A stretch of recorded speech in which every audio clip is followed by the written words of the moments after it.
She, Gu Ruoyun, was renowned as the most useless person in the Qingtian Kingdom. Orphaned and inherently timid, she brought shame upon the entire general's mansion, ultimately meeting her demise at the hands of her own grandfather, who unjustly beat her to death over a dispute.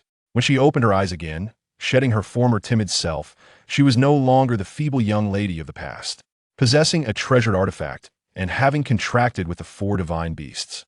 Even the most formidable masters of the Qingtian Kingdom vied to become her followers.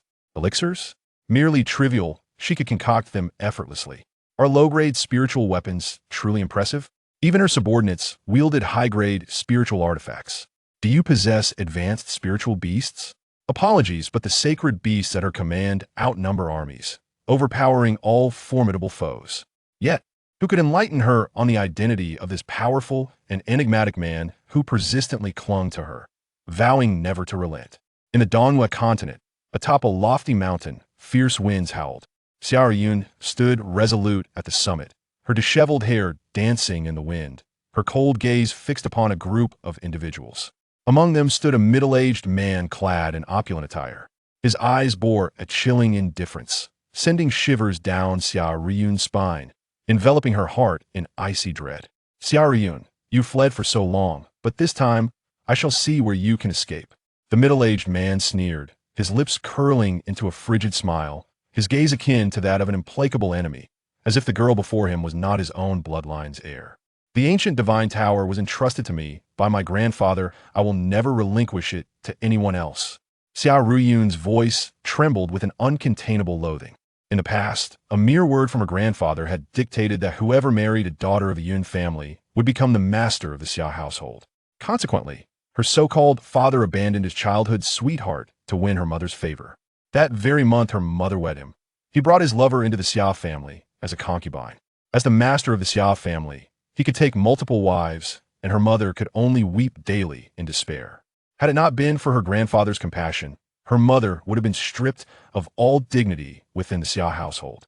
Xia Ming's expression darkened, his voice laced with venom. You treacherous woman! The ancient divine tower rightfully belongs to Chu Xue. You have stolen her possession and dare to argue. Do not forget, when Chu Xue was born, an extraordinary phenomenon graced the heavens. The national master once declared her to be the reincarnation of the ancient phoenix Zixi. My father was senile to have entrusted the tower to you. Now that he has passed, I will rectify this injustice. Gu Ruoyun erupted into maniacal laughter, the echoes reverberating through the valley. Have you forgotten that Xia Chukshu's birth coincided with mine? My grandfather bestowed the ancient divine tower upon me for a reason. But what about you? She mocked. You inflicted torment upon me to seize the ancient divine tower.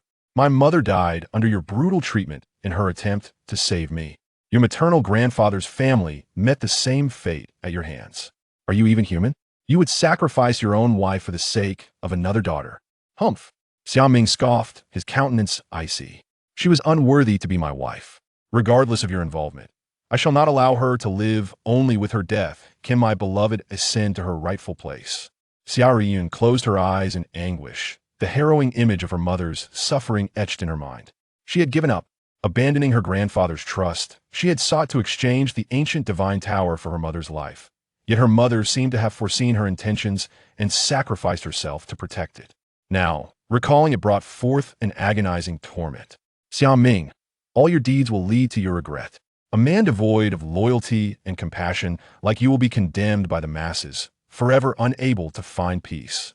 Regret? Xiao Ming laughed derisively. Do you know what rumors circulate outside? You, Gu Ruoyun, have provoked an enemy beyond your means, resulting in the massacre of the Yun family. Meanwhile, I, Xiao Ming, donned mourning attire, lamenting your mother's death, while Chu Xue fainted from sorrow. But you, the daughter, hid away like a coward, bringing calamity upon them. Yet now you dare to call me the villain. Your mother never even entered my family's ancestral grave. She was discarded into a mass grave, devoured by wolves. Our ancestral tomb is not a resting place for just any woman. Gu Ruoyun's body trembled slightly, her eyes blazing with hatred as she glared at the man before her. Xiao Ming, you are shameless. Shameless? Xiao Ming laughed heartily. To the victor belong the spoils. You only have yourself to blame for your mother's demise. Thus the true culprit is you. Suddenly, Gu Ruoyun erupted into laughter, her maniacal mirth echoing through the heavens, resonating throughout the mountains. Xia Ming, I shall send you, this vile wretch, to hell to apologize to my mother. Come, let's die together. Her aura surged dramatically, darkening the sky with an ominous chill. Not good. Xia Ming's expression shifted drastically as he exclaimed, she's about to self-destruct. Xia Ruoyun, the prodigy of the Xia family, had attained the realm of martial sovereign at a young age. Had it not been for his manipulation of the Yun family's demise, she would not have suffered such injuries. Even a wounded martial sovereign's self-detonation would be sufficient to drag them all into the abyss. With a piercing sound, the silence of the valley was shattered. Xia Ruoyun stiffened, glancing down at the sword that protruded from her chest, disbelief washing over her as she turned her gaze to the strikingly handsome face of Lu Chun. She had sensed Lu Chen's presence. Yet, it was because it was Lu Chun that she had let down her guard. Never had she imagined that this man, whom she once trusted implicitly, would turn against her. Bang! Power erupted from within her, the sword in her chest fragmenting into countless particles. Clutching her bleeding wound, confusion and pain filled her eyes. Why did you kill me? The last two words lingered unspoken in her throat. Lu Chen's deep-set eyes flickered with guilt and reluctance, yet it vanished in an instant. Yuner, I apologize. I am a man of great ambition. Though you are my greatest love, Chu Xue is the reincarnation of the ancient phoenix Zixi, the rightful master of the ancient divine tower. Only she can wield the tower and become the ultimate force in this realm. He who marries her will command the entire world thus. I have my own burdens. At this moment, Xia Ruoyun's face turned pale, an expression of horror crossing her features as she struggled to comprehend that the man who once vowed eternal love now aimed a weapon at her. Suddenly, a realization struck her, and she lunged at Lu Chun in desperation. Where is Yue? I entrusted you with his protection. What have you done with him? Ignoring her pain, Xia Ruoyun grasped Lu Chen's collar tightly, her voice rising in frantic urgency. Her mother was dead. Her grandfather's family, slaughtered her brother, was her only remaining kin. Trusting Lu Chun, she had left him under his care to shield him from danger. But now, Xia Ruoyun trembled, fear manifesting upon her pale visage, causing Lu Chen's heart to ache involuntarily. Yet, he soon steeled his resolve, stating, bring Xia Linyu to me. A frail, half-dead youth was being lifted in someone's grasp, approaching this way. His slender frame appeared so vulnerable against the howling wind, as if he might be whisked away at any moment. Chapter 3. The Shameless Man Yue. Her voice was filled with heart-wrenching despair, tears cascading down her cheeks, as if stirred by the woman's frantic cries. The young boy finally stirred. He opened his weary eyes, his clear gaze fixed upon Xia Ruoyun. His lips trembled slightly as he spoke weakly, sister. Cough, cough. Xia Ruoyun coughed up blood, her blood-soaked garments glaringly bright under the sunlight. Let him go. Let him go. Hand over the ancient divine tower, and I shall release him. Lu Chen's expression turned cold as he shot a glance at Xia Ruoyun. No woman, no matter how important, could compare to power. With authority, he could have any woman he desired. Xia Ruoyun's complexion grew increasingly pale as her gaze shifted toward the ruthless middle-aged man behind her. Each word she uttered was laden with urgency. Yue is your son, the bloodline of the Xia family. Ha! Xia Ming laughed coldly. The only bloodline of mine is Chu Xue. Xia Linyu, a feeble, sickly waste, is unworthy of being my son. Nevertheless, for the ancient divine tower, his death will serve a purpose. Xia Ruoyun trembled, slowly closing her eyes. After a long pause, she opened them again, her gentle gaze falling upon the boy's battered body. Yue, are you afraid? Xia Linyu stubbornly shook his head. I am not afraid. Sister, do not hand over the ancient divine tower to them, or else mother and grandfather will never rest in peace. I believe that one day you will avenge me. Bang! Lu Chun kicked Xia Linyu in the chest, causing him to spit blood and fall to the ground pale. Come here. Lu Chun raised his brows, expressionless. Tear Xia Linyu apart, dismember him alive. His cold voice struck Xia Ruoyun's heart like a heavy hammer, and she screamed in anguish, Lu Chun, you beast! I should never have trusted you to protect Yue. I have doomed my beloved brother. Despair and sorrowful tears flowed freely as her expression turned wild, recklessly attempting to rush towards Xia Linyu. But before she could reach him, Lu Chun struck her down, sending her crashing to the ground. Two men pinned Xia Linyu down, their cold swords slicing toward his limbs, blood splattering and staining her vision red. No! Xiao Yun's eyes turned crimson, her voice hoarse as she cried, "Release Yuer. If only you release him." "I." "Sister." The faint voice floated lightly, yet it resonated clearly in Xiao Yun's ears within the valley. "Do not give the ancient divine tower to them. Only they can avenge Mother. Otherwise, I would rather die." The sword plunged deep into Xiao Linyu's chest, silencing his words forever. Lying in a pool of blood, his wide eyes seemed to want to convey something. In that moment, he felt life slipping away, his gaze filled with longing and reluctance. Finally, he could meet Mother. But what of his sister? She was his only remaining kin. If he died too, how would she endure the pain and loneliness? "Yue." Xiao Yun coughed up a mouthful of blood, staggering towards Xiao Linyu. "Yue, it is my fault. I trusted others and brought you harm. Grandfather is gone. Mother is gone. And now, there is only you left by my side. Yue, if there's a next life, I will ensure you a peaceful existence, never allowing anyone to harm you again." Chapter 4. The way Xiao Yun slowly rose to her feet, her dark hair swirling wildly in the tempest. She lifted her head, her tear-streaked face alight with an unprecedented madness. "I want all of you to accompany Yue to the grave." Boom! In that moment, the sky dimmed, thunder rumbled, and lightning struck fiercely, illuminating the dark heavens. Despite her grievous wounds, she still had the strength to self-destruct. Xiaoming's expression changed, his face darkening. He had to admit, his daughter's talent was indeed formidable, but unfortunately, she was not born of the woman he loved. If she continued to grow, Chu Xue and her mother would inevitably suffer. This was something he could not bear to witness. For the sake of another daughter he cherished, he had to abandon this unworthy child. "Ha ha!" Xiao Yun laughed maniacally, her laughter brimming with intense hatred. "Xiao Ming, Lu Chun, even if I die today, I shall avenge them. It is a pity that Xia Chuxue is not here, otherwise. How splendid it would be for us to accompany each other to hell." Boom! A powerful force radiated from her, lifting stones from the valley, her mad laughter sending shivers through Xiao Ming's heart. Yet nothing happened. The valley fell silent once more.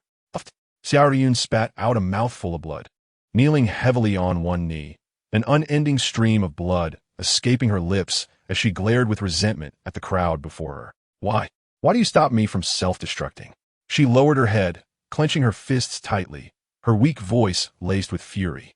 In that moment, she distinctly felt the ancient divine tower preventing her self-destruction, marking the first time she sensed its influence.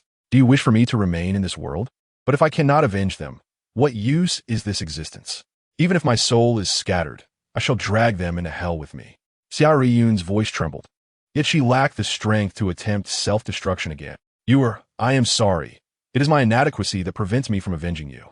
Tears streamed down her cheeks, soaking into the ground. Suddenly, she burst into laughter. "I, Xiao Yun, vow that one day, I shall make those who harmed us pay in blood. I shall drag them into a bottomless abyss. For this, I would pay any price, even if it means entering the eternal hell." Her voice, echoing like a curse, lingered in Lu Chen's ears, igniting a sense of panic within him, compelling him to avoid meeting her eyes filled with piercing hatred. Xiao Yun spat blood, her gaze sweeping across the faces before her, as if trying to memorize their appearances, etching their likenesses deep into her memory. Her heart shattered. She can no longer live. Xiao Ming looked down coldly at the woman on the ground, as if she were not his daughter, but an irreconcilable enemy. Xiao Yun, hand over the ancient divine tower. "Heh!" Xiao Yun let out a cold laugh, her arms tightly cradling the broken body of the boy. Slowly rising to her feet, without hesitation, she turned and leaped into the abyss, clutching Xiao Linyu. "Not good." Xiao Ming's expression changed drastically, his eyes darkening. "Someone, go search for her body. I refuse to believe we cannot find the ancient divine tower." Chapter 5. The waste in the remote courtyard of the general's mansion in Qingtian Kingdom, Shilin Continent. A young girl lounged on the bed with her legs crossed, a blade of straw hanging from her lips, exuding an air of nonchalance. Shilin Continent? It seemed she was mumbling to herself, as a faint smile graced Xiao Yun's lips. "It appears I have been reincarnated from Donghua Continent to Shilin Continent. Perhaps the heavens could not bear to witness Xiao Ming's deeds, thus granting me a chance at rebirth. In this world, it is composed of countless continents. Although the Eastern Yu Continent and the Western Ling Continent are adjacent, the latter is regarded as a lower realm. Only those who attain a certain level of strength may set foot in the eastern Yukontinent. The once illustrious Gu Ruoyun hailed from the eastern Yukontinent. To her astonishment, compared to her original talents, this Gu Ruoyun is a complete failure. At the tender age of 15, she has yet to reach even the most basic level of Qi gathering, level 3. Even the servants of the general's mansion have surpassed level 4. Furthermore, Gu Ruoyun's background is tragically bleak. Orphaned at a young age, she has always been seen as dispensable by those around her. Were it not for the protection of her genius older brother, she would likely have faced insurmountable hardships. Not long ago, her brilliant brother was taken as a disciple by a certain power, compelled to leave the Blue Dragon Kingdom. Little did she know that shortly after his departure, the young master of the Ling family deliberately humiliated her in front of others. In defense of her brother, Gu Ruoyun confronted the Ling family's young master, only to be mercilessly beaten by the Ling family servants. Ironically, her own grandfather, the esteemed general of the mansion, without discerning right from wrong, struck her to the brink of death. Reflecting on this, a cold smile graced Gu Ruoyun's lips. Gu Ruoyun, since I have taken possession of your body, I am now you. Rest assured, I shall avenge you, as a token of gratitude for inhabiting your form. As she contemplated, the door swung open, and upon meeting Gu Ruoyun's deep black eyes, the person at the threshold was visibly startled. Gu Ruoyun, you're still alive? This Gu Ruoyun, indeed, possesses a remarkable vitality. Despite being beaten senseless by her grandfather, she has survived. Ah, do you wish for my demise? Gu Ruoyun's lips curled into a faint smile, neither fully a grin nor a frown. Oof. Gu Panpan scoffed. Since you are alive, go to the living room. Grandfather is waiting for you. With that, she turned on her heel and departed. Gu Ruoyun narrowed her eyes slightly. Through her memories, she recognized that Gu Panpan is the daughter of her second uncle, someone who has always held herself in high regard. Her brother, Gu Xianglin, is the most talented individual in the general's mansion, second only to her elder brother, Gu Xingxiao. Thus, Gu Panpan took every opportunity to bully Gu Ruoyun in her brother's absence, all to vent her frustrations. However, Gu Ruoyun had never disclosed this to her brother, wishing to spare him unnecessary worry. Upon entering the living room, Gu Ruoyun beheld the venerable old general seated on a high chair. To his right sat an elderly man and a young lad. It was evident that the elder was Ling Yi, the head of the Ling family, while the youth was the very instigator behind Gu Ruoyun's near demise. Gu Ruoyun, you are finally awake. The old general's gaze bore down on her like a sword, his expression grim. How dare you bully and assault the young master of the Ling family in broad daylight? Apologize to him immediately. The Ling family has a favored concubine within the court, making it imperative that he does not offend them. If pleasing the Ling family means sacrificing a mere failure, so be it. Yet, he never anticipated that his timid granddaughter would exhibit such audacity. Alas, she is merely a failure. Had she possessed the same talent as her brother, even the esteemed concubine would not dare to touch her. Apologize? Gu Ruoyun replied with a cold laugh. Pray tell, has your mind been muddled? I assaulted the young master of the Ling family? Let's not forget, I am but a Qi gathering level 2 failure. The young master has already attained Qi gathering level 5. How could I possibly harm him? If you were to battle the strongest expert in the Blue Dragon Kingdom, would you believe it if someone claimed you defeated him? The old general's face turned ashen, and with a resounding clap, he struck the table, seething, wretched child. You dare disobey your grandfather's command. Since the Ling family claims it is your fault, it must be true that you provoked them first. Kneel immediately, and do not rise until they forgive you. Ha! Gu Ruoyun erupted into laughter, a trace of derision curling her lips. It is clear you are envious of my brother's talents, having insulted him first. Yet, you twist the narrative to claim I provoked them? Moreover, are you blind as well as foolish? The unscathed young master of the Ling family is the one who was supposedly wronged, while the battered me is labeled the assailant. Grandfather, you truly uphold the outsiders over your own kin. The old general was momentarily stunned. He had lost sight of his anger, staring at Gu Ruoyun in bewilderment. Is this truly my typically timid granddaughter? When did she begin to articulate her thoughts so clearly? Who on earth are you? Suddenly, the old general's expression darkened, a murderous aura permeating the room. Although Gu Ruoyun's strength is currently low, she could muster enough mental energy to withstand this intimidation. However, revealing any weakness would be perilous, so she chose to expose herself to the pressure. What, do you wish to kill me? Gu Ruoyun raised her pale face, a mocking smile gracing her lips. After all, you have already struck me down once. Had it not been for my resilience, I would not have survived. Now, if you wish to kill me, go ahead. However, I wonder how you will explain this to my brother upon his return. The old general narrowed his eyes slightly. In truth, after striking Gu Ruoyun down, he had regretted his actions. Despite her being a failure, she had an overprotective brother. Had she not stubbornly refused to admit her faults, he would not have acted so impulsively. Fortunately, this failure merely lost consciousness momentarily and soon regained her heartbeat. Little did the old general know that during that fleeting moment, the soul within this body had been replaced. If you were truly Gu Ruoyun, I would indeed owe an explanation to Shengshao, but alas, you are not. The old general's voice turned cold. Who are you truly? The Gu Ruoyun I know would never speak in such a manner. Instantly, all eyes in the room were fixed upon Gu Ruoyun's delicate visage. Gu Ruoyun, seemingly unfazed, smiled nonchalantly. Am I not Gu Ruoyun? Surely, you must know the truth. For all these years, I have feigned weakness merely to maintain a semblance of peace.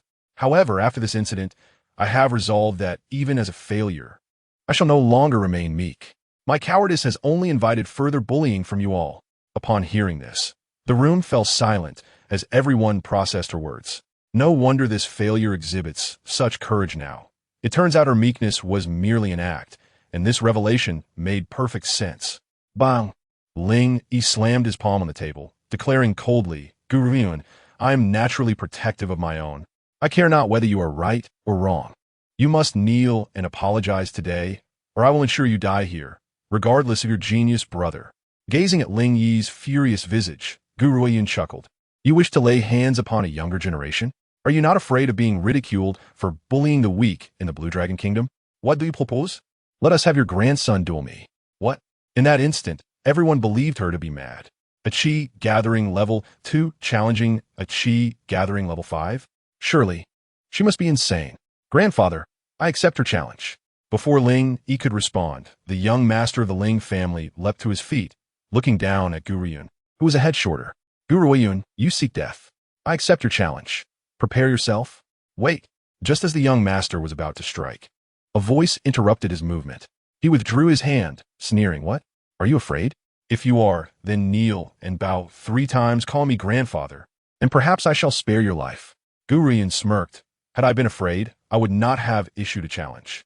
However, my duel shall not be today, but rather a month from now. Ha! The young master laughed heartily. I see. You wish to buy yourself another month of life. I am not heartless. I shall grant you this month. Come, grandfather, let us leave. A month later, I shall return to rid the world of this failure. It is indeed beneficial for them to conserve provisions for the general's mansion. The meaning of this statement is quite clear.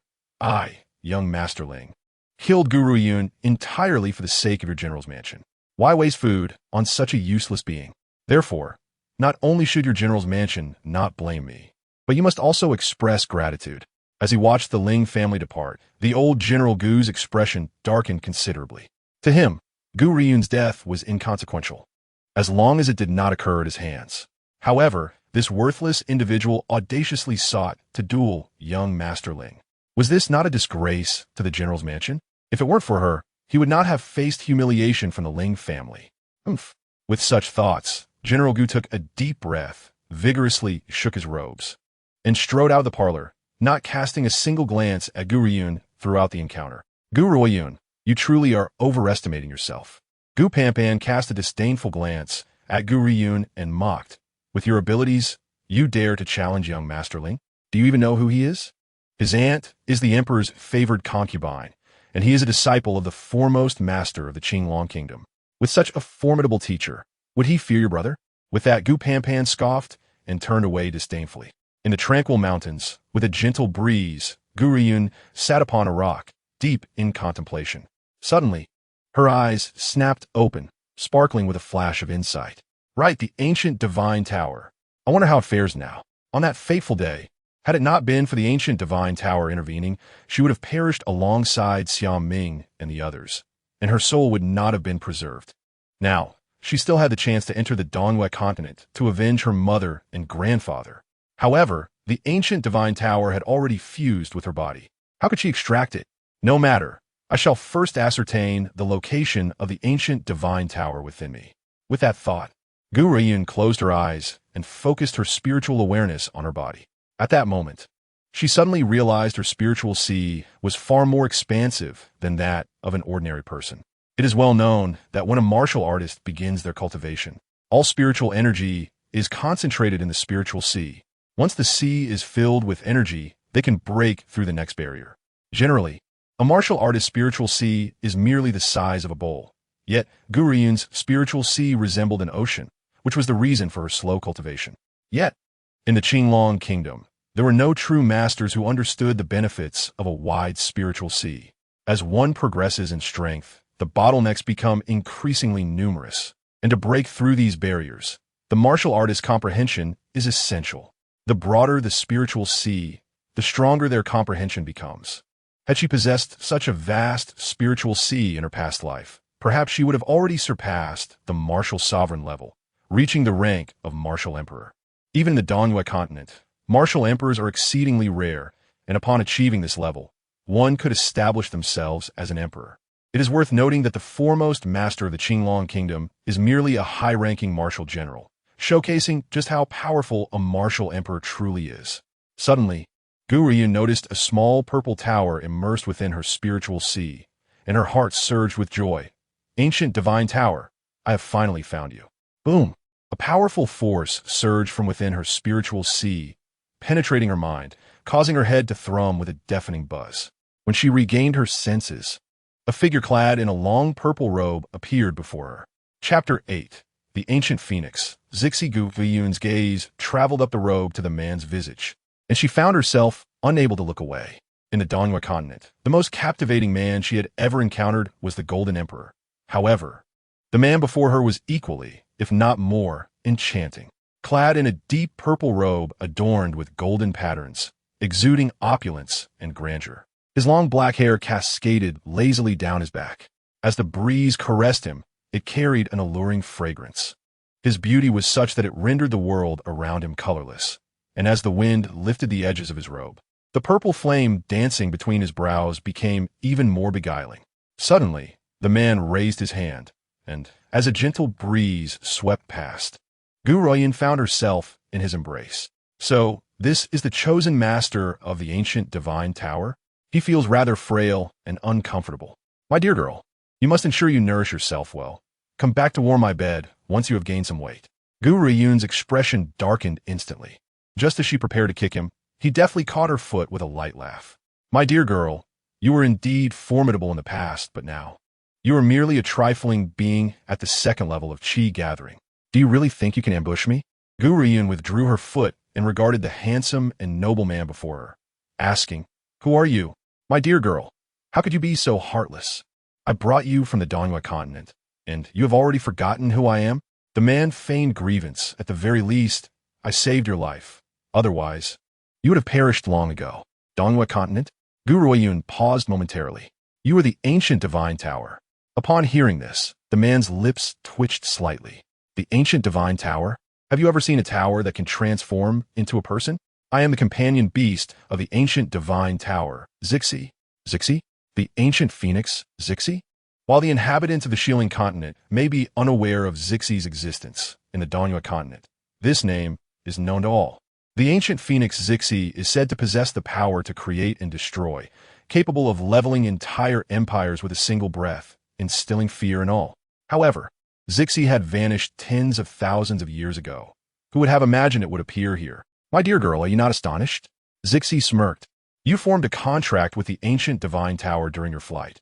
As long as your soul endures, the tower will eternally accompany your spirit. However, both I and the ancient divine tower have been sealed. If we were to break the seal in the Dongyue continent, those old monsters would surely notice, which is why I could not assist you.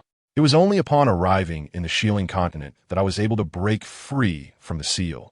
Gu Ruoyun nodded, I see. The ancient divine tower was a gift from my grandfather, but I never understood its true purpose. I cannot explain the ancient divine tower's purpose in a moment, Zixi continued, but you must know that it is an artifact left behind from ancient times. How could an ancient relic be useless? Moreover, Zixi smiled as he affectionately ruffled Gu Ruoyun's hair. You were challenging someone, were you not? With the ancient divine tower, within a month, I shall ensure your strength surpasses his. He understood that with Gu Ruoyun's combat experience from her previous life, she had a 50% chance of defeating young Master Ling. However, his aim was to ensure she possessed complete confidence in overcoming her adversary. Chapter 9. The Ancient Phoenix, Zixi II. Inside the tower, the walls shimmered with light, and at the center stood a medicinal cauldron. Gu Ruoyun surveyed the emptiness of the ancient divine tower and inquired, "Is this truly the ancient divine tower?" "Indeed, this is the first level of the ancient divine tower. With my current strength, I can only unseal this first level. The next steps must rely on you to break the seal." "What must I do?" Gu Ruoyun paused and turned to Zixi. "Quite simple." Zixi's gaze fell upon Gu Ruoyun's face as he smiled gently.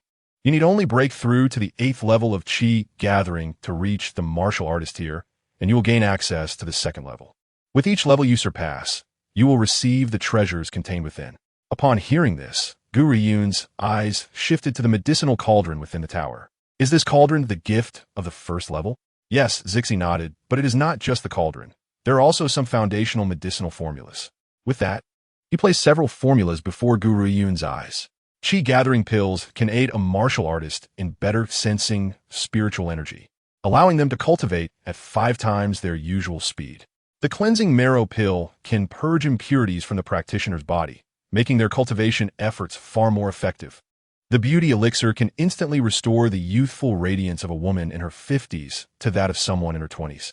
The last formula shall remain unmentioned, but the first two have undoubtedly captured Gu Ruoyun's heart. Most importantly, the art of alchemy flourished thousands of years ago, with countless alchemists honing their craft. However, during the continent-wide war millennia ago, all alchemists were slain, and their tomes of knowledge were destroyed, leaving the current realm devoid of any capable of crafting refined elixirs.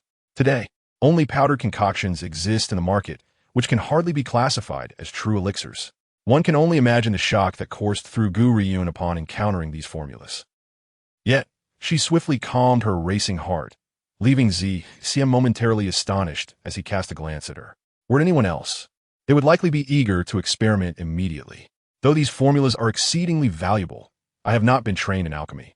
Even if provided with the recipes and the alchemical cauldron, I doubt I could produce anything of substance. "Child, I must admit you are nothing like the greedy humans I typically encounter. My interest in you has only grown." Xia chuckled, his laughter accompanied by an increasingly enchanting purple flame at his brow. "I eagerly await your growth. It would be delightful for you to warm my bed. Otherwise, your petite frame would surely cause me discomfort." Gu Ruoyun smirked, surveying Xia from head to toe. "Even if I were to grow, will you?" Upon witnessing the girl's playful gaze and recalling her earlier words, the handsome visage of Xia darkened. "Child, at such a tender age, you speak so boldly. Do not forget, this body belongs to Gu Ruoyun, while I have lived for over 20 years. Is that so?" Xia arched an eyebrow, pulling Gu Ruoyun into his embrace, his half-closed eyes glimmering with menace. "Since your soul is over 20, why not? Warm my bed right now." Gu Ruoyun's expression hardened, preparing to resist, but then she heard the man's deep, seductive chuckle. "Alas, my dear, I have little interest in frail women. They are hardly comfortable to hold. Once you have gained some weight, I shall reconsider." With a sudden motion, Gu Ruoyun seized the opportunity while his grip loosened and aimed a punch at his face. Just then, a hand appeared, blocking her strike. "Child, you truly are ruthless." He gently pushed her fist aside, chuckling helplessly. "You come to the God Tower quite often. To avoid detection, it is time for you to leave. Once you're outside, gather the materials for the gathering Qi pill, and I shall teach you the art of alchemy." Unbeknownst to Xia, even if Gu Ruoyun were to disappear for a month, her family would likely remain oblivious. Classification of levels. Gathering Qi levels 1 to 8. Warrior.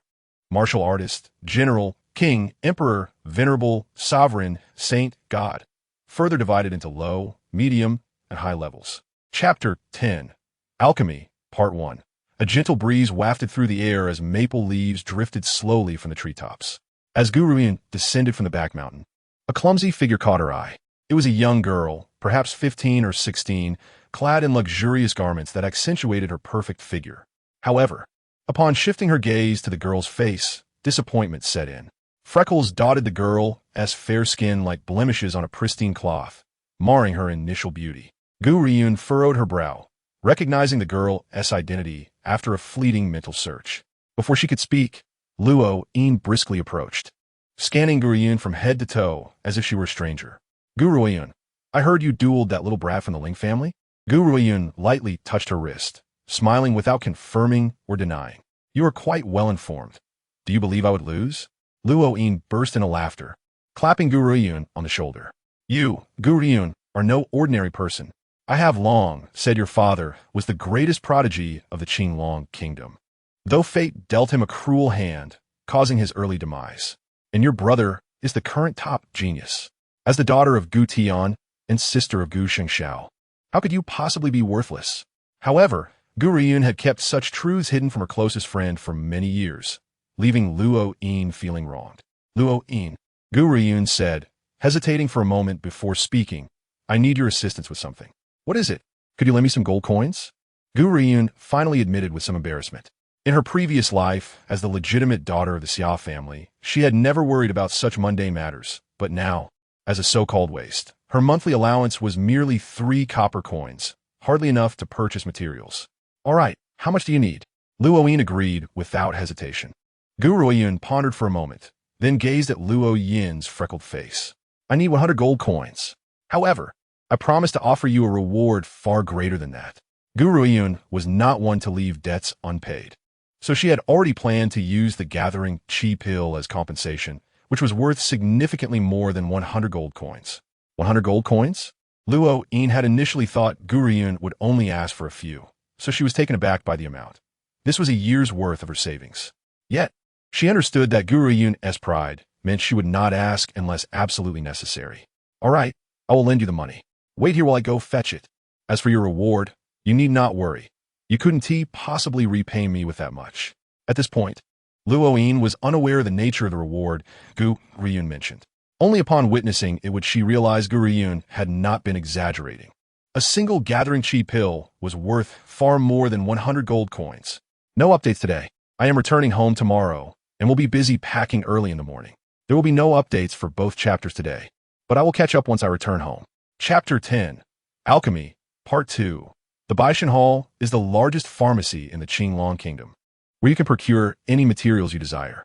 At this moment, an elderly man with gray hair sat within, meditating quietly. Suddenly, a faint sound of footsteps approached from outside, prompting him to open his eyes and direct his gaze toward the girl entering the pharmacy. The girl appeared exceedingly slender, clad in oversized gray robes that looked quite incongruous on her frail figure. Her skin was pale, a lovely ivory hue that was memorable at first glance. However, the old man merely glanced at her before closing his eyes once more. Miss, how may I assist you? The shopkeeper, eager for business, approached with a broad smile. I assure you, our Baishan Hall is the largest in the entire kingdom. Whatever materials you need, I can provide, even rare items like a millennium-old ginseng. I do not require millennium-old ginseng. Please help me find the materials listed on this prescription. Gu Ruoyun replied, handing over the recipe. The shopkeeper glanced at the materials listed, smiling. Miss, these ingredients are quite common. Please wait a moment while I prepare them for you. Very well. Gu Ruoyun nodded, surveying the pharmacy, her gaze lingering momentarily on the meditative elder, an obscure glimmer flashing in her clear eyes. The old man possesses extraordinary strength, at least at the level of a martial king. Such formidable individuals rank among the elite in the Qingtian Kingdom. Yet, it is perplexing why he would serve as a physician at the 100 Gods Hall. It seems the background of the 100 Gods Hall is more formidable than she initially presumed. Excuse me, what kind of medicinal herbs does your 100 Gods Hall sell? These herbs were explicitly stated to heal the scars on my neck, yet after using them, I see no effect whatsoever. At the counter, a woman clad in exquisite garments slammed her palm down vehemently. She was indeed strikingly beautiful, with skin as smooth as jade, brows shaped like crescent moons, and bright eyes that sparkled like the moonlight in the night. However, at that moment, she radiated fury. The noticeable scar on her neck marred her otherwise ethereal beauty. Miss, you have only used the medicine for a day. How could you expect to see results so soon? The shopkeeper appeared helpless, yet he maintained a lack of fear, earnestly advising her, if you consistently use it for half a month, it will surely restore your original complexion. I don't care. The elegantly attired woman raised her chin defiantly, sneering. Do you know who I am? The current imperial concubine is my aunt. If you provoke me, I will have her issue an edict to banish your 100 Gods Hall from the Qingtian Kingdom. The imperial concubine? Gu Ruoyun was momentarily stunned, realizing this woman belonged to the Ling family. No wonder she exhibited such arrogant entitlement. It is well known that the 100 Gods Hall holds considerable influence not only in the Qingtian Kingdom, but also in other nations. Yet, she dares to threaten their expulsion. Even the imperial concubine herself might lack such audacity. Nevertheless, Ling Yu had not considered this deeply. In her eyes, the 100 Gods Hall was merely a commercial entity, and no matter how powerful, it could not surpass imperial authority. Such bravado! The elderly man, who had been resting with his eyes closed, finally opened them slowly. Upon hearing his voice, the shopkeeper involuntarily sighed in relief, respectfully stating, "Elder Yu," regarding this matter. Elder Yu did not respond to Zhao's words, but fixed his keen gaze on Ling Yu. "Miss, at our 100 Gods Hall, whether you are a commoner or of noble descent, there are no exceptions. Should you attempt to impose your authority, you will no longer be welcome here." "You." Ling Yu's face turned pale with anger. She never expected that in this era of the Ling family's prominence, a mere physician would dare to speak to her in such a manner. This was utterly intolerable. "Fine, remember this well. I, Ling Yu, will not rest until I repay this grievance. Do not say I did not warn you." After her declaration, Elder Yu closed his eyes once more, ignoring Ling Yu's fury as she stormed out. "My apologies for the wait, Mississippi. I shall prepare your medicine now." After Ling Yu's departure, the shopkeeper spoke awkwardly. "Is this esteemed individual truly your resident physician?" Gu Ruoyun's gaze swept over Elder Yu, a faint smile curving her lips as she inquired. "This?" Zhao was taken aback, cautiously glancing at the meditative elder. Noticing no reaction from him, he replied, "Miss, this is Elder Yu, a revered physician in our 100 Gods Hall."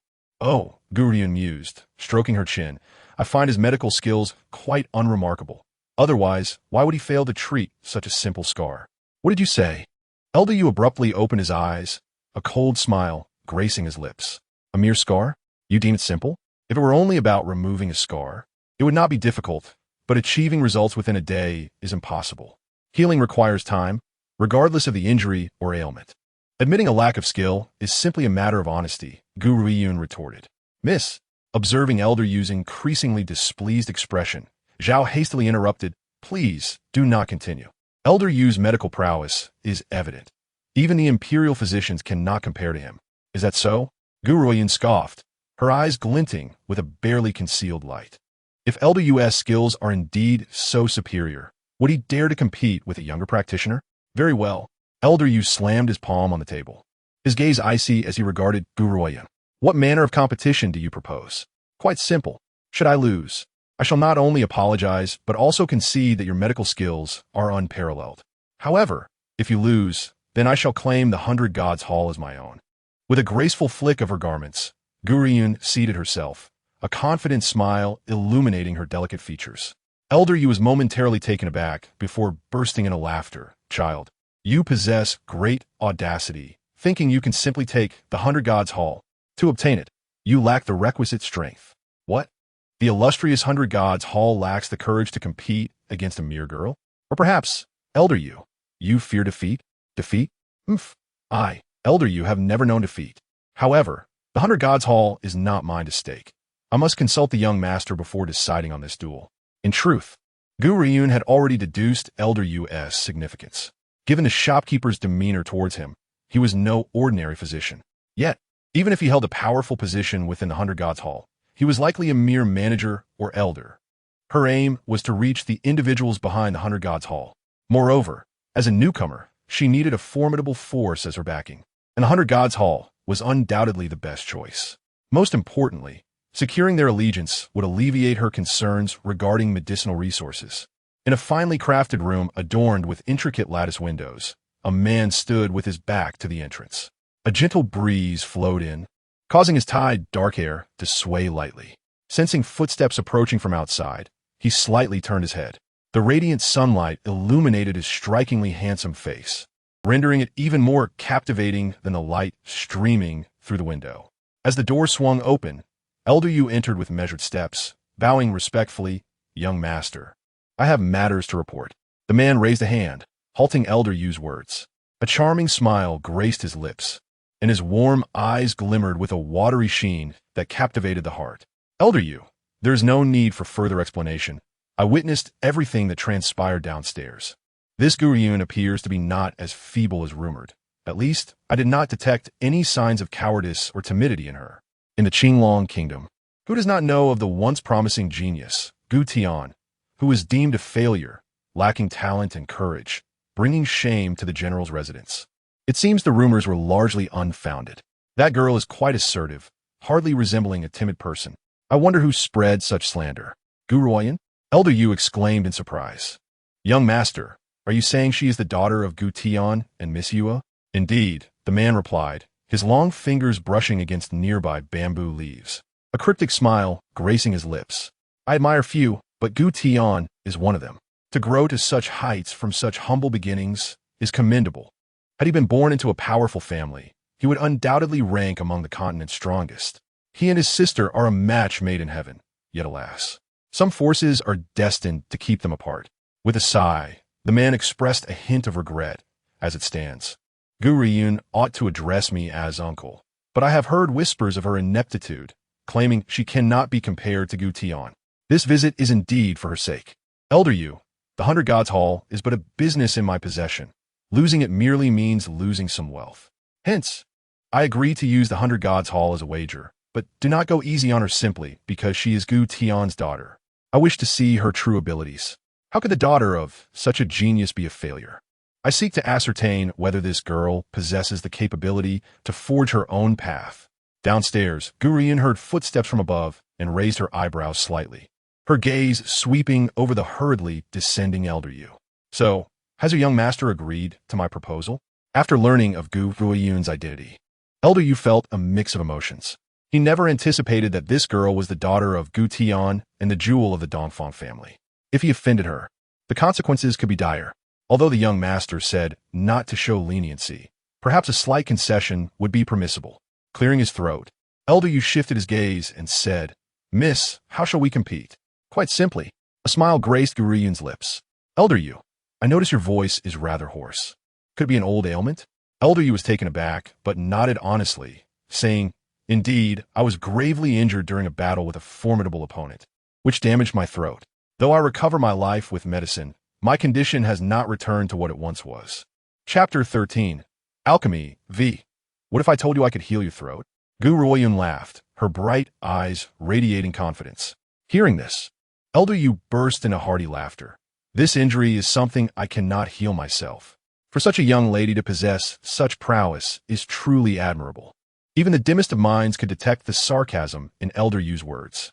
He originally intended to give her an advantage in their contest, but her arrogance compelled him to teach her a lesson for her future benefit. Gu Ruoyun, however, remained unfazed and smiled, saying, If you doubt me, I can treat you. Just one dose of medicine, and within half an hour, you shall be restored. Of course, if I heal what you believe to be unhealable, it will prove your defeat, and the Baishan Hall will be mine. Very well, Elder Yu scoffed. Since you wish to wager, I shall oblige. Whatever medicine you require from the Baishan Hall, I am skeptical that there exists a remedy that does not require time to yield results. That would defy common sense. Gu Ruoyun smiled without retorting and wrote down the names of several herbs, handing them to Manager Zhao. Prepare these herbs and brew them for Elder Yu. I assure you he will be cured within half an hour. In her previous life, Gu Ruoyun had not mastered the art of alchemy, yet she had followed a renowned physician to learn medical skills, one who was celebrated throughout the Dongyue continent, far surpassing those of the Xiling continent. She was his most esteemed disciple, and he had imparted his entire medical knowledge to her. Manager Zhao took the prescription, glanced at Elder Yu, and upon receiving a nod, went to gather the herbs. Miss, Elder Yu furrowed his brow, pondering for a moment before finally speaking. Though I do not favor your arrogant demeanor, there is one thing I must caution you about. What is it? Beware of the Gu family. At that moment, Elder Yu's expression was more serious than ever, causing an uncomfortable sensation in Gu Ruoyun's heart. Why do you warn me to be cautious of the Gu family? The Gu family is not as simple as you imagine. Elder Yu replied, looking into Gu Ruoyun's eyes. If you were as the rumors suggest, perhaps I would not share this with you. But it seems you are not the weakling they claim. Though somewhat arrogant, you are also quite astute. The death of your father, Gu Tian, may indeed be connected to the Gu family. A shiver ran through Gu Ruoyun, her hand slowly forming a fist, and after a deep breath, she relaxed her grip. Do you know my father? No. Elder Yu shook his head. I do not know your father. I merely hold great respect for him. A true man willing to risk everything for a beloved. Alas, fate is cruel, and genius often invites envy. My dear girl, this is all I can share with you. Whether you believe it is up to you. In truth, Elder Yu longed to reveal Gu Ruoyun's identity. Yet he understood the impossibility of doing so. The Dongfang family was powerful, and their talents were abundant. Not everyone could gain entry. Gu Tian's recognition by the Dongfang family was due to his extraordinary talent. Unless Gu Ruoyun possessed similar brilliance, the Dongfang family would not accept her. Elder Yu, regardless of your relationship with my father, I must express my gratitude for your warning. I am aware of certain matters. The Gu family was a family of great ambition, thus placing immense value on the abilities of its members. If what Elder Yu said held truth, why would the Gu family act in such a manner? If Elder Yu were deceiving her, what could his motives be? Chapter 14, Alchemy 6. As she pondered, Manager Zhao entered, holding a bowl of dark concoction. Elder Yu hesitated for a moment, but ultimately tilted his head back and drank it. A cool sensation flowed down his throat, bringing an indescribable comfort, as if his mouth were enveloped by fragrant chrysanthemums, soothing his voice. Time passed second by second. Elder Yu distinctly felt his throat gradually recovering, a clarity he had not experienced since his injury. Girl, this medicine is truly miraculous. I concede my defeat. Elder Yu smacked his lips in praise. I wonder from whom you learned such powerful medical skills? My teacher prefers to remain hidden from the world, and I cannot disclose his name. Even if I did, you would not recognize him, as that old fellow is not from the Shilling continent. She pondered the impact of learning about her teacher's passing. Oh, Elder Yu sighed regretfully. Child, I accept my defeat in this wager. From this day forth, the Baishan Hall belongs to you, and I am willing to serve you. This time, he lost with complete satisfaction, harboring no resentment. Very well, but I cannot accept servitude. I merely hope that Elder Yu will manage the Baishan Hall on my behalf. I shall typically remain in the shadows, allowing you to handle matters without revealing my identity as the owner, for I do not wish to attract undue attention. Gu Ruoyun nodded in satisfaction, unexpectedly gaining such a substantial return as the Baishan Hall became hers. Henceforth, she need not fret over medicinal matters and had paved a direct path for her growth. Little did Gu Ruoyun know that the Baishan Hall would play a crucial role in her development, accompanying her from weakness to strength, step by step, as she ascended to the pinnacle of this continent. In the Ling family's grand hall, Ling Yi suddenly slammed the table, glaring at the elegantly dressed woman before him. Ling Yu, you have caused a calamity. Ah, Ling Yu pouted, unfazed. Isn't it just a small herbal shop? What is the big deal? The current favored consort is my aunt. Grandfather, you must immediately send someone to raise that Baishan Hall. With the prince's birthday approaching, I need to meet him. How unsightly it would be to have this scar. A mere herbal shop? Bang! Ling Yi collapsed into a chair, helplessly laughing. Though the Baishan Hall is an herbal shop, even the emperor dares not covet it, and you still dare to speak so lightly? Tomorrow, come with me to the Baishan Hall to apologize. Otherwise, not even your consort aunt can save you. Ling Yu was left speechless. Why would her grandfather harbor such trepidation toward a mere merchant? Even her uncle, the emperor, would not dare to touch the Baishan Hall. How could this be? Yet, knowing her grandfather was furious, she dared not utter another word. In the entire Ling family, the one she feared most was the head of the family, her grandfather. This narrative guarantees no distress in romantic affairs. However, other elements are uncertain. For instance, the female lead will suffer injuries during battles, face life-threatening situations, and endure disdain and humiliation from antagonistic characters. Nonetheless, rest assured that the romantic relationship between the leads will remain unblemished, as both characters are consistently portrayed as pure and noble youths. This is a promise to keep in mind. Chapter 15, Alchemy 7, Xie. I have gathered the herbs required to concoct the gathering Qi pill. When shall you begin teaching me alchemy? In the ancient divine tower, Gu Ruoyun stood behind a cauldron, placing the herbs she had procured from the Hall of 100 Gods before her, then lifting her gaze towards the man beside her.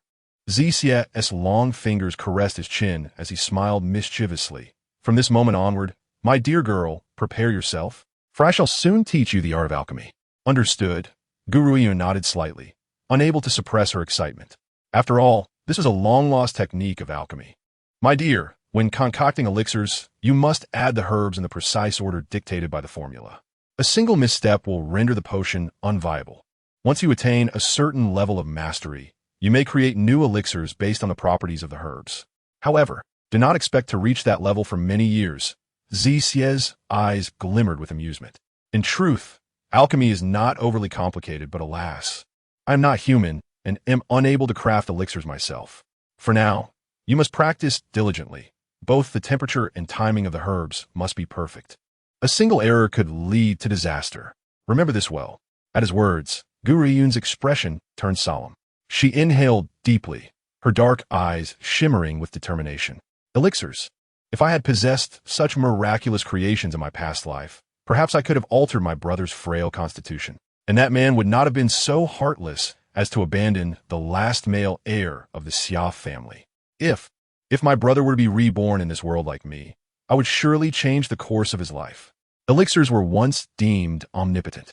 Had she been an alchemist in her past life, her brother would not have met such a tragic end. Yet, the image of the youth lying in a pool of blood resurfaced, causing Gu Ruoyun's heart to wrench painfully, only to be replaced by a fierce resolve. You err. If you're alive, I will find you. If you are dead, then I shall live on in your stead, avenging our mother. This is your dying wish. And I promise, once I have grown stronger, I will return to the Eastern Yu continent to make that hypocrite pay in blood. Zixie observed the hatred etched upon the young girl's delicate features, a slight smile curling at the corners of his lips. Hatred can indeed accelerate one's growth. And he anticipated the day when Gu Ruoyun would fully mature. Perhaps that day would not arrive too late. The flames illuminated the entire room as the girl fixated her gaze upon the cauldron, slowly casting the herbs into its depths. However, the moment she did so, a loud bang erupted from within, followed by a cloud of gray smoke that engulfed her, leaving her covered in ash. Zixie glanced at Gu Ruoyun, shaking his head. My dear, alchemy is a sacred vocation. When you concoct potions, you must be free of distractions. A single stray thought can lead to a loss of control. I understand. Let me try again. Gu Ruoyun took a deep breath and retrieved the herbs once more. In the Gu family, Gu Ruoyun was often overlooked, allowing her to vanish for 3 days and nights without concern. After all, even if she had not been seen for a month in the past, no one would seek her out. However, this time, the entire Gu family was in an uproar. Chapter 16. The Stern Crown Prince, Part 1. The reason was simple. Tomorrow marked the Crown Prince's birthday. In previous years, Gu Ruoyun, deemed a waste, would not have been missed. Yet the current situation was different. A formidable master from the alchemy sect, the Crown Prince's mentor, was set to attend and would conduct capability tests for the younger generation of the Qinglong nation.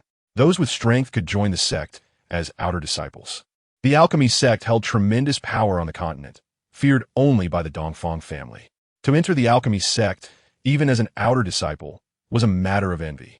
Thus, the emperor had issued orders for everyone to attend the Crown Prince's birthday celebration. Reluctantly, General Gu sent someone to find Gu Ruoyun. Under normal circumstances, a sect of the alchemy sect's caliber would not actively recruit unless someone possessed extraordinary talent like the Crown Prince. Consequently, even the elder Gu was unaware of the true intentions of the alchemy sect. Regardless of the Gu family's upheaval, Gu Ruoyun remained oblivious to the events outside, her focus unwavering on the cauldron before her. She felt the spiritual energy around her intensify, sensing that it was far richer than before. My dear, the final step of alchemy is forming the elixir. During this process, the cauldron will usually experience a violent reaction, which you must control. If you fail, you must start anew. The man's deep voice resonated in her ears. She inhaled sharply, her expression becoming increasingly serious. Forming the elixir was the final and most critical step. Failure here would render all her previous efforts futile. Bang, bang, bang. Suddenly, a powerful collision emanated from within the cauldron, shaking the entire ground. Gu Ruoyun instinctively stumbled backward, and in that fleeting moment, the cauldron slipped from her grasp. Her heart tightened, and she hurriedly steadied it. Cold sweat trickled down her delicate face, yet she dared not lose focus, her entire being tense with concentration. However, the overwhelming pressure caused her already fragile visage to pale. Finally, just as Gu Ruoyun felt she might lose control, the elixir within the cauldron ceased its tumult, settling quietly at the bottom. I have finally succeeded. Gu Ruoyun suppressed her joy and eagerly opened the cauldron, retrieving 5 elixirs that lay dormant at the bottom. My dear girl, to learn the art of alchemy in just 3 days is indeed a testament to your brilliance. However, as the master of the ancient divine tower, this talent is merely the beginning. Remember, alchemy cannot be rushed. Take your time. Xie regarded the slender girl before him, his violet eyes filled with warmth and unwavering determination. You must understand, this world operates on the principle of survival of the fittest. If you wish to live and protect those you cherish, you must stand at a height that others can only gaze up at. To stand atop the continent, receiving the admiration and fealty of the world, is the grandeur befitting the master of the ancient divine tower. Chapter 17. The Stern Crown Prince. Part 2. Gu Ruoyun smiled wryly. Do you think I do not understand your reasoning? It is precisely because I am not strong enough that my mother, grandfather, and brother met such tragic ends, causing those around me to depart one by one. Since heaven has granted me a second chance at life, I must become the emperor of this world. I will wield the power of life and death over all. In that moment, the girl's voice was resounding, transforming her unremarkable face into one radiant with brilliance. Xie chuckled as he affectionately ruffled Gu Ruoyun's hair. For now, take the Qi gathering pill and break through to level 3 before venturing out. Understood. A glimmer of light flashed in Gu Ruoyun's eyes, a premonition stirring within her that after consuming this Qi gathering pill, she would soon break through to level 3. A night of restless anticipation ensued. When Gu Ruoyun finally appeared before the Gu family, she was met with the last possible moment.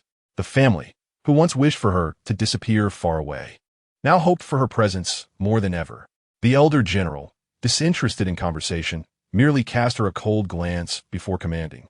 The masters of the alchemy sect are already at the palace. The emperor has decreed that everyone must attend the crown prince's birthday celebration. There is no time for you to prepare. Come with us now. In truth, Gu Ruoyun possessed a certain awareness of the matter at hand.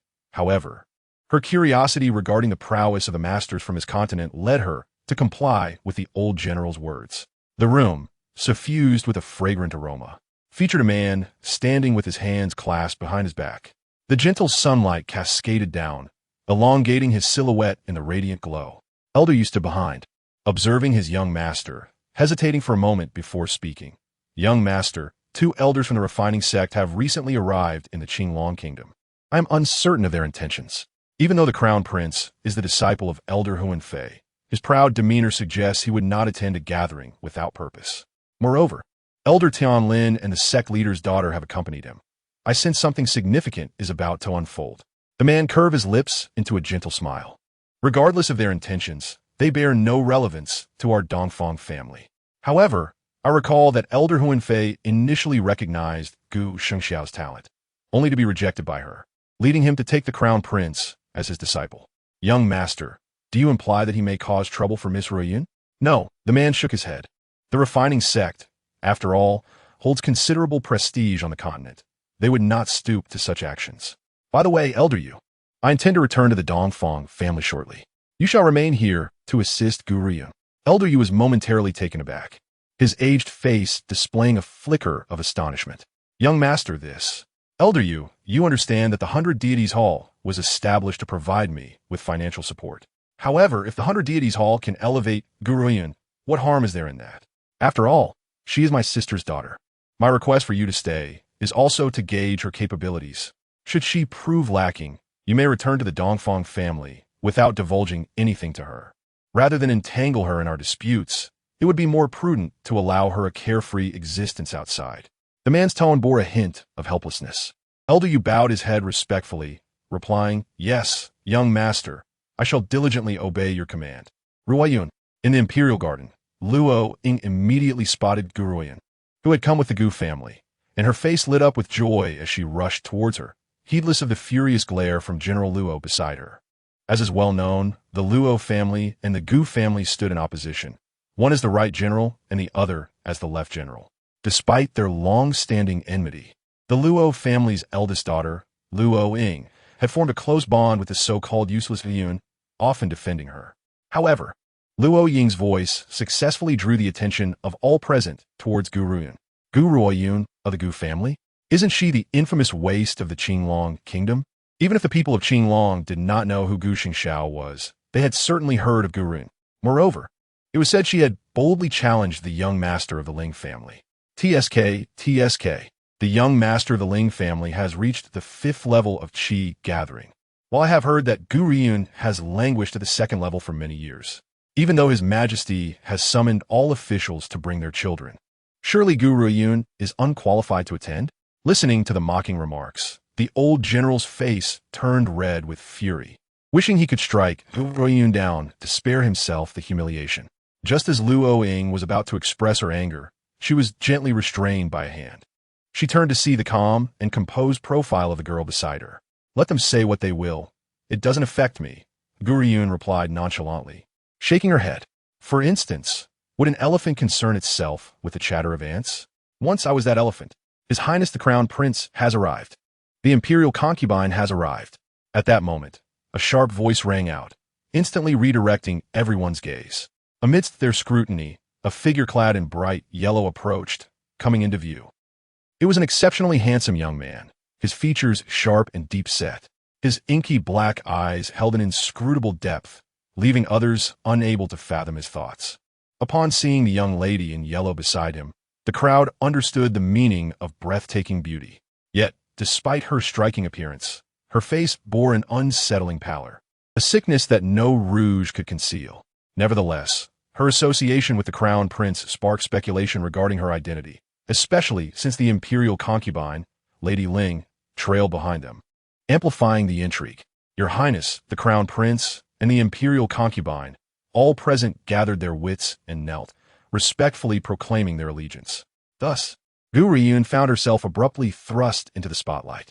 Gu Ruoyun, upon sighting the Crown Prince and the Imperial Concubine, kneeled before them. The old general's brow furrowed, his tone tinged with anger. Apologies, Gu Ruoyun shrugged. I have developed a condition in my knees that makes kneeling quite inconvenient. Should there be a next time, I shall certainly make amends to His Highness and the Imperial Concubine. Knees? How absurd. The old general nearly lost his composure, ready to administer a thrashing to Gu Ruoyun. Knees cannot develop such ailments. Lady Ling covered her lips with a smile, her piercing gaze sweeping toward Gu Ruoyun. So, this is Gu Ruoyun of the Gu family? Truly, it is said that meeting in person surpasses mere reputation. I have heard that you intend to challenge my nephew. Is that so? This matter was no secret in the Qingtian Kingdom, and hearing it from Lady Ling's lips added a layer of intrigue. Indeed, Gu Ruoyun replied, meeting Lady Ling's gaze. I am the one destined to defeat Ling Shi. Ha! A laugh erupted from an unknown source, followed by a chorus of laughter from the crowd, as though they had not heard such an amusing tale in ages. Gu Ruoyun, do not be so arrogant. The young master of the Ling family leaped to his feet, furious as he exclaimed, If I do not make you kneel and call me father, I shall take your surname. This wretched woman dared to humiliate him? Very well. He would ensure her demise was rhythmically poetic. How dare you? Luo Ying could no longer contain herself. She sprang to her feet, anger flaring as she retorted. Even if Gu Ruoyun were to be defeated, I shall step in. If you have the courage, face me instead. Bullying someone weaker than you is no true skill. Ling Shi opened his mouth to retort, but was met with the warning gaze of General Luo. In truth, aside from his own father, the one person Ling Shi feared most was this general. Although both General Luo and Elder Gu were esteemed generals, the latter preferred to avoid conflict, while the former was utterly reckless, especially since he was notoriously protective of his daughter. Those who dared to insult her would find themselves at his mercy, regardless of their noble lineage. Once, the son of the Minister of War had called Luo Ying ugly, and General Luo had stormed over to teach him a lesson. Surely, the emperor would not strip him of his military power over such a matter, for General Luo had made significant contributions to the nation. Lady Ling smiled, her eyes glinting with amusement. General Luo, your daughter is truly entertaining. However, do not forget that the Crown Prince and members of the refining sect are present. Oh, allow me to introduce her. This is Shiyun, the daughter of the refining sect's leader. The refining sect was regarded as a sacred institution in the hearts of all, especially with the leader's daughter present. Lady Ling, our sect has come to your esteemed kingdom for 2 reasons. First, to celebrate the Crown Prince's birthday, and second, as we are in need of talent, we have come to select individuals to join our ranks as outer disciples. I have already heard whispers of the many talented youths in the Qingtian Kingdom, perfectly suited to serve our refining sect. Gu Ruoyun smiled warmly at the crowd in the garden, her demeanor exuding the refreshing air of spring, leaving a pleasant impression on all present. Gu Ruoyun's heart stirred, and she cast a surprised glance at Gu Ruoyun. Yet she refrained from voicing her thoughts and withdrew her gaze. "Child, it appears you have discerned the truth." A voice suddenly resonated within her soul. It was Zixi. This woman practices an ancient and long-lost technique of spiritual refinement. Those who cultivate such arts exude an alluring and captivating aura, compelling the admiration of men who encounter her. However, this technique renders one's constitution exceedingly frail, necessitating the consumption of other spiritual energy for survival. Without ample spiritual nourishment, she would swiftly perish. Even Zixi was taken aback. It was perplexing that someone would resort to such a malevolent practice, one that had seemingly vanished many years ago. Moreover, this woman imparted an unsettling sensation, a feeling he had previously experienced only in the presence of one individual. Upon hearing Zixi's words, Gu Ruoyun fell into silence, realizing that this continent was far more intricate than she had anticipated. Chapter 20. The Stern Crown Prince, Part 5. Esteemed guests, Gu Ruoyun spoke with a gentle smile, her eyes radiating warmth. To assess your capabilities, the elders of our alchemy sect have specially brought forth the Heavenly Spirit Array. Shortly, I shall escort you into the array for a month of cultivation. After this period, we shall determine your qualifications for entering the alchemy sect based on your performance. Though they were unaware of the specifics of the Heavenly Spirit Array, they understood it to be a treasured artifact of the alchemy sect, undoubtedly precious, and they resolved to cherish this opportunity. The Crown Prince, Lung Yinfeng, who had remained silent throughout, paused momentarily as he passed by Gu Ruoyun. Without glancing back, his chilling voice resonated slowly. "Gu Ruoyun, your earlier actions were merely an attempt to showcase your uniqueness to attract my attention. Alas, my gaze has never been upon you." With that, he vanished from her sight without a backward glance. Gu Ruoyun was momentarily dumbfounded. In Donghua continent, even the Golden Emperor did not command her submission. How could she possibly bow to a mere prince? Yet, his assumption that she sought his notice was bewildering. She recalled that in the past, her brother Gu Shengxiao often engaged in duels with Lung Yinfeng, and wherever they battled, she was invariably present. Everyone believed she was merely using Gu Shengxiao to get closer to the prince, oblivious to the fact that during those contests, her thoughts were solely with her brother. Consequently, Gu Ruoyun had never harbored any fondness for Lung Yinfeng, and now, that sentiment was even less likely to exist. "Gu Ruoyun, so you truly harbor feelings for the Crown Prince?" Gu Pampan exclaimed in anger, shooting a furious glare at Gu Ruoyun. "You previously denied any affection for him, yet now you resort to such tactics to attract his attention. Thankfully, the Crown Prince saw through your ruse, otherwise." Noticing the gazes directed at her, Gu Ruoyun blinked innocently. "What is the Crown Prince? Can one consume him?" "Consume?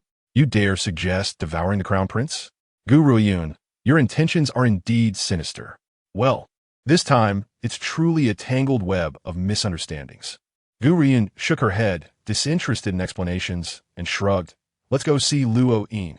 In the palace courtyard, silence enveloped the crowd. All clamor ceased upon the arrival of two elderly figures. Luo Yin pointed at one of them and said, "Gu Ruoyun, do you see that elder in black? He is the Crown Prince's master, Han Fei. The other elder in red is Elder Tianlin. Both are masters of the alchemy sect." Gu Ruoyun nodded, her gaze shifting from the two men to the pillar beside them. If she was not mistaken, the four pillars surrounding them marked the entrance to the Heavenly Spirit Array. "Esteemed guests, with your current abilities, you shall enter the preliminary level of the Heavenly Spirit Gate. Remember, you are to remain within the designated area I assign. Do not stray. Venturing into other zones will undoubtedly bring peril." Han Fei's stern expression bore down on the crowd. Furthermore, the spiritual energy within the Heavenly Spirit Array is exceedingly dense. Therefore, any martial artist must reach the third level of Qi gathering. Otherwise, the overwhelming power may lead to catastrophic consequences. I assure you, this is not mere alarmism. I trust none among you would fail to reach the third level. At this, Gu Pampan appeared hesitant, her expression indicating she had something to say. Hun Fei, noticing her demeanor, furrowed his brow and inquired, "Does this young lady have something to express?" Chapter 21. Worthless? Who says? Part 1. Elder Hun Fei. Gu Pampan bit her lip and glanced at Gu Ruoyun before turning back to Hun Fei.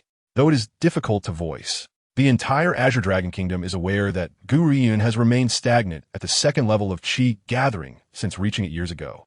Thus, she is unlikely to enter the Heavenly Spirit Array. As she spoke, Gu Pampan feigned a look of regret, as if genuinely sorrowful for Gu Ruoyun, masking any other emotions. Oh, Hun Fei followed Gu Pampan's gaze, landing upon Gu Ruoyun's tranquil countenance. So this is Gu Ruoyun, the sister of Gu Xingxiao? She appears to be of considerable age. How can she still be at the second level of Qi gathering? Given Gu Xingxiao's prodigious talent, how could his sister be so lacking? This is quite the revelation. Years prior, the rejection of his apprenticeship by Gu Xingxiao had been a lasting humiliation for him. Thus, he bore no goodwill toward Gu Ruoyun. Elder, this matter is well known throughout the Azure Dragon Kingdom. While I do feel sympathy for her, her lack of progress is beyond my control. Gu Pampan expressed with a helpless demeanor, her expression akin to that of a mother disappointed in her child. Gu Pampan, you, Luoyin, filled with indignation. Clench her fists. Just as she was about to strike, a hand reached out from beside her, firmly grasping her own. Gu Ruoyun smiled, her delicate features alight with unspoken meaning. Gu Pampan, I apologize for disappointing you. Just last night, I broke through to the third level of Qi gathering. Her voice, calm as a gentle breeze, resonated clearly in the ears of all present. Instantly, Gu Pampan's expression froze, as though she had received a resounding slap, wishing desperately for a hole to hide in. Had Gu Ruoyun not been so insistent on her stagnant state, she could have mocked her for her belated breakthrough. However, just as she had claimed Gu Ruoyun was still at the second level, she was met with a loud rebuttal. Taking a deep breath, Gu Pampan managed a dry chuckle. Well, congratulations. After years, you finally reached the third level of Qi gathering. I wonder how long it will take for your next breakthrough. I believe at the latest, it will be within a decade before you reach the fourth level. Rest assured, before your demise, I will certainly achieve it. Luoyin could no longer contain herself, bursting into laughter as she patted Gu Ruoyun's shoulder. Ruoyun, do you mean to say that when you reach the fourth level, her time will be drawing near? Gu Pampan, you ought to be cautious. Once Ruoyun breaks through, you should find a place to hide, lest you meet an untimely end. TSK, with your beauty. How unfortunate it would be to perish. Gu Pampan's face shifted through a spectrum of colors, green, white, and more, an impressive display. Yet, Gu Ruoyun found herself admiring her resilience. Despite being humiliated by Luoyin, she refrained from exploding in anger. Gu Ruoyun, mind your words. The old General Gu scolded sternly, his face darkening. And you, General Luo, is this how you educate your daughter? Such a lack of decorum. Decorum? General Luo snorted. I am far better than you, old man, who nearly beat your own granddaughter to death without discerning right from wrong. In all honesty, General Luo could not fathom why Gu Ruoyun of the Gu family bloodline would be treated so poorly, especially for the sake of a young man from the Ling family. Is this truly the behavior of a grandfather? I will pause for a day, as the initial progress has been somewhat slow. Therefore, I will delete most of the content starting from the Qi gathering pill and make some changes before finalizing the outline.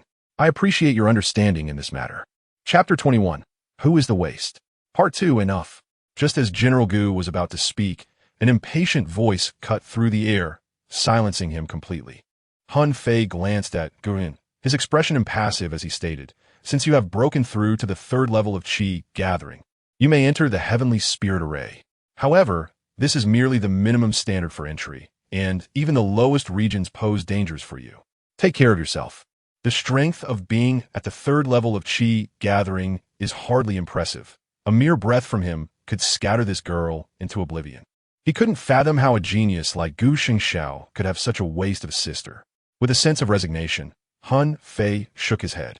With the combined efforts of Hun Fei and Tian Lin, the gates of the Heavenly Spirit Array opened, allowing the younger generation to enter the formation. The next opening would not occur for another month, so after entering, the rest returned to their respective families, awaiting the royal palace's summons in a month. At that moment, gazing at the vast emptiness of the royal palace courtyard, Hun Fei's eyes reflected a hint of contemplation. Not long ago, an anomaly descended upon the imperial city of the Qingtian Kingdom, where the sect master observed celestial phenomena, suggesting that a powerful being would appear, heralding changes across the continent. If we could capture that being, our refining sect would undoubtedly surpass all major sects. Regrettably, the sect master could only discern that this powerful individual would descend upon a promising young talent, but could not identify who it was. Otherwise, we would need to venture into the heavenly spirit array for testing. Tianlin remained silent for a while before lifting his head and speaking in a calm tone. Compared to that genius, I am more concerned about another matter. What is it? I don't know if you noticed earlier, but although the girl named Gu Ruoyun has poor talent, her mental strength is remarkably powerful, stronger than any genius we have encountered. Han Fei's heart jolted with surprise. I did not pay attention to that, due to her connection with Gu Xingxiao. Are you saying her mental strength is formidable? Upon realizing this, Han Fei's breath hitched. If she could offer her mental strength, it could heal the lady's condition. Han Fei, if she loses her mental strength, she would become an imbecile. I doubt Gu Ruoyun would agree, Tianlin replied, his tone unperturbed. I beg to differ, Han Fei scoffed. In the Qingtian Kingdom, she is merely a despised waste. If she is willing to contribute to the lady, our refining sect would surely care for her for a lifetime. Moreover, offering her mental strength for the lady's sake is her fortune. The upcoming continental battle requires our refining sect's participation, and the lady is our sect's foremost genius. It is only natural for someone from the continent to contribute for its safety, so no one would refuse, much like those before her. This suggestion seemed to imply that Gu Ruoyun should be grateful to the refining sect for sacrificing herself, and if she refused, she would be branded a sinner across the continent, deserving of public scorn. Tianlin shook his head with a bitter smile. That girl has a fiery temperament. She's not so easily swayed. Han Fei, they will not reappear for a month, so let us return after a month. Feel free to message me privately with your opinions. I will read them. Please do not rush the updates. I will write more when I have the time, but sometimes I truly cannot manage it. Chapter 22. Who is the Waste? Part 3. In a lush valley, young Master Ling stood among the crowd, relishing the feeling of being the center of attention. Suddenly, his gaze fell upon Gu Ruoyun, who was walking towards the group, a proud smile gracing her delicate face. Gu Ruoyun, we shall see, he declared. On the day of our duel, I will make you kneel and call me grandfather. The aura within the heavenly spirit array was exceptionally abundant, several times more than that outside. If Gu Ruoyun trained here, aided by the Qi gathering pill, she could undoubtedly break through to the 4th level of Qi gathering within a month. Therefore, upon entering the heavenly spirit array, she sent Luo Ying to train elsewhere and found a cave to begin her cultivation. Inside the cave, Gu Ruoyun sat cross-legged, the gentle spiritual energy slowly coalescing around her, transforming into threads that were absorbed through her open pores, gradually accumulating in her spiritual sea. Watching her vast spiritual sea fill with energy, Gu Ruoyun felt an indescribable comfort. Time passed second by second, and during this period, she remained hidden in the cave, leading those who had not seen her to believe she had perished at the hands of magical beasts. Just as everyone thought she had met her end, a subtle fluctuation emanated from the cave, not particularly strong, yet perceptible to those nearby. I have finally broken through to the 4th level of Qi gathering, Gu Ruoyun exclaimed, opening her eyes. I wonder how long it has been. A slow, teasing voice echoed in her consciousness. It has been over 20 days. Over 20 days? Gu Ruoyun was taken aback. I thought more than a month had passed. I didn't expect it to be only 20 days. This is all thanks to the Qi gathering pill. Without it, I might not have broken through even in a month. She recalled that even in the Dongyue continent, she had taken a month and a half to achieve a breakthrough, and even then, she was hailed as a peerless genius. At this thought, Gu Ruoyun felt a tightening in her throat. She sensed that her achievements in this life would undoubtedly surpass those of her previous life.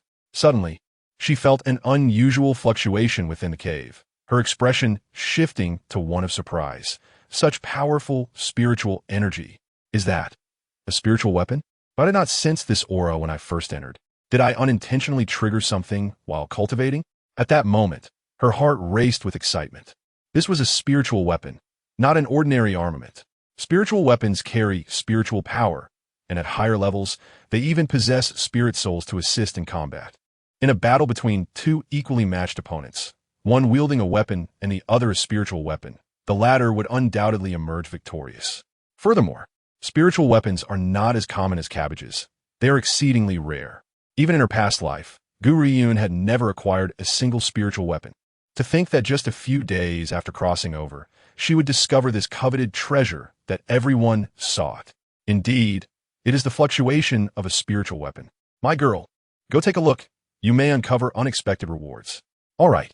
Gu Ruoyun nodded slightly, though she found it puzzling that the refining sect members seemed unaware of its nature. Otherwise, why had they not claimed it for themselves? No, the refining sect specializes in refining. They would not fail to recognize a spiritual weapon.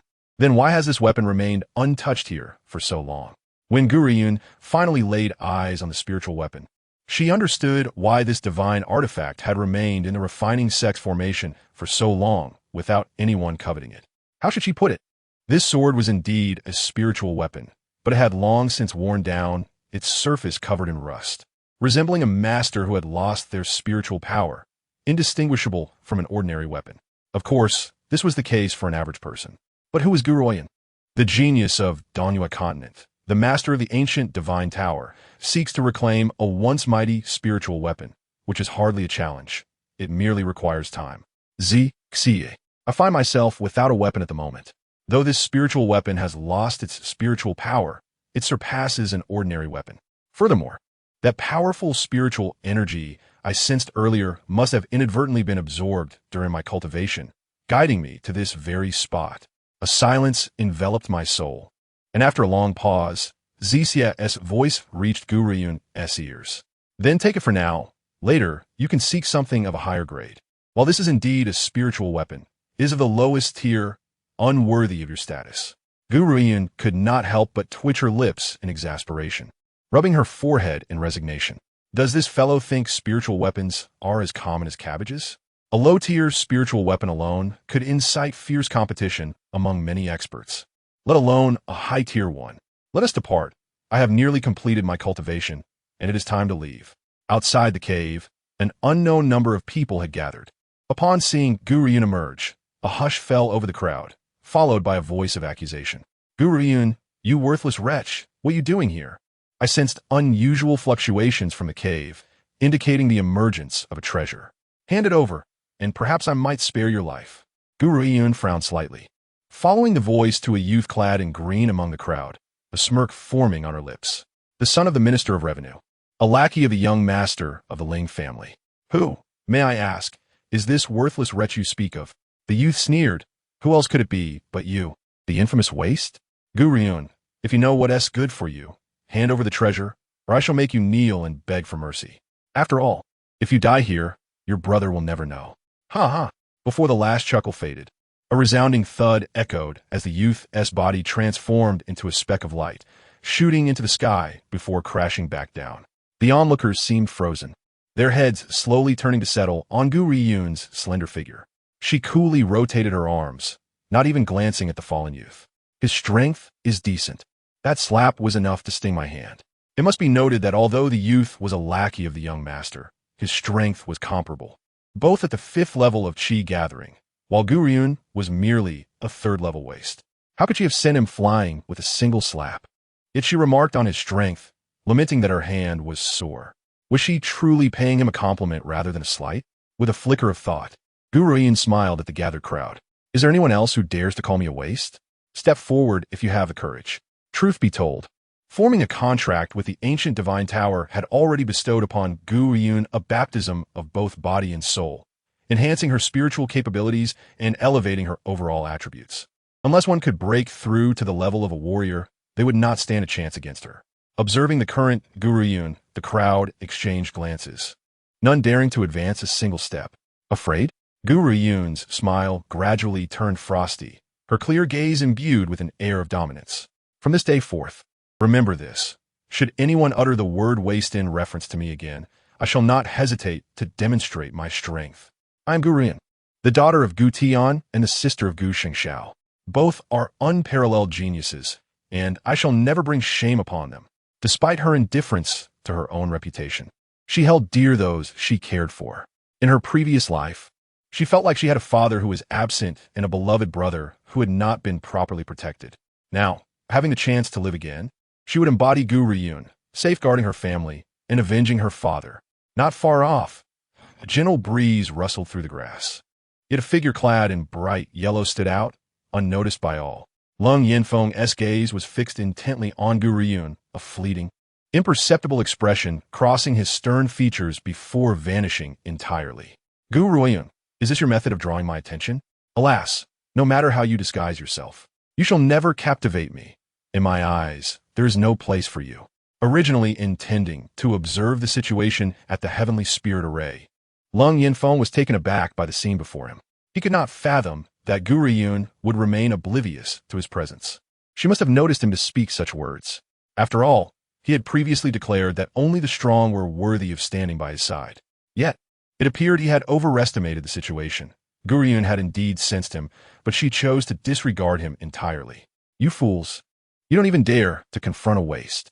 At that moment, a brazen voice shattered the silence, akin to a stone cast into water, creating ripples. Ling Shi strode forward, flanked by a group, a mocking smirk directed at Gu Ruoyun. I sense fluctuations here, suspecting a treasure had emerged, and I came to investigate. To think I would overhear your conversation. So many of you, frightened of this waste? What if I insult Gu Shangxiao? Having such a worthless sister is nothing short of a disgrace. And your father, that short-lived ghost, if he were alive to see you like this, he would surely wish for death. Gu Ruoyun, what purpose does your existence serve?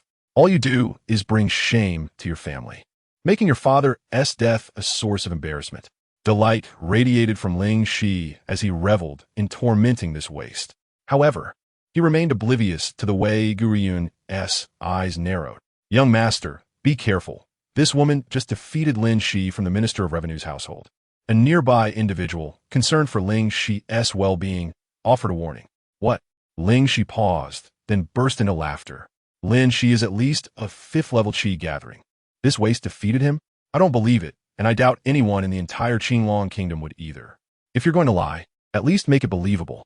Just as he finished speaking, Ling Shi's expression froze, his laughter fading as he beheld Lin Shi lying motionless on the ground, as if lifeless.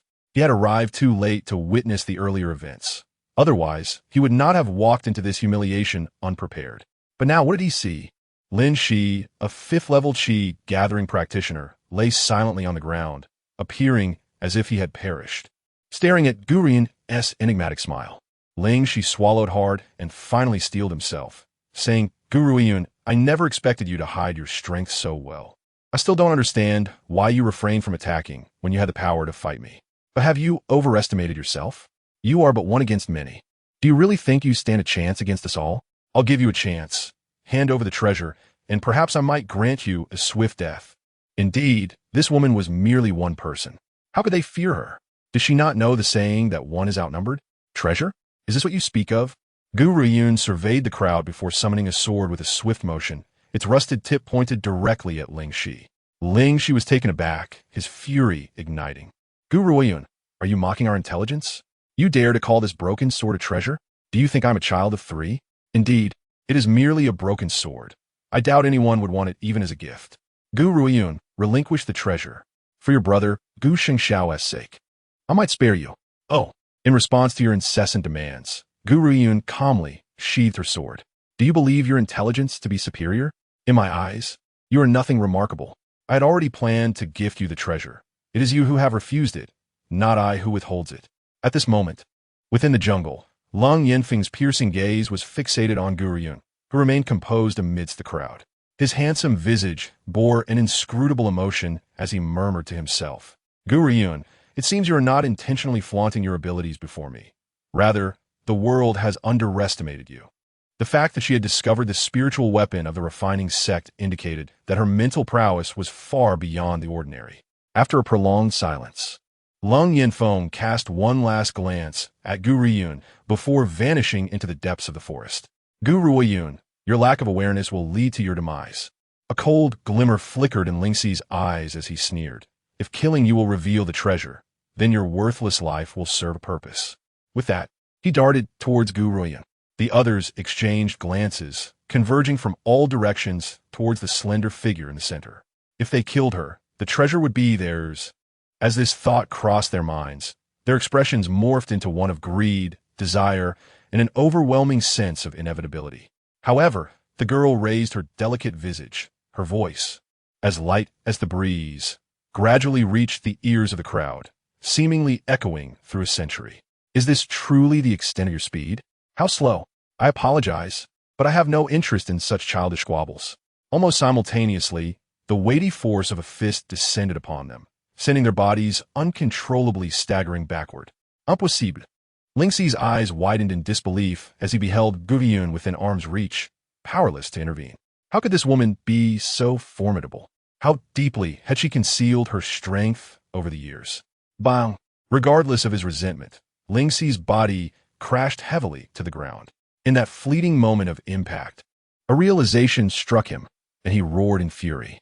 Gu Ruoyun, was this your intention all along? To allow me to bully you, to suppress you, only to challenge me for a decisive victory and crush me in turn? What enmity do I bear towards you that would warrant such meticulous humiliation over the years? Clearly, Lingxi's thoughts were overly convoluted. He believed Gu Ruoyun had hidden her true power solely to seize an opportunity to humiliate him. Of course, Gu Ruoyun had always been disinclined to explain herself to those of little significance, so her silence was, to Lingxi, an implicit admission. Ah, Gu Ruoyun, I will kill you. With a furious shout, Lingxi sprang to his feet. As he raised his hand, a golden rune materialized, emitting a soft glow that accentuated his twisted features. This was the only rune of the Ling family, purchased at great cost from a master by his grandfather. It could summon his grandfather in times of peril. So, Gu Ruoyun, this time, you are undoubtedly doomed. As he tore the rune apart, a flash of golden light enveloped the area, and Lingyi appeared before everyone. Upon seeing his grandfather, Lingxi exhaled in relief and hurriedly reported, "Grandfather, please save me. If it weren't for the teleportation rune you gave me, I might never see you again." Oh, Lingyi's expression darkened, his aged face clouded with fury. Who dares to harm a member of the Ling family? In an instant, all eyes turned towards Gu Ruoyun, and following their gazes, Lingxi focused on the seemingly unperturbed girl. The Gu family girl? He furrowed his brow. Sierra, this Gu family girl is merely at the third level of energy accumulation. Do you truly struggle against her? No, grandfather. The Gu family has concealed her abilities well. With a single move, she defeated us all. Her power is certainly not limited to the third level. At the very least, she is at the 6th or 7th level. Lingxi paused, smirking coldly. Her desire to kill me is not merely personal. She aims to eradicate our Ling family line. Such a treacherous and malevolent person must not be allowed to live. Boom! A furious aura erupted from Lingyi as he fixed his icy gaze upon Gu Ruoyun. Girl, how can you possess such a malicious heart at such a tender age? Allowing you to live will only bring calamity upon the world. To prevent you from harming the innocent in the future, I must eliminate you now. The oppressive atmosphere thickened around him, making the air feel scarce and stifling. Gu Ruoyun's heart sank slightly. With her current strength, she could not contend with Lingyi. The only course of action was to flee. As this thought crossed her mind, she let out a mocking laugh, her smile laced with derision. Is this the illustrious Ling family? If the young cannot defeat me, they send the old? One eye-opening experience. Lingyi, I will remember this day. One day, I shall make the members of the Ling family pay dearly. In that moment, the girl's frail face radiated an arrogant defiance, exuding a regal aura that even emperors might envy. For a fleeting instant, Lingyi seemed to glimpse a long-lost familiar visage. The unmatched genius from over a decade ago, Gu Tian, the extraordinarily talented figure, the youngest martial emperor of the continent, bore an uncanny resemblance to the present Gu Ruoyun. No, this cannot be. I absolutely cannot allow this woman to live. She poses too great a threat. Gu Ruoyun, no matter what you say today, I will not allow anyone who bullies the Ling family to survive. Lingyi's aura surged ominously as he coldly declared, "Thus, you must die here today." Gu Ruoyun chuckled frostily. "If you cannot kill me, I hope you won't regret it." With those words, she turned her back on the Ling family duo and swiftly dashed toward a distant peak.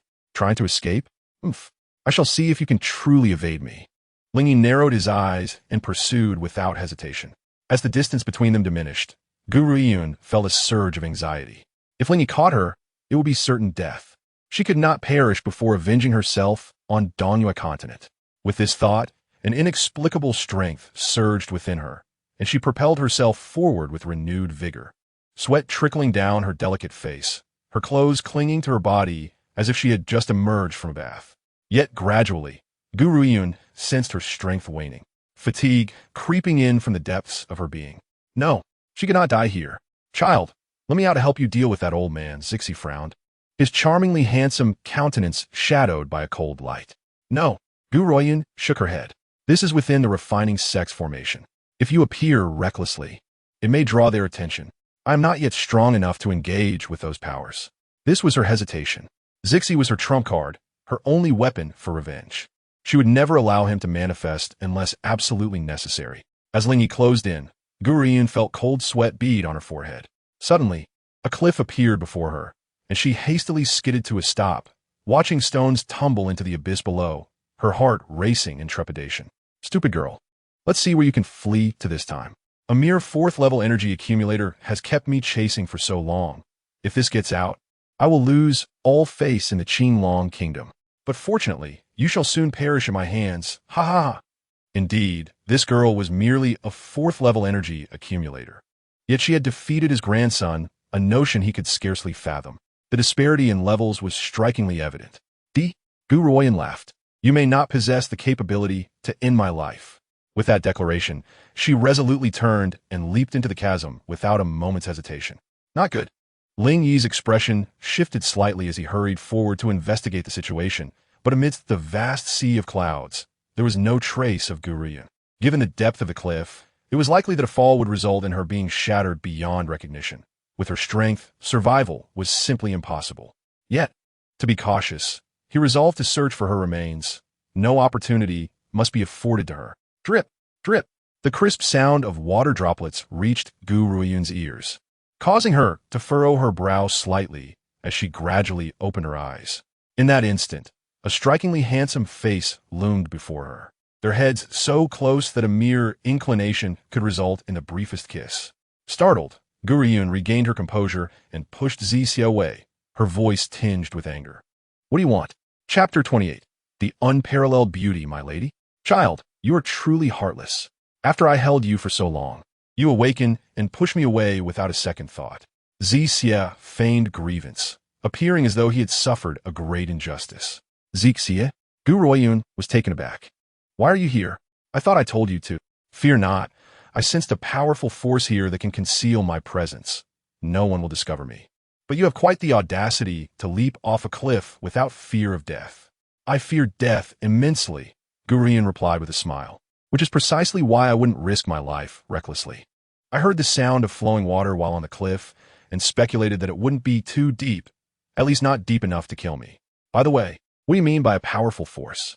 Zixia fell silent for a moment before looking at Gu Ruoyun, his handsome face etched with seriousness. The Tianling array is not a formation from the refining sect. It originates from the Donghua continent, crafted by a formidable being. I cannot provide all the specifics, but I sense an overwhelming power within. Overwhelming power?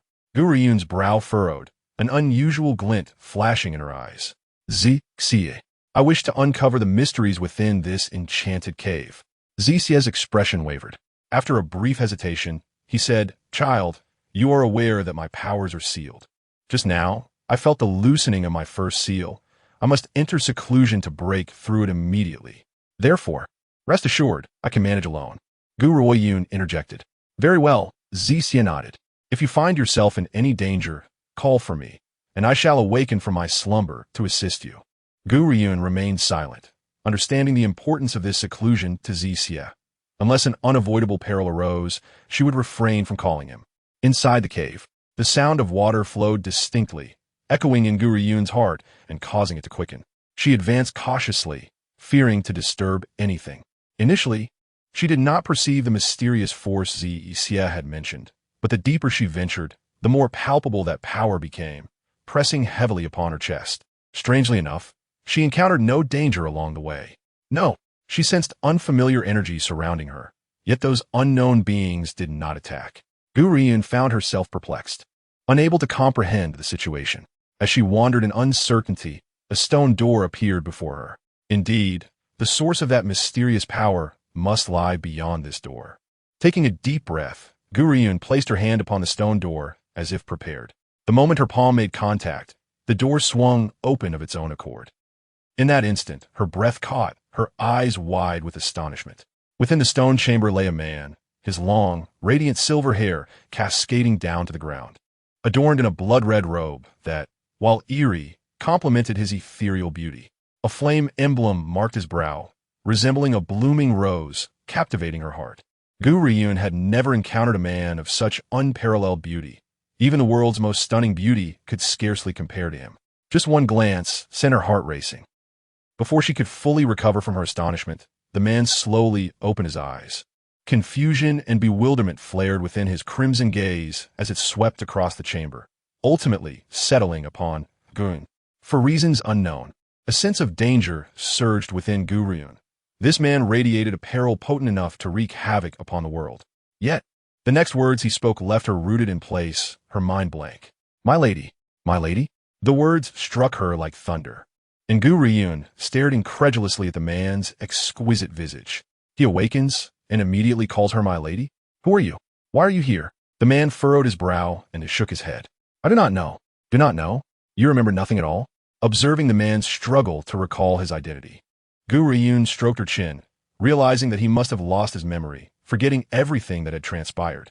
At that moment, unbeknownst to Gu Ruoyun within the Tianling array, a roar echoed across the mountains of the continent, reverberating through the skies. The spiritual beasts of the entire mountain range knelt in unison, bowing towards a distant point. Our king awakens. All beings pay homage. All things kneel before the returning sovereign. Chapter 29. The unparalleled beauty, my lady, continued. Within the stone chamber, Gu Ruoyun gazed at the dazed man, her brow arching slightly. It seems the mysterious power of this place emanates from you. Now that I understand its origin, I must take my leave. The man descended from the stone bed and followed closely behind her, his silver hair flowing like a celestial being, enhancing his already enchanting visage. However, a pitiable expression adorned his exquisite face as he gazed at Gu Ruoyun with a look of longing. Do not follow me. Gu Ruoyun halted momentarily, casting a glance over her shoulder before hastening her steps to exit this peculiar place. A month passed in the blink of an eye, and many gathered within the palace courtyard. At that moment, a flash of light erupted from the formation, revealing the young individuals who had previously entered it. Luo Yin searched among the crowd for Gu Ruoyun, yet the familiar figure was conspicuously absent, stirring an unsettling feeling within her. Could it be that Gu Ruoyun had encountered misfortune? No, it was impossible. She would never come a harm. Why was Gu Ruoyun missing? Hun Fei's expression turned cold as his gaze swept over the crowd. It was crucial to note that Gu Ruoyun was now intricately linked to their refining sect. If she could provide her full mental energy, she would undoubtedly heal her body. Thus, she must not encounter any accidents. My lord, Gu Ruoyun fell victim to an attack by spiritual beasts within the Tianling array and has perished. We need not wait for her any longer. Young Master Ling's disdainful laughter echoed. After all, everyone present had been bribed. None would reveal the truth. What did you say? Luo Yin's fury ignited as she glared at Ling Shi. Repeat that for me. Oomph. Ling Shi sneered coldly. I said, Gu Ruoyun was attacked by spiritual beasts in the Tianling array and has died. I witnessed it with my own eyes. It cannot be false. You saw Gu Ruoyun being attacked by spiritual beasts, yet you did not attempt to save her? Luo Yin's fists clenched tightly, her heart racing as her voice trembled with barely contained rage. Save her? Ling Shi regarded Luo Yin with the same expression one might reserve for a fool. Why should I save her? She is but a waste. If she is dead, then so be it. What does it matter to me? Allowing such a waste to live is a gross misallocation of resources. Early demise leads to early rebirth. She ought to express gratitude for my decision not to save her, sparing her the anguish of existence. Indeed, Gu Ruoyun is nothing but a waste. My grandfather has already informed him that this woman possesses merely a 4th-level qi gathering. Yet she effortlessly defeated him, a 5th-level practitioner. Surely, she must have relied on the treasure acquired in the cave. Otherwise, how could it be possible? Luo Ying, in a fit of rage, shouted fiercely and landed a punch on Ling Shi's delicate face. The suddenness of the incident left everyone stunned, unable to react. Ling Shi, you beast. Today, I shall avenge Gu Ruoyun. With each blow raining down on Ling Shi, tears glistened in Luo Ying's eyes, as if she sought to unleash her pent-up fury. Upon witnessing his grandson being assaulted, Ling Yi finally regained his composure and hastily commanded, "Bring that little wretch to me." Little wretch? Who the hell are you calling a little wretch? General Luo erupted in fury, stepping forward from the crowd to stand protectively in front of Luo Ying. "I'm still alive, and I shall see who dares to harm my daughter." The atmosphere instantly thickened with hostility, and silence enveloped the crowd, as they held their breath in fear. Just then, a perplexed voice emerged from the back. "What has transpired? Luo Ying, why do I see such a fierce side of you upon my arrival?" Chapter 30. The Shameless Refining Sect, Part 1. Luo Ying's fist, poised to strike Ling Shi, abruptly froze, disbelief washing over her as she turned to face the girl who had appeared in the square. With her mouth agape, she stammered, "Gu Ruoyun, you're not dead? Who told you I was dead?" Gu Ruoyun rolled her eyes. Luo Ying, in all honesty, pointed at the bloodied Ling Shi before her. "He claimed to have witnessed you being killed by a spirit beast. I was about to settle the score with him, only to discover you still alive.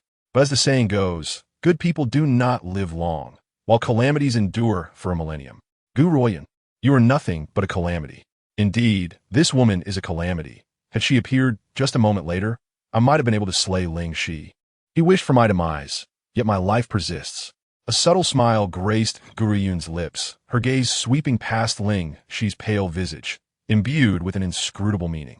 "Well then, since everyone is nearly gathered, let this certification of your strength come to an end." Sol Fei visibly exhaled in relief. For him, Gu Ruoyun's well-being was crucial for the young lady's comfort, and any misstep was unacceptable. After all, apart from her, it was unlikely anyone else possessed such formidable spiritual power. With this in mind, he cleared his throat twice and spoke with solemn seriousness. "In the Blue Dragon Kingdom, exceptional talents abound. Once, Gu Tianwei was the continent's foremost genius, and now, Gu Xingxiao and Lung Yinfeng both exhibit commendable aptitude. Among you, there are also numerous outstanding individuals. It is a pity, however, that one among you, regardless of effort, shall achieve nothing." Swish, swish, swish. All eyes converged on Gu Ruoyun. In their view, the only person in this world who could toil endlessly without success was the renowned waste of the Gu family. Elder Gu's expression darkened considerably, his gaze fixed on Gu Ruoyun with malice, as though she were not his granddaughter, but an enemy sworn to his destruction. "Gu Ruoyun," Sol Fei coldly addressed her, "your brother is a genius among geniuses, yet you bear the traits of a waste. I discerned your spiritual sea is exceptionally vast, rendering your advancement more arduous than others. With such a spiritual sea within you, you shall never achieve anything in this lifetime." Facing the scornful gazes directed at her, Gu Ruoyun merely smiled faintly. This continent is indeed far less advanced compared to the East Peak continent. Otherwise, even the adept of the refining sect would not have failed to see her true potential. After all, had she possessed such attributes in her past life, she likely would not have met such a fate. However, Sol Fei paused, a glimmer of light flashing in his eyes. "Our refining sect has never been one to disdain those deemed wasteful. I now offer you an opportunity to pledge your loyalty to our sect. What say you?" His expression bore the air of condescension, as if he expected her gratitude for the chance he bestowed upon her. What? A waste to pledge allegiance to the refining sect? Had Sol Fei lost his senses to make such a proposal? As his words echoed, the crowd erupted in disbelief. How could the esteemed refining sect extend such an invitation to a waste? Yet, what ensued next was even more astonishing. A broader smile graced Gu Ruoyun's lips, her eyes sparkling with mirth. "I'm afraid I have no interest in your refining sect." A thunderous silence enveloped the gathering, as every individual stood in shock. She rejected. This waste possessed the audacity to decline Sol Fei's invitation? Observing Sol Fei's increasingly grim expression, the crowd could not help but feel anxious for Gu Ruoyun. Chapter 31. The Shameless Refining Sect, Part 2. "Child, you ought to consider this carefully. Not everyone is deemed worthy to join our refining sect, especially not a waste." Sol Fei suppressed the fury surging within him, his voice cold and heavy. He was evidently infuriated by Gu Ruoyun's lack of appreciation for the opportunity offered. "I have stated my disinterest." Gu Ruoyun cast a glance at Sol Fei's sullen visage. "Moreover, I choose to trust my brother's judgment. When my brother refused the refining sect's invitation years ago, it was clear there was something amiss with the sect, thus I aligned my choice with his. Years prior, the refining sect extended a warm invitation, Yet Gu Shengxiao had audaciously declined before numerous powerful figures, an eternal scar in Sol Fei's heart. Now, Gu Ruoyun had reopened that wound, inciting his anger. With a resounding crash, an immense force radiated from him, toppling nearby trees. He clenched his teeth, speaking through gritted jaws. Gu Ruoyun, you truly refuse to join the refining sect? Do you think, as a waste, you have the right to reject me? Were it not for the young lady, I would never waste my breath on a waste like you. No matter how many times you ask, the answer remains the same. I, Gu Ruoyun, will never join the refining sect. Her voice was resolute, resonating through the crowd, silencing the once boisterous assembly. Oomph. Sol Fei scoffed, turning to Elder Gu. Is this truly your granddaughter? She is utterly uncultured. Elder Gu furrowed his brow, initially taken aback. His shock quickly morphed into fury upon hearing Gu Ruoyun's words. This girl was utterly oblivious to the benefits that would accrue to the General's residence from an alliance with the refining sect. Yet she had the audacity to reject the golden opportunity laid before her, showing no regard for the family's interests. However, Elder Gu had never considered that he had never treated Gu Ruoyun kindly. How could he expect her to sacrifice for him? Sol Fei. Women generally follow their fathers at home and their husbands upon marriage. She has no father. Thus, she ought to heed my words as her grandfather. Henceforth, Gu Ruoyun shall belong to the refining sect, and her fate will be of no concern to our Gu family. Having uttered these words, Elder Gu fixed a stoic gaze upon Gu Ruoyun. In that moment, the girl's clear eyes revealed no trace of emotion, unsettling his heart. Although Gu Ruoyun had Gu Shengxiao as her brother, he was merely a genius and could not be compared to a grand sect like the refining sect. Therefore, sacrificing a Gu Ruoyun in exchange for an alliance with the refining sect was worthwhile. With this thought, Elder Gu's heart gradually calmed. Are you certain? Her voice was devoid of emotion, an unsettling calmness. Luo Ying tightened her grip on Gu Ruoyun's arm, feeling an inexplicable strangeness about her. It was as if another soul had taken over. Gu Ruoyun, I am your grandfather and possess the authority to dictate your life. Grandfather? Huh. Gu Ruoyun could not contain her laughter, her eyes brimming with mockery. Do not presume that you are merely a nominal elder to me. Not even the heavens possess the authority to dictate the course of my life. My destiny has always been in my own hands. Initially remaining in the Gu family was out of respect for my brother.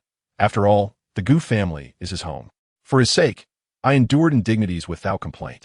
However, I firmly believe that if my brother were to witness the way you have treated me, he would undoubtedly support my departure from the Gu family. Chapter 32. The Shameless Refining Sect, Part 4. General Luo could not help but applaud, laughing heartily. Gu Ruoyun, I once prevented Luo Ying from associating with you for 2 reasons. First, your connection to the Gu family made me wary of the old man as potential malice towards my daughter. Second, I found you excessively timid. I, Luo, have always admired those with audacity. Not long ago, I heard rumors that your cowardice was merely a fade. I was skeptical, yet upon seeing you now, it is indeed true. Waste is innate. While you may lack agency, character is cultivated. Should you ever leave the Gu family, you are welcome to visit my Luo household. The Gu family? The refining sect? These were not within his realm of concern. He had never feared anything. Why should he be apprehensive towards a refining sect? Moreover, Gu Ruoyun's words resonated with him. Familial ties, such as these, are unworthy of preservation. Lord Huanfei's expression darkened, casting a glowering glance at General Luo. Yet he refrained from further comment. However, the old man of the Gu family held no such reservations, sneering, Luo Hongtian, this is a matter for the Gu family. It has no bearing on you. As an outsider, you lack the standing to comment. Since this girl has been orphaned from a young age, I have the right to decide her fate. Lord Huanfei, from now on, Gu Ruoyun shall be one of your refining sect. It is yours to decide whether to cherish or discard her. Upon hearing this, Lord Huanfei nodded in satisfaction. It seemed the Gu family understood their position. Just as General Luo was about to speak on her behalf, Gu Ruoyun smiled slightly to halt his words. General Luo, I appreciate your goodwill, but I face not only the Gu family, but also the refining sect. I do not wish for your Luo family to suffer any repercussions because of this matter, so you need not concern yourself. However, I shall forever remember the kindness you have shown me today. One may curry favor when one has achieved success, but when one is merely a useless waste, and yet another stands up to speak on their behalf before formidable foes, That is a genuine display of loyalty. Thus, the gratitude she felt towards General Luo would remain etched in her heart. I have reiterated this countless times. I shall never join the refining sect. Gu Ruoyun slowly lifted her head, the mirth in her clear eyes gradually fading as she fixed her gaze upon Lord Huanfei's grim visage. Humph. Lord Huanfei snorted coldly. Since you are so ungrateful, do not blame me for my lack of courtesy. With that, he swiftly approached Gu Ruoyun, and as the force of his presence bore down upon her, a thunderous explosion resonated, shaking the very earth beneath them. What on earth is happening? Lord Huanfei was forced back several steps, furrowing his brow as he inquired. That wave of energy seemed to emanate from the formation. Could something be amiss with it? Throughout this exchange, the eldest daughter of the refining sect, Yun, had remained silent. However, upon witnessing the surge, she turned her gaze towards the heart of the formation and was rendered motionless. The formation erupted before everyone's eyes, scattering like stardust upon the man's ethereal hair. They had never encountered a man whose beauty was so transcendent, capable of captivating souls and toppling kingdoms. Words such as enchanting and breathtaking paled in comparison to the splendor he exuded, as if he were wading through a sea of blooming lycoris. Clad in red as his silver hair danced around him, such colors were unmatched in both heaven and earth. Chapter 33. The Shameless Refining Sect, Part 5. Especially the flame nestled between his brows, wild and mesmerizing, leaving an indelible impression. At that moment, the man appeared quite forlorn, gazing at Gu Ruoyun with pitiful eyes. I do not wish to be alone. Please do not abandon me. Ah! The crowd was momentarily stunned. Was this man truly a simpleton? Or perhaps emotionally immature? Such a splendid visage wasted on someone seemingly so naive. Thoughts of this nature led them to shake their heads in regret. Yet at this instant, nearly all present were so entranced by his beauty that they overlooked the fact that he had emerged from the formation, which had subsequently exploded in his wake. I told you not to follow me. Gu Ruoyun sighed, raising her hand to her forehead, wondering how she had acquired a tale that she could not shake off. However, I do not know who I am, nor from whence I came, so I wish to accompany you. If you dislike me calling you wife, I can refrain. Please do not leave me. The man's eyes glimmered with a sense of abandonment, resembling a forsaken pet, with Gu Ruoyun cast in the role of the unfeeling owner. Gu Pampan had initially felt jealousy towards Gu Ruoyun for her association with such an extraordinary man, but upon hearing his words, she could not help but burst into laughter. Gu Ruoyun, I was perplexed at how a man of such beauty could be linked to you. It turns out he is just a fool who does not even know who he is. Only a fool would be drawn to someone as worthless as you. Truthfully, Gu Pampan's heart was still tinged with envy towards Gu Ruoyun. Even if this man were a simpleton, his beauty was unparalleled, and for some reason, merely looking at him filled her with a sense of pressure. Now, all eyes were upon Gu Ruoyun and the silver-haired man, leaving no one to notice the shifting expressions on Yun's face. How could it be him? This man was the very one who had invaded her dreams long ago. She had once believed dreams to be mere illusions, yet here stood the man from her visions, alive and breathing before her. Yet, from the beginning to the end, he had not spared her a glance. Instead, he indulged in playful antics with other women. Jealousy gripped Yun's heart like a vice, compelling her to rush forth and declare to the man that she was his destined companion. However, being the eldest daughter of the refining sect, she quelled her impulses, taking a deep breath to regain her composure. I must have that man. Since I have dreamed of him since childhood, it is a sign that we are fated to be together. Thus, in the end, this unparalleled man shall belong to me. As for the others, they are merely pawns in our love story, destined to perish swiftly, serving only to deepen our bond. With this thought, Yun cast a meaningful glance at Gu Ruoyun. Gu Ruoyun, who is this man? The old master of the Gu family's expression shifted through various shades, his voice lowering ominously. Who permitted you to associate with such a motley crew? The Gu family shall not allow just anyone to intrude. If you refuse to sever ties with him, we shall cast you out. Gu Ruoyun raised her lips in a slight smile. I apologize, but there is no need for your expulsion, for I have already resolved, from this moment forth, to no longer be a member of the Gu family. Chapter 34. The Shameless Refining Sect, Part 6. At this moment, the old master's face was exceedingly grim, his eyes seeming to emit flames of fury. Those officials who had previously clashed with him wore expressions of amusement, for they understood the old man's nature well. Had he not been so obsessed with power and status, he would not have driven away his own granddaughter. Ha ha! General Luo laughed heartily, addressing the old man. Have you heard? Your granddaughter no longer claims her identity with the Gu family. Thus, you have lost the right to dictate her affairs. As he spoke, a glimmer of mockery danced in his eyes, watching with delight as the old master's face turned pale. General Luo had a premonition that one day, the old master would come to regret his actions. Gu Ruoyun. Old Master Gu took a deep breath, suppressing the urge to unleash his wrath. You are born of the Gu family, and even in death, you remain a ghost of the Gu clan. I will never allow you to leave. Gu Ruoyun lifted her gaze to meet Old Master Gu's eyes, an array of emotions swirling within her. Sarcasm, indifference, and a hint of disdain. It seemed as though the Gu family had ceased to exist in her clear eyes. Is that so? She laughed, a smile so enchanting it sent shivers through the heart. Gu Yifeng, I hereby declare my separation from the Gu family. From this moment forward, the lives of all Gu family members, save for Gu Shengxiao, are of no concern to me. You have never cared for me, so why should I remain? With that, she grasped the hand of the silver-haired man and strode through the crowd, leaving Old Master Gu seething with fury, his face a mask of rage as he barked. Stop right there. As if deaf to his command, Gu Ruoyun quickened her pace, never once glancing back at her grandfather. What are you waiting for? Stop that rebellious woman. Old Master Gu shouted, his gaze fixed on Gu Ruoyun with the intensity of a man confronting his children's murderer. The crowd surged towards her, but at that moment, she halted, her hair dancing in the gentle breeze. I dare anyone to obstruct me. Her eyes blazed with an overwhelming authority that sliced through the guards, encircling her like a sharp sword. The onlookers were momentarily paralyzed, forgetting their intended responses. Could this truly be the once feeble young lady of the Gu family? The transformation was astonishing, exuding a presence that evoked fear among them. As she departed, realization dawned upon them. Disbelief etched on their faces. The girl they once deemed a worthless waste had undeniably changed. Her regal demeanor rivaled that of an emperor, perhaps even surpassing it. Old Master Gu, we outsiders have witnessed Gu Ruoyun's transformation.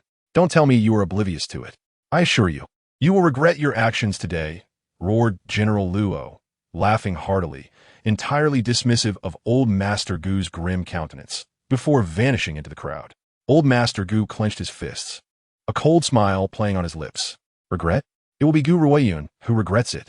She has forsaken the invitation from the artifact refining sect and abandoned the Gu family. By then, it will be too late for her to regret it. With her meager strength, her survival in this realm is questionable. Just wait and see. Chapter 35. The Jealousy of Shiyun, Part 1.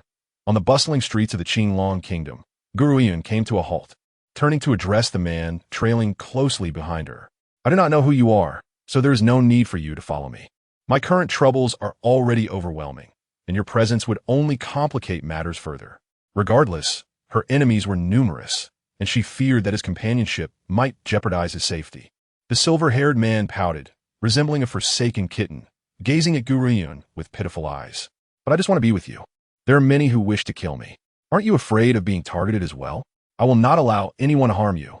At that moment, Gu Ruoyun felt an inexplicable surge of power radiating from the silver-haired man. His aura suddenly intensified. Just as she furrowed her brows in confusion, she met his gaze, which was filled with an expression of vulnerability. It was as if everything that had just transpired had been a mere figment of her imagination. Since you insist, you may accompany me. By the way, what is your name? For reasons unknown, her heart softened, as if some unseen force compelled her to refrain from casting him away. This sensation was peculiar, for she had never felt sympathy for anyone in either life. Qianbei, I believe my name is Qianbei, but I cannot recall anything else. Qianbei? Gu Ruoyun paused. The surname Qian is quite rare. Are you truly unaware of your origins? Upon hearing this, Qianbei's expression contorted with pain, fleeting images flashing through his mind too quickly for him to grasp. Just as he attempted to delve deeper into his memories, a sudden force slammed into his consciousness, causing his head to throb violently. Aside from the name Qianbei, nothing else remained clear. Gu Ruoyun sighed. It appeared the man was indeed suffering from amnesia. The memories are sealed. I sense that my recollections have been locked away, Qianbei stated, his brow unfurrowing with certainty. Sealed? Gu Ruoyun raised an eyebrow. Perhaps once Zixi awakens, I will comprehend the nature of the seal within your body and who imposed it upon you. Zixi has been dormant for some time. I wonder when he will awaken. Xiaoyan, where are we headed now? Qianbei's gaze was fixed on Gu Ruoyun. Her exquisite visage paired with an innocent demeanor that was undeniably captivating. In an instant, the young women on the street turned their attention towards him, only to be disillusioned upon recognizing that he stood beside the so-called useless daughter of the Gu family. It was as if a beautiful flower had been placed in a pile of dung. Such a strikingly handsome man should not be paired with a mere waste. To the Bai Keitang, Gu Ruoyun's eyes sparkled, a carefree smile gracing her lips. From this moment forth, her power would begin to flourish. Ling family. Ling, she disregarded the pursuers behind him, hastening into the study, panting heavily as he entered. Grandfather, that worthless Gu Ruoyun is still alive. What? Ling Yi's hand faltered. Raising his head to look at his grandson, his brows knitting together. You mean to say, Gu Ruoyun is alive? How can that be? I witnessed her fall into the abyss with my own eyes. Chapter 36. The Jealousy of Shiyun, Part 2. It is true. Ling Shi then recounted the events that had just transpired. As he listened, Ling Yi's expression darkened. Gu Ruoyun, her life is indeed tenacious, but if she remains alive, my heart will not find peace. This time, it appears the old man of the Gu family has made a grave error, allowing that woman to escape. It is undoubtedly a loss for the Gu family. Unfortunately, such a woman is not born into my Ling family, and has even become our enemy. Therefore, she must die. Despite Gu Ruoyun's current lack of power, Ling Yi sensed that one day she would grow to an unfathomable strength. Had she been his daughter, he would have nurtured her diligently, but alas. As he pondered this, Ling Shi shook his head in regret. Sierra, if it weren't for our enmity with her, I would have wished for you to marry her. Initially, I too believed she was a waste, but during our encounter in the Tianling array, I sensed that she is not the useless person we imagined. However, even if we wanted to reconcile, it seems impossible now. Thus, she must perish. But grandfather, what should we do? Ling Shi asked, bewildered. Just as Ling Yi contemplated strategies to deal with Gu Ruoyun, a voice called from outside the door, Patriarch. The young lady of the artifact refining sect seeks an audience. The young lady of the artifact refining sect? Ling Yi's mouth fell open in surprise. It was rare for someone to visit him under such circumstances. Typically, one would be elated by a visit from a prominent figure of the artifact refining sect, akin to old Master Gu's reaction. Yet, Ling Yi felt differently. He understood his own capabilities. A visit from such a distinguished young lady could only mean she had a specific purpose. However, he could not fathom what value he possessed that might interest the artifact refining sect. Please let her in. Calming his mind, Ling Yi hurriedly spoke. As soon as his voice faded, a figure clad in white gracefully entered, her flowing hair cascading like a waterfall, breathtakingly beautiful.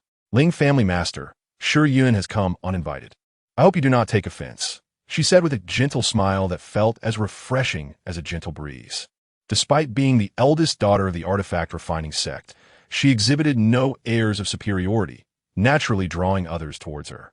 Miss Shiyun, your words are far too flattering. Ling Yi responded, rising to greet her. I wonder what brings you here today. Such a formality is unnecessary. However, I have heard that the young master of the Ling family is set to have a duel with Gu Ruoyun. Is this true? Shiyun asked, her lovely gaze shifting to Ling Shi beside her.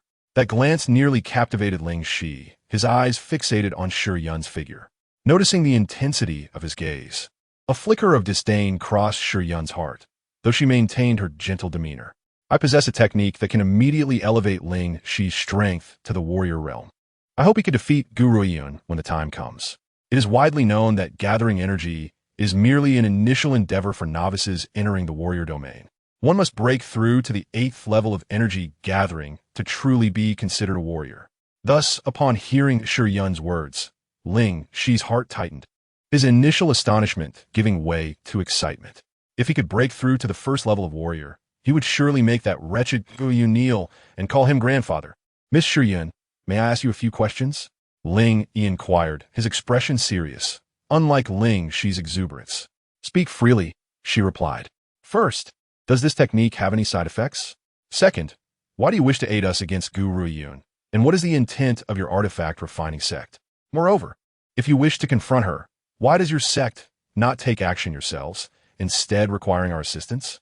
Shi Yun smiled lightly, unperturbed by Ling Yi's straightforwardness. I can assure you, the technique I provide will have no side effects. As for why I want you to deal with her, even if you hadn't gone to the palace today, you would know she has embarrassed my sect. I wish to teach her a lesson. As for your last question, she paused before continuing. This matter is generally known only to the continent's powerful factions. Since you have asked, I shall be forthright. Have you heard of the 3 punitive lands? The 3 punitive lands? Ling Yi looked at her, confusion evident. I have not heard of them.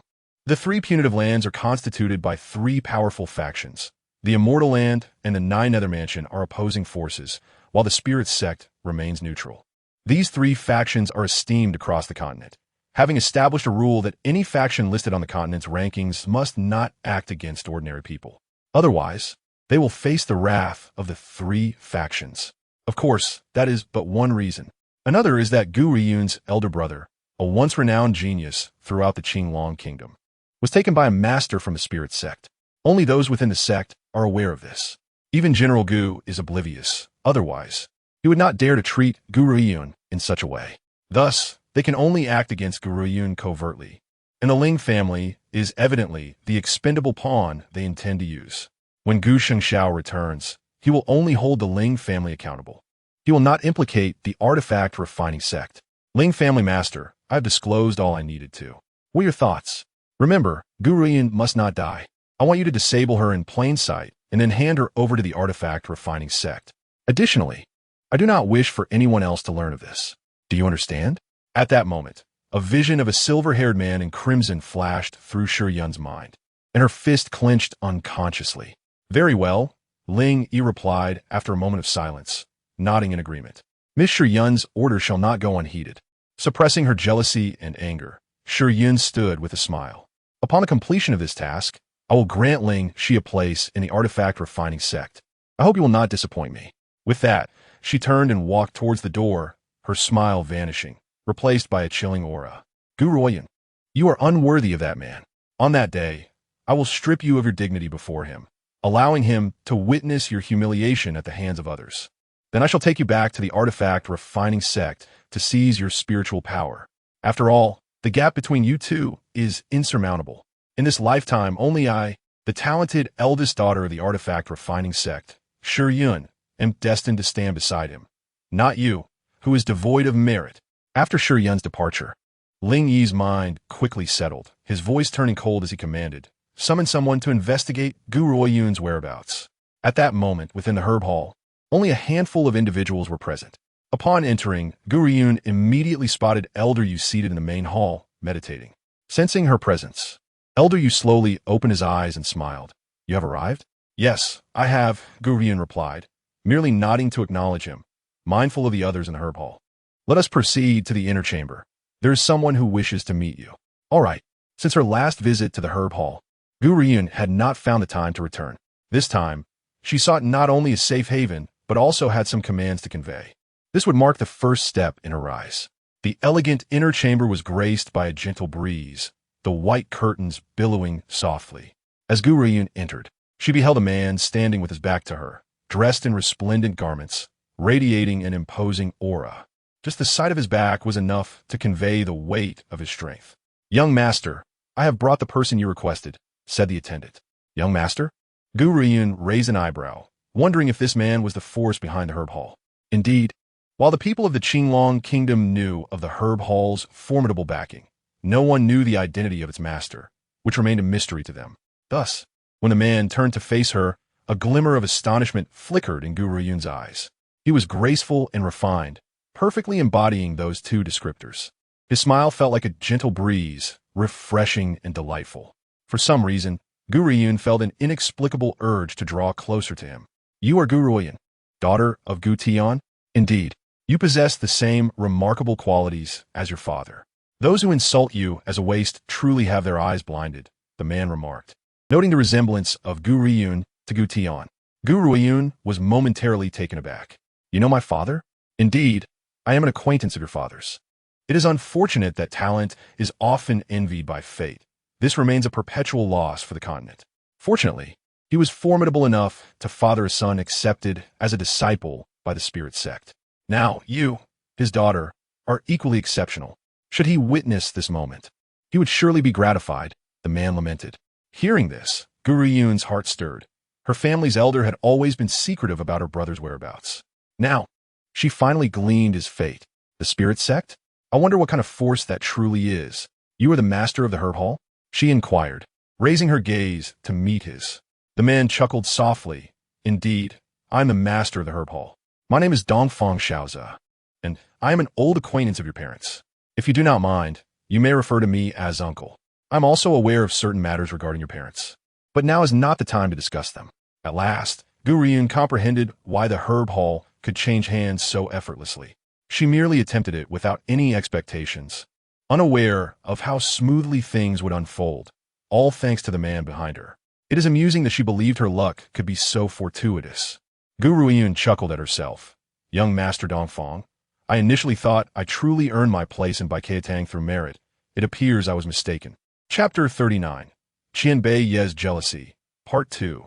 This is one aspect. The other is that you are indeed quite capable. The man smiled as he gently stroked Gu Ruoyun's head, his eyes filled with affection. I truly wonder how you have fared in the Gu household. A mere 15-year-old girl like you has grown so mature and cold. It saddens me, as your uncle, for I am a friend of your parents.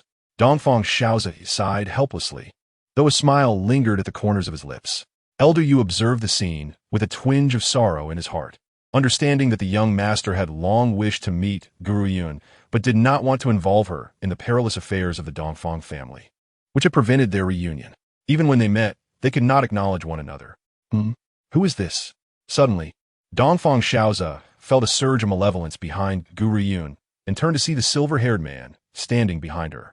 Upon locking eyes with the man's blood-red gaze, his heart trembled. How many lives had he taken to possess such a merciless, bloodthirsty stare? The rage emanating from him visibly tightened Dongfang Xiaoze's body. Oh, you mean him? Gu Ruoyun glanced at Qianbei. I found him outside. Found him? Dongfang Xiaoze's lips twitched. Did she think such a person could be casually picked up off the street like a stray? Just moments ago, he had experienced the swiftness of a change in demeanor. The man, who had initially looked dissatisfied, immediately donned an expression of grievance at Gu Ruoyun's glance, making one wonder if he had been wronged. Young Master Dongfang, I trust you want mind arranging 2 rooms for us? Gu Ruoyun's words snapped Dongfang Xiaoze back to reality. He shook his head and smiled. From now on, you shall be the master of Qingtian. This is your domain. If you wish to arrange rooms, you can do so yourself. I have returned to Qingtian Kingdom upon hearing that you would be leaving the Tianling array today, but I will leave Elder Yu behind to assist you. Very well. Gu Ruoyun nodded. Xiao Yi, let us depart. Before turning to leave, Qianbei Yi glanced back at Dongfang Xiaoze, then followed Gu Ruoyun out of the inner hall. As they vanished, Dongfang Xiaoze's expression darkened gradually. Elder Yu, investigate that man's identity for me. Young master? Elder Yu's eyes widened in surprise. Is there something amiss with that man? I felt no fluctuation of spiritual energy from him. Dongfang Xiaoze sneered. I have a premonition that this man possesses formidable strength. He may not even be inferior to my father. What? Elder Yu's eyes widened in astonishment. If even the family head could not contend with him, how powerful could he be? I want to know why this man appeared before Yun'er. I absolutely will not allow anyone to harm my sister's flesh and blood, be it this man or the Gu family. Dongfang Ruoyun's death at the hands of the old master was not unknown to him. Regrettably, he had arrived too late, or he would have prevented the near loss of his sister's kin. I do not wish to assist Yun'er in her growth, for I desire to witness her true capabilities. Yet that does not mean I can tolerate certain behaviors, especially everything that transpired today in the palace. The Gu family cannot be eliminated for now, but I can cause them a little trouble. Elder Yu, prepare for me. I intend to pay a visit to the Gu family. Chapter 40. Qianbei Ye's Jealousy. Part 3. In the courtyard, the atmosphere was particularly somber. Qianbei Ye's stunning visage bore a look of grievance, resembling a fragile, mistreated flower. Xiao Yun, earlier he touched your head. May I also do the same? Gu Ruoyun was taken aback. Are you feeling unwell? Qianbei, you look quite pitiful. Why can he touch you, but I cannot? Xiao Yi, if you continue to make a fuss, I will be angry. Gu Ruoyun intentionally darkened her expression, speaking in a somewhat fierce tone. Since you have chosen to follow me, you must obey me. Understood? Hearing this, Qianbei Yi visibly tensed, cautiously replying, I won't cause trouble anymore. I'll be very obedient. Xiao Yun, Please don't be angry and don't chase me away, all right? Seeing the man's cautious demeanor, Gu Ruoyun's heart softened. All right, I am no longer angry. Let us go. You are truly wonderful, Xiaoyan. Qian Beiyi broke into a smile, and in that moment, his beauty was beyond description, as if flames of flowers surrounded him, radiating unparalleled splendor. Gu Ruoyun's gaze momentarily lost focus. She had never imagined that a man's smile could be so breathtaking, stunning enough to render one breathless, as if he were the most exquisite hue in existence, with everyone else merely serving as a backdrop. Of course, this was contingent on his silence. The moment he spoke, any fantasy would be extinguished. Xiaoyun, I do not wish to sleep alone. I am afraid of the dark. May I sleep with you? Xiaoyun, why is your body different from mine? What is that protrusion on your chest? May I touch it? Had Gu Ruoyun not sensed the slight seal within the man's mind, she would have suspected he was feigning ignorance to take advantage of her.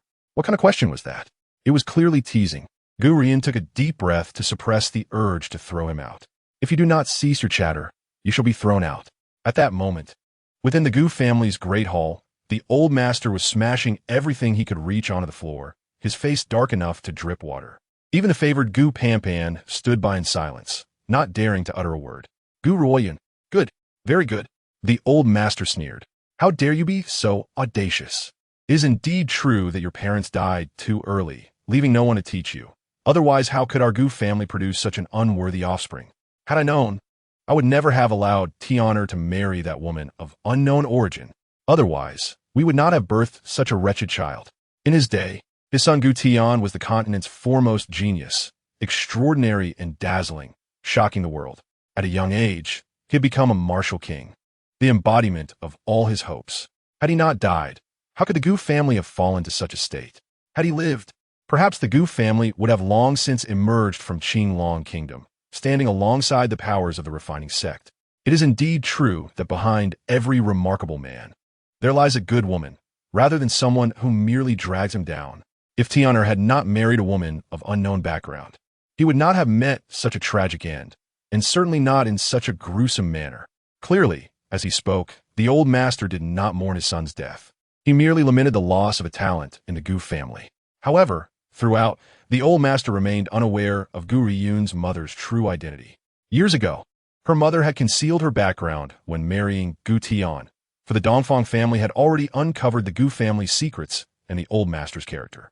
If Dongfang Yu had insisted, the relationship would have been severed. Chapter 41. Dongfang Xiao's Revenge, Part 1. Thus, after marrying into the Gu family, Dongfang Yu had never mentioned her origins. At that time, Gu Tian was a peerless genius, and with him protecting her, the old master dared not mistreat Dongfang Yu. Upon hearing this, Gu Er, standing nearby, could not help but lower his head, knowing that his brother Gu Tian's death was intertwined with him. General, at that moment, a hurried voice echoed in, and soon a servant of the Gu family rushed in, panting as he spoke. Master, the young master of the Dongfang family has come to pay a visit. The Dongfang family? Old Master Gu was taken aback, instantly sitting upright with a surge of excitement. What did you say? The young master of the Dongfang family has come to visit? Although the Dongfang family's influence was not as formidable as that of the refining sect, it was still considerable. The Gu family had just offended the refining sect, and if they could gain the support of the Dongfang family, even the refining sect would have to think twice. Moreover, establishing a connection with the Dongfang family would bring countless benefits. Quick, please invite him in. With that thought, old Master Gu quickly composed himself, speaking with delight. Just as his words fell, a light laugh floated in from outside the door. When everyone looked up, they saw a young man clad in splendid attire entering gracefully, holding a folding fan, his handsome face adorned with a warm smile. General Gu, I hope my unexpected visit does not impose, the young man said. Old Master Gu hastily rose, a fawning smile spreading across his wrinkled face, as if he wished to serve the young Master Dongfang as his own grandson. Young Master Dongfang, may I inquire the purpose of your visit? Oh, Dongfang Xiaoza raised an eyebrow, deliberately elongating his tone with feigned surprise. Does the general not know the reason for my visit? Old Master Gu was somewhat perplexed, looking at Dongfang Xiaoza with a puzzled expression. I truly do not understand why young Master Dongfang has come. Allow me to explain. Dongfang Xiaoza replied, a smirk playing on his lips as he unfolded his fan. I have been friends with Gu Tian and his wife for many years, but after a prolonged retreat, I have not seen them for quite some time. Upon emerging, I learned, to my dismay, that they have passed away. As he spoke, Dongfang Xiaoze shook his head regretfully. His sorrow was genuine, stemming from admiration for both Gu Tian and his sister. It was a pity that two such extraordinary talents had fallen. Years ago, Sister Yu and I swore an oath of brotherhood, yet I, as the younger brother, did not get to see them one last time. Would General Gu be willing to take me to pay my respects to my sister? Had it not been for the watchful eyes of the Dongfang family, Dongfang Xiaoze might have caused a ruckus at the Gu residence, rather than merely appearing as a sworn brother. However, he could finally refer to her as his sister in front of the Gu family, which served to affirm their bond. Old Master Gu hesitated for a moment before responding. Although they have passed, we have yet to find their remains. While there are no remains, there is still a tomb for their garments. Might I pay my respects there? Dongfang Xiaoze's expression turned increasingly grave, leaving Old Master Gu a loss for words. The audacity of that woman to be sworn brothers with the young master of the Dongfang family, while keeping it hidden. Had they known of the Dongfang family's backing, the Gu family would not have fallen to such a state. Is that appropriate? Old Master Gu finally grasped Dongfang Xiaoze's intent, feeling even more pressured. He recalled that in his anger years ago, he had not even erected a tomb for the couple, nor allowed them to enter the ancestral hall. Gu Panpan could no longer contain herself, her expression icy as she declared, "What right do those adulterers have to a tomb? The Gu family has no such thing. People like them, a male thief and a female whore, do not deserve the Gu surname, especially that woman." Gu Tian, such a genius, was ensnared by her, resulting in a pair of worthless offspring. How dare you even mention a tomb? It was clear that Gu Panpan had always resented Gu Ruoyun and her brother.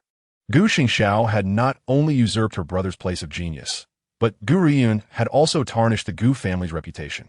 People like them deserved to perish. The heavens truly had no eyes. Panpan, be silent. Old Master Gu's face darkened, and he quickly turned to Dongfang Xiaoze. Dongfang Xiaoze wore a smile on his lips. Yet his previously gentle eyes were now filled with coldness as he regarded Gu Panpan. Your Gu family truly excels in upbringing, raising such a daughter. After all, Gu Tian and his wife were her elders. It is astonishing to hear such words from her. From the very beginning, Dongfang Xiaoze had known that the Gu family had not erected a tomb for them. Thus, his purpose was quite simple, to stir trouble. The Dongfang family had forbidden him from interfering, and there were strict regulations in place. But was it wrong for him to come and pay respects to his sister and brother-in-law? The Gu family had failed to honor his sister with a tomb. Was he not justified in feeling anger? Even the three major regulatory bodies could not challenge that. Young Master Dongfang, please do not be angered. Panpan is young and does not understand. Old Master Gu wiped the cold sweat from his forehead, awkwardly attempting to explain. Dongfang Xiaoze let out a cold laugh. Young? Even a 10-year-old girl from the Dongfang family knows how to respect their elders.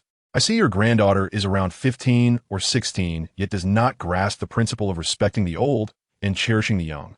On my way here, I heard how you bullied the daughter left by Gu Tian and his wife. Initially, I did not believe it. After all, she is still of your bloodline. Yet seeing the Gu family's young lady insult her own uncle, I realized that anything is possible with you. Young Master Dongfang, it is not as it seems. Please allow me to explain. No need for explanations. Gu Xingxiao may have gone elsewhere to learn, but Gu Ruoyun remains. Within 3 days, I require her to be delivered to me, unharmed. Should she be missing a single hair, or if you fail to hand her over, do not blame me for turning your Gu family upside down. After leaving those words, Dongfang Xiaoze flicked his sleeves and turned his back on Old Master Gu, who was drenched in sweat, and walked towards the door. Yinner, all I can do for you is this. It was over, truly over. Old Master Gu's legs gave way, and he collapsed to the ground, muttering incessantly. Gu Panpan dismissed it with a scoff. So what if he is from the Dongfang family? What is so remarkable about him that he dares to humiliate us like this? Moreover, he is clearly on Gu Ruoyun's side. Anyone who helps Gu Ruoyun is not a good person and will eventually meet their doom. Shut up. Gu's second master slapped Gu Panpan across the face, angrily exclaiming, "Do you not think you have caused enough trouble? Who is the Dongfang family? Are they someone we can provoke? You foolishly spoke without thinking. And now you have implicated our Gu family." Gu Panpan had never been struck before, especially not by her loving father. "Husband, Pan is your daughter. How could you treat her this way? The second wife held Gu Pan close, her heart aching. If he wishes to see Gu Ruoyun, then why not just give her to him? We do not wish to keep such a waste. Whoever wants her can take her. Gu's second master smiled wryly. It is not that simple. Gu Ruoyun has grown so stubborn. How could she willingly go with them? Moreover, Dongfang Shaoza demands her without a single hair missing. We cannot harm her. Otherwise, should she lodge a complaint, the Gu family would not escape unscathed. Finally, old Master Gu regained his composure and commanded, "Summon someone to investigate Gu Ruoyun's whereabouts." Yes, General. The Gu family, being a powerful force in the Qinglang nation, had numerous spies. In no time, a scout returned with news about Gu Ruoyun. You say Gu Ruoyun has entered the Baikatang and has not come out? The elder Gu shifted his gaze and remarked, although the force behind Baichao Hall is formidable, the true master remains unknown. However, the Dongfang family is undeniably real. To avoid offending them, I must send someone to Baichao Hall to bring Gu Ruoyun back. Father, allow me to handle this matter, his son offered. Very well. The elder glanced at his son and nodded slightly. Then you shall be the one to make the trip. Regardless of the circumstances, you must return with Gu Ruoyun. Dad, Grandpa, I want to go too. Gu Pan hurriedly interjected, her eyes brimming with indignation. It was all Gu Ruoyun's fault. If not for her, she would not have faced her father's wrath. At such a critical moment, she still dared to return to the Gu family. Absolutely not. She would never allow that woman to come back. It was clear that Gu Pan believed Dongfang Shaoza was summoned by Gu Ruoyun to compel her father to personally fetch her back. You shall not go. Elder Gu furrowed his brow. Do you not think you have caused enough chaos? This time, you are forbidden from accompanying your father. Stay at home and do not venture out. Grandpa, Gu Pan stamped her foot in frustration, biting her lip in defiance. However, Elder Gu paid her no heed and waved his hand towards Gu Yi, saying, "It is getting late. You should depart quickly to prevent any trouble from the Dongfang family." The Gu father and son believed the situation was quite simple. No matter what, Gu Yi was Gu Ruoyun's uncle, and his personal visit would likely result in her eagerly returning, filled with gratitude. However, it was evident that events would not unfold as they anticipated. Meanwhile, within Baichao Hall, Gu Yi wore a smile as he addressed Manager Zhao. Please, can you make an exception and allow us to see Gu Ruoyun? I have told you countless times, Gu Ruoyun is not here at Baichao Hall. Please leave. Manager Zhao replied, not even lifting his eyes from the ledger he was organizing. Manager Zhao, I am Gu Ruoyun's uncle. Why can I not see her? Even if Baichao Hall possesses great power, it cannot abduct innocent people. Gu Yi's expression darkened, and his tone sharpened slightly. Upon hearing this, Manager Zhao set down his ledger and sneered at Gu Yi. You are her uncle? I heard that during the palace incident. You expelled her from the Gu family and told her not to regret it. Given the current situation, it seems that your family regrets losing her. Yet you slander Baichao Hall. We would never engage in abduction. Therefore, you may leave. There is no one here you seek. As Baichao Hall thrived, many patrons were present to purchase herbs. Hearing the conversation, they involuntarily glanced at Gu Yi. It was General Gu who previously proclaimed that Gu Ruoyun should leave the Gu family without regrets. What had changed now? Had the Gu family truly begun to regret their actions? As Manager Zhao suggested, Gu Yi's face shifted between shades of green and red. Manager Zhao, do you truly refuse to release her? Gu Ruoyun's name is still on our family register. She has not formally left the Gu family and is still one of us. Your actions are utterly unreasonable. Upon this declaration, the patrons within Baichao Hall murmured in disbelief. They had witnessed shamelessness before, but not to this extent. The very individuals who had expelled Gu Ruoyun were now claiming she had never left. How could they lack such shame?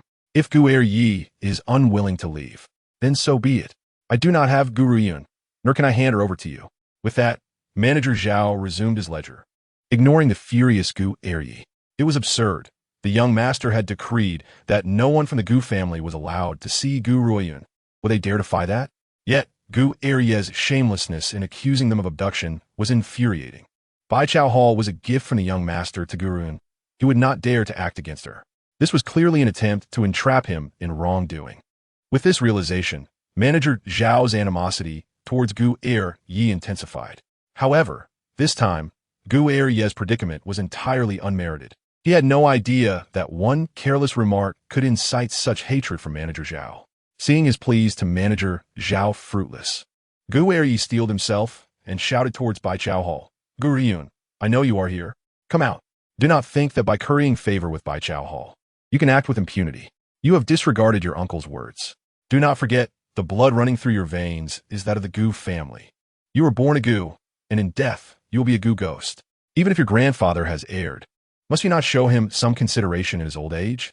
If you do not come out now, the Gu family will face calamity, and you will be an eternal sinner, a name cursed for all ages.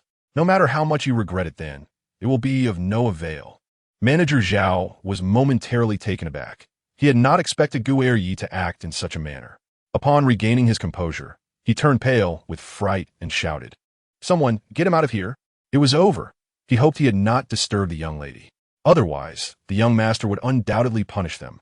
In an instant, two brawny men emerged from Bai Chao Hall, seizing Gu Ruoyun and unceremoniously tossing him out onto the street, drawing the attention of passers-by. In the courtyard, Gu Ruoyun sat within a pavilion, her brow slightly raised as she perceived the commotion outside. Elder Yu frowned in dissatisfaction, lamenting Manager Zhao's ineptitude for failing to handle the situation and inadvertently alarming the young lady. The young master had explicitly stated that no one from the Gu family was to see her. Otherwise, how could he defend her? It's nothing more than inconsequential individuals. Elder Yu shook his head with a faint smile. Young lady, you summoned me. I wonder what you require of me. I have some matters that require your assistance.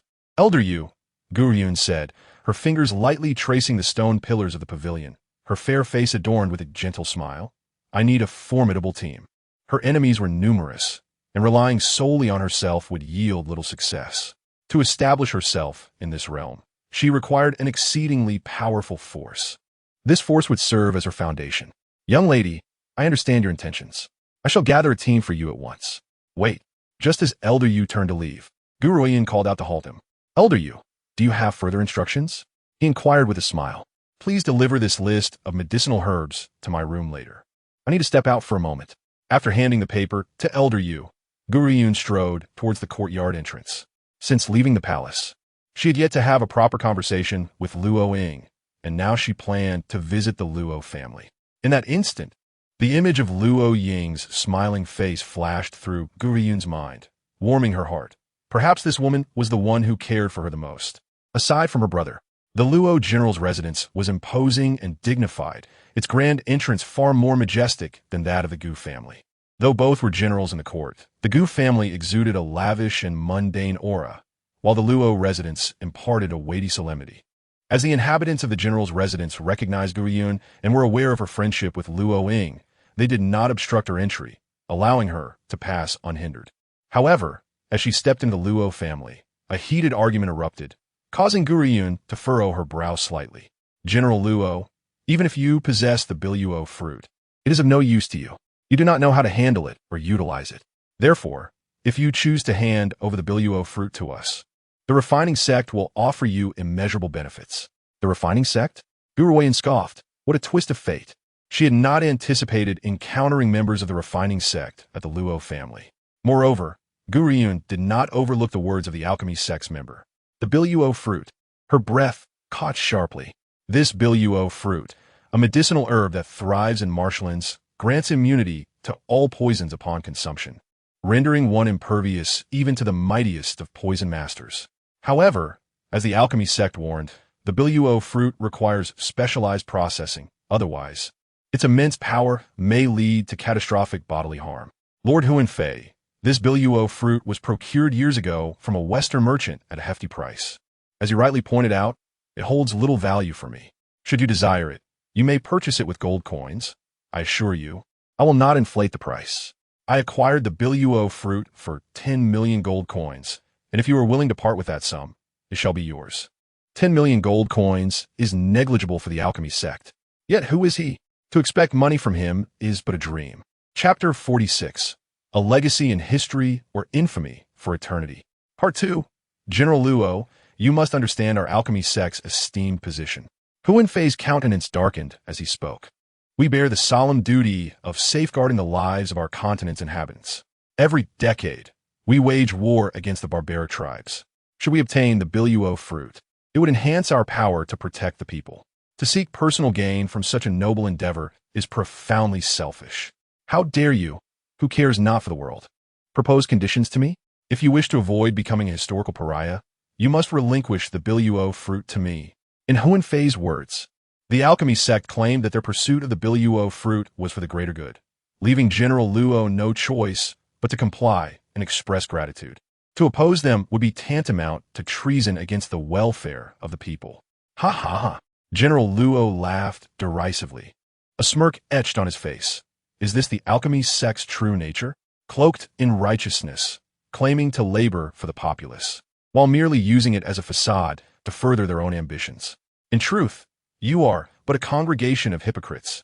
If you truly cared for the people, why would you refuse to part with a mere 10 million gold coins? Have you truly fallen to such depths? Just as his words echoed, a crisp applause resonated from outside the hall. As all turned to gaze, a slender figure stepped into the sunlight, radiating an indescribable beauty. Indeed, the young woman smiled as she spoke. The alchemy sect has indeed fallen to such a state, incapable of even producing 10 million gold coins. TSK. Should this news spread, I doubt anyone would choose to join the alchemy sect. Now I understand why my brother rejected your invitation in front of all the strong. Gu Ruoyun. Huan Fei's expression soured considerably, his fists clenching tightly, the sound of cracking knuckles evident. He would never forget that this so-called waste had recently declined an invitation from the alchemy sect, just as Gu Xingxiao had done. Gu Xingxiao's talent was exceptional, having been accepted as a disciple by the spirit sect. But what was she? Merely a useless individual, daring to display such audacity. No, it was not audacity. It was foolishness. I was just seeking you, and here you are delivered to me. Huan Fei sneered coldly. You arrived at the perfect moment. In due time, you will accompany me to the alchemy sect, where you may choose to offer your mental energy entirely to our esteemed young lady here. Mental energy is the essence of a warrior. Without it, one may not necessarily lose their life, but they would undoubtedly be unable to cultivate becoming a fool instead. Thus, upon hearing his words, General Luo's expression changed drastically, fully comprehending the implications. Oh, Gu Ruoyun raised her brow, chuckling lightly. Why would I surrender my mental energy to your alchemy sect's young lady? That seems to hold only disadvantages for me. I am not foolish enough to consider such a proposition. The Biluo fruit is not an absolute necessity for our sect, but your mental energy is indeed essential.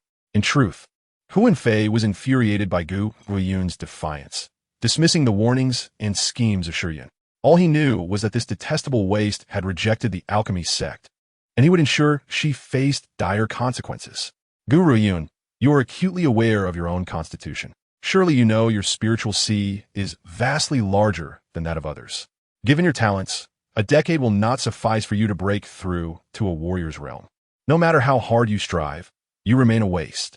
If you cannot assist others, why not sacrifice for the greater good? Chapter 47. A Legacy in History or Infamy for Eternity. Part 3. So, you wish for your esteemed lady to absorb my mental energy, just as she does with others? Gu Ruoyun gazed at Huan Fei with a radiant smile, her clear eyes glimmering with mirth. It appears I was correct in my observations. Shiyun practices a sinister technique, thriving on the mental energies of others for both survival and enhancement of power. General Luo was astounded, his mouth agape. The young lady of the alchemy sect had resorted to such ruthless tactics to augment her prowess? This was news to him. Huan Fei was unperturbed by Gu Ruoyun's revelations, sneering as he retorted, Our young lady is the foremost talent of our alchemy sect and the hope of the continent. Perhaps only she can vanquish the barbaric tribes. The sacrifices made are necessary and voluntary, all for the greater good of the realm. Gu Ruoyun, your existence here is a waste of resources. You would do better to contribute through sacrifice. However, not everyone is entitled to such an honor. Were it not for our alchemy sect, you would never have the opportunity to leave a mark in history. Implied within his words was the notion that she ought to be grateful for the chance to sacrifice for the continent. Otherwise, she would never encounter such a splendid opportunity. If that is the case, should anyone seek to take your life, you ought to thank them for ridding the continent of a blight. Otherwise, who knows how many innocent lives would perish at the hands of your alchemy sect. Oh no, perhaps the entire continent would one day express gratitude towards that individual. Boom! An aura of fury erupted from Huan Fei, his eyes icy as he glared at Gu Ruoyun, enunciating each word. Gu Ruoyun, You are outrageous. As a waste. Should your mental energy enable our young lady to heal and even surpass her limits, it would indeed be a contribution to the realm. Yet, you squander such an opportunity and dare to speak so recklessly. You are determined to become a figure of infamy. If you persist, you shall be the object of scorn, and when the continent falls, you will be the architect of its demise. In that moment, all will perceive you as an enemy, and your kin and descendants will bear the shame of your legacy. Is that truly what you desire? Ha ha! Gu Ruoyun laughed heartily, a hint of derision gracing her lips. Do you truly believe that the sacrifices of the people are a given for the strength of your alchemy sect? Those who refuse to sacrifice are historical sinners? Indeed, Huan Fei raised his head proudly, sneering, "It is our alchemy sect's duty to battle the barbaric tribes, to ensure the peace and tranquility of the continent. Only through our strength can the land endure, and the sacrifices made will not be in vain." Truth be told, in her 2 lifetimes, Gu Ruoyun had encountered such shamelessness on but one other occasion, that being her father from the Xia family in her past life. The shamelessness of these two was truly comparable. It was a pity they were not brothers. So, Gu Ruoyun paused, smiling as she continued. Why should I sacrifice for the lives of the continent's people? What do I owe them? I have never understood the concept of altruism. I only know that I shall pursue what benefits me. If all the people of the world were to perish, so be it. As long as those I care for remain, that is sufficient. Huan Fei's face had turned a deep shade of indigo. He initially believed that this matter would be effortlessly accomplished. For opportunities to etch one's name in history are rare. She should have readily accepted the notion of sacrificing herself for the continent. It seems that this woman is not merely a good-for-nothing, but also a fool. As the night unfolded, the contents of this chapter were deleted. Chapter 48. The Gu family visits again, Part 1. He had thought this task would be simple, yet opportunities to leave a mark on history are scarce. She ought to have accepted swiftly. What harm is there in sacrificing for the continent? Evidently, this woman is not just useless, but also an imbecile. I had assumed that everyone in the world, like those from the weapon-forging sect, would be unafraid of life and death. To my surprise, there are so many selfish and cowardly individuals. Very well, since you are so spineless, I shall not impose my will. I merely hope you will not regret it in the future. Sol Fei cast a sidelong glance at Gu Ruoyun's delicate features, his disdainful expression suggesting that she was a disgrace to the entire continent. This time, before Gu Ruoyun could speak, General Luo's mocking voice suddenly rang out. Today has truly opened my eyes. The esteemed weapon-forging sect, for its own selfish desires, dares to seek the sacrifice of a young girl, and you still have the audacity to speak of righteousness. Have you no shame? Although the face of the weapon-forging sect is indeed thicker than city walls, no one dare to voice such sentiments in front of them. Thus, upon hearing General Luo's words, Sol Fei's expression turned ashen. Luo Hontian, we shall meet again. With that, Sol Fei snorted and swept away. The members of the weapon-forging sect have truly become increasingly audacious. Watching Sol Fei's retreating figure, Luo Hontian furrowed his brow slightly. However, provoking the weapon-forging sect would likely spell trouble in the future. Thankfully, the constraints of the 3 major adjudicating territories prevent them from openly targeting my general's manor.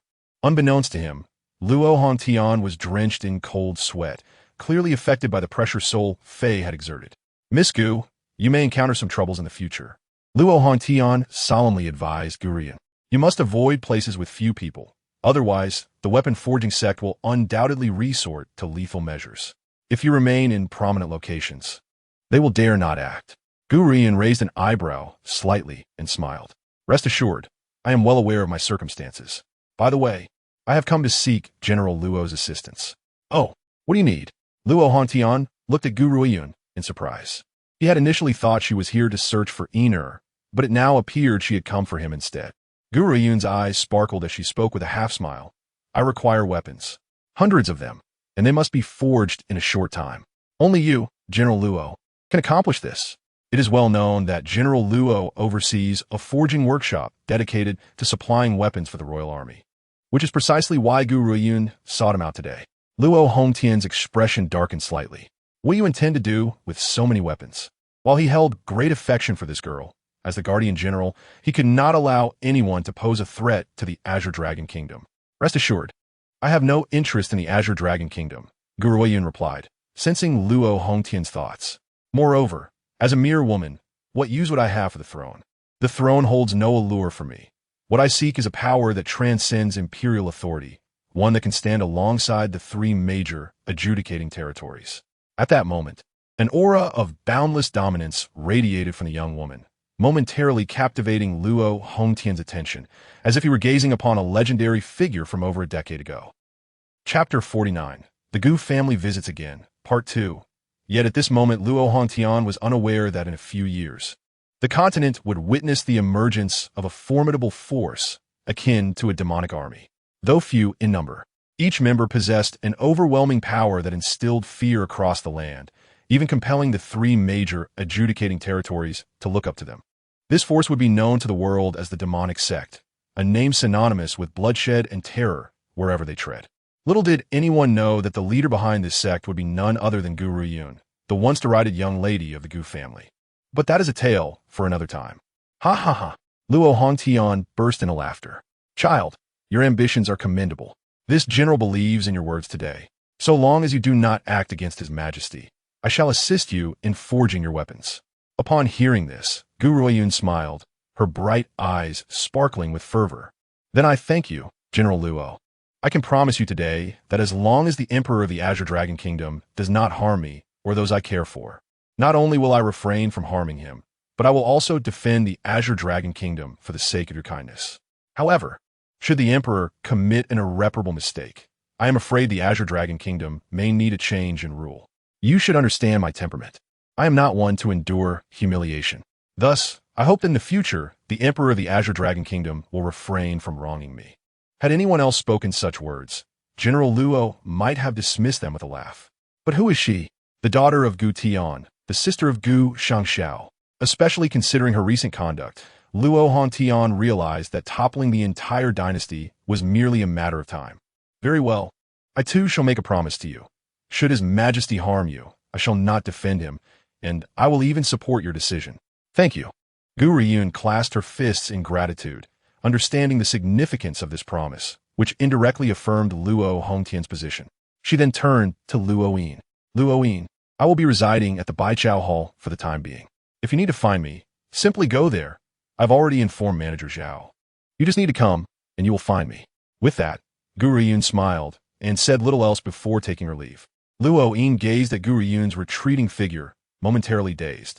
Is this still the same girl who would hide behind him in times of danger? When did she become so powerful and commanding? A tempestuous dragon emerges amidst the storm. This girl is destined for greatness. I have a premonition that her achievements will rival those of Gu Tian. The old man of the Gu family made the greatest mistake of his life by abandoning his granddaughter. Soon her talents will be fully revealed, and she will astonish the world. Let us wait and witness the spectacle. Even the old man of the Ling family has noticed Gu Ruoyun's extraordinary nature. Otherwise, he would not have been discreetly supporting her. It is truly laughable that only her blood relatives continue to regard her as a waste. Luo Hongtian chuckled, eagerly anticipating the old man's reaction. It is bound to be quite a show. Upon returning to the Baichao Hall, Gu Ruoyun found the entrance obstructed by a throng of people, among whom were several familiar faces that caused her to furrow her brow slightly. However, compared to the last time, there was now an additional rotund figure present. Chapter 50. The Gu Family Visits Again, Part 3, Gu Ruoyun. So you are truly here. The second madam's expression darkened upon spotting Gu Ruoyun in the distance. This wretched girl, upon seeing her uncle and aunt arrive, had the audacity not to come forward and pay her respects. Who taught her such disrespectful manners? Oof. You truly have a lot of nerve to ignore your uncle and aunt. Have you no family upbringing? Not only that, but you also allowed the people of the Baichao Hall to throw your uncle out. I truly cannot fathom how the Gu family could produce such a rebellious daughter. Gu Ruoyun smirked, arms crossed, her gaze sweeping dismissively over the crowd before her. I am no longer a member of the Gu family, so you're no longer my uncle and aunt. I have but one family member, and that is Gu Shangxiao. The rest are merely strangers to me. Despite our blood ties, the second wife wore a gloomy expression. The mere thought of Gu Ruoyun being publicly humiliated was exceedingly difficult to bear. It was an affront to her dignity, and all of this was due to that wretched woman. Had I known this would happen, I should have suffocated you after your father's death to prevent you from causing harm here. You have already wronged my daughter, and now you seek to harm my husband as well. Why didn't you just die sooner? If it weren't for you, Pan would not have been beaten by her own father. As a mother who cherished her daughter since childhood, how could she bear to see her harmed, even in the slightest? Thus, the second wife harbored a deep-seated hatred for Gu Ruoyun. If she could, she would gladly slap this detestable woman to death. Silence. Gu Ruoyun shouted in alarm, his voice ringing out sharply. I've warned you not to come here. Your presence only brings misfortune. Do not utter another word, or I shall cast you aside. After saying this, he averted his gaze from the second wife and turned towards Gu Ruoyun, his tone softening. Yunner, your second uncle has come to take you home. Your grandfather is quite worried about your safety out here, and I am too. You are too weak to survive in this world. Come back with me, and our family will treat you like a precious gem. You will not be treated any less than Pan. At that moment, the second wife's eyes blazed with fury, her gaze seeming to wish to tear Gu Ruoyun apart. However, due to Gu Ruoyun's warning, she dared not utter another word. You wish to take me back? Gu Ruoyun's eyes swept over Gu Ruoyun's face, sensing that this scene felt less like a rescue and more like an abduction. Moreover, since your family intends to hand me over to the refining sect, where my fate would be uncertain, I no longer consider myself a member of the Gu family. Such a high threshold is beyond my reach. Therefore, I suggest you take your leave. Gu Ruoyun's complexion shifted between red and white. Yunner, I am your uncle. Please do not make things difficult for us. If we cannot locate you, the Eastern young master will certainly not spare us. Just help us out, will you? In truth, the Gu family could easily inform Dongfang Shaozi of Gu Ruoyun's whereabouts. However, the Gu family was notoriously greedy. Merely providing the address would not suffice. They desired to forge a connection between Gu Ruoyun and Dongfang Shaozi, hoping to extract some benefits for themselves. Unfortunately, the reality was far from their fanciful expectations. What if I refused to return? Gu Ruoyun smiled at the middle-aged man before her. What will you do about me? You insolent girl, you are utterly outrageous. The second wife could no longer contain her anger, cursing vehemently. You ungrateful little wretch. The Gu family has raised you to this age, and you repay us with such ingratitude. You deserve nothing but a miserable end. Clearly, you are the daughter of that shameless seductress, just as despicable. Though Gu Ruoyun had never met her mother in this life, in her previous life, her mother had been her unwavering protector. Thus, upon hearing the second wife's words, her smile gradually faded. You have made a fatal mistake, one that you will never be able to atone for. The second wife froze, staring at Gu Ruoyun in astonishment. This was a side of her she had never encountered before. In the gentle breeze, the young woman lifted her delicate face, seemingly enveloped in a chilling aura that made hearts tremble. For some reason, the girl before her exuded an air of majesty, as if she were a ruler among mortals. Was this truly the same wasteful young lady of the past? It seemed the rumors were indeed true. Gu Ruoyun was the most deeply hidden gem within the imperial city. Go back and tell the esteemed general of the Gu family that I, Gu Ruoyun, will never return to the Gu family. So do not waste your efforts.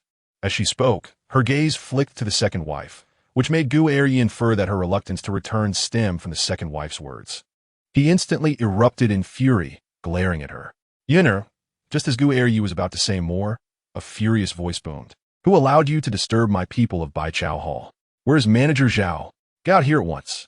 Old you had intended to inspect Baichao Hall. But upon seeing Gu Ruoyun intercepted by the Gu family, his anger surged. A nearby attendant, trembling, reported to old you. Manager Zhao has gone out to treat someone. Treat someone? Oof. At a time like this, can he really be out treating patients? Gu Ruoyun is now part of my Baichao Hall, and I will not permit anyone to disturb her peace. Bring these scoundrels forth and strip them of their clothing, tossing them into the crowd. Let be known that any member of the Gu family who dares to come here will face the same fate. Indeed, Gu Ruoyun wished to avoid drawing too much attention, knowing the Gu family would come knocking. Thus, she instructed old you not to reveal that she was now the master of Baichao Hall, for given the Gu family's greed, they would likely never leave her alone afterward. The guards following old you quickly sprang into action, stripping the Gu family members of their garments and tossing them into the throng, leaving Gu Ruoyun aside. But the second wife, treated in such a manner, felt an overwhelming desire to bash her head against a wall, deepening her hatred for Gu Ruoyun. You wretched girl, just wait. When my son returns, I will ensure you suffer a fate worse than death. No, It shall be more than that. I will see you endure endless torment. As if sensing the second wife's resentful gaze, Gu Ruoyun met her stare unflinchingly, her clear eyes betraying no emotion. Yet the corners of her lips curled into a faint smile. At that moment, everyone pointed and whispered about the naked members of the Gu family. Orphaned Gu Ruoyun, with his thick skin, could not hold his head high. This time, the Gu family had truly lost face. Gu Ruoyun did not spare them another glance. Turning to enter Baijiao Hall, closely followed by Old Yu, who walked behind her with a respectful demeanor. Now speak. What is the situation here? Gu Ruoyun took a large stride and sat down, smiling at Elder Yu. Clearly, everything was related to Dongfang Xiaoze. Well, Elder Yu said awkwardly. This is actually the young master's way of helping you vent your frustrations, Mississippi.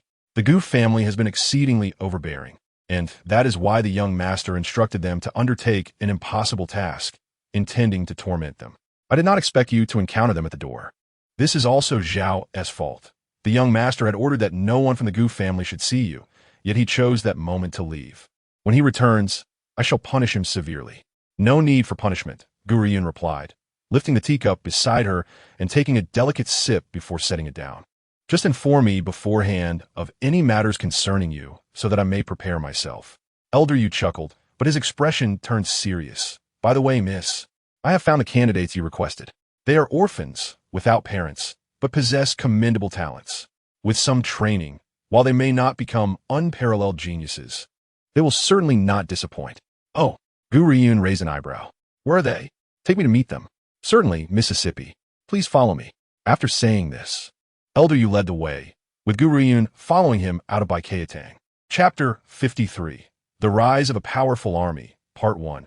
In a courtyard located on the outskirts of the imperial city, concealed beneath dense foliage, Gu Ruoyun stood before a place she had not anticipated existed within Qingtian. I never expected Qingtian to possess such a location, she mused with a faint smile. This place is indeed suitable for my clandestine development. I prefer to keep my abilities hidden until I am stronger. Elder Yu smiled slightly and turned to Gu Ruoyun. This was once where our young master trained. The exterior is fortified with a 5 elements, 8 trigrams formation. Without guidance, no one can enter this place. Upon hearing that you wish to cultivate your own forces, the young master instructed me to gift this location to you. Dongfang Xiaoze? Gu Ruoyun paused, a frown creasing her brow. What is the relationship between your young master and my parents? Why is he assisting me so unreservedly? I am afraid that is something I cannot disclose, Elder Yu replied.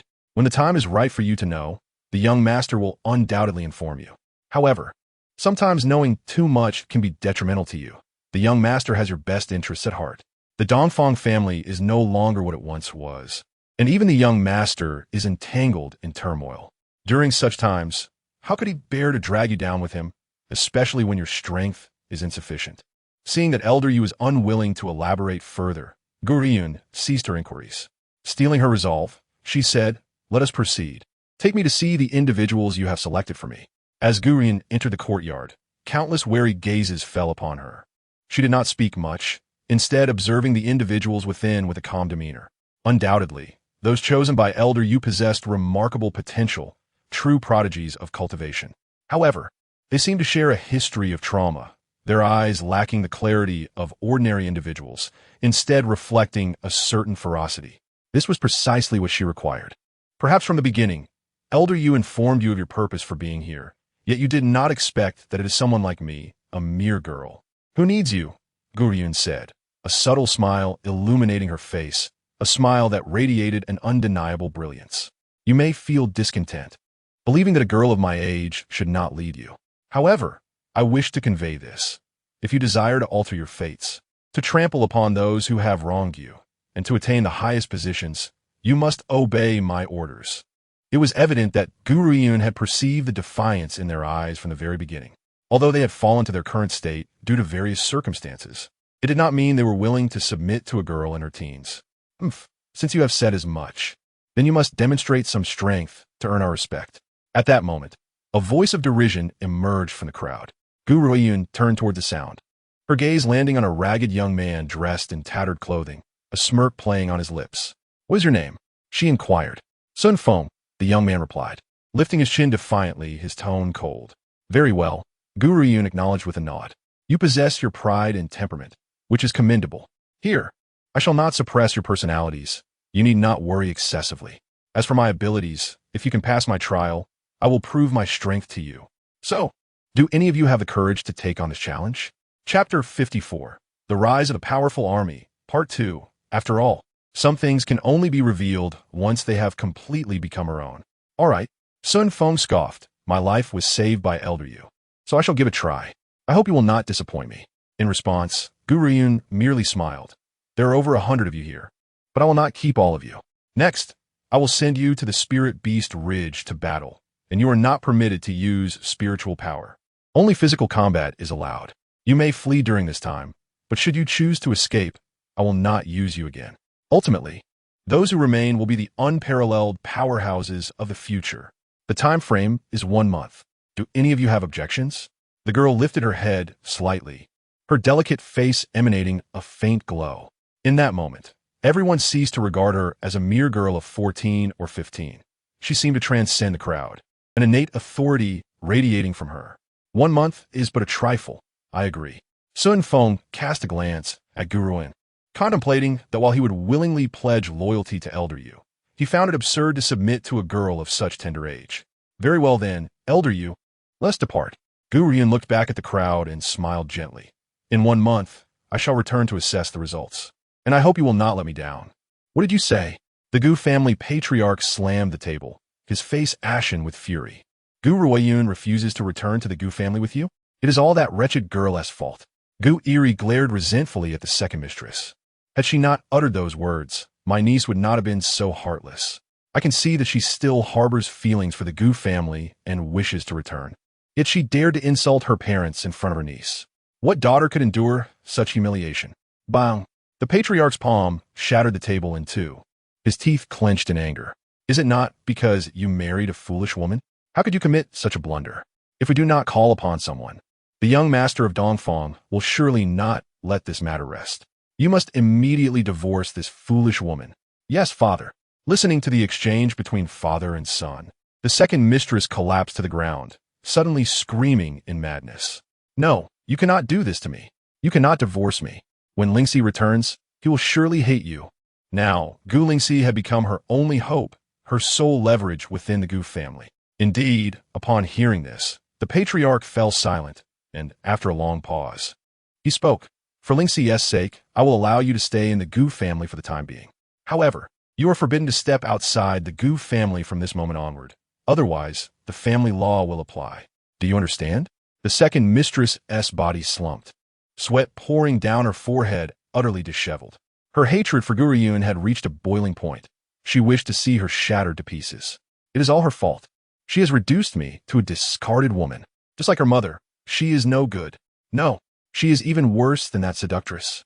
How dare she act so defiantly, disregarding the Gu family? Not even her mother would dare to be so arrogant. Gu Ruoyun, I should have suffocated you while you were still in your mother's womb. To prevent calamity from befalling the world, rest assured that when my son returns, it will be the end for you, you little wretch. Chapter 55. The Rise of a Powerful Army, Part 3. Observing the grim expression of the second madam.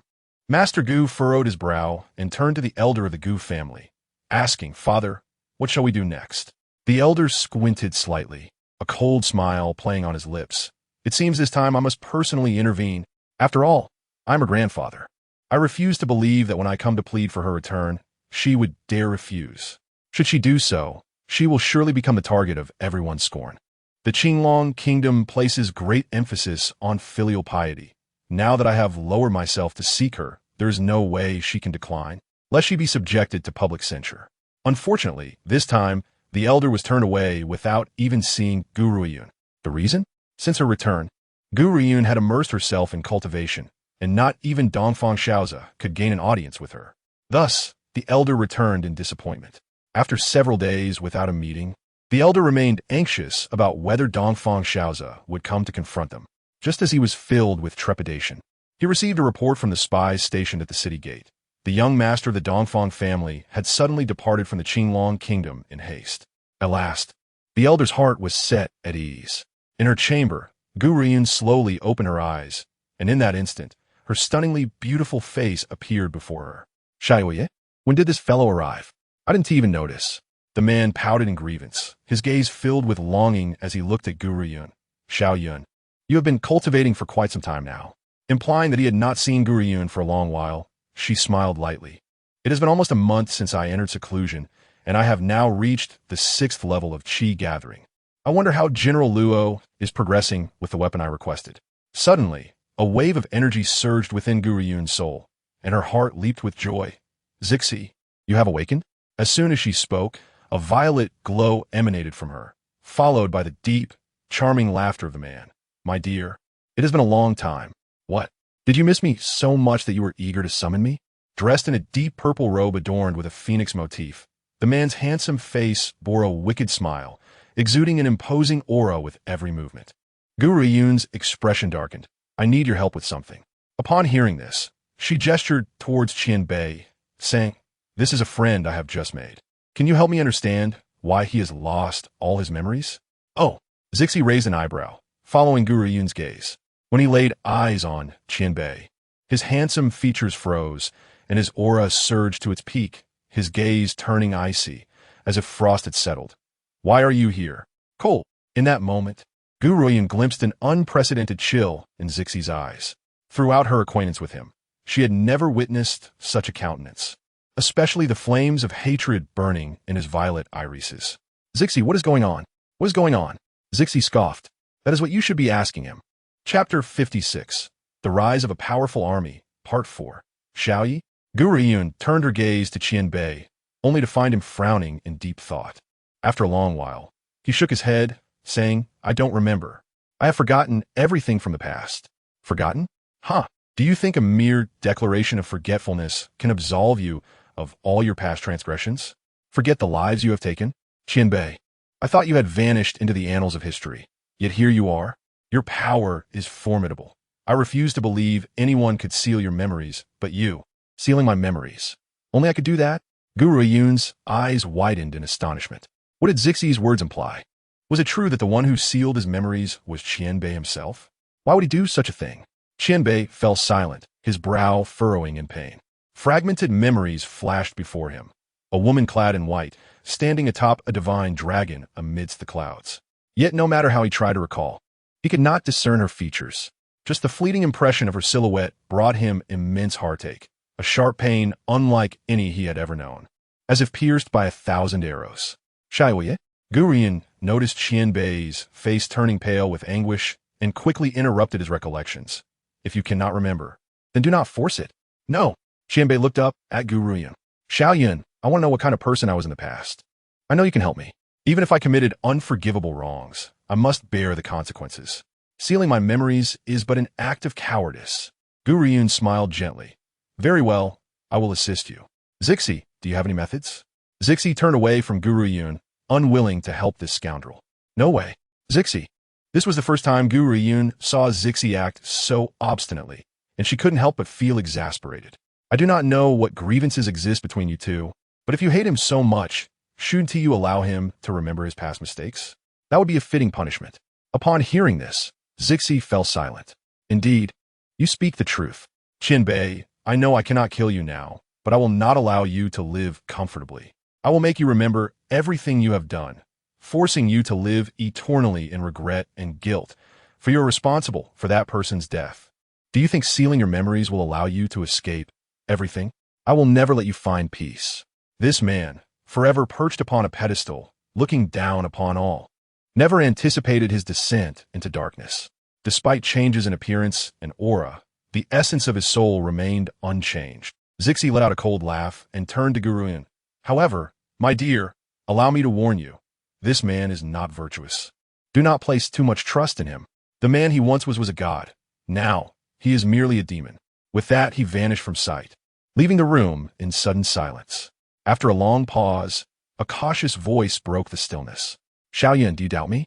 Gu Ruoyun paused, meeting his anxious gaze, filled with tension, fear, and an unspoken attachment. Chapter 57.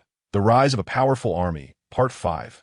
No, she shook her head, smiling softly. I trust Zixi. But I trust my own feelings even more. Regardless of who you may have been, I know you as you are now. The man smiled, and in that moment, The world seemed to dim in comparison to his beauty, leaving one breathless. I believe in you too. You are the only one I trust in this world. Even if you were to forsake me, I would still believe you have your reasons. Xiao Yun, if one day you abandon me, I will wait here for your return. Gu Ruoyun's heart trembled at his words, feeling an overwhelming sense of sympathy for him. No matter the magnitude of his past mistakes, she would never abandon him. As she stepped outside, she encountered Elder Yu hastening toward her. Upon seeing Gu Ruoyun and Qianbei exiting, his heart leaped with joy, and he quickly approached them. Young miss, those people have returned. Gu Ruoyun slightly raised her eyebrows and smiled, recalling that the weapons from General Luo's residence should have arrived. Elder Yu, please go to General Luo and bring me the weapons. It is time for me to set my plans in motion. Yes, Mississippi. A month ago, the team sent by Gu Ruoyun to the Spirit Beast Ridge consisted of over 100 members, yet only a little over 50 returned. Most fled in the face of danger, while some perished at the hands of vicious spirit beasts. Unbeknownst to them, their perseverance would soon lead them to become formidable powers that would shake the continent. In the courtyard, Gu Ruoyun surveyed the remaining individuals, her gaze finally resting upon the proud face of Xuanfeng. You have endured, she noted. Indeed, Xuanfeng replied, lifting his chin defiantly. You promised us that if we return alive, you would show us your skills. I hope you won't let our month of effort be in vain. Gu Ruoyun chuckled. To be honest, I possess no remarkable strength. Thus far, I am merely at the 6th stage of Qi gathering. In terms of combat, I am certainly no match for elites like you. Xuanfeng's expression darkened. Was this girl toying with him? If that were the case, he would not let her off easily. However, Gu Ruoyun's eyes twinkled as she continued. Do you truly believe this month has been in vain? Has not your training yielded any progress? If that were the case, I would not need to cultivate you any further. Upon hearing this, the expressions of everyone shifted. Gu Ruoyun was correct. After a month of training, they had not only made rapid progress, but had also significantly strengthened their physiques, results that would have taken them half a year under normal circumstances. I once stated that while my current strength may not be exceptional, in the near future, none of you combined will be my match, even under my careful guidance. Though Gu Ruoyun's current abilities were not particularly outstanding, she was still formidable compared to her peers, having shed her former weakness. With time, she was confident they would not regret following her. With her chin slightly raised under the sunlight, her graceful features were adorned with a serene yet confident smile. I will transform you into the most powerful army. Even if it consists of only 50 individuals, it shall be invincible. I trust you all to endure until the end for such a result. Chapter 58. The Contest, The Reversal, Part 1. Gu Ruoyun's profile, illuminated by the sun, radiated a determined light, causing Xuanfeng to momentarily lose focus. Suddenly, he made a decision that would profoundly influence his life. If you have the strength to help me seek revenge, I, Xuanfeng, shall henceforth follow your orders without question. From the very beginning, Gu Ruoyun had recognized Xuanfeng among the crowd. The reason was simple. His strength was evidently the greatest among them, and she sensed that this young man held an extraordinary identity. Rest assured, as you have become my people, I shall not treat you poorly. At this point, she paused before continuing. What I hold in my hand is a Qi gathering pill. Consuming it will accelerate your growth. A Qi gathering pill? Everyone was bewildered, staring at Gu Ruoyun in confusion. You mean a pill? Just as they were trying to comprehend her words, Elder Yu exclaimed in astonishment. His aged eyes widened in disbelief as he fixated on the porcelain vial in Gu Ruoyun's hand. In that moment, his breath quickened, fearing he might miss something crucial. While the others were unaware of the significance of the Qi gathering pill, Elder Yu, hailing from the Eastern clan, was fully aware. It was a legendary item. How could she possess such a pill? This was simply unbelievable. Even thousands of years ago, alchemists were rare, let alone in a world where they no longer existed. Within the Eastern clan, there were only 2 pills obtained by the former clan head from an ancient relic, treated as a family treasure. Yet here she was, casually producing and distributing pills. What a wasteful act. Elder Yu looked at Gu Ruoyun with a mix of disappointment and frustration, clearly displeased with her generosity. From my perspective, you have reached a bottleneck in your cultivation, and the Qi gathering pill holds no efficacy for those at this stage. Therefore, this pill is not prepared for you at this time. In the future, I will assist you in obtaining a pill that can help you break through to high-ranking martial general. Seeing Elder Yu's expression, Gu Ruoyun touched her nose, shrugging helplessly. What? What? Elder Yu's eyes widened in shock. The girl just claimed she could elevate her strength to that of a martial king? She must be hearing things. Indeed, it had to be a figment of her imagination in Elder Yu's view. Possessing such a wealth of pills was already astonishing, let alone one capable of breaking through to the pinnacle of martial general, a notion that was utterly preposterous. Haha, miss, I appreciate your kindness, but my talent is lacking. The young master's concern for me has led me to seek a peaceful life here, tending to the herbal hall. I am fully aware of my own limitations. I shall never achieve a breakthrough. Elder Yu shook his head with a smile. In response, Gu Ruoyun said nothing further. With a gentle smile, she added, Elder Yu, please distribute the pills among the others. The Qi gathering pill can help martial artists gather the essence of heaven and earth, accelerating their cultivation. However, only one can be consumed at a time, and another may only be taken once the effects have worn off. Chapter 59. The Contest. The Reversal. Part 2. Accelerate cultivation for martial artists. Everyone's eyes widened in disbelief as they looked up at Gu Ruoyun's fair, yet resolute face. However, before they could ponder her words, Elder Yu had already begun distributing the pills. Holding the porcelain vial, all received it with a mix of skepticism and hope, consuming the pills and quickly entering a meditative state.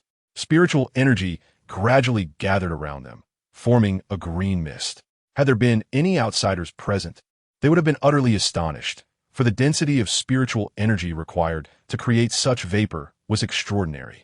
In that moment, they dared not slacken their efforts, seizing every moment to cultivate, as if the noise from the outside world faded away. Haha, I've broken through. I've finally broken through. The effects of the Qi gathering pill were astonishing, allowing them to cultivate directly to a breakthrough. Laughter erupted among them, and as they turned to look at Gu Ruoyun, their expressions shifted. They felt an instinctive certainty that following this young woman would be a decision they would never regret. Xuanfeng, I apologize for my previous disdain and provocation toward you. My master, Xuanfeng said, his gaze filled with complexity as he knelt on one knee, his demeanor shifting from arrogance to respect. He finally understood why she was so confident that they would not regret following her. He believed that her words were not mere rhetoric. Following her would soon lead to revenge. Gu Ruoyun smiled faintly. My heart is like a demon, and my actions are likewise. Thus, from this day forth, our team shall be known as the Demon Sect. Xuanfeng shall serve as the left protector, while Mou shall serve as the right protector, with all matters reported to them. As she spoke, she glanced at Xuanfeng and then at the quietly observing young woman. Montague, from Elder Yu's reports, she learned that Mou's strength was not exceptional among them, yet she possessed remarkable perseverance and extraordinary spiritual power, making her suitable for alchemy. Yes, Sectmaster. Everyone knelt in unison, their voices resounding. Do not address me as a sovereign. I am merely Gu Ruoyun. You may call me master or miss. The others may remain here temporarily, undisturbed. Xuanfeng, Xuani, accompany me. Within 5 years, I shall ensure that the world recognizes the power of the demon sect. Thus, prior to that, I must acquire a residence for our temporary stay. Understood, Master, Xuanfeng and Mou replied in unison, their gazes fixed on Gu Ruoyun with fervent admiration. The streets bustled with life as Gu Ruoyun, having learned of a villa for sale not far from Qingtian, sought to arrange accommodations for her people.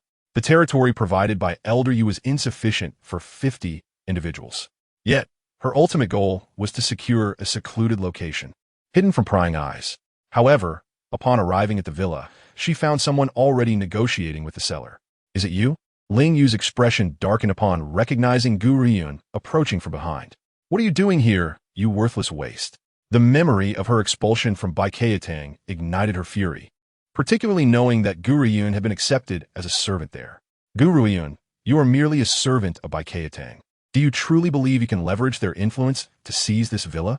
This place is a gift to the Crown Prince, who intends to move out of the palace. The Crown Prince is affiliated with the refining sect, whose power surpasses that of Qingtian. Are you truly foolish enough to provoke them over a mere servant? Ling Yu declared haughtily. Gu Ruoyun, undeterred, inquired about the villa's price, disregarding Ling Yu's taunts. How dare you ignore me while I speak? Ling Yu's face flushed with indignation. Oh, so you were addressing me? Gu Ruoyun raised an eyebrow, her smile laced with mockery. I assumed you were merely talking to yourself. Ling Yu's face paled, her fury boiling over. I advise you to leave. You cannot afford this villa, nor do you have the right to contest the crown prince. Suddenly, a sharp sword was drawn and held to Ling Yu's throat, chilling her to the bone as she met the steely gaze of Xuanfeng. You would do well to silence yourself. Otherwise, Xuanfeng's voice was icy. Do you know who I am? The current empress is my aunt. How dare you threaten me? Ling Yu stammered, her bravado faltering. Xuanfeng's eyes darkened, a chilling smile creeping onto his lips. I care not whether your aunt is empress or queen. Those who offend my master shall perish. In that moment, Ling Yu felt the weight of death looming over her, her complexion draining as she trembled, unable to speak coherently. Xuanfeng, I am here on official business. We shall address other matters later, Gu Ruoyun interjected, casting a glance at Xuanfeng, who then retracted his menacing aura. Ling Yu, feeling the tension dissipate, contemplated her next move. She decided that this villa, with its serene surroundings, must be hers to present to the crown prince, hoping to win his favor and secure her position as crown princess. Turning to the middle-aged seller, she declared, Your asking price is excessive. I offer 800,000. Will you accept? Miss, are you jesting? 800,000 gold coins? Are you attempting to rob me? The seller scoffed, incredulous at her offer. You should consider this carefully. This is a gift for the crown prince. Such an opportunity to curry favor should not be squandered. If it were not for me, you would not have this chance, Ling Yu retorted with arrogance. The seller, visibly distressed, implored, Miss Ling, my wife is gravely ill. Only the ghost doctor can save her, and he demands 800,000 gold coins. I must sell. Your wife's life pales in comparison to the crown prince's comfort.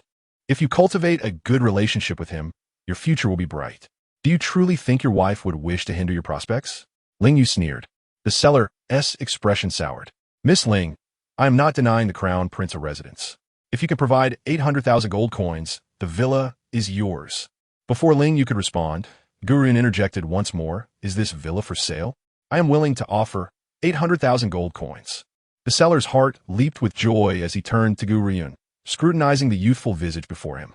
Despite her delicate features and slight frame, she exuded an undeniable determination. A gentle smile graced the face of the young maiden, her bright and spirited eyes captivating in their clarity. While she may not have struck one as stunning at first glance, she exuded a sense of comfort that was undeniably appealing. Young lady, are you interested in purchasing the ancestral home? Indeed, Gu Ruoyun replied with a smile. As for the gold coins, you may discuss it with Elder Yu at Baikatang. He will assist you, and he will also handle the transfer details. However, Gu Ruoyun paused momentarily before continuing. I am quite intrigued by the art of medicine. I hope to observe when the ghost doctor comes to treat you. The middle-aged man hesitated for a moment. I cannot make that decision. It requires the ghost doctor's approval. While his medical skills are exceptional, he is known for his peculiar temperament. If he favors someone, he will treat them without charge.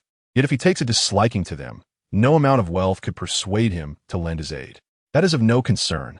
Simply inform me when the time comes, Gu Ruoyun replied, stroking her chin with a sly smile. Since her arrival in the Western Spirit Continent, she had heard tales of the ghost doctor's reputation. If she could recruit him into the demon sect, her worries regarding the medical field would be alleviated. Master, your smile is somewhat frightening, Mou remarked with a shiver, sensing her master's intent to enact some mischief. Sun Feng, Mou, let us depart. Gu Ruoyun paid no heed to Mou's comment, shrugging her shoulders as she turned and exited the courtyard. Ling Yu watched as the slender figure gradually receded. Her fists clenched tightly, and she said slowly, Gu Ruoyun, let you revel in your arrogance for a while longer. Once my brother emerges from seclusion, it will be your demise. Within the Ling family's secret chamber, the young man who had been meditating suddenly opened his eyes, a hint of darkness flashing within. I have finally mastered the secret technique entrusted to me by Miss Shiyun, and now it is time for my revenge. Gu Ruoyun, prepare yourself. I shall defeat you in front of everyone within the next few days. Unbeknownst to Gu Ruoyun, the happenings within the Ling family were entirely outside her awareness. She had been preoccupied, with little time to concern herself with them. By the way, Elder Yu, has the young master of the Dongfang family departed? Suddenly, Gu Ruoyun seemed to recollect something and turned to Elder Yu. Elder Yu nodded, a hint of worry in his eyes. The Dongfang family is in trouble. The young master has been summoned back by the old family head. Trouble? Gu Ruoyun furrowed her brow. What has transpired? And are the people from the refining sect still in the Qingtian Kingdom? When faced with Dongfang Xiaozi, Gu Ruoyun always felt an inexplicable kinship, and she naturally did not wish for him to encounter difficulties. Indeed, Elder Yu replied with a cold laugh. Moreover, spies from the refining sect have frequently appeared at her doorstep. It seems they are determined to achieve their goal. Unfortunately, with the Dongfang family in turmoil, we could have caused them some trouble otherwise. Gu Ruoyun shook her head. There is no need for Dongfang Xiaozi's people to intervene. I prefer not to rely on others. Elder Yu opened his mouth, wanting to say something, but ultimately held back. Days later, the entire Qingtian Kingdom was rocked by a piece of news. Have you heard? Young Master Ling Shi of the Ling family is set to compete against the expelled waste of the Gu family in just 2 days. Moreover, a master from the refining sect will serve as the judge. It was said that months prior, the two parties had arranged a duel, but for some unknown reason, it had fallen through. It was speculated that Gu Ruoyun had been intimidated. Now, she had the audacity to accept the challenge once more. This news originated from the Ling family, with both sides issuing an agreement that should Gu Ruoyun lose, Bai Keitang would henceforth belong to the Ling family. It was unclear how the owner of Bai Keitang could agree to such terms, as it was tantamount to handing over the establishment. Was it truly worth it for Gu Ruoyun? Merely a servant of Bai Keitang? In the Ling family's great hall, old Master Ling frowned at Ling Shi, expressing his discontent.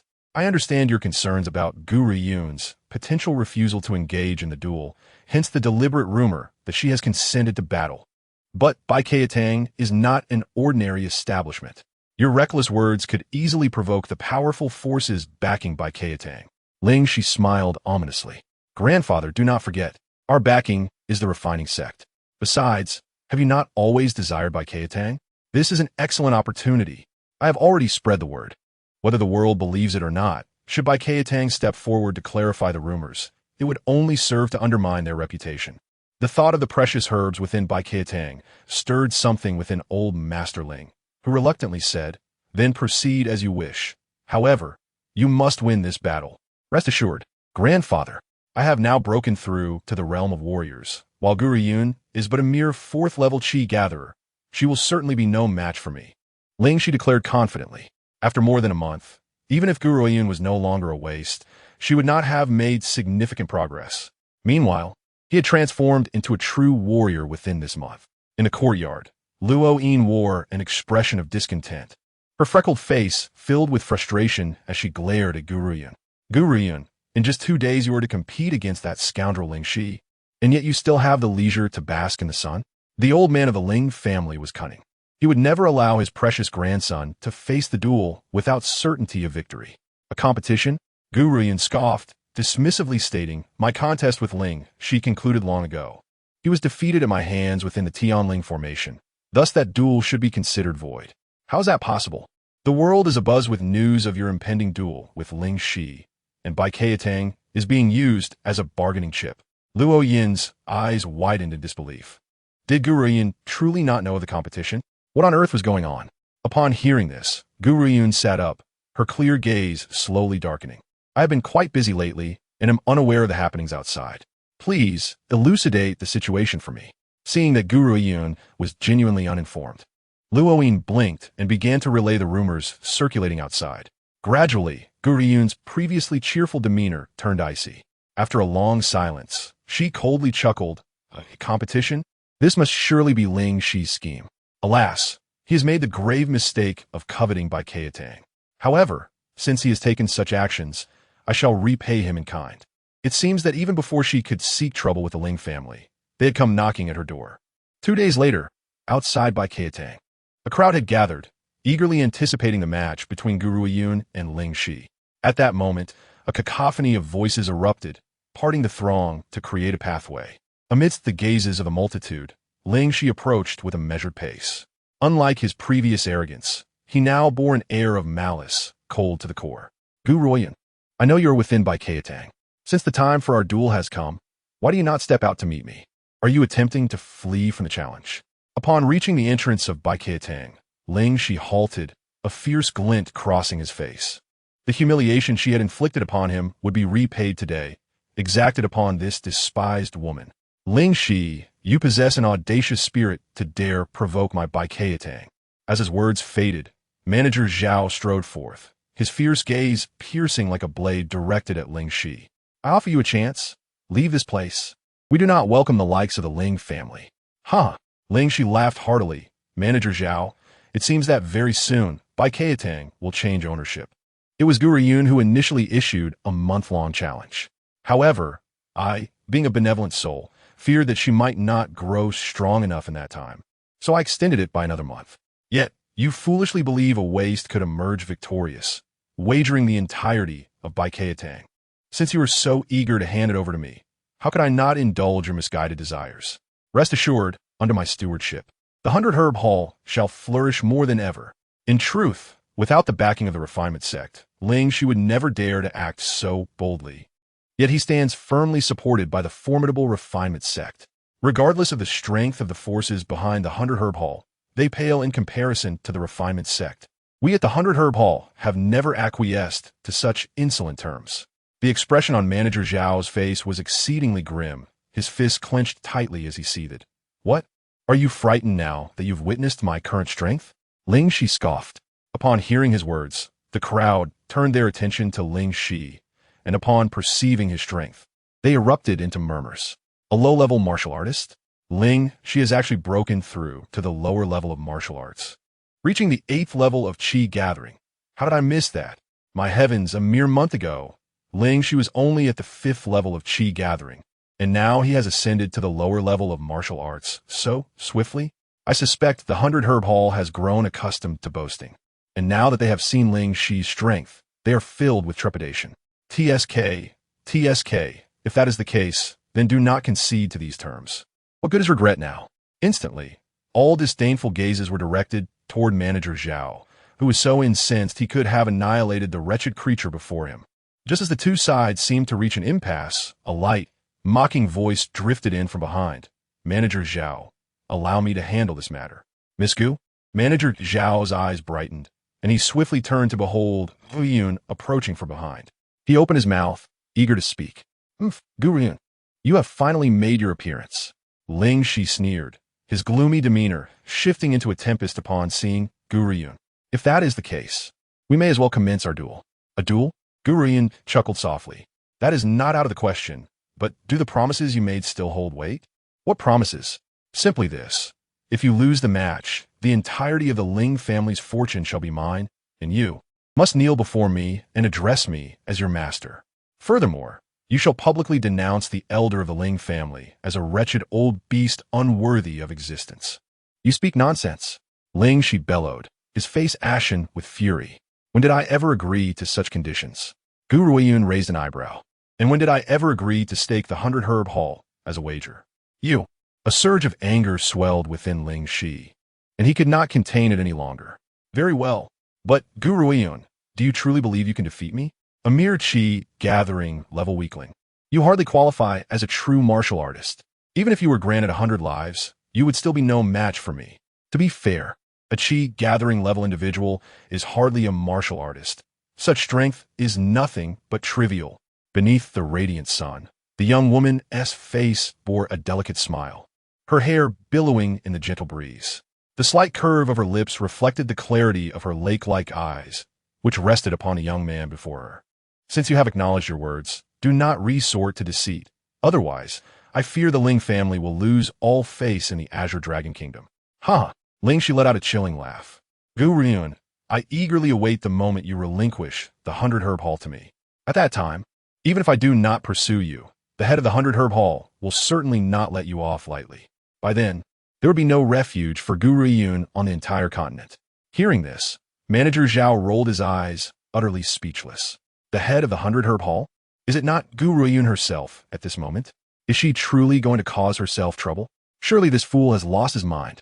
Only Luo Yin looked on with concern, anxiously glancing at Gu Ruoyun. Gu Ruoyun, are you certain you can manage this? Luo Yin, please step aside and await my return. After saying this, Gu Ruoyun raised her head to Ling Shi and asked, Ling Shi, may we commence? Wait. Ling Shi cast a cold glare at Gu Ruoyun. To prevent any tampering, I have specially invited members of the refinement sect to serve as judges.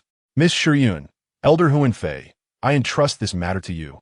As the words fell, a white cloth descended from the heavens, wafting a bewitching fragrance in the air. The woman, with her flowing hair and elegant white attire, appeared as a celestial beauty, captivating all who beheld her. They had never encountered such a fairy-like figure, seemingly untouched by the mortal realm. Even gazing upon her felt like an act of desecration. Gu Ruoyun scanned the crowd but did not find the individual she sought, her brow furrowing slightly. Flying in midair? Gu Ruoyun's pupils constricted. No, such ability is reserved for those who have reached the martial sovereign level. Her strength does not extend to such heights, meaning she has likely mastered a secret technique that allows for flight. At that moment, Elder Huanfei led the refinement sect members through the crowd, his gaze locking onto Gu Ruoyun. A violent aura erupted around him, filled with malice and cruelty. Gu Ruoyun, we shall settle the score between you and the refinement sect later. I am here to preside over your duel with the young master of the Ling family. Moreover, both parties must sign a death warrant. Life and death are determined by fate. No one shall interfere with the outcome of this duel.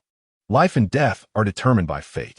The crowd had only heard a match taking place, but they were unprepared for the signing of a death warrant.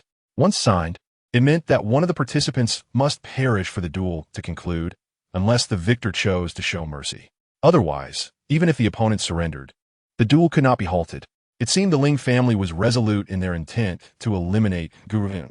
Gu Ruoyun, Luoyin gasped, her voice rising in alarm. You cannot sign the death warrant? Absolutely not. Sign it. Quickly sign it, Gu Ruoyun. A waste of existence like you only brings shame to the Gu family. It would be cleaner for you to perish. Within the crowd, Gu Panpan glared venomously at Gu Ruoyun, her heart seething with resentment. If not for her, she would not have faced her father's wrath, nor would her mother have nearly been cast aside. This all stemmed from that wretched girl. She should have died long ago. A person devoid of emotion and overflowing with malevolence like her is a blight upon the world. Should Ling she eliminate her, it would be a service to the continent. Gu Ruoyun remained silent, her expression cool as she gazed at Elder Huanfei, standing before her. Are you afraid, Gu Ruoyun? Ling she laughed mockingly, his voice dripping with coldness.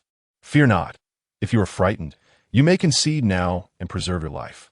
But how embarrassing it is for the daughter of the esteemed Gu Tian to exhibit such cowardice. You are a disgrace to your elder brother.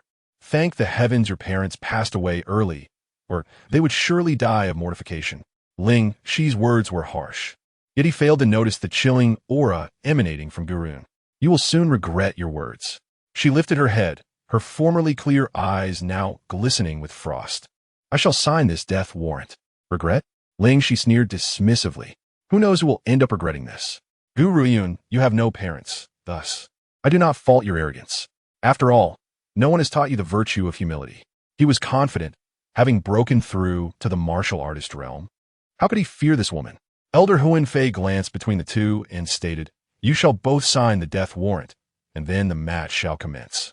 Prior to their arrival, the refinement sect had prepared the death warrant. Both participants scanned the document, and without hesitation, they affixed their signatures. Luoyin, frantic, attempted to step forward but was jostled back by the onlookers, left only to watch helplessly. Gu Ruoyun, for the sake of Gu Shengxiao, I shall ensure your demise is not too gruesome. With a flash, a sharp sword shot forth, akin to a beam of light rushing toward Gu Ruoyun. Just before the blade reached her brow, she sidestepped, and with a resounding clang, a thin scar appeared on the wooden door of the 100 Herb Hall behind her. Seizing the moment, Ling Shi swiftly approached Gu Ruoyun, gripping the hilt of his sword tightly as a dark aura emanated from him, exuding a chilling coldness. Gu Ruoyun dodged Ling Shi's relentless attacks with great agility, narrowly evading each strike, which only fueled Ling Shi's fury. As a martial artist, he found it utterly humiliating to have his every assault evaded, especially with such a crowd watching. How could he continue to maintain his reputation after this? Level 6 of Qi Gathering? A voice in the crowd gasped in astonishment. Wasn't Gu Ruoyun labeled as a waste? In just 2 short months, she had reached level 6 of Qi Gathering? Though still inferior to Ling Shi's rapid advancement, it was nonetheless surprising. What is there to be astonished about a mere level 6 of Qi Gathering? Hun Yuan sneered coldly. Such strength does not even qualify one for entry into the refining sect. Even a mere janitor there is superior to a martial artist. He looked down upon the Qi Gathering level of power, merely coming to Qingtian Kingdom to select disciples on behalf of the formidable being that had descended upon this continent. They had been in Qingtian Kingdom for quite some time, yet had yet to discern upon which prodigy that powerful figure had landed. Gu Ruoyun, if you enjoyed dodging so much, I shall leave you with nowhere to escape. Ling, she ground his teeth in hatred. At this moment, his aura began to rise, drawing all the tempests of the sky toward him. Gu Ruoyun furrowed her brow. Observing Ling, she intently. If I'm not mistaken, the technique he cultivates is... Child, be careful. A worried voice echoed from within her soul, warning her of impending danger. Chapter 67. I'm a good person at that instant. Everyone felt the surge of Ling, Shi's growing power. Gu Ruoyun looked up at him, a glint of subtle light flickering in her eyes. Since the battle began, she had sensed that Ling Shi's cultivation was overly superficial, although he was a low-level martial artist. His true strength hovered around level 7 of Qi gathering. However, had the one who imparted this technique to him not warned him against using forbidden moves? Even though Ling Shi's current techniques elevated his strength to that of a true low-level martial artist, he would thereafter be unable to cultivate further. This meant he had sacrificed his entire life's worth of cultivation for a temporary boost in power. Ha! Ling Shi laughed maniacally, his gaze dark and malicious. Since you had the audacity to sign a death contract, it means you are prepared to meet your demise. I shall send you to reunite with your parents, and you should thank me for it. As he spoke, the flash of his sword cut through the air, and he lunged toward Gu Ruoyun. His face twisted into a sinister grin, as if he intended to sever the girl's head from her body. Thud! Gu Ruoyun swiftly grabbed a nearby wooden stick to deflect his attack, resulting in a powerful shockwave emanating from both of them, shattering nearby debris and causing the ground to tremble. Blood. Vivid red blood flowed from Gu Ruoyun's injured arm, forming a crimson thread that dripped onto the ground, quickly staining the earth. Ling Shi's venomous gaze fixed on Gu Ruoyun, and he let out a disdainful snort as he swiftly circled behind her. Gu Ruoyun, watch out behind you. Luo Yin's face paled, anxiously shouting as she observed the imminent danger. Feeling the sensation of a venomous serpent closing in, Gu Ruoyun slowly turned, only to find a sharp sword poised above her forehead, accompanied by the boy's cruel voice. The humiliation you inflicted upon me in the heavenly spirit array shall be repaid in full today. Prepare tout dit, Gu Ruoyun. Boom! His sword struck down mercilessly towards her forehead, clearly disregarding Shiyun's prior warnings. No! Shiyun's expression shifted slightly. Should Gu Ruoyun sustain a head injury, it would compromise her mental faculties. Ling Shi was a fool. This was truly disastrous. Yet, even in her urgency, there was little she could do. Stop! You! Stop this at once. Elder Yu rushed in just in time to witness this perilous scene, his heart racing in terror. It's over. If the young master learns that the young lady is in danger, it will cause an uproar throughout Qingtian Kingdom, leading to rivers of blood. It is known that upon hearing of his beloved sister's plight, the young master nearly caused a ruckus in Qingtian Kingdom, only to be restrained by the clan head and punished with years of seclusion. It isn't that the young master disregards the treaty. Rather, he cares deeply for those he loves. Should the young lady perish at the hands of that little wretch from the Ling family, one can only imagine the extent of his wrath. The pain of losing loved ones again, even the clan head's intervention would be in vain. That wretched Ling Shi. Chapter 68. I am a good person. How could a mere Ling family withstand the fury of the young master? By the time the 3 great judicial authorities arrived to maintain order, they would surely have been wiped out. Thus, while the young master appeared gentle and refined, it was merely a fade to be the heir of the Dongfang family. He possessed considerable capability. Boom! Just as Elder Yu was on the brink of a heart attack, a sword suddenly floated into existence before Gu Ruoyun. The sword was unremarkable, rusty, and clearly a relic of poor quality. Yet this seemingly worthless piece of metal blocked Ling Shi's lethal strike. Indeed, the very sword that could have led to Gu Ruoyun's demise was effortlessly deflected. TCH, I thought Ling Shi's move was formidable, yet it was so easily thwarted. What kind of martial artist is he? He cannot even triumph over someone at level 6 of Qi gathering. Perhaps he should return to his mother's womb to be remade. The crowd, initially stunned, began to murmur in disbelief, unable to reconcile the reality of Gu Ruoyun's ability to withstand Ling Shi's attack. After all, the levels were clear. and convincing them that a level 6 could withstand a low-level martial artist assault was akin to convincing them that an ant could crush an elephant.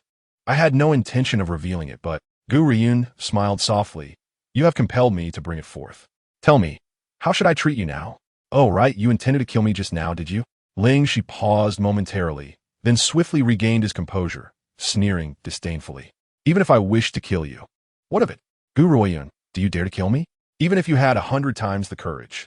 You would not dare to harm a single hair on my body. Otherwise, you would not live to tell the tale. Elder Yu shook his head helplessly. Even if Gu Ruoyun had no intention of killing Ling Shi, his words would undoubtedly seal his fate. However, he narrowed his eyes slightly, glancing at the sword in Gu Ruoyun's hand. This sword is quite special, though it does not appear to be a spiritual artifact. I wonder where the young lady acquired it. The refining sect must have noticed its uniqueness as well. In the face of this scene, Han Yuan remained a cold observer. But upon seeing the sword in Gu Ruoyun's grasp, his brow furrowed slightly. A spiritual artifact? No, it is not a true spiritual artifact. Rather, it is a defective one. A defective spiritual artifact, while still categorized as such, could not be compared to genuine artifacts and would not catch the eye of the refining sect. Is that so? Gu Ruoyun raised an eyebrow at Ling Shi, her smile deepening. Then I shall see what consequences arise after I eliminate you. Then do try. Ling Shi replied with a cold smile, his body darting toward Gu Ruoyun like the wind, with the sword's brilliance surrounding him, sharp and vicious. Yet, Gu Ruoyun merely waved her spiritual sword lightly, unleashing a powerful gust of sword wind that sent Ling Shi stumbling back several steps. Indeed, she merely waved her sword, devoid of any superfluous movements. Pray tell, is this truly the case? Could it be that the treasure she acquired within the celestial array, that fateful day, is indeed this very sword?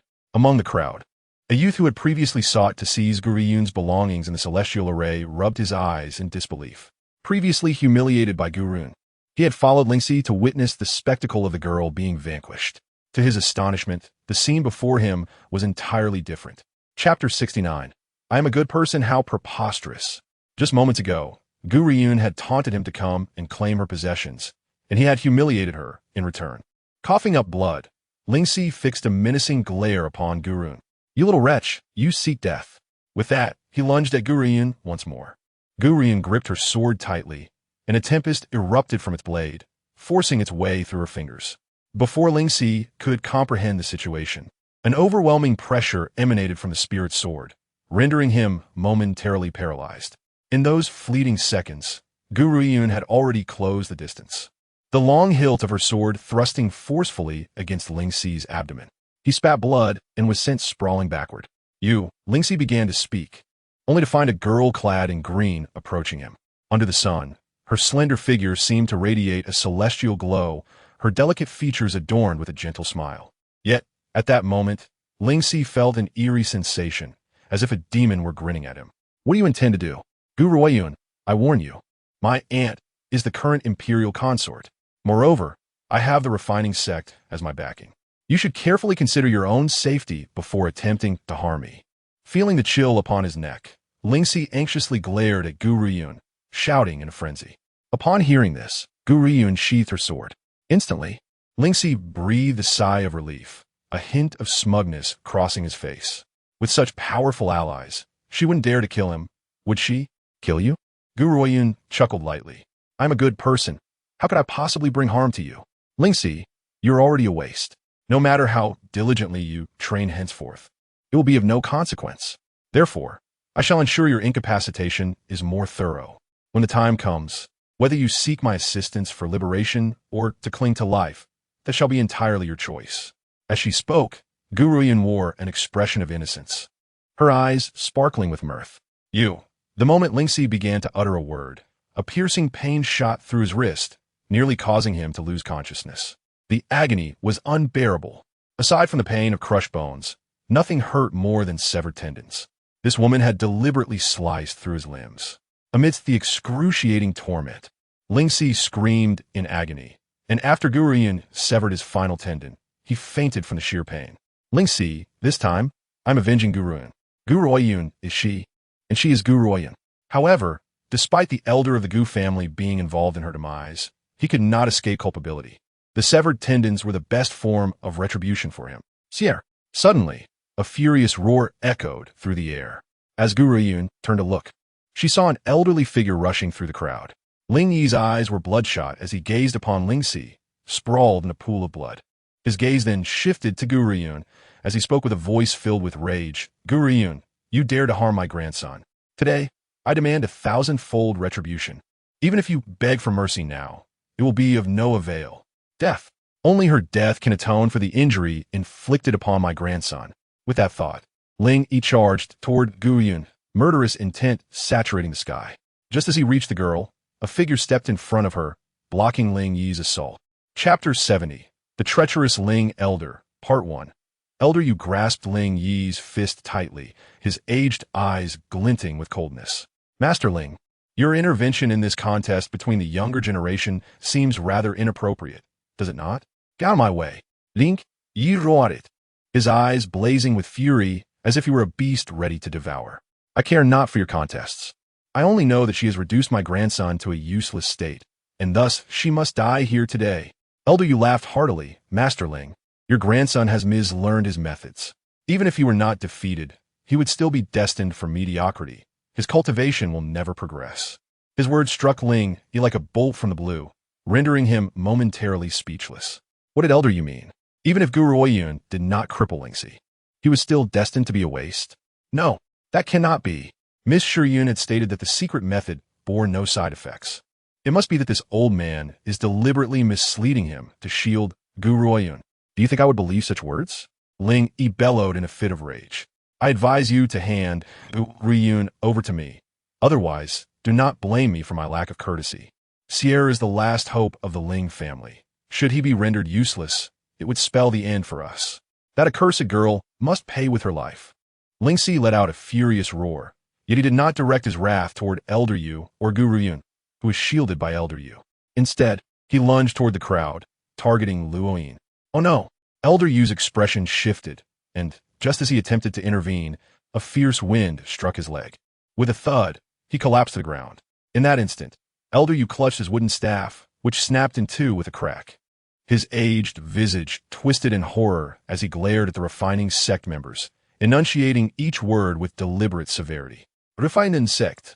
Indeed, the source of that power had belonged to the refining sect. What he had not anticipated was that, under the watchful eyes of so many, the refining sect would dare to act covertly.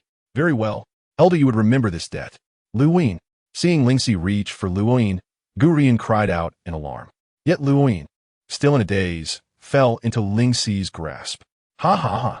Gu Ruoyun, did you think that with the protection of the 100 Herb Hall, you would be safe? Unfortunately, you underestimate me. Ling Si, if you wish for your friend to remain safe, you must not resist, no matter what I do. Otherwise, I shall crush her. Ling Yi's grip tightened around Luoyin's throat, his expression fierce. Gu Ruoyun, do not concern yourself with me. Luoyin shot a defiant glare at Ling Yi, unafraid, and retorted, Ling Yi, you shameless old wretch.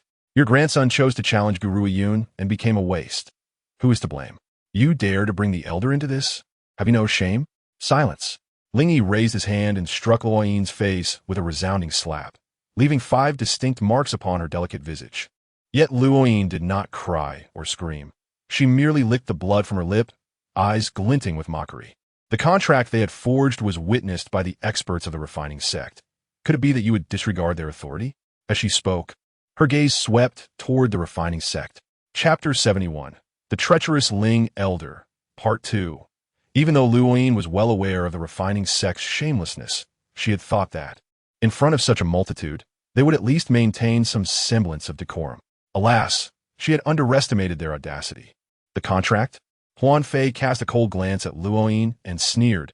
I'm afraid I previously stated that the contest would end at a point. What need is there for a contract? Since Gu Ruoyun has violated the rules, she shall be punished accordingly. However, the refining sect does not take lives lightly. Thus, we shall not intervene. Not only Luoyin, but even the onlookers were taken aback by the audacity of the refining sect. However, they noticed Shiyun standing beside Huan Fei, frowning, which brought them a sense of relief. It appears that this matter is a reckless act of self-assertion, clearly not the intention of Miss Shiyun. How could someone as gentle and kind as her, akin to a celestial being, possibly commit such shameless deeds? Link, ye lafit manyanjari. His fury surging within him as he harshly demanded, Luoyin, what do you have to say now? Luoyin bit her lip and coldly retorted, I simply did not expect the artifact refining sect to be so unashamed. So, if you wish to kill me, go ahead. I have nothing more to say. After all, my life is worthless, and you will not use me to threaten Gu Ruoyun. Then watch how I trample your dear friend beneath my feet. Ling Yi laughed furiously as he gripped Luo Yin's neck, adding, and don't even think about committing suicide. You cannot die in my hands. If you wish to perish, you must wait until I have dealt with Gu Ruoyun. Upon uttering these words, he turned his gaze towards Gu Ruoyun, his eyes swirling with a tempest of rage. Gu Ruoyun, if you do not want your friend to die, then throw down your sword and come stand before me.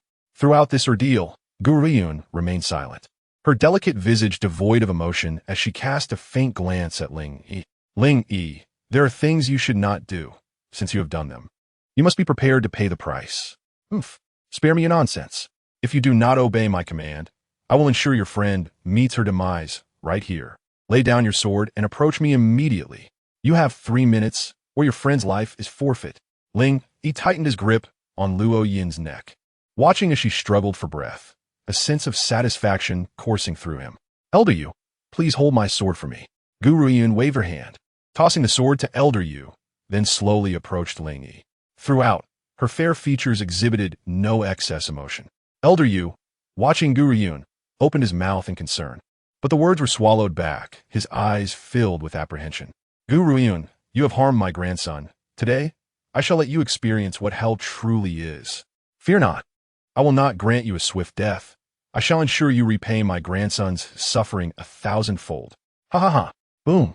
Ling Yi's fist struck heavily against Gu Ruoyun's chest, causing her to stagger backward, leaving a deep, long shadow on the ground, her hair cascading messily, obscuring her pale countenance. She wiped the blood from the corner of her mouth and looked up at Ling Yi. Though she said nothing, the mockery in her eyes was unmistakable, igniting Ling Yi's fury. Gu Ruoyun, you are on the brink of death, yet you still dare to be so defiant. I shall not let you escape today. Boom! Ling Yi's fist, like a dragon, crashed down upon Gu Ruoyun's chest, and in that instant, she spat out a mouthful of blood, coldly gazing at the raging Ling Yi. Yet, it was precisely this gaze that drove Ling Yi to gnash his teeth in hatred, each punch landing with greater ferocity, forcing Gu Ruoyun to retreat.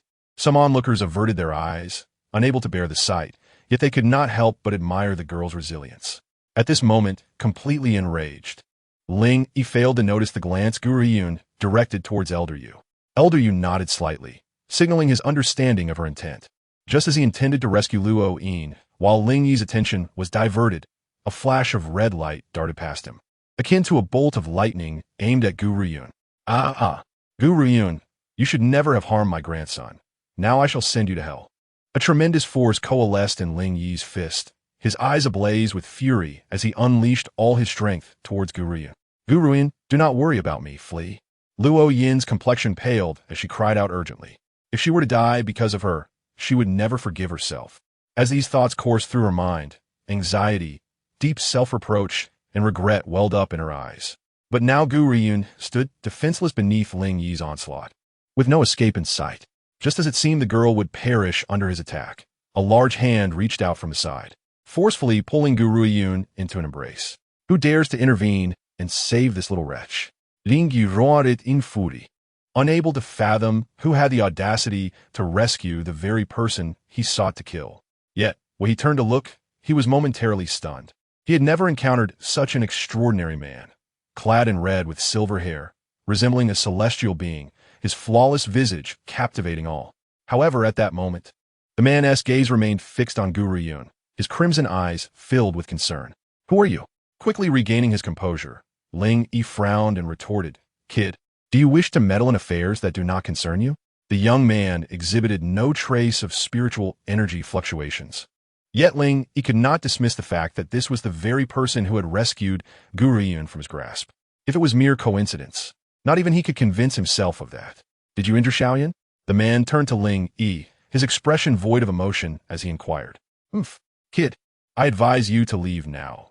Otherwise, the life of this woman in my grasp will be forfeit. Zimbeyi yereminetsilent. Gradual advanjink tovardingi. In the gentle breeze, his silver hair danced, his red garments billowing, exuding an indescribable allure. Xiaoye? Gu Ruoyun stared in surprise at Qianbei. For reasons unknown, he now appeared somewhat unfamiliar, as if he had transformed into a different person altogether. Kid, did you not hear my words? If so, I shall eliminate you first. Ling Yi charged at Qianbei, unleashing a force that surpassed his earlier onslaught against Gu Ruoyun. Clearly, he dared not show any sign of leniency in confronting Qianbei. Boom! The force of his punch tore through the air like a violent storm. Yet in the next moment, his entire body froze. His most powerful attack, expended with all his might, was effortlessly caught by this man with a single hand. Indeed, he had used only one hand to intercept his mightiest blow. At that moment, a wave of fear surged from the depths of his being, enveloping him entirely. He gazed at the man's extraordinary face beyond the tempest, opening his mouth yet finding himself unable to produce a sound, as if a hand were squeezing his throat. Escape! Ling Yi gasped, realizing that his only option was to flee. With this thought, he turned to run, but a greater terror awaited him behind. In that instant, he felt as though he were bound, unable to move his feet despite his desperate struggles, as if ensnared by invisible ropes. How could this be possible? How had this man achieved such a feat? Just as Ling Yi grappled with this question, the man's figure appeared before him like a specter. In that hand, a harbinger of death violently seized his neck. With a mere twist, crack, his neck twisted like a pretzel, producing a faint sound as it snapped, blood gushing forth like a fountain, saturating the already vivid red of the man's garments, rendering them even more enchanting. Everyone was left in shock, an overwhelming sense of terror consuming the crowd, some unable to endure the horror, fainting on the spot. They had witnessed countless bloody scenes, yet none had ever seen someone brutally snap another's neck in such a manner, especially those who had underestimated Qianbei's strength, now regretting their earlier judgments. If he was not powerful, then who could possibly be? Why? Why did Gu Ruoyun possess such extraordinary fortune? Jealousy consumed Gu Ponpon's heart, nearly driving her to madness. When she first encountered him in the palace, she had presumed him to be a mere pretty face devoid of substance. Yet, not only was his appearance unparalleled, but his strength was extraordinary as well. Why would such a man choose to be with Gu Ruoyun? What right did that woman possess? No, Gu Ponpon was no less than Gu Ruoyun. Throughout her life, she had deemed only the things she rejected to be worthy of the latter, and anything she desired would invariably belong to her. Gu Ruoyun deserved nothing but the discarded remnants. All else was unfit for her. At that moment, another heart was equally brimming with envy, that of Shiyun, the young lady from the refining sect. Though their eyes differed, Shiyun firmly believed that Qianbei was the godlike man from her dreams. Now, witnessing the man she had searched for so long protect another woman, how could she not feel jealousy, especially since that woman was Gu Ruoyun, who held the refining sect in such disdain? Xiaoyun, Qianbei turned to Gu Ruoyun, and upon seeing her incredulous expression, a pang of regret struck him. Had he been too harsh? Had he frightened her? Xiaoyun, I am sorry. I didn't mean to be so severe. I was just furious when I saw him hurt you. I promise I won't act so violently again. I will be gentle in ensuring their demise. All right? As he spoke, Qianbei clutched his clothes tightly, gazing at Gu Ruoyun with pleading eyes. What if Xiaoyun refused to forgive him? The thought of her ignoring him forever was unbearable. No, that must not happen. Just the idea of Gu Ruoyun turning her back on him made his heart ache, as if he had endured similar pain before. Chapter 75, Qianbei's Fury, Part 3. Gu Ruoyun finally regained her composure and blinked. What are you talking about? Why would I be angry? But Xiaoya, I didn't expect you to possess such formidable power after your amnesia, capable of defeating Lingxi in an instant. Qianbei cautiously looked at Gu Ruoyun. Xiaoyun, you are not angry with me. Why would I be angry with you? Gu Ruoyun inquired, her gaze tinged with confusion, as if ascending from hell to heaven. Qianbei excitedly embraced Gu Ruoyun, pulling her tightly into his arms. Stunned, Gu Ruoyun stood frozen in place. To be honest, she felt an inexplicable fondness for Qianbei, a sentiment she could not fully comprehend. It was as if she inherently trusted him not to harm her. However, this embrace left her bewildered, since their acquaintance. He had never displayed such intimate behavior. Xiaoyun, thank you. I thought you were upset with me for being too cruel, and I feared that you would ignore me. Qianbei continued to hold Gu Ruoyun tightly. Xiaoyun, I will ensure you are never hurt again, and I will never leave you. For I cannot bear to see you bleed. It would pain me deeply. He pointed at his chest, slightly furrowing his brow. I do not know why, but my heart has always been concerned for you, and it was your arrival that awakened me from slumber. Xiaoyun, do you believe it is fated that we should meet? Fated? Gu Ruoyun slowly closed her eyes, and in that instant, a stern visage emerged in her mind. That person had once been the one she trusted the most. Otherwise, she would never have entrusted her younger brother to his care. Yet in the end, he had betrayed her for his selfish desires, cruelly dismembering Yuer. Even now, the memory of that scene caused her heart to ache uncontrollably.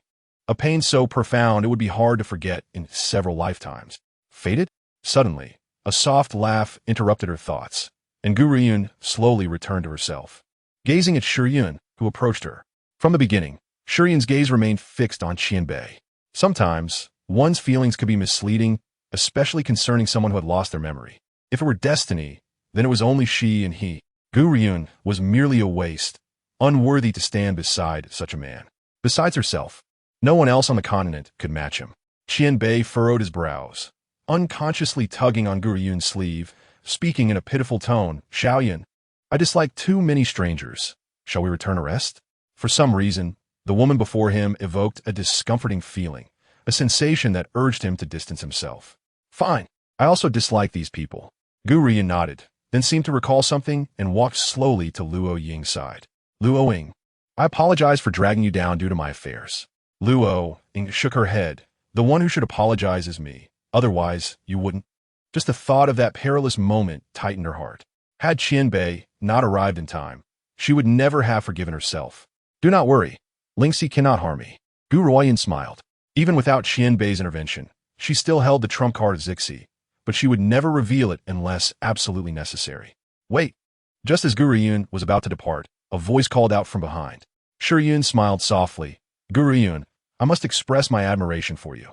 Not only did you fortuitously acquire that useless spiritual weapon, but you also used it to defeat Lingxi. Even though your talent is not particularly outstanding, your luck is remarkably good, especially since. She paused before continuing. You have found this amnesiac man, instilling in him notions of destiny, causing him to believe you are the one he has been searching for. However, lies will eventually be uncovered. I hope you tread carefully. Chapter 76. The Master, Part 1. Gu Ruoyun, who had intended to turn away, found herself halting upon hearing those words. A subtle smile graced her lips, illuminating her delicate features. Xiaoye is indeed someone I picked up, but I did not compel him to follow me. What? Does Miss Shiyun happen to know Xiaoye? Miss Gu, I harbor no ill intentions, but it is quite coincidental that I have indeed encountered this man and share a significant bond with him. Alas, he seems to have forgotten that memory. Hence, I remind you, Miss Gu, that too many lies will eventually be exposed. The implication was clear. It was she who had known Qianbei, yet fate had twisted their encounter, resulting in Gu Ruoyun's current situation. What did Miss Shiyun mean by that? Did the man who had effortlessly defeated Lingxi just now know her? Had he lost his memory and mistaken her for Gu Ruoyun? Indeed, it was surprising to see Gu Ruoyun display such shamelessness, uttering such fabrications. No wonder, given that she lacked the beauty of a national treasure. How could she be worthy of such an extraordinary man? Standing alongside Miss Shiyun was akin to a phoenix beside a common chicken. Moreover, who was Miss Shiyun? She was the heir of the refining sect, a prodigy who had reached the rank of martial king at a young age. How could Gu Ruoyun ever compare? The crowd murmured, their gazes toward Gu Ruoyun filled with disdain. At that moment, unbeknownst to anyone, beneath the tavern, a man reclined languidly in a soft chair, a feather fan in hand, surrounded by maidservants. His enchanting phoenix eyes, however, were fixed on the girl among the crowd. He chuckled lightly, his smile breathtakingly beautiful. Was this the so-called wasteful younger sister of Gu Xingxiao? How intriguing. This sister was indeed fascinating, and it was remarkable that she possessed such rare talent, yet was deemed a waste. If someone with such talent was considered useless, then surely there would be no geniuses left in the world. It is widely acknowledged that as martial artists advance in their training, the path to further elevation becomes increasingly arduous, with certain thresholds proving insurmountable for some throughout their lifetimes. Yet, there exists a singular kind of innate talent that allows one to transcend all barriers. Though she may not initially surpass other prodigies in her breakthroughs, her innate gifts reveal themselves more rapidly as she progresses. This exceptional talent manifests in an expansive spiritual sea that surpasses that of ordinary individuals. Clearly, Gu Ruoyun embodies such a gifted persona. A glimmer of light flickered in the man's eyes as he silently chuckled. The only person in this world whom I truly admire is Gu Shengxiao. I wonder what kind of individual her sister is. It appears my visit to the Azure Dragon Kingdom was not in vain. With this thought, a broader smile graced his features. Qingyi, investigate everything regarding Gu Ruoyun. Yes, my lord, replied the woman named Qingyi, bowing respectfully before retreating. Outside the herbal hall, Gu Ruoyun remained silent, her indifferent expression seemingly dismissing her opponent entirely. At that moment, an untimely voice intruded. Gu Ruoyun, I never expected you to be so despicable. Gu Panpan exclaimed, her eyes wide with indignation. She spoke with a righteous fervor, as if Gu Ruoyun were a villain deserving of condemnation. Fortunately, grandfather foresaw this and expelled someone like you from our family. Otherwise, wouldn't you tarnish the reputation of the Gu family? However, as she finished speaking, a mocking laugh echoed from beside her. Oh, does the Gu family still possess a reputation? This is the first I've heard of it, Luo Yin retorted coldly. Gu Panpan, this is not a conversation for you to interject. It would be wise for you to remain silent, lest I decide to extinguish you like a cucumber. You. Gu Panpan's face flushed crimson with rage. Her teeth clenched as she managed to utter 4 words. You are shameless. Indeed, I am quite shameless. But that is far better than being a certain saintly hypocrite, Luo Yin sneered. Yet, with your intellect, Gu Panpan, you couldn't even aspire to be a hypocrite. She cast a disdainful glance at Shi Yun, whose freckled face bore an expression of contempt, as if the pure white garb of Shi Yun were tainted in her eyes. Shi Yun's gaze darkened slightly. To her, Luo Yin was merely a foolish jester, and eliminating her would only sully her blade. Besides, there would be others to deal with her. It was evident that Gu Panpan was one such individual, fully enraged by Luo Yin's provocations. Resembling a furious lion as she lunged at Luo Yin. Bang! Luo Yin simply raised her foot and sent Gu Panpan flying, then produced a handkerchief to wipe the sole of her shoe, lamenting, I can't believe I had to kick her. It seems this pair of shoes is now ruined. Such a loss, truly a loss. Gu Panpan was nearly overcome with fury, her jaws clenched tightly as she forced out 3 words. You are despicable. Seeing Luo Yin's pained expression, Gu Ruoyun couldn't help but chuckle. With your family's wealth, purchasing a new pair of shoes is as simple as having a meal. While this was indeed the case, Luo Yin mused that the wretch was not even worth a single coin. Even selling her would not afford a new pair of shoes. With a sigh, she shook her head, her eyes full of pity. This humiliation was too much for Gu Panpan, and she promptly fainted from the disgrace. Wait. Just as Gu Ruoyun turned to leave, Shi Yun's gaze hardened. Do you intend to depart just like that? Pausing briefly, Gu Ruoyun faced away for Shi Yun, her tone cold and detached, yet as sharp as a blade. Can you stop me? With that, she continued forward, stepping into the herbal hall and vanishing from view. Shi Yun clenched her delicate fists before gradually relaxing, her gaze falling upon Qianbei, who intended to follow Gu Ruoyun. There was sorrow in her eyes. Have you truly forgotten me?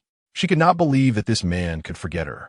If it were not for their shared past, she would not dream of him so often. Even if their dreams held no conversation, the image of him wielding a sword had touched her soul, leading her to believe he was her destined partner. Thus, she remained unmoved by other suitors, steadfastly waiting for his arrival. Yet, he had appeared, seemingly unaware of her existence. If they were truly unconnected, how could such a remarkable man manifest in her dreams? Moreover, Shi Yun had always believed in the intertwining of past and present lives. Your gaze is repulsive. Qianbei's eyes flashed with disdain, as if he wished to strip her bare. You are not Xiaoyan, aside from her. I desire no other gaze upon me. For reasons unknown, the moment he first laid eyes on Shi Yun, a wave of discomfort washed over him. Whenever she was within his vicinity, he felt a sense of nausea. Xiaoye. Upon hearing Qianbei's words, Shi Yun's heart ached fiercely. She yearned to speak. but a powerful aura of malice enveloped her, plunging her into icy despair. The presence of death loomed over Shuyun, rendering her pale as she stared in shock at the beautiful yet sinister face before her. "You do not deserve to call me that." Chilled to the bone, Shuyun opened her mouth but found herself unable to utter a word. At that moment, Qianbei's aura surged violently, a tempest of fury that he could scarcely contain. However, aside from Shuyun, who felt the weight of his murderous intent, none sensed the shift, leaving them perplexed at her sudden pallor. "Xiaoyi, what are you still doing outside? Hurry back." A voice called from within the room, miraculously dispelling all traces of malevolence and calming the tempest that had just raged, causing Shuyun to question whether her earlier sensations had merely been a figment of her imagination. Unwinding, Shuyun collapsed to the ground, drenched in sweat and gasping for breath. "Xiaoyan, I'm coming back." At this moment, under Gu Ruoyun's command, Qianbei cast Shuyun one last glance before retreating indoors, his demeanor now as meek as a rabbit, devoid of any trace of his previous murderous intent. "Miss you." Hu Fei observed Shuyun with a puzzled expression. "What has happened to you?" "It's nothing." Shuyun shook her head, wiping the sweat from her brow. Gritting her teeth, she declared, "Elder Hu Fei, we must leave." As she spoke, she cast one final glance in the direction Qianbei had departed, her heart aching once more. "Qianbei, have you truly been so thoroughly brainwashed? Yet I cannot resign myself to the thought of you embracing another, so I must restore your memories and compel you to eliminate Gu Ruoyun." In the courtyard, Zixi observed the young woman before him, his brow slightly raised. "Child, how do you feel now?" It was quite peculiar. Gu Ruoyun furrowed her brow. "Just now, under Ling Yi's assault, I was able to channel the force of his punch into my own body. If I were to endure a few more strikes, I could likely break through to the 7th level of Qi gathering." Zixi smiled. "Your soul and body have been forged by the ancient divine tower, rendering you significantly stronger than the average person. However, you must remember, when encountering a true master, never overexert yourself, for a genuine expert can obliterate you in an instant. It's not merely a matter of injury." From the very beginning, Zixi intended to train her, which is why he refrained from offering assistance. After all, excessive help would yield little benefit for her. Moreover, Zixi narrowed his violet eyes slightly and said, "Child, pay attention to that woman named Shuyun." "Shuyun?" Gu Ruoyun looked at Zixi in confusion. "Do you know her?" "No." Zixi shook his head. "I merely sense that she is quite dangerous. So, for now, avoid confronting her. Of course, with your talent, you will surpass her in 3 to 5 years at most, but this is not the right time. There are certain matters that Gu Ruoyun cannot yet comprehend." "But why does that woman carry his aura? Could it be that Shuyun has a connection to that person?" As this thought crossed Zixi's mind, a twinge of complexity flickered in his gaze directed at Gu Ruoyun. "Child, I truly hope you can grow stronger swiftly, both in power and—" His gaze swept over her, a wicked smile curving his lips, exuding an air of noble allure that could mesmerize anyone. However, Gu Ruoyun merely shot him a fierce glare and retorted, "Put away your wicked gaze. I have no interest in you." Chapter 79. The Crown Prince's Visit, Part 2. "And whom are you interested in?" Zixi smirked, a teasing lilt to his voice. "Qianbei, I have told you before, that fellow is not a good person. It would be wise for you to keep your distance from him." Zixi, Gu Ruoyun's smile faded gradually. Her delicate features bathed in the glow of the setting sun. "I have not known him for long, but I was the first person he encountered. He has lost all his memories. Regardless of his past mistakes, he no longer recalls them. Whether he is a deity or a demon. Even if he has just taken a life with ease, it was to protect me. I believe his protection is pure, solely because I am the only one he recognizes here. Indeed, I do not know him well, nor am I aware of his past, nor the betrayals and harms he has suffered. But that does not mean I will cease to trust others, be it Qianbei, Yu Luo, Ing, or my brother whom I have yet to meet. If any of you encounter danger, I will not stand idly by. Perhaps Qianbei committed heinous acts in the past, but to her, he is merely an innocent child now. The fact that his memories are sealed is undeniable. A person who has lost all memories will naturally regard the first person they remember as a mother. It is precisely because Qianbei has no memories that Gu Ruoyun chooses to trust him. Otherwise, she would certainly not approach this man. Zixi, I once failed to protect my mother and ultimately could not safeguard my younger brother, whom I relied upon. In this life, I will not make the same mistakes. Because I have lost before, I wish to cherish those around me even more. The girl raised her face, her youthful countenance illuminated with unwavering determination. That radiance seemed to touch Zixie's heart, causing a flicker of amusement to appear in his eyes. Just as he was about to speak, a sudden glimmer flashed through his violet eyes. Someone is coming. Swish! As his words fell, he transformed into a violet light, vanishing into the courtyard. Gu Ruoyun raised an eyebrow and looked up, only to see Elder Yu hastening towards her. Miss, the Crown Prince Lung Yinfeng has arrived, specifically requesting to see you. What do you think? Lung Yinfeng? Gu Ruoyun paused, recalling that he was the Crown Prince of Qingtian Kingdom, a disciple of the refining sect. What does he want with me? The old servant is also unsure. Elder Yu shook his head. Miss, do you wish to see him? If you do not wish to meet, I can refuse him.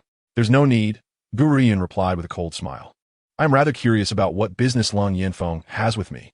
We have had no interaction. Why is he seeking me now? At this moment, within the Baichao Hall, Lung Yinfeng sipped from his teacup, his expression as frosty as an iceberg. Even upon seeing Elder Yu bring Gu Ruoyun, there was no flicker of change in his cold gaze. I am merely an inconspicuous individual. I wonder why His Highness the Crown Prince has come to Baichao Hall to seek me? Or perhaps His Highness is simply parched and found no good tea in the residence. Hence he came under the pretense of visiting me, merely to sip some tea? The tea in Baichao Hall was known to be rare medicinal tea, and anyone else would have been infuriated by Gu Ruoyun's humiliation. However, Lung Yinfeng remained unfazed, his handsome features retaining an icy demeanor. Chapter 80, The Crown Prince's Visit, Part 3, Gu Ruoyun, you are fond of me. This was not a question, but a statement of certainty. Gu Ruoyun was momentarily taken aback. Did this fellow have such a high opinion of himself? Did she like him? Why was she unaware of it herself? So, Lung Yinfeng paused. Tomorrow, you will enter the Crown Prince's residence. The commanding tone caused Gu Ruoyun to chuckle. You want me to enter the Crown Prince's residence? As a concubine or a wife? Lung Yinfeng, you harbor disdain for me. So why would you want me in your residence? Gu Ruoyun was no fool. Lung Yinfeng clearly held a strong aversion to her. If that were the case, why would he invite her into the palace? Lung Yinfeng replied coldly. For Shiyun, my junior sister. Shiyun? You want me to willingly deliver myself and offer my mental energy to Shiyun? Apologies, Lung Yinfeng, but I am not that foolish. I will not seek my own demise. Once a martial artist loses their mental energy and becomes a fool, what difference is there from death? Upon hearing this, Lung Yinfeng furrowed his brows. I do not understand what you mean. Why would my junior sister Shiyun want to take your mental energy? Gu Ruoyun, I admit that you have changed significantly from before, and I no longer disdain you as I once did. However, in my heart, Shiyun is my one and only. If you distance yourself from that silver-haired man, Shiyun would not suffer in this way. You have liked me since childhood, and if this is the case, I will grant your wish. I am willing to take you as my wife, on the condition that you can never meet that man again, except for the wedding night. I will not touch you at any other time. He would never forget the day his mother was wronged to death, and he was nearly assassinated. It was that ethereal figure clad in white who saved him. For her sake, he worked tirelessly to cultivate, earning not only his father's trust, but also entering the refining sect of his dreams, where he encountered the celestial being of his heart. Yet he understood that a celestial being must always remain sacred and untouchable, allowing him to admire her from afar. For him, that was already sufficient. Over the years, Shiyun had countless suitors, yet she remained aloof.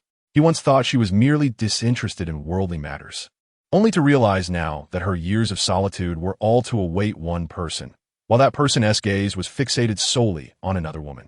And how could such a kind-hearted and beautiful celestial being harm the one she loves for her own happiness? Such a thing was beyond Shiyun's character. Thus, reluctantly, he was willing to exchange his life for her perpetual smile. It seems I have arrived just in time to hear the crown prince of a nation recklessly harming another woman for the sake of another. Remember, women are to be cherished, not harmed, especially those who are pleasing to the eye. The voice was exceedingly alluring, unmistakably belonging to a person of extraordinary character. The first to enter was a group of stunning maidens, followed by a soft chair adorned in a peachy hue that floated in from the doorway, sending a chill down Gu Ruoyun's spine. She had never imagined that there existed a man bold enough to wear such a gaudy color, one that even women might struggle to pull off. However, upon seeing that countenance, she realized that there indeed existed individuals who could harmonize so beautifully with peachy hues. The alluring visage of the man is truly androgynous, with enchanting phoenix-like eyes that are slightly upturned, a flawless countenance, fair skin, and exquisite collarbones, all of which challenge the self-control of those who behold him. In Chapter 81, the Crown Prince pays a visit, Part 4. Were it not for the conspicuous Adam's apple on his throat, Gu Ruoyun might have easily mistaken him for a woman. His beauty is simply beguiling. It is a lamentable fate for one of his gender to possess such a lure. Otherwise, he could command a fortune in a brothel. Should Zhuo Shangshan come to learn of Gu Ruoyun's thoughts, he might very well be seized by a murderous impulse. This woman dares to suggest selling him to a brothel? What brothel would be audacious enough to accept him? Zhuo Shangshan, why are you here instead of attending to your duties as the fourth prince of your Qingtian Kingdom? Lung Yanfeng's eyes darkened slightly, his voice cold as he declared, Moreover, my affairs are of no concern to you. What nonsense is this, your highness? Zhuo Shangshan retorted with a charming smile, casting a flirtatious glance at Gu Ruoyun. My dear, Zhuo Shangshan has a discerning eye. Otherwise, I would not have noticed someone as hypocritical and loathsome as Shi Yun. So why not abandon her and accompany me instead? I assure you a life of indulgence. Gu Ruoyun glanced at Zhuo Shangshan and replied, I'm afraid I have no interest in men who resemble women. To me, you seem better suited for romantic liaisons with other men. I'll refrain from intruding. Zhuo Shangshan's expression darkened immediately. In that instant, the maidservants by his side cast sympathetic glances at Gu Ruoyun, for it was well known that their master detested being compared to a woman. Once, someone had dared to jest about his appearance, and that individual had been severed into pieces on the spot. Since then, no one had dared utter such words again. Nevertheless, Zhuo Shangshan inhaled deeply, suppressing his anger, and forced a smile. My dear, I am only trying to assist you. Were it not for her being Gu Shengxiao's sister, that single remark would have warranted her demise 10,000 times over. However, who could blame her for having a genius brother?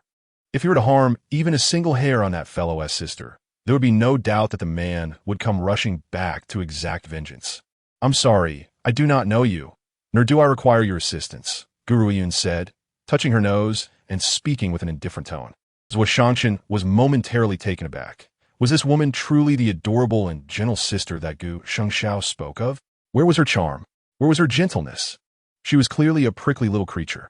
Of course, Zhuo Shangshan was unaware that in the eyes of all brothers, their sisters are always perceived as lovely and kind-hearted, especially when it came to Gu Shengxiao, who was quite the doting brother. Recalling the tender expression on Gu Shengxiao's face whenever he mentioned her, Zhuo Shangshan couldn't help but chuckle and shake his head.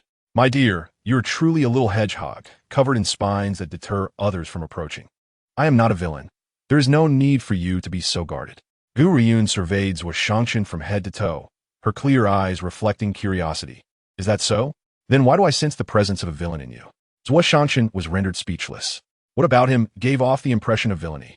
Their conversation, oblivious to the world around them, ignited a fury within Lung Yanfeng, though his handsome face remained as cold as ever.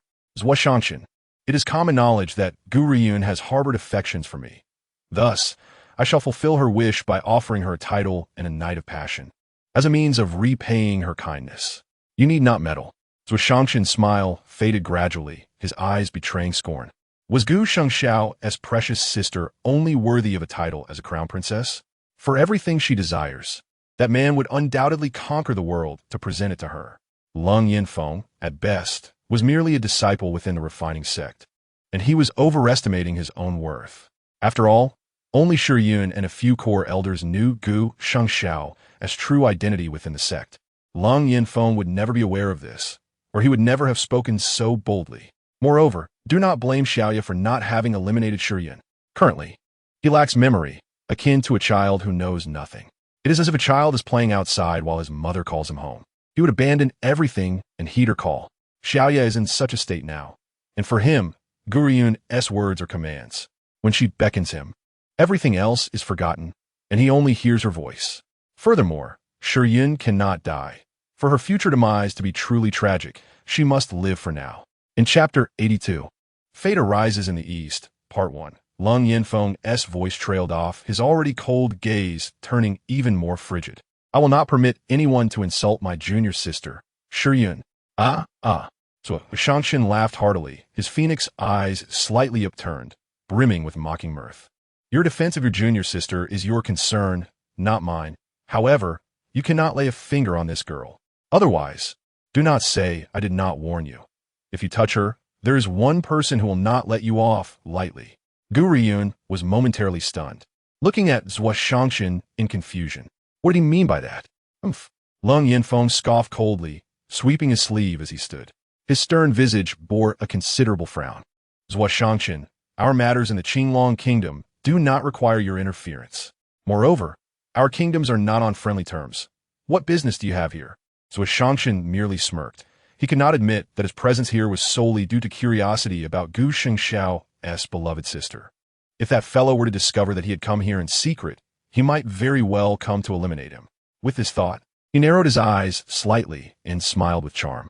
Your Highness, rest assured, I shall soon pay a visit to the Emperor of the Qingtian Kingdom. In that moment, an air of icy dread emanated from Lung Yinfeng, his eyes glacial as they fell upon Zhuo Shangxin's enchanting features. With a stoic expression, he stated, Then I shall await your esteemed presence within the palace. With those words, he cast a final glance at Gu Ruoyun, his voice as cold as ever. Gu Ruoyun, since that man has captured the heart of my junior sister, a woman of such exquisite beauty, no one in this world can compete with her. To become my concubine is your only choice. Think carefully, for I shall await your answer. With that, he said no more, sweeping away with an icy demeanor. TSK, little Yin I never expected your taste to be so poor. You would deign to be interested in a man like Lung Yinfeng, who possesses neither character nor charm. So Shangxin laughed, completely disregarding the fact that it was Gu Ruoyun's first time meeting him. Thus, upon hearing the name Little Yin she couldn't help but shiver, a chill creeping over her. Do I know you? She asked, bemused as she touched her nose. You didn't know me before, but you'll come to know me now, Zhuo Shangxin replied with a charming smile, his eyes sparkling. But I have long heard your name from Gu Xingxiao. Implied in his words was that he had learned of her existence from Gu Xingxiao. However, Gu Ruoyun misunderstood his intent. Oh, she arched an eyebrow, a hint of disdain in her voice. So I truly am famous. Even the title of waste has spread to the Qingtian Kingdom. At once, Zhuo Shangxin's eyes twitched violently, and he chuckled softly. You were indeed a waste before. However, after today's battle with that fellow, no one shall dare to call you that again. Though your talent may not be considered genius, it is still commendable by ordinary standards. What does it matter whether one is a waste or a genius? The opinions of the world hold no weight for me, and I am not obligated to prove myself. The girl's voice held a depth of worldly wisdom that astonished Zhuo Shangxin, leaving him momentarily speechless. Suddenly, he recalled the information that Qingyi had discreetly investigated, and his phoenix eyes instantly turned cold. He had not anticipated that after Sheng Xiao left the Gu family, the young girl would narrowly escape death. Such an experience inevitably fosters growth. Unfortunately, Sheng Xiao was currently in seclusion, unable to relay any information to him. Otherwise, given his temperament, he would have rushed over to obliterate the Gu family without hesitation. Chapter 83. Destiny Arises from the East. Part 2. Speaking of which, ISN, time for you to take your leave? Gu Ruoyun arched an eyebrow, regarding Zhuo Shangxin with a smile that was neither fully welcoming nor dismissive. Do you require my assistance in escorting you out? Zhuo Shangxin's gaze turned somewhat forlorn as he responded. Little one, I have assisted you. Is this how you treat those who have aided you? And what would you desire? Zhuo Shangxin gently stroked his chin, reclining languidly in the armchair. He cast a flirtatious glance at Gu Ruoyun, his smile exceedingly beguiling. I don't wish for much. Considering I just assisted you, how about a hug? Very well. Gu Ruoyun laughed, her delicate features illuminated with joy. Then, pausing momentarily, she added, Manager Zhao, please go and embrace him. In an instant, Zhuo Shangxin's expression darkened. Did this girl not realize he had a phobia of germs? He would never allow anyone to come close to him, not even the maidservants around him, except for that little rascal, Gu Xingxiao. His earlier statement had merely been a jest, yet she took it seriously and directed an old man to embrace him. As Manager Zhao approached, Zhuo Shangxin felt a wave of revulsion wash over him, particularly as he beheld the sinister smile on the manager's face, reminiscent of a wolf eyeing a helpless rabbit. Suddenly, a chorus of stunning maidservants drew their swords in unison, pointing them menacingly at Manager Zhao. their eyes gleaming with a deadly intent, as if they could eliminate a foe in an instant. Manager Zhao hesitated, glancing back at Gu Ruoyun, who wore an even broader smile. Your Highness, the fourth prince, was it not you who desire the embrace? What is this attitude you present? Gu Xingxiao waved his feather fan and chuckled. Little one, I concede this round to you. However, I had no idea you were entangled with the Dongfang family. From what I understand, Bai Keitang seems to belong to Dongfang Shaoze, and not long ago, he appeared to have transferred ownership to another. It appears that individual is you. He did not overlook the fact that the manager of Bai Keitang obeyed Gu Ruoyun's commands. It seemed the rumors contained many inaccuracies. Gu Ruoyun had not merely received sympathy from manager Zhao to join Bai Keitang.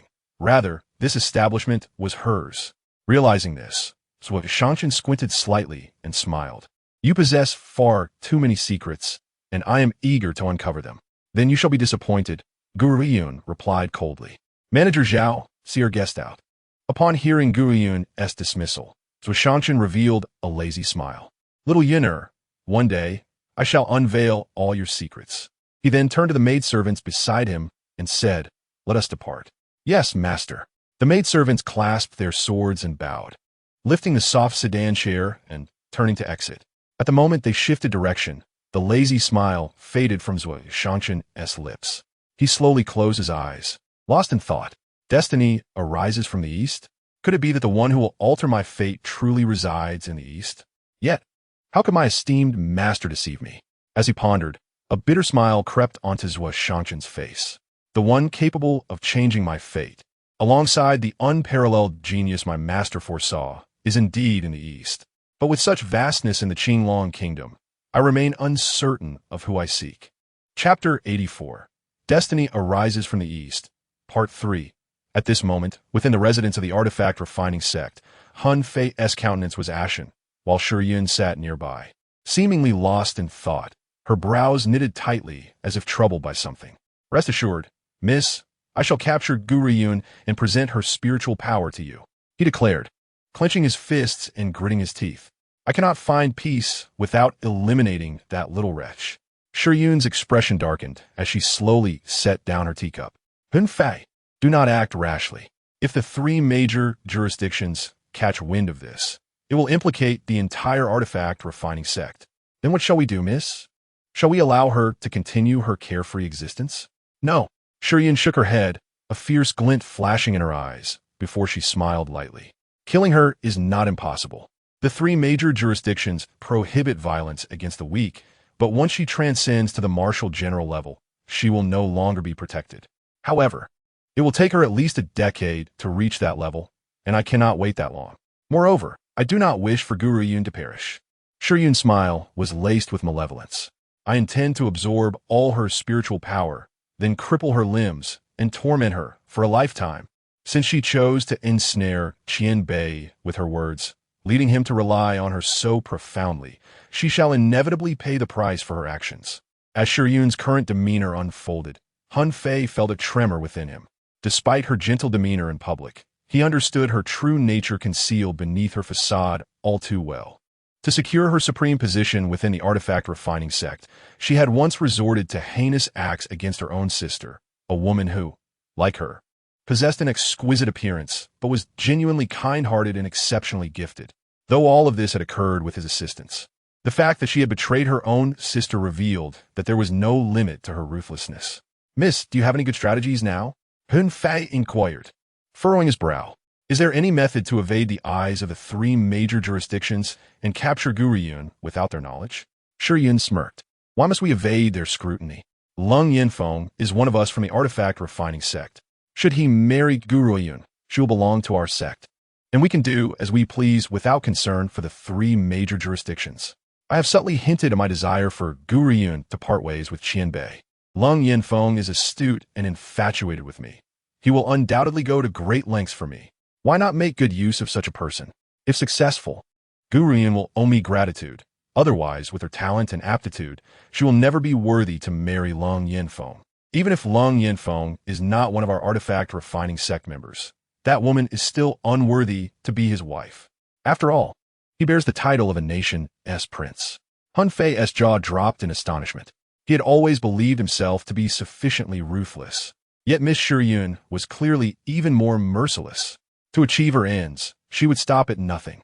As Ruoyun devised her plans against Gu Ruoyun, a storm brewed in the imperial city of the Qingtian Kingdom. The cause was none other than General Luo, the most protective father in the entire Qingtian Kingdom. Upon learning that Luo Yin had been captured and threatened by Ling Yi, he immediately flew into a rage, leading a throng to apprehend the crippled Ling Shi and demolishing the mourning hall set up for Ling Yi in the process. Chapter 85. Destiny Arises from the East, Part 4. The women of the Ling family wept for their fathers and mothers. The once glorious Ling family had fallen into such despair overnight, evoking deep sighs. Your Highness, quickly, let us seek the Empress Dowager. The speaker was Ling Yi's younger brother, Ling Yihui, who was also Ling Shi's uncle. With Ling Yi deceased, he now assumed control of the Ling family. However, just as he intended to seek the Empress Dowager's assistance, a woman clad in green appeared at the Ling family residence, holding a command token. By order of our master, the Ling family is to cease all actions regarding today's events. You are forbidden from troubling Gu Ruoyun or the Luo family. Otherwise, you shall bear the consequences. Upon seeing the command token in the green-clad woman's hand, Ling Yihui fell silent, utterly stunned. Good heavens! Is that a bounty from the Xianing Hall? Could this woman possibly be from the Xianing Hall? In the mainland, one may be oblivious to the names of 4 nations or the surname of the master of the refining sect. Yet no one is unaware of the existence of the Xianing Palace. Although the overall strength of the Xianing Palace may not rival that of the refining sect, it is widely recognized as a breeding ground for assassins, notorious for its external contract for assassination. Particularly, before carrying out a kill, the members of Xianing Palace invariably issue a bounty, and there is no target they cannot eliminate. Furthermore, to this day, no one knows the whereabouts of the Xianing Palace. Thus, when the people of the continent mention the Xianing Palace, they do so with trepidation. He never expected that the Luo family would be acquainted with someone from the Xianing Palace. Indeed, in Ling Yihui's mind, the Luo family's audacity to openly come to the Ling family to see someone is entirely backed by the Xianing Palace. As for Gu Ruoyun, he completely disregarded her. How could an immature girl possibly know the master of the Xianing Palace? It is utterly impossible. Uncle, you must not listen to her. Ling Yu's delicate visage abruptly changed, her eyes blood-red as she declared, You must seek out my aunt to avenge Grandpa and my brother. The woman in green cast a cold glance at Ling Yu, her gaze piercing like a blade, causing Ling Yu's heart to tremble, rendering her speechless. Rest assured, my lady, Ling Yihui replied, his eyes shifting with flattery. My elder brother's demise has nothing to do with them. It was his own doing. I will certainly not hold a grudge against them. Those who recognize the times are wise. I shall return and report to the master. The woman in green raised the sword in her hand, coldly stating, Farewell. Without granting Ling Yihui a moment to respond, she turned and departed. Watching her retreating figure, Ling Yihui involuntarily broke into a cold sweat. Ling Yu's face was etched with despair, unable to fathom Ling Yihui's choice. No, she absolutely cannot allow Gu Ruoyun and the Luo family to go unpunished. Since Uncle is unwilling to stand up for Grandpa, she will personally enter the palace to meet the Empress. Otherwise, the Empress, residing deep within the palace, would remain oblivious to the outside circumstances. With this thought, a fierce glint crossed her eyes. Gu Ruoyun, Luo Yin, just wait. Ling Yu, will not allow you to live in peace. Blood debts must be repaid in blood. It is only just that you pay for your sins in hell. Chapter 85. Capturing the Ghost Doctor, Part 1. Gathering Qi at Level 7. Exhaling a breath of turbid air in the courtyard, Gu Ruoyun slightly opened her eyes. At that moment, Elder Yu's voice came from ahead. Miss, there is someone outside looking for you. Looking for me? Gu Ruoyun raised an eyebrow. Who is it? He claims his surname is Liu and that he sold the ancestral home to you, Mississippi. Upon hearing this, Gu Ruoyun immediately stood up, a faint smile gracing her exquisite face. It seems the ghost doctor has arrived. Elder Yu, let's go meet him. To be honest, Gu Ruoyun was quite intrigued by the ghost doctor's medical skills. If she could bring him under her wing, the demonic sect would have no worries about making money. If the ghost doctor were to learn of Gu Ruoyun's intentions, he might very well come to extinguish her. After all, how could such a fearsome figure be reduced to a mere tool for profit? Outside, Mr. Liu was anxiously awaiting. As Gu Ruoyun approached, his eyes brightened, and he respectfully stepped forward. Miss Gu, the ghost doctor has arrived, but whether she will allow you to observe the healing process is beyond my authority. Rest assured, even if she does not permit me close access, I will not blame you. Let us go now, Gu Ruoyun smiled. However, upon hearing their conversation, Elder Yu quickly interjected. You wish to see the ghost doctor? Then I shall accompany you. I have heard that the ghost doctor is eccentric and adept in both healing and poison. It may not be safe for you to go alone. Gu Ruoyun waved her hand dismissively. Elder Yu, you need not worry. I know my limits. Mr. Liu, please lead the way. Very well. Miss Gu, please follow me. Mr. Liu made a gracious gesture. Within the Liu family, in the main hall, a woman sipped tea languidly, exuding an air of elegance. Dressed in a striking red garment, her alluring figure made any man's blood race. Yet upon seeing her face, their ardor would instantly freeze. How to describe it? The woman was not particularly ugly, yet half of her visage was marred by numerous scars, some so severe that flesh was visible beneath. One scar stretched from her chin to the corner of her eye, utterly ruining her beauty. Hearing footsteps approaching, the woman, Lu Mei, frowned slightly, lifting her pointed chin to look. Upon seeing Mr. Liu arriving late, her tone was tinged with impatience, yet no amount of annoyance could mask her inherent charm. Your arrival is rather slow. The ghost doctor, wish to heal, yet you keep me waiting? Mr. Liu wiped the cold sweat from his brow. Smiling obsequiously, esteemed ghost doctor, please forgive my tardiness. By the way, allow me to introduce someone to you. This is Gu Ruoyun from the Hunter Herb Hall, who admires your medical skills and wishes to observe. The ghost doctor glanced over Gu Ruoyun's delicate features, a smirk of derision gracing her crimson lips. The ghost doctor, do not allow anyone to approach when treating a patient. Moreover, for one who seeks to learn from me, little girl, considering your young age, I shall spare your life. You may leave quickly. With your aptitude, you lack the qualifications to become my disciple. Although the ghost doctor was not immensely powerful, her medical expertise was exceptional. Even those on the brink of death could be pulled back from the Yama's realm. Thus, even forces such as the Eastern aristocracy and the refining sect would show her some respect. Chapter 86, Capturing the Ghost Doctor, Part 2. After all, who hasn't had a medical emergency at some point? However, the ghost doctor's eccentric behavior meant she never accepted disciples and preferred not to have onlookers during her treatments. Should anyone provoke her, regardless of the price offered, she would refuse to heal. Moreover, she would not align herself with any faction. Gu Ruoyun smiled. So the renowned ghost doctor is merely skilled in trivial matters. I initially believed you possessed great abilities, but it seems the world has exaggerated your prowess. Even if you wish to take me as your disciple, I would not acquiesce. Bang! The ghost doctor slammed her hand on the table, her scars contorting into a grotesque visage, a terrifying rage emanating from her. You audacious little girl. How dare you mock my medical skills? When I achieved my fame, you were yet to be born. Oh, is that so? Gu Ruoyun raised an eyebrow, smiling. If you are so formidable, why can't you even heal the scars on your own face? The scars on the ghost doctor's face were the pain of her life, and even now, the thought of them gripped her heart. Back then, her medical skills were insufficient to heal the poison infecting her wounds, and though she has made significant progress since, so much time has passed that the scars have aged, rendering them impossible to erase. Thus, when Gu Ruoyun brought up her scars, her expression turned ashen, and a murderous intent suddenly filled the hall. Mr. Liu panicked. Miss Gu, please do not further offend the ghost doctor. If this continues, my wife's condition will be hopeless. He regretted it, truly regretted it. Had he known Gu Ruoyun would speak such words, he would never have brought her here. Given the ghost doctor's temperament, should she be provoked, even if she did not resort to killing, she would refuse to treat any ailments. Do not worry. Even if the ghost doctor does not treat your wife, I will restore her health. Gu Ruoyun smiled. Besides, I see this ghost doctor possesses no remarkable skills. Otherwise, she would have healed her own face. Ha ha ha. The ghost doctor burst into maniacal laughter, her teeth clenched, fury and murderous intent swirling in her beautiful eyes. Little girl, you truly are audacious. You are the most arrogant little girl I have ever encountered. The wounds on my face are indeed beyond healing, for they have lingered for far too long.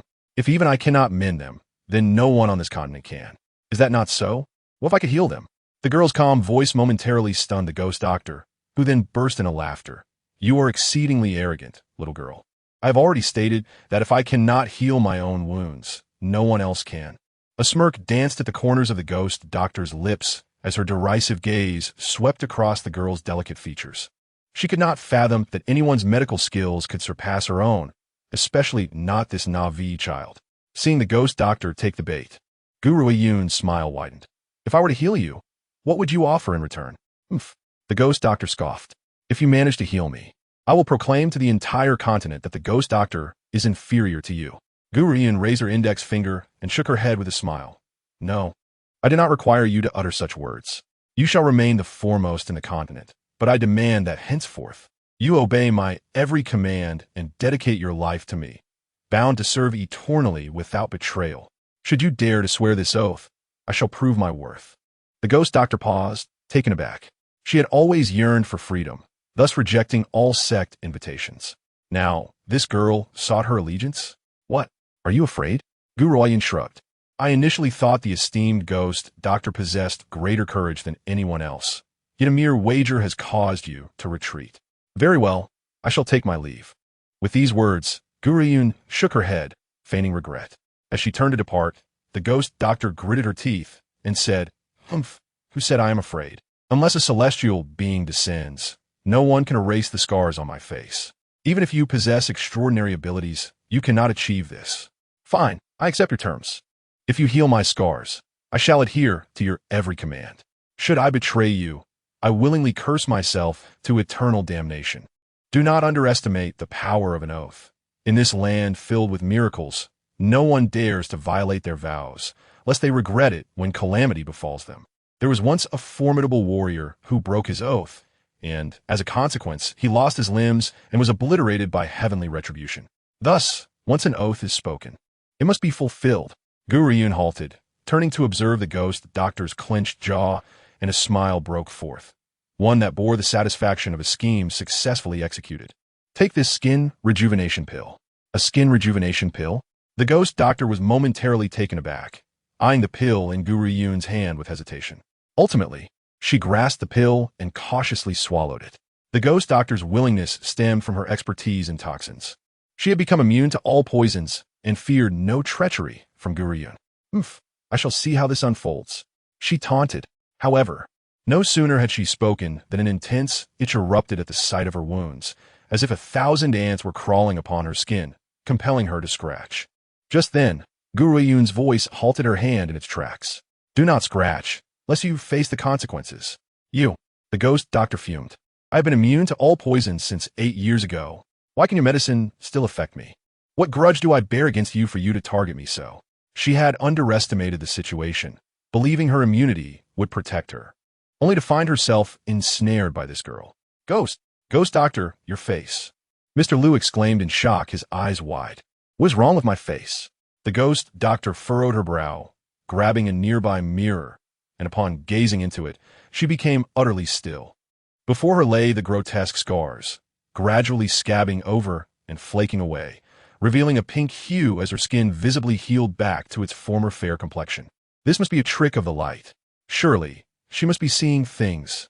It was well known that age scars were exceedingly difficult to treat. Even the most effective remedies would not yield such rapid results. Certainly not at this visible rate. What sorcery is this? The ghost doctor stood frozen in disbelief, until a wild laugh erupted from her, filled with unprecedented exhilaration. You two treacherous fools, seeking to claim the medical tome left by my master, conspired a decade ago to ruin my appearance and poison my wounds, intending to extort the antidote from me. Little did you know, I escaped and cured myself of your poison. For 10 years, every time I gazed upon my scars, I was reminded of your betrayal. But now, I find my beauty may yet be restored. How could she not harbor resentment? Those two deceitful individuals, one professing loyalty while the other feigned dependence, united to betray her for a mere medical tome, rendering her unable to return to her rightful place among healers. As tears streamed down her face, she chuckled through her grief. For so many years, she had remained aloof, refusing to join any sect, not only out of a desire for freedom, but also because her roots lay in the healing arts. Yet, with her appearance marred, The disciples of the healing sect could never recognize her as the most cherished disciple of their master. Moreover, the healing sect was now ruled by those treacherous individuals, making her return akin to signing her own death warrant. Little girl, I shall honor my promise, the ghost doctor declared, wiping away her tears. A resolute light shone upon her enchanting visage. However, while I am willing to serve you, I will not join your faction. My master entrusted the sect to me, and I cannot forsake that duty. Thus, I shall seek to return to my rightful place when the opportunity arises. For it is my master's fervent wish, and I do not wish for him to die with regrets. Gu Ruoyun smiled, surprised by the ghost doctor's sense of loyalty. Such a quality was precisely what she sought. Your willingness to remain by my side does not violate your oath. Gratitude welled in the ghost doctor's heart. Had Gu Ruoyun forced her into allegiance, she would have had no choice but to comply, even if it meant forsaking her oath to return to her sect. Yet, she chose not to do so, alleviating the ghost doctor's lingering discontent. Child, did you concoct this skin rejuvenation pill? The ghost doctor gazed at Gu Ruoyun with anticipation. Well, Gu Ruoyun scratched her nose, ultimately nodding in affirmation. The skin rejuvenation pill was one of the 3 recipes from the first level of the ancient divine tower. Knowing the ghost doctor's reputation, she had prepared this pill long ago. Thankfully, the ghost doctor had ultimately chosen to align with her. Did you truly create this? The ghost doctor's eyes sparkled. If I am not mistaken, this is the fabled pill? While it may hold little value for practitioners, women across the world cherish beauty. If this pill were to be auctioned, it would surely fetch a handsome sum. Auction? Gu Ruoyun's mind raced as the thought struck her. How had she not considered this? Especially since she seemed to be in need of funds. Despite the considerable income of the apothecary hall, nurturing talent required even more expenditure, thus necessitating greater financial resources. Alas, the ghost doctor sighed. It is indeed fortunate to have crafted such a miraculous item. For countless millennia, no one has succeeded in creating such a thing. Observing the ghost doctor's forlorn expression, Gu Ruoyun fell silent, deep in contemplation. Suddenly, her gaze shifted to Mr. Lu, who stood in a daze, and she coldly commanded, "Remember, today's events must not leave this room. Otherwise, your wife's life hangs in the balance. I can save her, but I can just as easily end her without a trace. Should you utter a single word, even if you flee to the ends of the earth, you shall not escape my pursuit." Mr. Lu could not help but shudder, hurriedly saying, "Rest assured, esteemed ghost doctor, I shall not utter a word. No one will ever know of today's events." At this, the ghost doctor nodded in satisfaction. "I hope you remember your promise. For if not, I shall ensure chaos descends upon the Lu family. I have matters to attend to today. I shall return tomorrow to treat your wife." Chapter 89. Subduing the Ghost Doctor, Part 5. Regarding the ghost doctor's words, Mr. Lu dared not show any discontent and could only respond respectfully. "I shall heed your every word, esteemed ghost doctor." The ghost doctor then turned to Gu Ruoyun, a hint of flattery in his expression. "By the way, how did you concoct the beauty transformation pill? Might you impart your knowledge to me?" Initially, the ghost doctor had obeyed Gu Ruoyun out of a sense of oath. Now, upon learning that she was the creator of that miraculous pill, his attitude underwent a complete transformation, and he no longer dared to speak with any semblance of disrespect. Gu Ruoyun, acknowledging that the beauty transformation pill was indeed her creation, aimed to ensure the ghost doctor's willing compliance. "Well, I must consult my master first." Gu Ruoyun touched her nose, knowing full well that this master was but a figment of her imagination. Yet, the ghost doctor harbored no doubt. At Gu Ruoyun's age, how could she possibly have concocted such legendary elixirs without a mentor? This only led him to conclude that her master must be a long-lived sage. "Why not become my apprentice, lass? With me, the ghost doctor, as your mentor, you shall have much to be proud of." The ghost doctor chuckled, clearly viewing Gu Ruoyun as a delectable prize. Gu Ruoyun glanced at the ghost doctor's sycophantic smile and shrugged. "Your skills are not advanced enough to be my master." Had these words come from another's lips, the ghost doctor would have scoffed. But who was this girl? She was a genius capable of crafting elixirs. By comparison, his own medical skills indeed paled in comparison. However, after speaking, Gu Ruoyun turned to bid farewell to Mr. Lu. "My business here is complete. I thank you for your guidance today. Farewell." With that, she pivoted and walked toward the door. As Gu Ruoyun prepared to disappear, the ghost doctor could no longer maintain his composure and hurriedly pursued her. "Little master, wait for me." Meanwhile, in the royal palace. The favored consort Ling lay languidly upon her chaise, casually inquiring of the palace maid beside her, "Where did His Majesty go after court today?" The maid replied respectfully, "It is said that the fourth prince of the Qingtian Kingdom has come to visit, and His Majesty has gone to receive him." The fourth prince of the Qingtian Kingdom? Ling's brow furrowed. Just then, a voice from outside the door interrupted. "Your Highness, the second young lady of the Ling family, Ling Yu, requests an audience." Ling Yu? Ling rubbed her temples, feeling a headache coming on. This girl had a penchant for trouble and had brought no small amount of chaos to the Ling family. She wondered what had prompted such a visit today. "Let her in."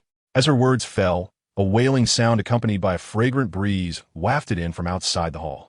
Ling Yu suddenly threw herself into Ling's embrace, weeping pitifully. "Auntie, you must seek justice for grandfather and brother." "What has happened to your grandfather and brother?" Ling furrowed her brow, questioning.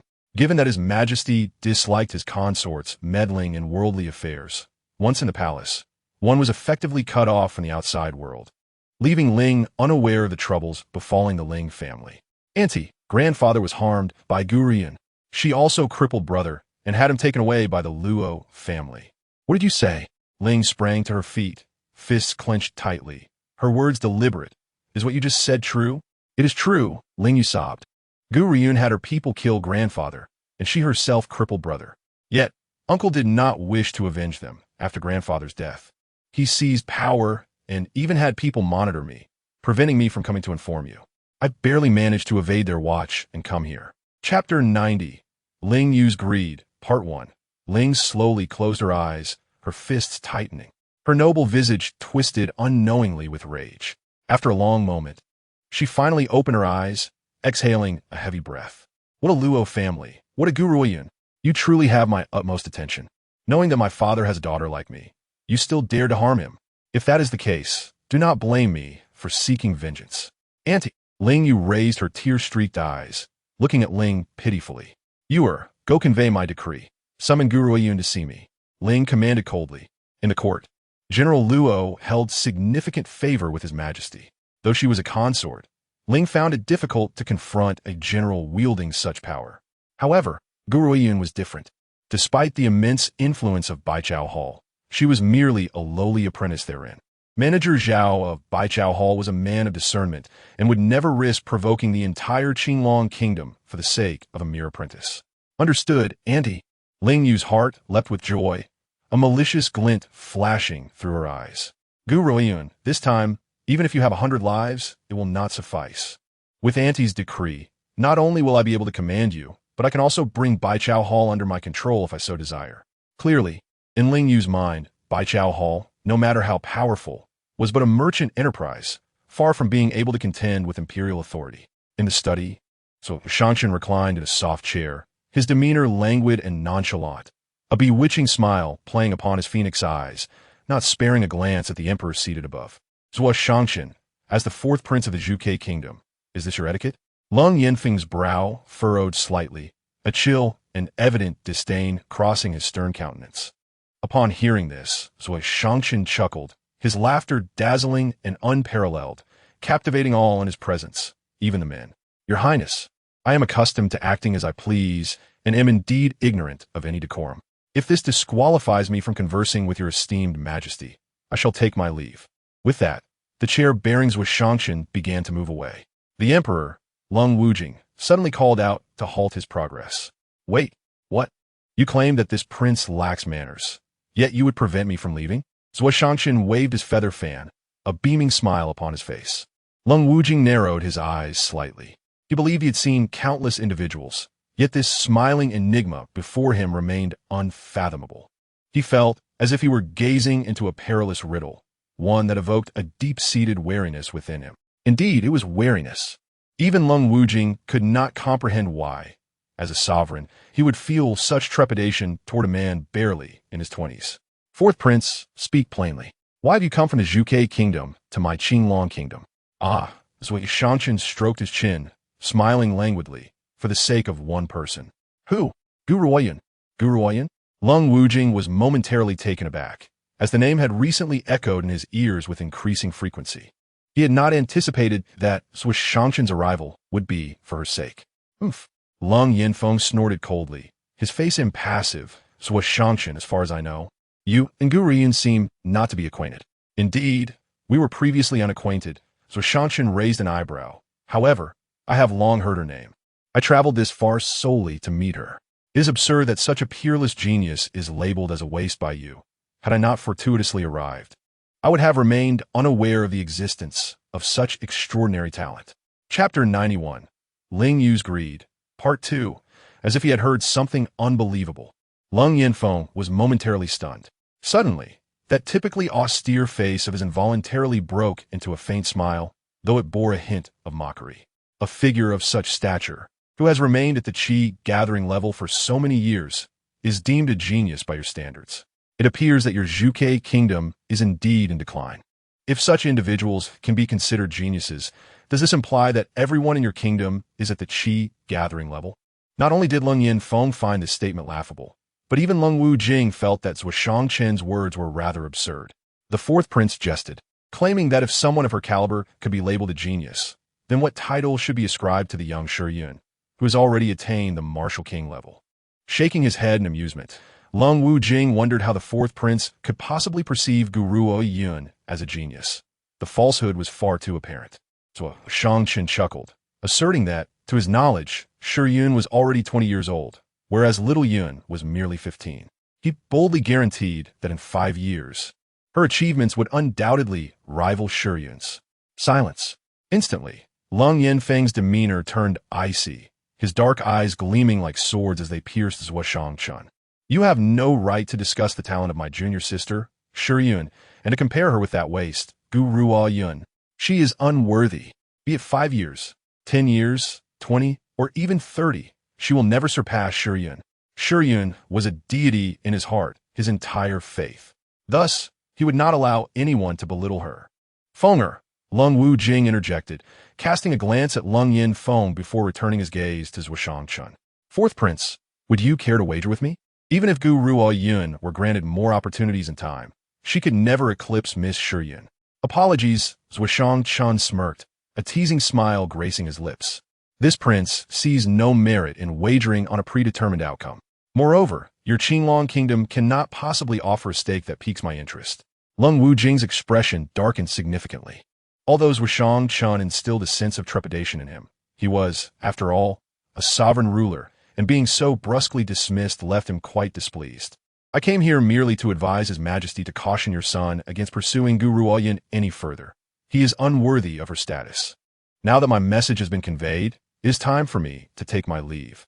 With that, he languidly stretched, his gaze casually sweeping across Lung Yinfeng's frigid countenance, the amusement in his phoenix-like eyes intensifying.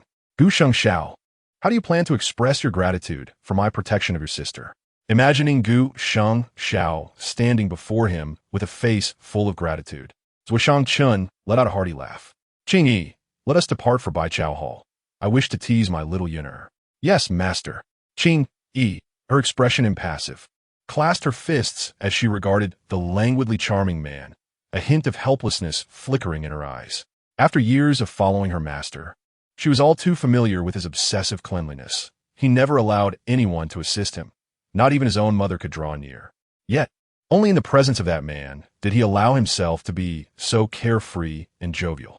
As she pondered this, Qingyi felt a pang of sorrow in her heart. She had accompanied her master for many years, silently harboring feelings for him. However, no amount of companionship could rival the bond he shared with that man, which had blossomed over a mere year. Chapter 92. Ling Yu's Greed, Part 3. Miss, you have finally returned. In the courtyard, Elder Yu paced anxiously until he caught sight of Gu Ruoyun approaching, at last allowing his heart to settle. Miss, this is... Suddenly, he noticed the stunning woman following closely behind Gu Ruoyun and was momentarily taken aback. Her? Gu Ruoyun cast a glance back at the woman, introducing her. This is the ghost doctor. She will henceforth be my subordinate. What? Elder Yu's eyes widened in shock. What did Miss just say? The ghost doctor has become her subordinate? The entire continent knew of the ghost doctor's eccentric nature, having always preferred solitude. Even the refiner sect's attempts to recruit her had been met with refusal. Yet, not even the proud refiner sect dared to force her hand, highlighting her esteemed status in the realm. From the Dongfang family? The ghost doctor swept her gaze over Elder Yu, dismissively curling her lip. It seems your standing in the Dongfang family is rather low, otherwise you wouldn't have been dispatched to this place. Wei Yi, Gu Ruoyun frowned, directly addressing the ghost doctor. Elder Yu is of the older generation in the Dongfang family and has assisted me greatly, so I must not treat him unjustly. Seeing Gu Ruoyun come to his defense, Elder Yu felt a swell of gratitude. It was clear that the young miss had not misjudged her choice. However, what astonished Elder Yu was that the ghost doctor, known for her volatile temperament, did not react with anger to Gu Ruoyun's reprimand. Elder Yu, where has Xiao Yi gone? Gu Ruoyun inquired, a brow raised. Normally, upon her return, Qianbei Yi would be the first to appear in her line of sight. Yet today, she did not see him. Miss, the transfer of the Liu family ancestral residence has been completed. Young Master Qianbei has gone to help the miss organize her room and is temporarily not in Baichao Hall. Is that so? Gu Ruoyun mused, lightly stroking her chin with a smile. In that case, I shall move over today. It will also allow me to arrange for the members of the demon sect. Wei, come with me. Yes, Master Yuner. The ghost doctor smiled, her enchanting eyes sparkling with mischief.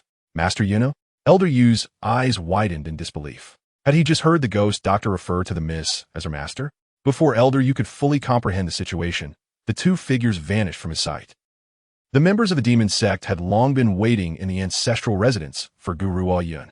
However, upon the entrance of Wei Yi alongside Gu Ruoyun, everyone felt a shiver run through them. Although the ghost doctor was nearing 30, the beauty-rejuvenating elixir she had consumed made her appear as though she were in her early 20s, her every smile and frown reminiscent of a beguiling fox spirit. Yet, upon discovering that this beautiful woman was the renowned ghost doctor of the continent, they could no longer maintain their composure. It was evident that their master possessed considerable prowess. Having successfully recruited the ghost doctor, who was elusive even to others, would they still need to worry about lacking skilled individuals in the demon sect? Especially Sun Feng, who had initially mocked Gu Ruoyun, now felt fortunate to follow this master, as vengeance was surely within reach. Sun Feng, MOU, please arrange the specifics for the demon sect. If there are any uncertainties, consult the ghost doctor. She possesses more experience than you. Additionally, I shall enter seclusion for a month, and during this time, no one is to disturb me. Chapter 93. Ling Yu's Greed, Part 4. Yes, Master. Sun Feng and MOU both clasped their fists in respectful acknowledgement. With Gu Ruoyun vacating Baichao Hall, Ling Yu and Zhuoshang Chun found themselves a loss. Zhuoshang Chun chose to say nothing further and turned to leave, but Ling Yu was not so easily dismissed. I come bearing the decree of Her Highness. Summon Gu Ruoyun at once. She raised her chin, her covetous gaze sweeping over the myriad of precious herbs within Baichao Hall. If she could seize this place, the crown prince would surely regard her with newfound respect, and she would seamlessly ascend to the position of crown princess, destined to become the empress in the future. She is not within our Baichao Hall. You are in the wrong place.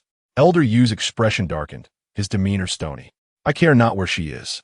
You will have her come forth this instant. Ling Yu replied with a cold smile, unless she wishes to defy Her Highness's decree. At that point, even Baichao Hall will be unable to shield her. Moreover, Ling Yu continued, Her Highness has also conveyed a decree stating that Baichao Hall harbors the murderer of my grandfather, which is a capital offense. Fortunately, Her Highness is merciful. If you surrender Baichao Hall, your lives shall be spared. Of course, the final remark was entirely Ling Yu's own fabrication. After all, she had been eyeing the Baichao Hall for quite some time. How could she resist the opportunity to seize it, even if the Empress were to cast blame upon her in the end? Presenting the precious herbs from Baichao Hall would surely alleviate any discontent she harbored. Ling Yu's thoughts were indeed beautiful, yet the execution was far from simple. Hee. Old Yu chuckled coldly a couple of times. Child, though you are young, your tone is quite audacious. Today, I shall witness how you intend to take our lives.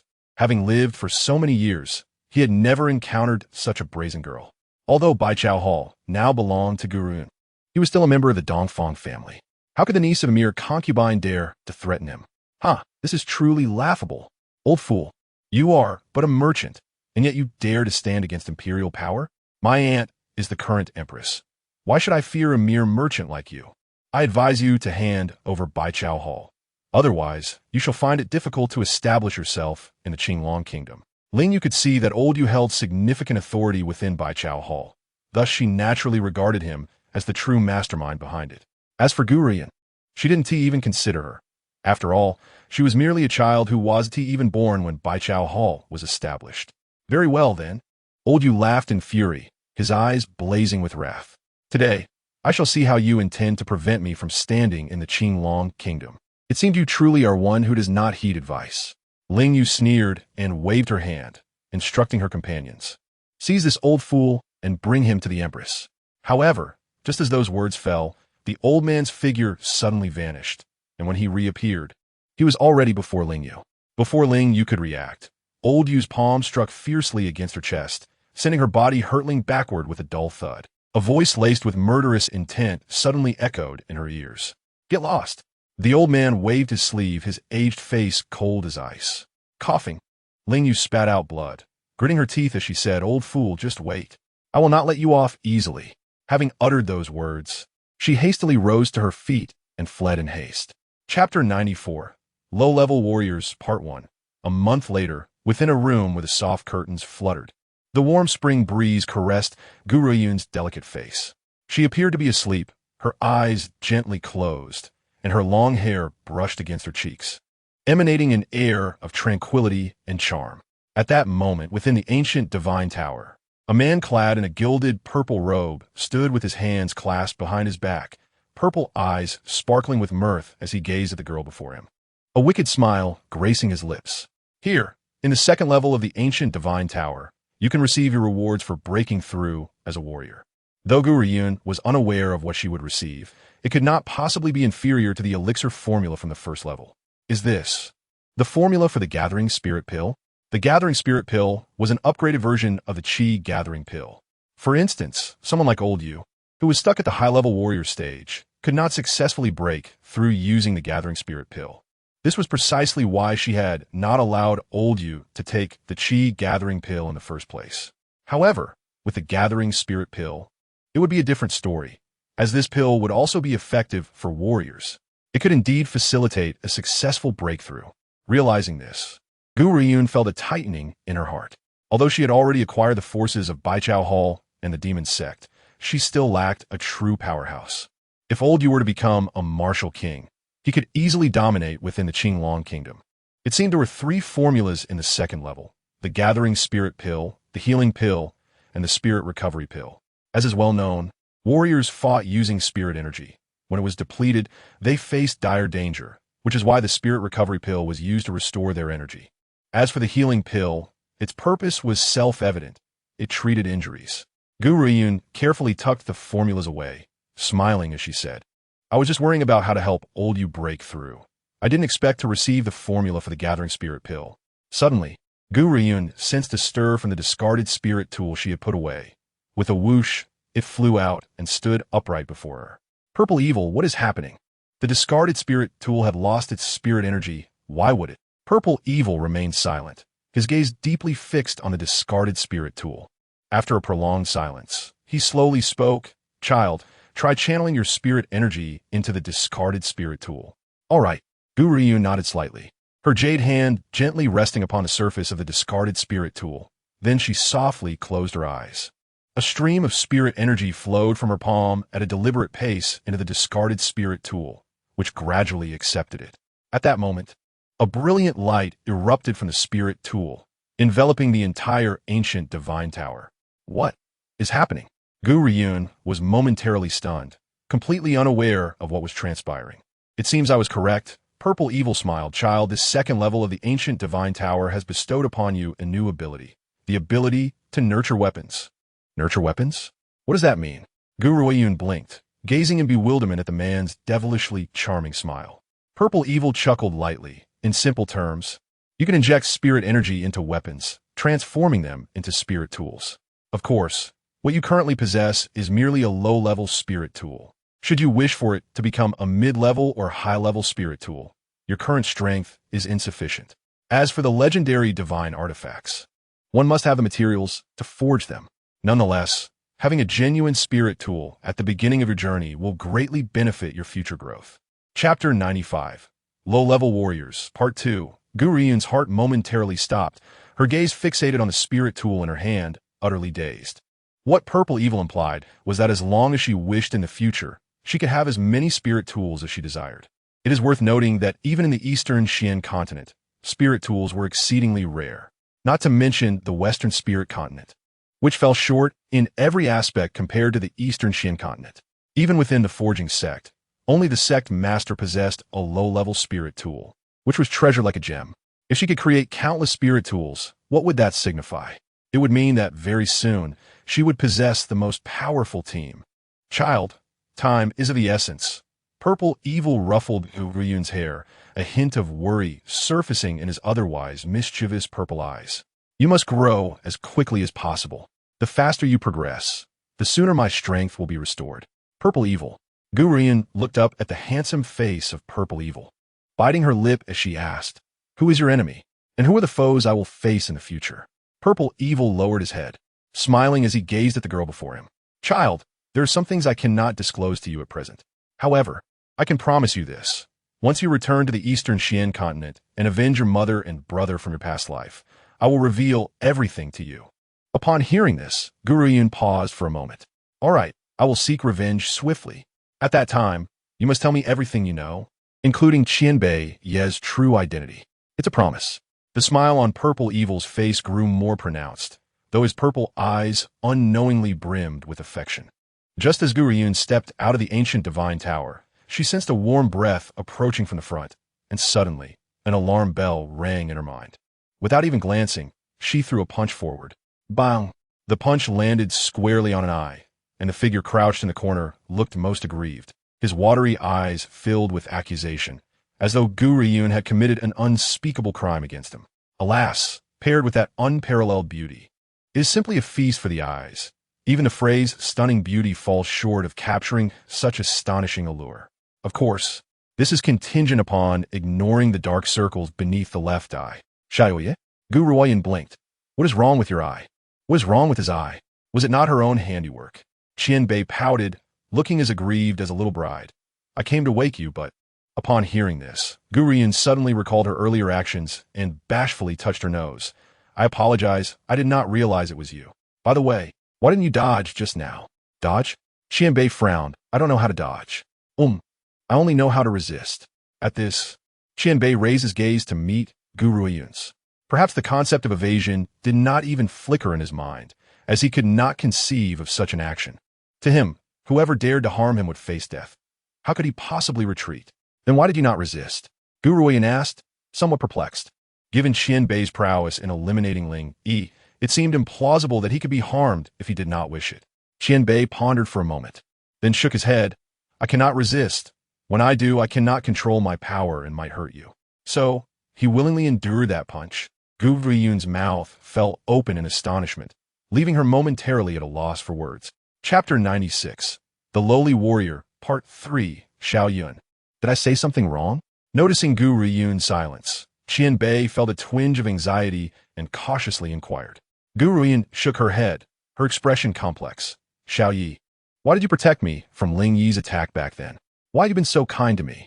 I don't know, Qianbei replied, gazing at the maiden's delicate face, his crimson eyes resolute.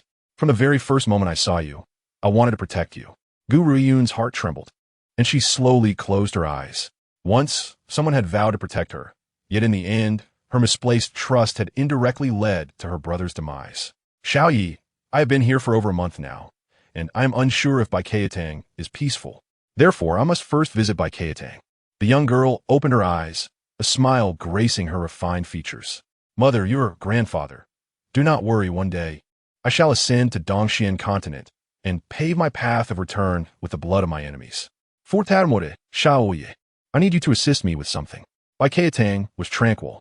Ever since Ling Yu was repelled by Elder Yu a month ago, no one had dared to cause trouble, leading many to forget her existence. At that moment within the hall, as Zhao the manager caught sight of Gu Ruoyun entering, his heart surged with joy, and he hurried forward. Miss, you have arrived. Where is Elder Yu? Gu Ruoyun scanned her surroundings, but did not see Elder Yu's figure. Miss, Elder Yu is not currently in Baikatang. Should I summon him? Yes. Please call Elder Yu and inform him that I urgently need to speak with him. Also, Gu Ruoyun casually tossed a piece of paper, saying blandly, Bring me the herbs listed on this paper with utmost haste. Understood. Mississippi Zhao, the manager, glanced at the precious herbs Gu Ruoyun required, feeling somewhat astonished. Yet he said nothing and respectfully withdrew. However, he was quite curious as to what Miss required these valuable herbs for, some of which took centuries to grow a single leaf. Yet, with Bai Keitang's capabilities, it wasn't long before the herbs were presented before Gu Ruoyun, along with Elder Yu. I must leave for a moment. Elder Yu, please wait outside. No one is to disturb me. After saying this, she turned and walked towards the backyard. Although Zhao, the manager, and Elder Yu were curious, none questioned Gu Ruoyun's orders.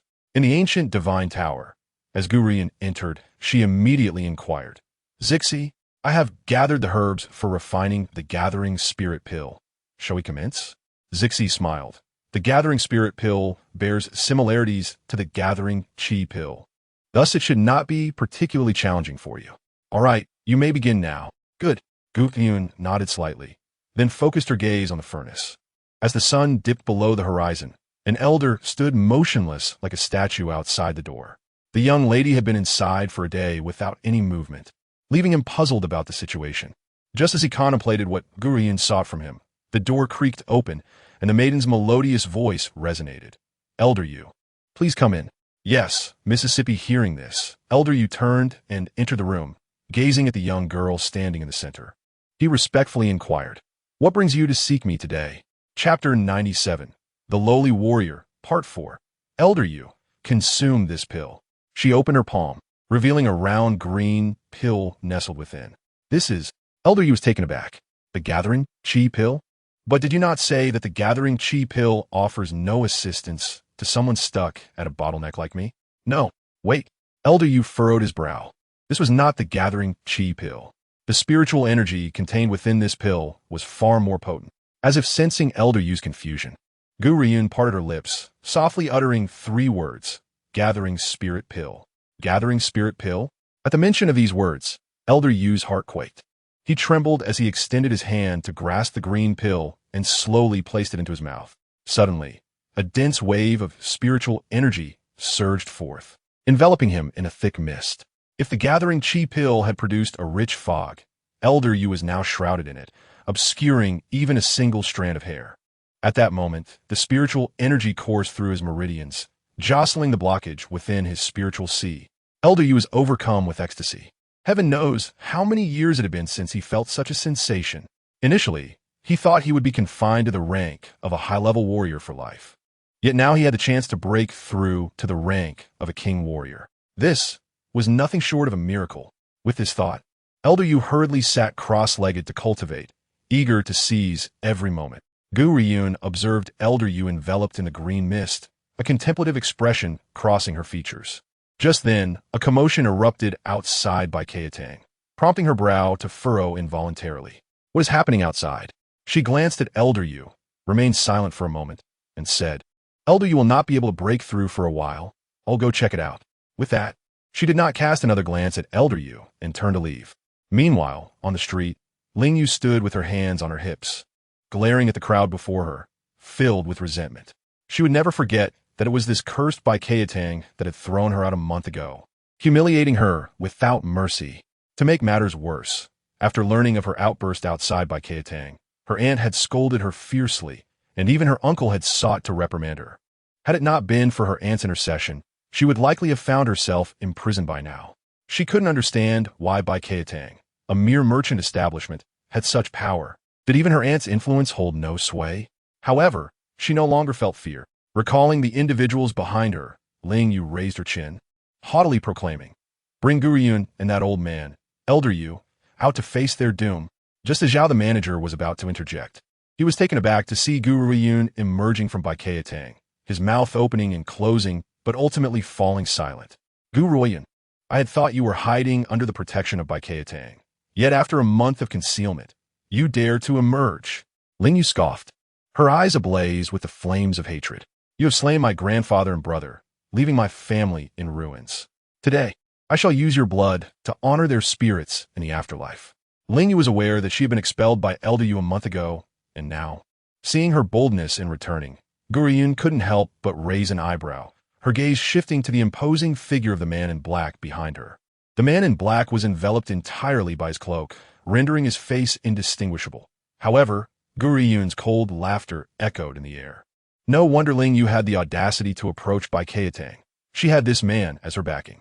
A martial king. To think Ling Yu could summon a martial king. Such power could easily dominate the Qingtian Kingdom. Chapter 98. Martial King versus Martial King, Part 1. At that moment, the gaze of the man in black fell upon Gu Ruoyun. In an instant, her blood seemed to freeze, as if a venomous serpent coiled around her neck, inducing a suffocating sensation that was profoundly unsettling. Gu Ruoyun. Ling Yu's eyes grew colder, a mocking smile gracing her lips. This time, even if you hide behind Bai Qingtian, escape from retribution is impossible. This woman must die. A fierce glint flashed in her eyes, and her smirk deepened. Stepping back slightly, she respectfully addressed the man in black.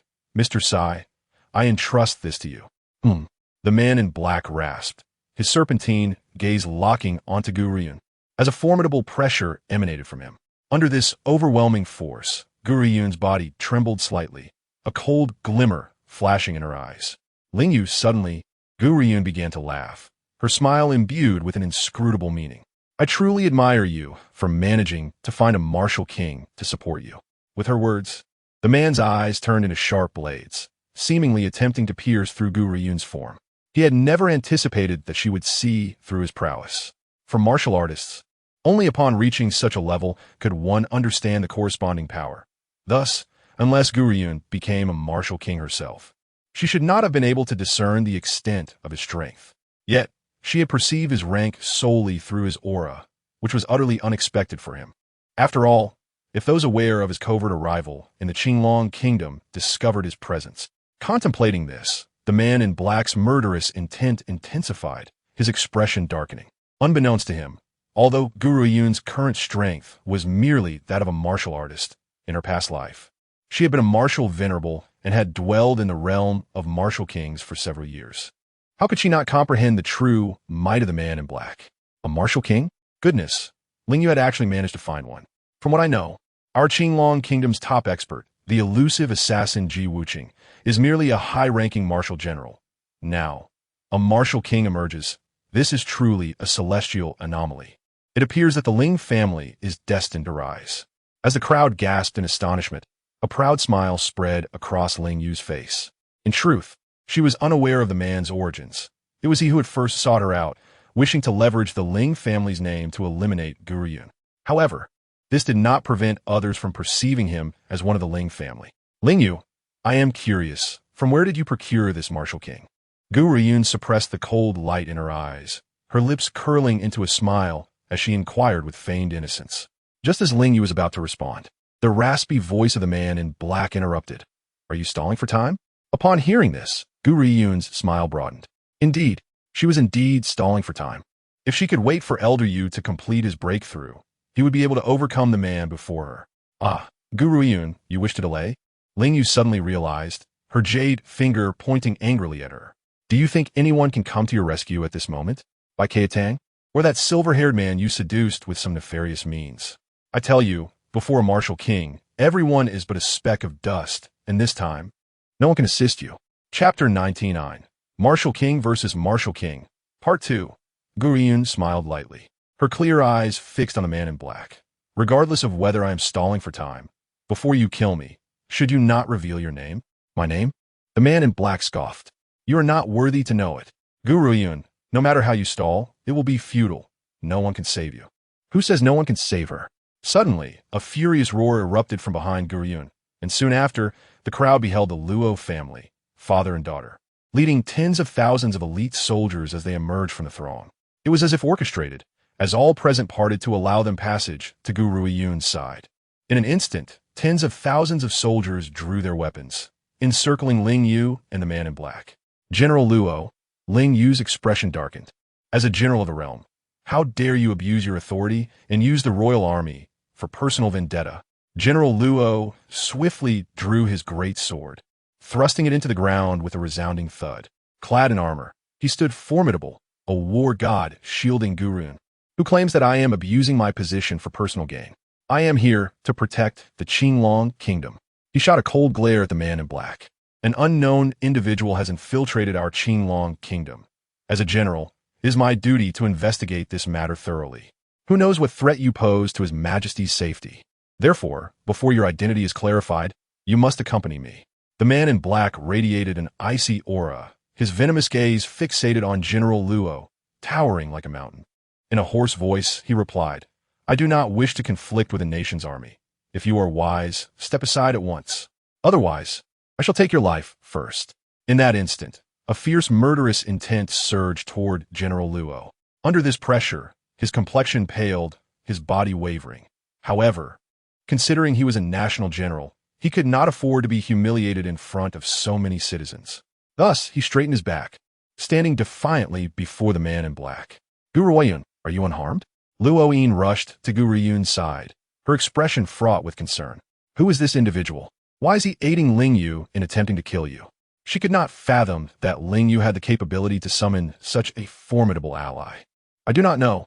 Gu Ruoyun shook her head. "His aura is unfamiliar. I have never encountered him before, so I cannot discern his intentions." Luoyin patted Gu Ruoyun's shoulder, assuring her with fervor, "Regardless, rest assured, this is Qingtian Kingdom, and my father is one of the two generals. Our forces are not inferior to that old relic of the Gu family. No one dares to kill in the presence of my father in Qingtian Kingdom." That may not necessarily be the case. Gu Ruoyun's gaze grew serious. The opponent's strength is overwhelming, and for someone of that caliber, numbers hold little significance. Those who have not reached the level of martial king cannot comprehend the terror of such power.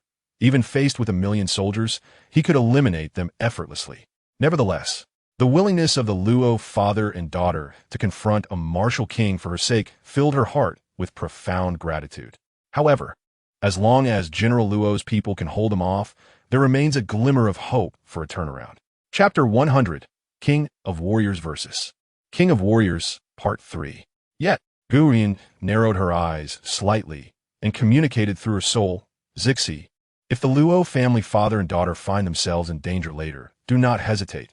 Saving them is of utmost importance. Although I intend to use them to stall the King of Warriors, I do not wish for them to encounter any peril because of me. Therefore, I entrust you with this responsibility." Ideally, Gu Ruoyun did not intend to use Zixi in combat unless absolutely necessary. After a brief silence, a man's beguiling voice echoed in her mind, understood. "Ha!" General Luo laughed heartily. "In truth, I do not wish to be your enemy.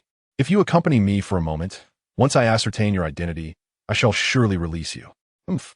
The man in black robe's gaze turned cold as he ominously stated, "It seems you are refusing to heed my warning. Since you protect her so fiercely, then, I have no choice but to send you to the afterlife." Swish! The man's figure darted towards General Luo like a specter, his chilling voice whispering ominously in the air. "A mere low-level martial general dares to act arrogantly before me? I shall see what strength you possess to take me down." However, before he could reach General Luo, he was intercepted by the royal army of the capital. A horde of insignificant ants began.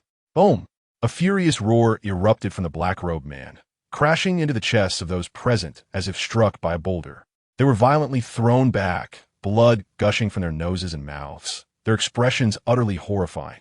Although General Luo was already aware of the prowess possessed by the King of Warriors, witnessing the devastation caused by merely a shout sent a chill down his spine. Yet, retreat was not an option, and he would not falter. Gu Ruoyun's brow furrowed tighter as she spoke softly, "Zixi, prepare for battle. Rest assured, I am fully prepared. Should he pose a threat, I will act immediately." The man's devilish voice resonated in her ears, and upon hearing this, Gu Ruoyun's heart inexplicably settled. She knew that with Zixi by her side, no issues would arise. "Foolish boy, do you think these pathetic soldiers can halt me?" The black-robed man sneered. His face darkened. "Anyone I wish to kill shall not be obstructed. Thus, I offer you one final chance. Leave at once." "Ha!" General Luo's laughter was vibrant, exuding the might of a soldier. "I have entered countless battles and faced numerous crises. If I were to cower in fear, I would not have attained my current status. I am not like that old fool from the Gu family, who became a general through the blessings of his ancestors and the talents of his son. I have forged my path step by step. Do you truly believe I would abandon my troops and flee?" At this moment, the middle-aged man appeared remarkably imposing, a stark contrast to the cowardly old general from the Gu family. This was the true bearing of a distinguished general. Fine, if you seek death, I shall grant it. Boom! An overwhelming aura surged forth, causing General Luo to stagger back several steps, blood spewing from his mouth, his complexion ashen. Yet he remained steadfast, refusing to bend his knees. As a man of valor, he would rather die standing than show weakness before his adversary. Chapter 101. King of Warriors versus King of Warriors, Part 4. Father.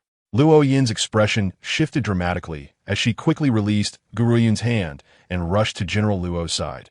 Father, are you all right? She then turned to Ling Yu and coldly declared, Ling Yu, you conspired with outsiders, plotting against the Qinglang dynasty, and even harmed the National Protector General. Such crimes deserve execution. Luo Yin, how dare you speak? If it weren't for you, I would not have lost my family. And you even refused to spare my already disabled brother.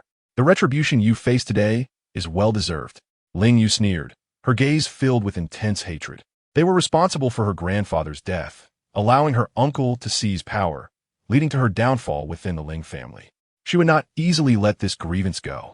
That is because your grandfather was utterly shameless. Luo Yin stood tall, anger evident in her voice. Ruoyun and Ling, she have already signed a death bond, with fate determining life and death. Is it not right for her to retaliate? Yet your grandfather resorted to attacking a junior and even resorted to threatening lives as leverage.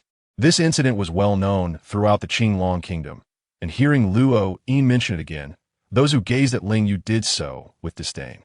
Indeed, had it not been for the Ling family's initial wrongdoing, they would not have killed Ling Yi for self-preservation. You, Ling Yu's face flushed with rage. Master Sai, kill this wretched woman.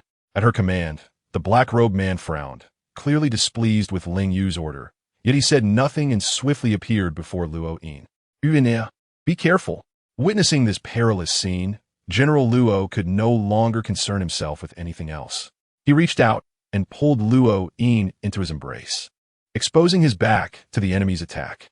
Just as Zixi was about to intervene, a powerful gust of wind surged from within the Baichao Hall, striking the black-robed man's chest with a resounding thud. The black-robed man staggered back, his gaze darkening as he peered forward.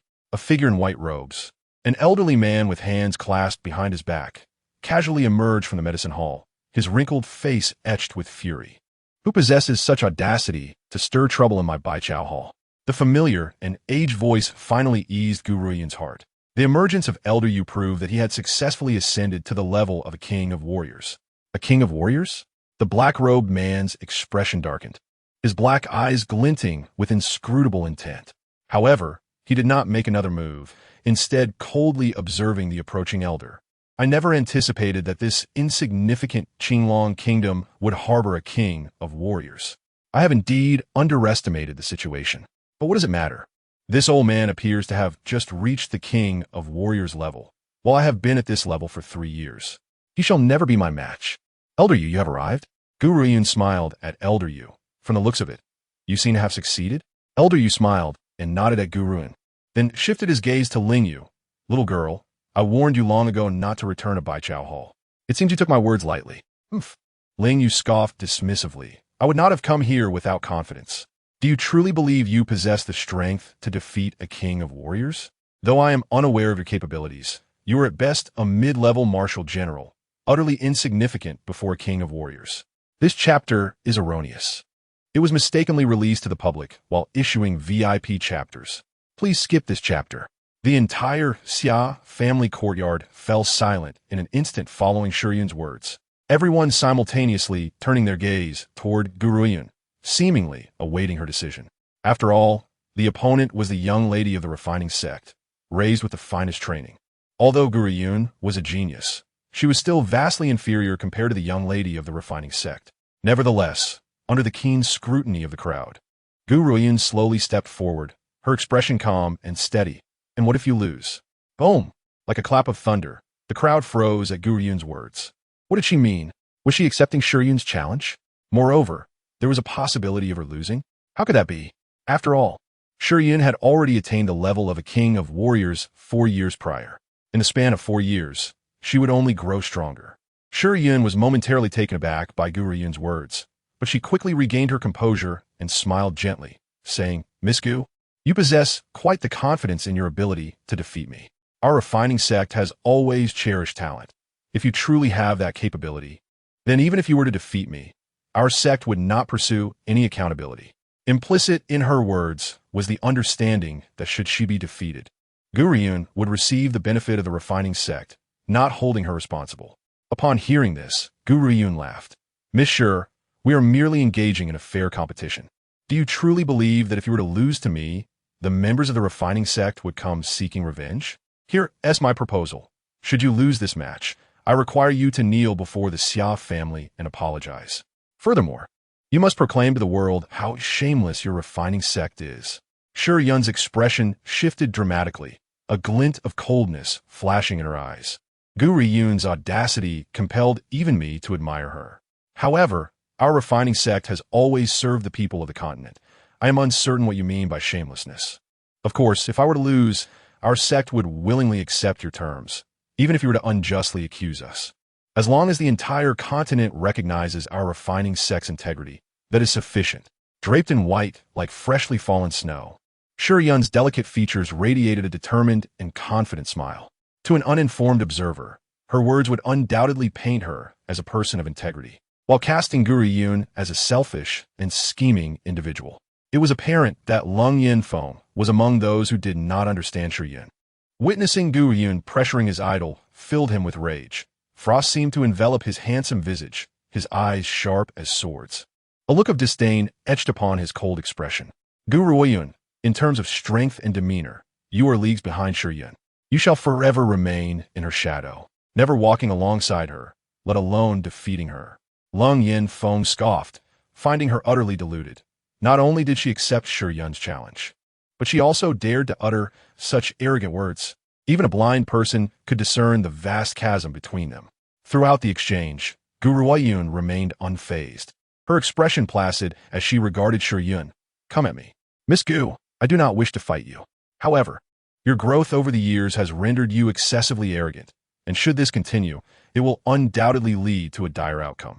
I, Shi Yun, have always cherished talent, and, out of compassion, I wish to make you realize that there are many geniuses on this continent, and you are not as remarkable as you believe. With her flowing white attire, Shi Yun appeared ethereal, her gentle smile unwavering as she radiated warmth and grace to all. Chapter 102. A powerful presence from the spirit sect. In truth, Ling Yu could only speculate about Elder Yu's strength. After all, General Luo was a low-ranking martial general, and even he treated Elder Yu with utmost respect, suggesting that Elder Yu's prowess must surpass his own. The foremost master of the Qingtian Kingdom was of high-ranking martial general strength.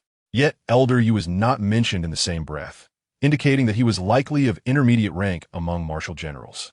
However, Ling Yu was unaware that Baichao Hall did not belong to the Qingtian Kingdom. Therefore, Elder Yu could not possibly be equated with the masters of the Qingtian Kingdom. Elder Yu, brimming with rage, laughed coldly. Do you think that by bringing someone to support you, I will be intimidated? Gu Ruoyun belongs to my Baichao Hall. If you wish to harm her, you must first seek my permission. You. Ling Yu's face turned pale with anger as she glared at him fiercely. You won't live much longer, yet you still choose to protect this wretch. In that moment, she cast a scornful glance at Gu Ruoyun, who in the entire Qingtian Kingdom does not know her mother's origins are shrouded in mystery. Did she not seduce Gu Tian to become the daughter-in-law of the Gu family, simply because of the family status and power in the Qingtian Kingdom? Thus, it is only natural that the daughter she bore would inherit her mother's shamelessness, especially since Gu Ruoyun has brought shame upon Gu Tian. Had I been her, I would have thrown myself into the river to spare my ancestors from disgrace. Elder Yu's expression grew increasingly grim, his fury seemingly capable of igniting the very air around him. Of all the insults Ling Yu could hurl, she chose to disgrace the jewel of the Dongfang family. His young lady was of noble birth, merely a general's daughter. Had she not loved Gu Tian deeply, she would never have chosen to leave her family for him. Yet, how many women in the world admired such a heroic figure as Gu Tian? Those women envied the young lady for winning Gu Tian's affection. Thus they slandered her in the shadows, leading the world to see her as a schemer seeking to climb into Gu Tian's bed. However, with the young lady's disinterest in fame and fortune, regardless of how the world perceived her, she would never defend herself. Rumors can be treacherous, Even with Gu Tian defending her, it could not withstand the weight of public opinion. Very well. Excellent. Elder Yu burst into laughter, his eyes blazing with fury as he fixed his gaze on Ling Yu. Ling Yu, that is a fine name, but alas, you are unworthy of it. In this lifetime, only one person may bear the title of Jade. As for you, even your name is enough to condemn you to death 1,000 times over. With a thunderous roar, the elder struck, swiftly closing the distance to Ling Yu, unleashing the overwhelming pressure of a martial king, the potent energy swirling around him, oppressive enough to render one breathless. However, just as Elder Yu's attack was about to land, a hand suddenly reached out from the side, effortlessly intercepting his fist. In a gentle breeze, a figure cloaked in black appeared, shrouded in darkness, his voice echoing ominously. Step aside. His words were directed at Ling Yu, who was still reeling from shock, her delicate features paling, cold sweat beading on her forehead, as if she had brushed against death itself. A martial king? The man in black withdrew his gaze, directing it towards Elder Yu, a chilling smile gracing his lips. I did not expect that such a small place as the Qingtian Kingdom would harbor a martial king. Chapter 103. A Powerful Presence from the Spirit Sect, Part 2. A martial king? The revelation struck Ling Yu like a bolt from the blue, leaving her momentarily dazed. She blinked, questioning her own hearing. Elder Yu was a martial king? Why had she never heard of this before? Furthermore, such strength was typically reserved for specific regions. Even though the Qingtian Kingdom was not weak, it should not possess someone of such caliber. Sir, you say he is a martial king? Ling Yu swallowed hard, her body rigid as she turned to Elder Yu. The man in black remained silent, his gaze cold and terrifying, akin to that of a venomous serpent. Old man Yu, a newly minted martial king, cannot hope to defeat me. However, I have no desire to battle you. Simply step aside. Once I eliminate this woman, I will leave. Elder Yu let out a cold laugh. Since she is a member of my Baijiao Hall, I shall not allow anyone to harm her in the slightest. If you wish to kill her, you must first step over my dead body. The man in black narrowed his eyes, his voice icy. If that is your choice, I shall oblige you. In an instant, the man vanished like a ghost, reappearing behind Elder Yu, his speed so swift it left no room for response. Subsequently, a sword radiating a sinister glimmer materialized in his hand. Be careful, Luo Yin cried out, acutely aware that Elder Yu was their sole hope, and any misstep could lead to disaster. Throughout, General Luo remained silent, merely observing Elder Yu with a contemplative expression, as if pondering something. At that moment, it seemed as though Elder Yu had grown a second set of eyes at the back of his head. As the sword descended, he deftly sidestepped, his aged form suddenly appearing several meters away. What if I have just become a martial king? What I lack compared to you is merely the mastery of this strength. It does not render me significantly weaker than you. However, I'm quite curious to ask why you seek her life. As far as I know, a mere Lin family cannot afford to hire a powerhouse, such as yourself. The man in the black robe emanated a chilling aura.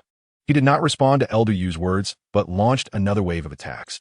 The battle between two martial kings was truly a spectacle, one that perhaps we may never witness again in our lifetimes. Quickly, let us take this opportunity to observe. The clash between them may yield great benefits for us in the future. The crowd, which had been in a state of uproar, gradually returned to tranquility, stepping back several meters to provide the two fighters with ample space, silently watching a battle they might never behold again. Bang!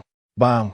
The air crackled with collisions, and the intensity of the fight escalated, yet neither side could gain the upper hand. General Luo furrowed his brows and turned to Gu Ruoyun. What do you think, Ruoyun? Gu Ruoyun stroked her chin, seemingly murmuring to herself. Elder Yu has just broken through. His strength is not yet solidified, and moreover, he lacks experience in battling martial kings, so he will soon find himself at a disadvantage. At that moment, Elder Yu was gradually losing his footing. No matter how one looked at it, a newly ascended martial king could not compare to a seasoned powerhouse who had been in the realm for years. Wiping the cold sweat from his brow, he flashed forward to attack once more. This cannot continue. It is absolutely untenable. Gu Ruoyun's eyes darkened, as if making a significant decision. Taking a deep breath, she declared, Elder Yu, I shall lend you this sword. As she spoke, she produced the spiritual weapon and tossed it before Elder Yu. Chapter 105. A Powerful Presence from the Spirit Sect. 4. A Spiritual Weapon. This is the might of a spiritual weapon. The one who had been at a disadvantage upon acquiring a spiritual weapon experiences a doubling of strength. He gritted his teeth, casting a resentful and venomous glance at Elder Yu's aged visage, coldly stating, "Are you certain you wish to oppose me to protect this girl?" "Indeed," Elder Yu scoffed. "She is of the Baichao Hall, and I must protect her." "Very well," the man in the black robe replied ominously. "But do you know who I am?" "I do not know, nor do I need to." Elder Yu raised his head, dismissively responding, "Oof. Then let me inform you that everything you do today, not even your backing, can save you. The force I belong to is one you cannot afford to provoke. You are destined to pay the price for your actions today." The man in black gritted his teeth, his raspy voice resonating like footsteps on fallen leaves, utterly unpleasant. "True, the force you belong to is one Baichao Hall cannot afford to offend, but there is one individual who can indeed provoke you." A beguiling voice drifted through the crowd, prompting all to turn in curiosity. Thus, the soft sedan chair, carried by a throng of stunning women, came into view. Upon the sedan, a man held a feather fan, reclined languidly, adorned in a peach-colored gauze robe, accentuating his already enchanting features, making him appear even more captivating than a sea of blooming peach blossoms. To witness a man of such stunning beauty was indeed chilling. At that moment, the atmosphere around the man in the black robe shifted abruptly. His expression transitioned from shock to bewilderment, and finally to a desire to retreat. "Zhuo Shangshan, why is this fellow here? If he is present, then that person must certainly be aware. It seems my master has indeed underestimated you, Gu Ruoyun. But mark my words, your life shall not be prolonged, and all of this cannot be blamed on others. It is merely your ill fortune." With that, he took his leave. Though Elder Yu wielded a spiritual weapon, he, hailing from that force, must possess some hidden cards. However, if Zhuo Shangshan is here, then he cannot possibly harm Gu Ruoyun. Thus, he must return empty-handed this time. Should the master learn that Zhuo Shangshan intervened, he likely would not be too harsh in his reprimand. With this thought, the man in black crushed something in his hand, and in an instant, he vanished without a trace. A teleportation stone? Gu Ruoyun's eyes narrowed. She seemed to have guessed the identity of the man in black. Lord Sai, wait for me." Seeing the black-robed figure vanish, Ling Yu became anxious, calling out loudly, but alas, the sky remained silent, no one responding to her pleas. Her face turned pale, and her body trembled gently. "Are you called Ling Yu?" Zhuo Shangshan chuckled. "Tell me, how should this prince treat you?" Ling Yu could not help but shiver. She gazed into Zhuo Shangshan's smiling phoenix eyes, a wave of fear washing over her. "What do you wish to do?" "My aunt is the current empress. You cannot do anything to me." Ling Yu had indeed heard the rumors about Zhuo Shangshan. It was said that the fourth prince of the Qingtian Kingdom not only bore a feminine appearance, but was also exceedingly lecherous, which explained the numerous stunning maidens by his side. Thus, Ling Yu presumed that the fourth prince certainly intended to take advantage of her. No, her heart belonged solely to the crown prince. She would rather die than let anyone else touch her. Chapter 106. A powerful presence from the spirit sect, V. It was evident that Zhuo Shangshan perceived the thoughts flickering in Ling Yu's eyes, his delicate brows furrowed slightly. A flash of disdain crossing his phoenix gaze as he coldly remarked, "Are you overthinking this? This prince has always been fastidious. A woman as unattractive as you does not catch my eye." "You." Ling Yu's face flushed crimson with indignation, completely forgetting her precarious situation. Angrily, she retorted, "What did you just say? Do you think you are so handsome? A grown man with a face like a woman's is nothing short of a disgrace. I would to even look at you." It was over. Qing gasped internally, casting a sympathetic glance at Ling Yu. What the master detested most was being compared to a woman. Of course, Gu Ruoyun was an exception, being the only one to utter such words and yet live to tell the tale. But who could blame this fellow? His brother was the closest friend of the master. How could he harm Gu Shengxiao's sister? Others, however, were not so fortunate. "What did you just say?" Zhuo Shangshan's smile slowly faded, his exquisite face clouding with a darkness that was utterly terrifying. "Zhuo Shangshan, you're the fourth prince of the Qingtian Kingdom, and I am the niece of the Qingtian Kingdom's noble consort. What do you do to me? So what if I say you look like a woman? Can you kill me? Unless you wish to incite war between our two nations." Ling Yu bit down hard on her silver teeth, maintaining her haughty demeanor. Had it been Elder Yu who spoke, she might have feared him, for he was a martial king. she would not dare to oppose a martial king. But alas, Zhuo was merely the fourth prince of the Qingtian Kingdom. He could not lay a hand on the noble consort's niece, lest it spark conflict between the two nations. Gu Ruoyun shook her head, realizing that Ling Yu was indeed a spoiled young lady. If Zhuo were merely a prince, how could a single word scare off a martial king? Zhuo chuckled softly, then parted his red lips to utter two words, which fell upon Ling Yu like a heavy stone, pressing down upon her. Kneel! Bang! Ling Yu's legs felt as though they were weighed down by 1,000 pounds. Crashing to the ground before Zhuo, she lifted her gaze, eyes wide with terror, fixed upon the man's stunning visage. She attempted to muster the strength to raise her legs, only to find that her body seemed glued to the ground, unable to move even an inch. The niece of the noble consort? Zhuo chuckled softly, waving his hand to smooth his peach-colored robe, once again reclining in the soft sedan. He gently waved his folding fan, sneering. Even if the noble consort herself were to arrive, who dares to stop me from killing the person I wish to slay? Even she herself, if I desire her dead, I shall not hesitate. Who could possibly obstruct this prince? The Emperor of the Azure Dragon Kingdom? Forgive me, but he has never been worthy of my consideration. With an air of dominance and arrogance, the man smiled lazily, his demeanor relaxed and nonchalant. Yet at this moment, no one dared to underestimate this man whose appearance resembled that of a woman. General Luo. Ling Yu quickly turned to General Luo, stating, "As a great general of the nation, will you really allow me to be killed by others? I am of royal blood. The emperor is my uncle. You must intervene." General Luo cast a cold glance at Ling Yu, replying, "Only the queen's niece may refer to the emperor as uncle.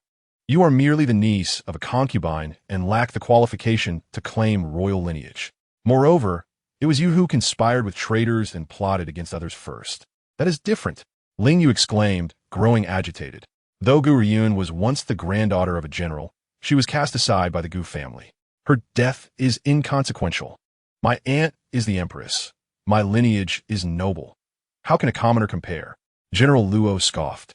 Who in the Azure Dragon Kingdom did not know that his most treasured possession was his own daughter? Ling Yu's grandfather nearly harmed his beloved child, and now, at such a critical moment, would he save her? He would surely be a fool. Enir, it seems there is nothing left to do here. Let us depart.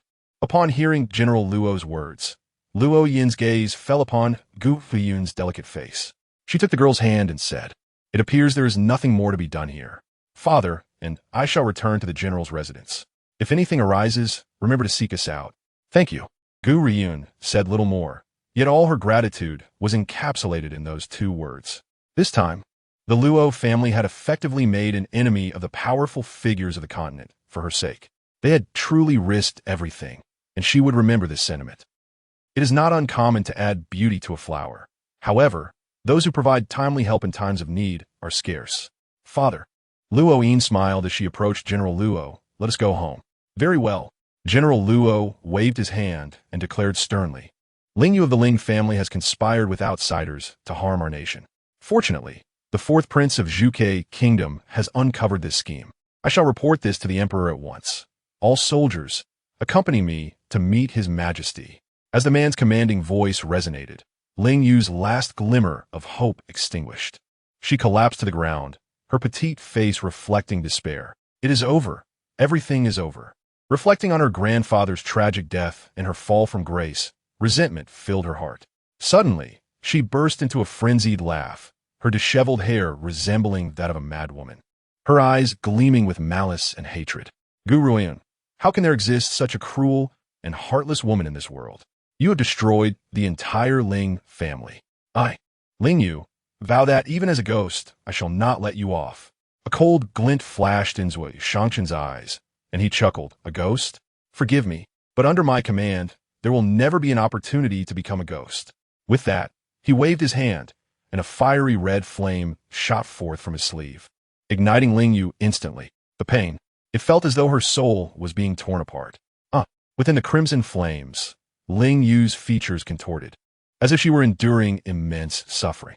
This agony persisted for a long while, until even the onlookers could no longer bear to watch her body, engulfed in flames, gradually turn to ash, vanishing without a trace, leaving not even a remnant of her soul.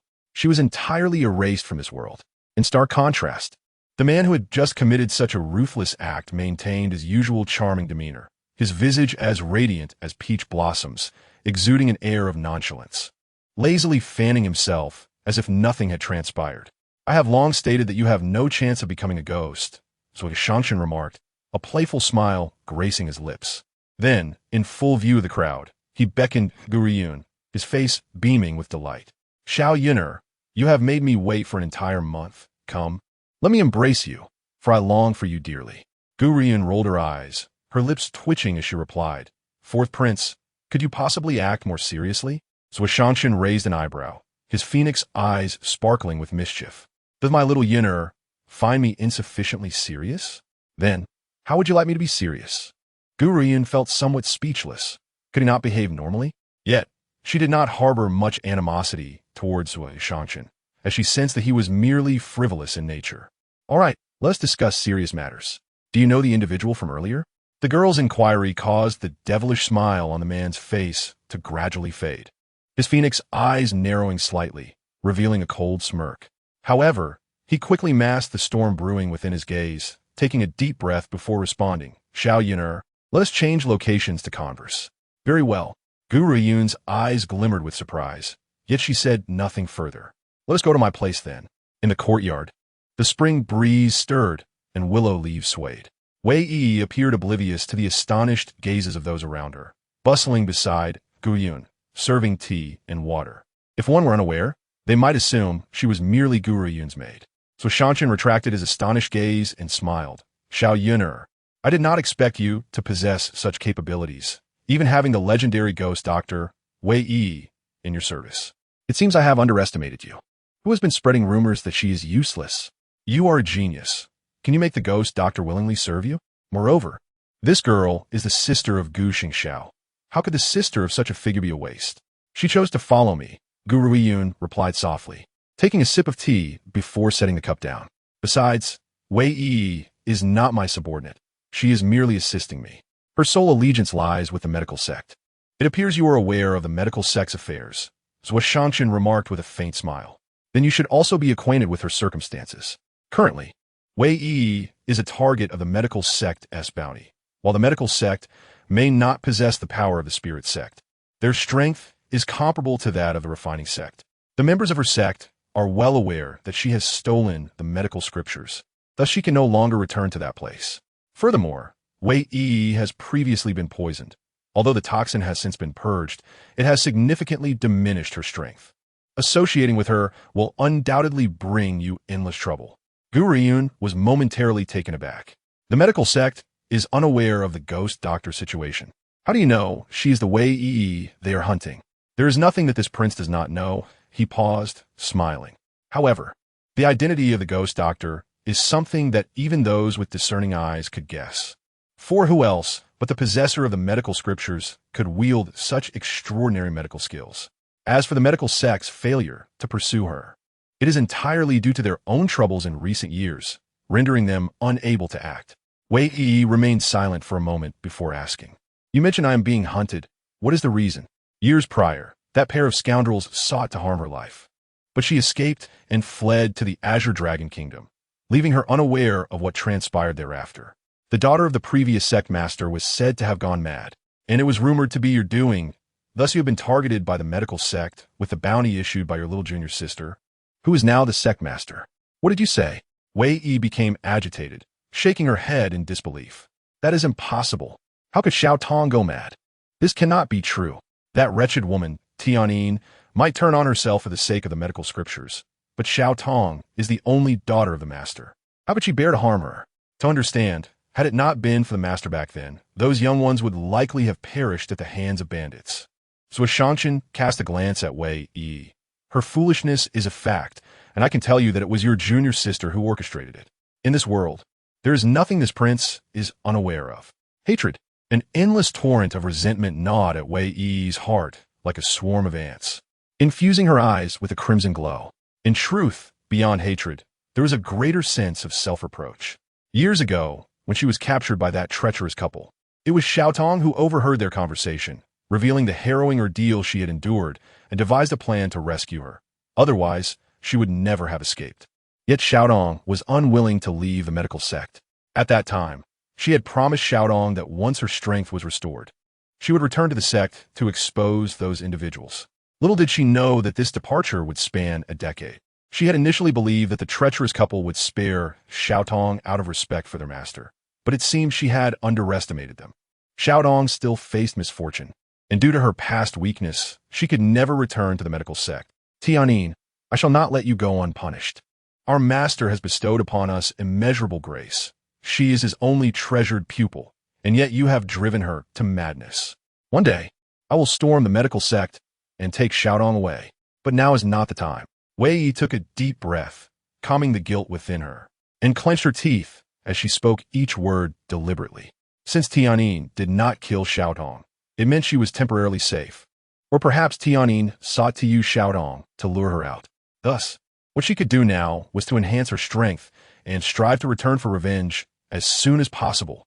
Zhuo Shangshan smiled approvingly. Xiaoyan, this devilish doctor is indeed impressive. She possesses intelligence and restraint, knowing her limitations without acting recklessly. She is suitable for your use, which puts my mind at ease. To be candid, he had mentioned this to test Wei Yi. If her impulsiveness brought danger to Gu Ruoyun, he would certainly not hold back. Should anyone threaten her, he would undoubtedly eliminate them. Wei Yi was evidently unaware that this decision had saved her life. Zhuo Shangshan, should you not tell me the identity of that man in the black robe? Gu Ruoyun raised an eyebrow, turning to Zhuo Shangshan.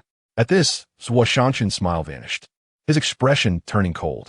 That man hails from the spirit sect. The spirit sect? Gu Ruoyun's heart trembled at once, staring in shock at the man's exquisitely devilish face. You say he is from the spirit sect? Has something happened to my brother? Otherwise, why would someone from the spirit sect wish to kill me? Zhuo Shangshan sighed bitterly. The spirit sect is no different from the secular world. It is a realm of power struggles and status contests. Those individuals could not deal with your brother, so they sought his Achilles heel, and you were his only vulnerability. Gu Ruoyun clenched her fists. In her previous life, she failed to protect her family. In this life, she would absolutely safeguard her only kin. Xiaoyan, you need not worry excessively, Zhuo Shangshan stated with unwavering resolve, coupled with trust in that man. If it were him, there would be no issues. Moreover, if he were in danger, those people would not come seeking you, as the only way to draw him away from the spirit sect would be through a misstep involving his precious sister. Gu Ruoyun nodded. I understand. Only by becoming strong can I avoid being his Achilles heel. However, Zhuo Shangshan, do you know my brother? We are sworn brothers, he replied, succinctly revealing their relationship. Gu Ruoyun finally comprehended why Zhuo Shangshan was inclined to assist her, and why his words bore a tone of familiarity. It was all because he shared a deep bond with her brother. Zhuo Shangshan, I trust you, she declared, lifting her head with unwavering conviction. The one he trusted was someone she, too, would place her faith in. She made it clear that her trust stemmed solely from Gu Shengxiao. Xiaoyan, I have returned. I have brought what you desired.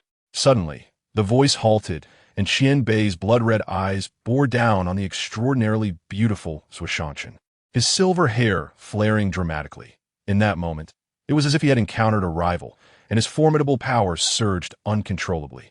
At the same time, Zhuo Shangshan also laid eyes on Qianbei.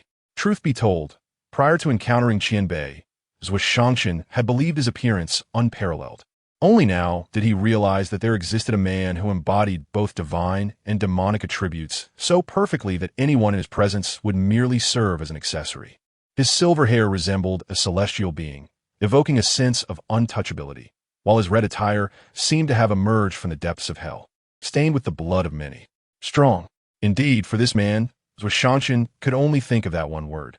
How could such a powerful figure be beside Gu Ruoyun? It seemed imperative to have Qingyi investigate his identity. Xiaoya, you have returned?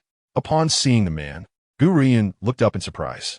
In an instant, the man's overwhelming and brooding power dissipated, the air returning to tranquility, and then his breathtaking face turned towards the girl, his red eyes shimmering with a sense of grievance, akin to a pouting spouse, as he inquired, Xiaoyan, who is this woman? Woman? Cough cough. Gu Ruoyun nearly choked on her own saliva, bursting into a fit of coughs. Zhuo Shangshan was too beautiful, possessing a gentle allure. No wonder Xiaoya referred to him as a woman. Aside from their physical differences, This fellow bore no distinction from a woman. Zhuo Shangqin's expression darkened, squinting at Qian Bei, lips curling into a smirk. If I were a woman then, Xiaoyan would be a man. Xiaoyan, with your domineering nature, I see we would make quite the match. Why not consider forming a pair? In that moment, Gu Ruoyun distinctly felt the power radiating from the man beside her, knowing that if she did not intervene, he would unleash havoc in her courtyard. This was no jest. I apologize, fourth prince, but I have no interest in exceptionally beautiful women. Gu Ruoyun cleared her throat and replied, Why? Zhuo Shangqin raised an eyebrow. Haven't you heard the saying that beauty brings disaster? Gu Ruoyun rolled her eyes. The more beautiful the woman, the more perilous, especially for someone as wanton as you. Wanton? This woman actually deemed herself wanton? Zhuo Shangqin gritted his teeth in frustration. Had she not been Gu Shengxiao's sister, had she been anyone else, this single remark would have warranted her demise 100 times over. Master. At that moment, Xu Wenfeng entered from outside the courtyard. Glancing at Zhuo Shangqin and Qian Bei before addressing Gu Ruoyun, the crown prince has arrived. Him again? Before Gu Ruoyun could speak, Zhuo Shangqin's brow furrowed, a cold smile gracing his exquisitely charming face. Is this fellow a pest? Even when everyone despises him, he clings on. Gu Ruoyun's lips twitched. While Zhuo Shangqin's words were rather coarse, they conveyed a truth. Just then, a figure clad in resplendent attire, Lung Yinfeng, stepped into the courtyard. His stern visage revealed a hint of impatience upon noticing Zhuo Shangqin's presence. Yet he said nothing, his indifferent gaze fixated coldly on the girl. Have you considered that matter? Matter? Gu Ruoyun laughed, reclining in her chair, arching an eyebrow in inquiry. I wonder what business brings His Highness here uninvited? Cold Yinfeng raised his handsome visage, his deep black eyes fixed unblinkingly on the smiling countenance of the young girl before him. You know the purpose of my visit, Gu Ruoyun. I grant you but one opportunity. If you marry me, while I may not bestow upon you the honors of a favored consort, you would still attain the status of a royal princess. Not only would you no longer live in fear of the Gu family, but they would also be obliged to rely on your favor for survival. Is that not sufficient? A soft chuckle escaped Gu Ruoyun's lips, her clear eyes glinting with derision. When have you ever seen me fear the Gu family? She straightened, her tone gaining weight as she continued. In the near future, I will ensure the Gu family regrets their past actions, yet I shall not rely on anyone's strength to do so. To be honest, the position of a royal princess holds no allure for me. What does she desire? To rise above the masses. Do not speak of being a princess. Even if the throne were offered to her, she would not accept it. For her, the kingdom of Qinglong is too small, too constricted to contain her ambitions. She seeks the vastness of a greater continent. Gu Ruoyun. Cold Yinfeng clenched his fists, his breath turning frigid, an aura of icy chill enveloping those around him. Have you underestimated the status of a royal princess or overestimated your own worth? You are not Shi Yun, your senior sister, who is capable of achieving anything. You lack her talent, her power, and her background. You are but a mere figure at the lowest rungs of the continent's hierarchy, even with the protection of Baijiao Hall. You are not one of its own. If you wish to earn my exclusive favor, it is absolutely impossible. Bestowing upon you the title of royal princess is already my utmost limit. In Cold Yinfeng's eyes, Gu Ruoyun's words were merely a ploy to gain his affection. However, all his love was reserved for Shi Yun, leaving no room for anyone else. As his words hung in the air, a sudden tension thickened, suffocating the atmosphere. Yet, amidst this oppressive silence, a laugh broke forth, shattering the gravity of the moment. I have never encountered someone so shameless. Wei Yi giggled, her eyes sparkling with mockery. Everyone says your wife's position is beneath her notice, the implication being she is not interested in you. Why do you insist on clinging to the belief that she desires your exclusive affection? Is your favor truly so valuable? Unable to suppress a roll of her eyes, Wei Yi mused aloud. I've met many people, yet none as brazen as this, especially not a royal prince. I can't fathom how one so lacking in perception could ascend to such a position. Does Gu Ruoyun truly covet the title of royal princess? A talent capable of concocting beauty elixirs would never be shortchanged by any faction, especially with a mysterious master at her back. How can he be so self-satisfied? Though Cold Yinfeng was an inner disciple of the artifact refining sect, lacking the experience of Zhuo Shangqin, he failed to recognize Wei Yi as the ghost doctor, mistaking her for an ordinary maid. It seems your treatment at Baichao Hall is rather favorable. Otherwise, you wouldn't have a maidservant attending to you, nor be able to afford such an expansive residence. However, Gu Ruoyun, Baichao Hall ultimately does not belong to you. Once you become a royal princess, you could rule the realm. Besides, you frequently appeared before me in the past. Now that I wish to marry you, you engage in this dance of feigned indifference?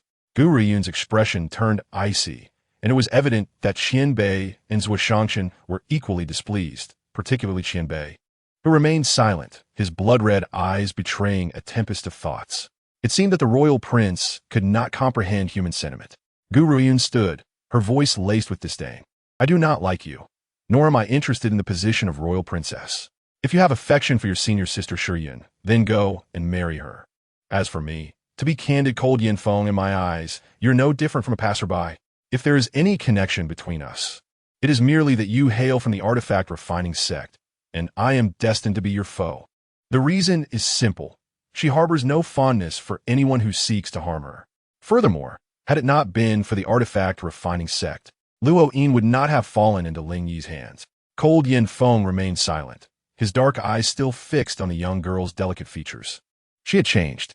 Indeed, she had transformed from a timid girl into someone so resolute and radiant. Unbidden, Cold Yanfeng recalled the battle between Gu Ruoyun and Ling Shi, a clash that would forever strip her of the title of waste. Xunfeng, show our guests out. The royal family is not welcome here. Gu Ruoyun waved her sleeve and sat down, her demeanor unfazed. Seeing her indifference, a discomfort settled in Cold Yanfeng's heart. Though he did not harbor feelings for Gu Ruoyun, having someone admire him could inflate his vanity. Yet now, her eyes held no trace of him. Could it be that she truly did not wish to marry him? No, he must wed Gu Ruoyun, first to honor his promise to Shiyun, and second, to exact revenge on her, to retaliate for her words today. With that thought, Cold Yanfeng ceased further conversation, stating simply, this prince takes his leave for now, but I shall return to pay my respects. With that, he departed, his figure vanishing from the gazes of those left behind. The following day, in the early morning, Gu Ruoyun awoke to a ruckus. As she opened her eyes, she found Ziji and Qianbei grappling in her room, her expression immediately darkening. What are you two doing? Upon hearing her, both halted simultaneously, hastening to her side. Little girl, he barged into your room while you were sleeping, clearly with ill intent. Ziji narrowed his eyes, his handsome face radiating animosity. He had not forgotten the misdeeds of this fellow. Even if the girl trusted him, he remained wary. A little phoenix. One day, I shall burn off all your feathers. Qianbei's eyes flashed crimson, his expression devoid of emotion as he glared at Ziji. Let us see who meets their end first. Ziji retorted with a cold laugh. As the two nearly erupted into another brawl, Gu Ruoyun could no longer contain her frustration. Enough. Are you two finished? Can you let me have some peace this early in the morning? Xiaoyun, when Qianbei looked at Gu Ruoyun, his beautiful face bore an expression of grievance, his bloodthirsty red eyes now appearing pitiful. He was the one who attacked me first. Isn't that because you sneakily entered while she was fast asleep? Zishi cast a cold glance at Qianbei, asserting, as long as I am here, you shall not harm her. Qianbei felt quite aggrieved. He merely wished to steal a kiss from Xiaoyun while she was deep in slumber. Indeed, it was just a kiss. Xiaoyun's lips were so soft, a temptation he had longed to indulge. Little did he know that this little phoenix would emerge to thwart his intentions. Zishi, you should return, Gu Ruoyun said, massaging her aching temples. Oh, by the way, I sent Xiao Yi to gather some ores from 1,000 miles away yesterday. You can now commence arranging the formation to prevent outsiders from entering. Prior to her seclusion, Zishi had mentioned he could set up a formation around the courtyard, ensuring that anyone who entered without guidance would be trapped. Thus, she had requested Qianbei to assist in retrieving the materials for the formation, as only his strength could facilitate such a swift journey. All right, I shall now arrange the formation. Once it is established, no one shall be able to intrude, thereby safeguarding against potential assassinations. Zishi cast another glance at Qianbei, his violet eyes brimming with unspoken hostility despite his silence. Chapter 113. The Vengeful Heart of a Master. Master, good news, splendid news. At that moment, the door swung open with a bang as Wei Yi rushed in, only to shiver involuntarily upon crossing the threshold. It was so cold. Unable to suppress a rub of her arms, she gazed in astonishment at the two figures within the room. What was Qianbei doing here at such a time? And who was this enigmatic man accompanying him? Girl, when did you take on a disciple? Zixi inquired, raising an eyebrow with a smirk directed at Gu Ruoyun. Shrugging her shoulders, Gu Ruoyun replied, she practically threw herself at me. Indeed, Wei Yi had been quite persistent in her pursuit of a master, declaring Gu Ruoyun as such upon discovering that the elixir was concocted by her, disregarding any objections. With a playful smile, Wei Yi asked, Master, who is this? He is the one who taught me the art of alchemy. Her skills had indeed been imparted by Zixi, thus her statement held truth. Then he must be my grandmaster? Wei Yi's eyes sparkled as she scrutinized Zixi. One would typically expect a grandmaster to be an elderly man with white hair, yet he appeared remarkably youthful. Could he be the legendary immortal who defies age? Furthermore, the man exuded an aura of profound mystery, his power akin to a vortex that eluded her comprehension. Evidently, she had formed a peculiar impression of Zixi. And I do not share a master-disciple relationship. There is no need for you to address me as grandmaster. After stating this, Zixi turned to Gu Ruoyun and said, I shall proceed to arrange the formation for you now, allowing for greater peace of mind, even if I enter a dormant state. Very well, go ahead, Gu Ruoyun nodded slightly. As she watched the man depart, Wei Yi turned to Gu Ruoyun, master this. Zixi prefers not to grow too close to others. You need not address him in such a manner. By the way, you mentioned you had good news for me? Upon hearing this, Wei Yi's excitement surged. Her eyes sparkled with mischief as she gleefully announced, Master, did you know?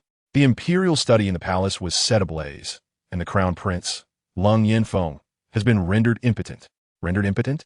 Gu Ruoyun was momentarily taken aback. You mean, he is no longer capable? Coughing abruptly, Gu Ruoyun struggled to suppress a smile gathering in her eyes. Are you suggesting that Lung Yanfeng can no longer perform the duties of a man? What transpired? I am unsure. Word on the street suggests that such matters would typically be concealed by the palace. Yet now everyone in the Qingtian Kingdom is aware. Ironically, the crown prince has yet to even lay eyes on his assailant. Is that not a testament to the fickle nature of public sentiment? I've long found that fellow unpleasant. Had it not been for the desire to avoid trouble, I would have dealt with him yesterday. Wei Yi's words were fervent, and her heart felt lighter at the thought of Lung Yanfeng's downfall. The prince's disgrace was likely not mere happenstance, Gu Ruoyun thought, instinctively turning to Qianbei. Xiaoyi, were you last night? Qianbei's face flushed crimson, his gaze cast downwards, avoiding Gu Ruoyun's eyes. It wasn't me. His statement lacked conviction. He had been seething with anger and intended to teach Lung Yanfeng a lesson that night. Coincidentally, he had witnessed Lung Yanfeng in an intimate encounter with a woman, leading him to intervene. However, he had not anticipated that Xiaoyun would learn of his actions. How would she perceive him if she discovered that he had witnessed Lung Yanfeng in such a compromising position? Would she be angered? The more he pondered, the more anxious he grew, fearing that Gu Ruoyun might disdain him for witnessing something he ought not to have seen. Chapter 114. The auction that shocked the Four Kingdoms. However, Gu Ruoyun did not linger on the matter, quickly shifting her attention to Wei Yi. After a moment of silence, she said, Please fetch Elder Yu for me. I need to discuss something with him. If she wished to establish a foothold in this realm, power was paramount, yet without sufficient financial backing, development was impossible. Thus, it was time for her to commence her pursuit of wealth. Meanwhile, upon a golden, soft couch, Lung Yanfeng's complexion was pale and weak. His lips pressed into a hard line, emanating an icy aura that could freeze those around him. Lung Yanfeng, did you see the appearance of your assailant? Han Fei asked, furrowing his brow. Lung Yanfeng shook his head. The individual moved too swiftly. I could not discern their features. Just last night, my father decreed that this matter must remain confidential. Yet today, inexplicably, the entire Qingtian Kingdom is aware. With a resounding thud, his fist struck the table, his expression darkening further, his eyes glinting with unmasked malice. If I discover who that person is, I shall make them regret ever being born. For man, the ability to pass on his lineage is of utmost importance. Yet now, his prospect had been utterly obliterated. How could he endure such humiliation? What tormented him further was the knowledge that the entire Qingtian Kingdom was privy to his disgrace. Fenger, your injury is not beyond healing. Han Fei regarded Lung Yanfeng. There exists a person in this world who can mend even the most grievous of wounds. Even if your root is severed, she can restore it. Who? Lung Yinfeng's breath hitched, his gaze fixated on Hun Fei. The ghost doctor, Hun Fei replied nonchalantly, though his brow furrowed in concern. However, the ghost doctor is notoriously eccentric. If she harbors any dislike for you, even an abundance of treasures will not sway her to assist. Furthermore, her whereabouts are always shrouded in mystery. Unless she desires to be found, no one can ascertain her location. Upon hearing this, a flicker of astonishment crossed Lung Yinfeng's eyes. Master, not even the alchemy sect can locate her. Hun Fei shook his head. The ghost doctor never lingers in one place for more than 2 days. Thus, even if one were to discover her current location, by the time they arrived, she would likely have departed. Moreover, the ghost doctor has complex ties with the medical circles. Master, I cannot allow this to continue. I must find the ghost doctor and have her restore me to normal. Lung Yinfeng's expression hardened, determination etched upon his handsome, aloof face. Rest assured, I will assist you in locating the ghost doctor. When the time comes, remember to be courteous. After all, she is no ordinary person. Even we in the alchemy sect prefer to avoid antagonizing her unless absolutely necessary, as it could invoke the ire of many. One must remember that the ghost doctor has traversed the world for many years, saving countless lives. Should one resort to coercion, it is likely that many would come seeking retribution against them.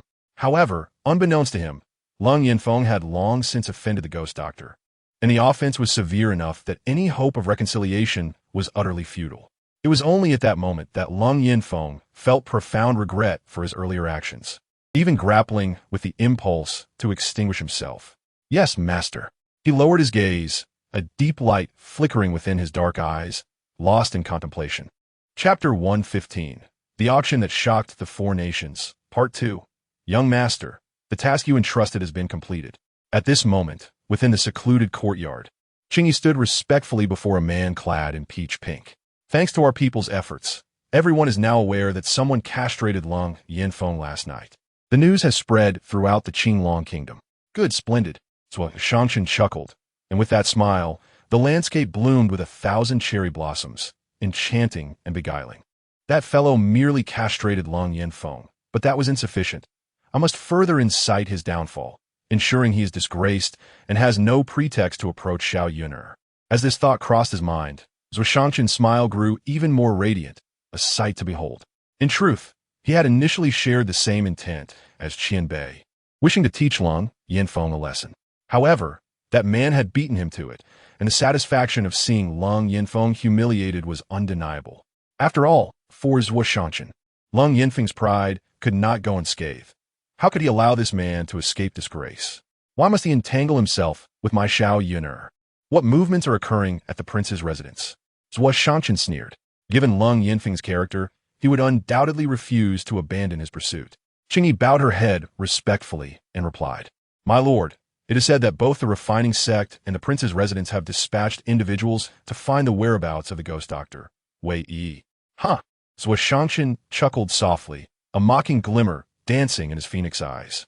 They actually believe they can request the ghost doctor's aid? If Lung Yinfeng were to discover that the girl he referred to as a little maid yesterday is indeed the ghost doctor, would he not feel a surge of despair? Qingyi, continue to monitor the situation there and inform me of any developments. Yes, my lord. Qingyi complied and withdrew. After her departure, Zhuo Shangshan raised his exquisite face, his phoenix eyes narrowing as he gazed at the sky. Xiao Yuner, this time, how shall you express your gratitude for my assistance? The members of the refining sect were not to be underestimated. Within half a day, they uncovered that the Ghost King had recently appeared in the Qingtian Kingdom to save lives. However, Mr. Liu adhered strictly to the ghost doctor's instructions, refusing to disclose her whereabouts, claiming she had left after completing her treatment. This was consistent with the ghost doctor's typical conduct, thus they harbored no suspicions. As the refining sect and the prince's residence mobilized to locate the ghost doctor, astonishing news swept across the four nations. The reason was simple. The Baichao Hall was set to host an auction in the near future, inviting individuals from various countries to attend. Rumor had it that at this auction, long-lost elixirs would be unveiled. Though merely cosmetic skin-rejuvenating elixirs, which bore no relation to cultivation, they still incited a frenzy, prompting countless influential figures to journey to the Qingtian Kingdom, all driven by a singular desire: the elixirs. Securing one of these elixirs might allow them to decipher its components and subsequently forge similar concoctions. After all, the current continent lacked even a single recipe. Hence, the Qingtian Kingdom, which had long been devoid of excitement, became more lively than during the Four Nations Youth Martial Arts Competition. As the hosts of this auction, the Baijiao Hall remained unusually silent. Regardless of the various factions attempting to gather intelligence, they disclosed not a whisper regarding the quantity of elixirs or their origins. Chapter 116, The Auction That Shocked the Four Nations, Part 3. As all eyes were fixed on the Baijiao Hall, the Gu family was no exception.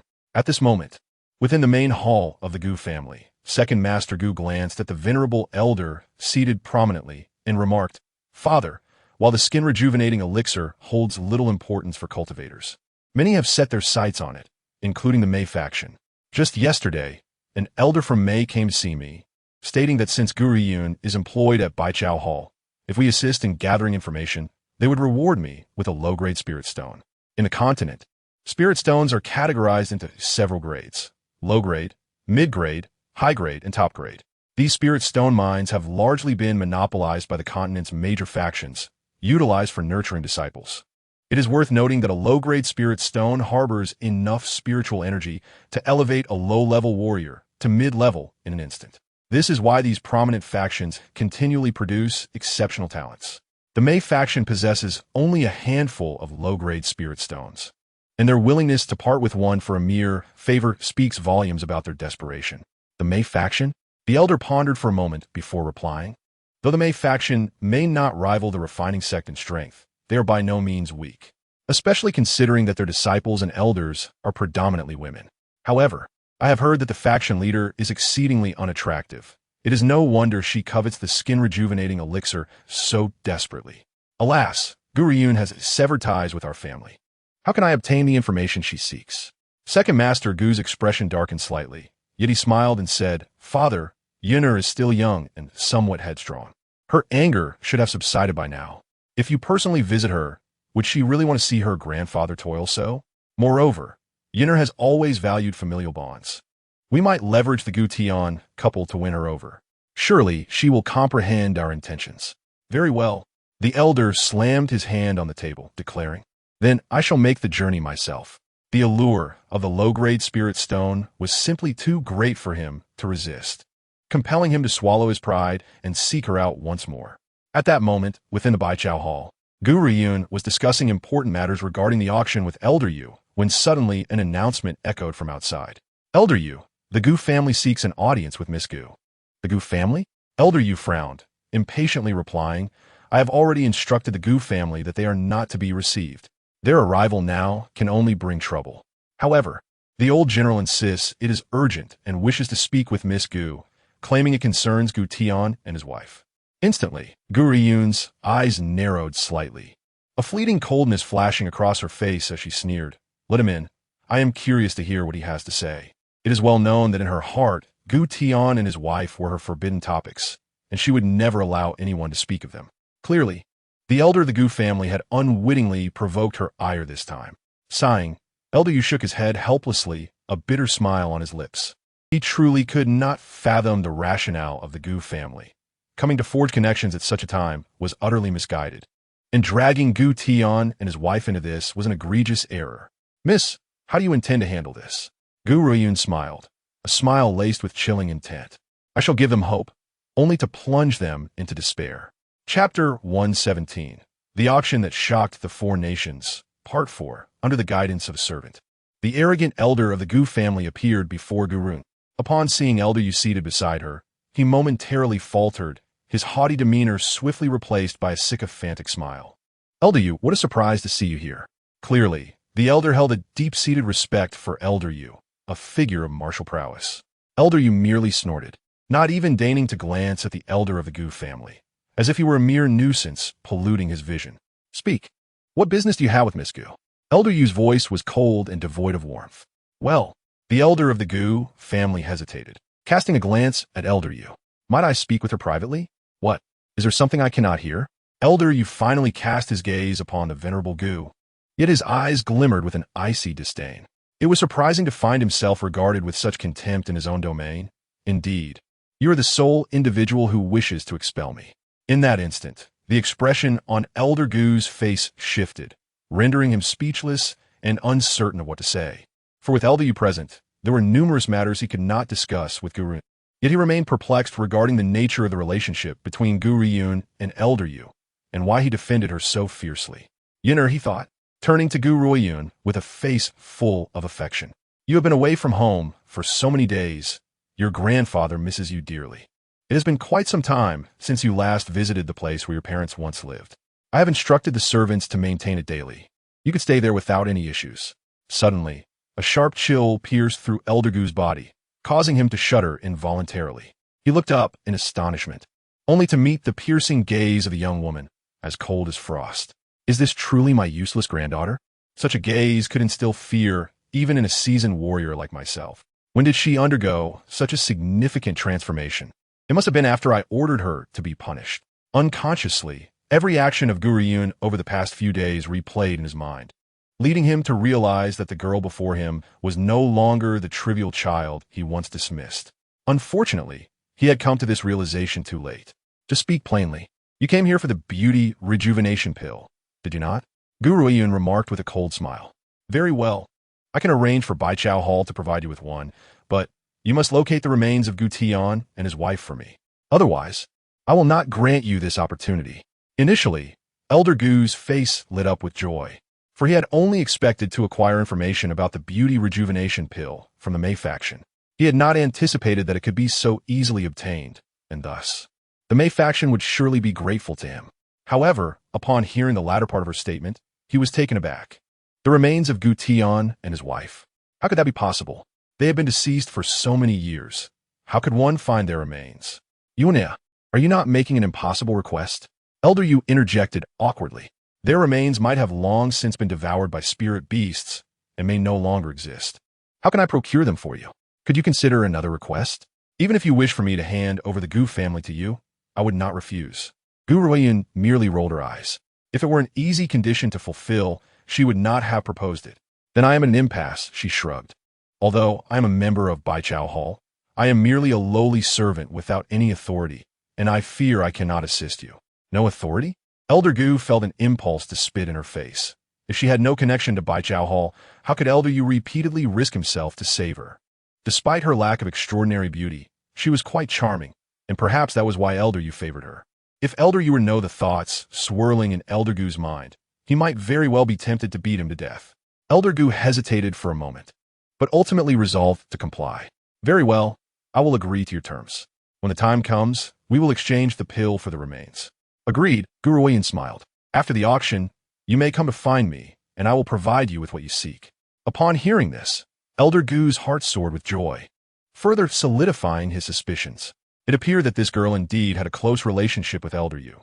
Otherwise, how could she hold such sway over the treasures of Bai Chao Hall?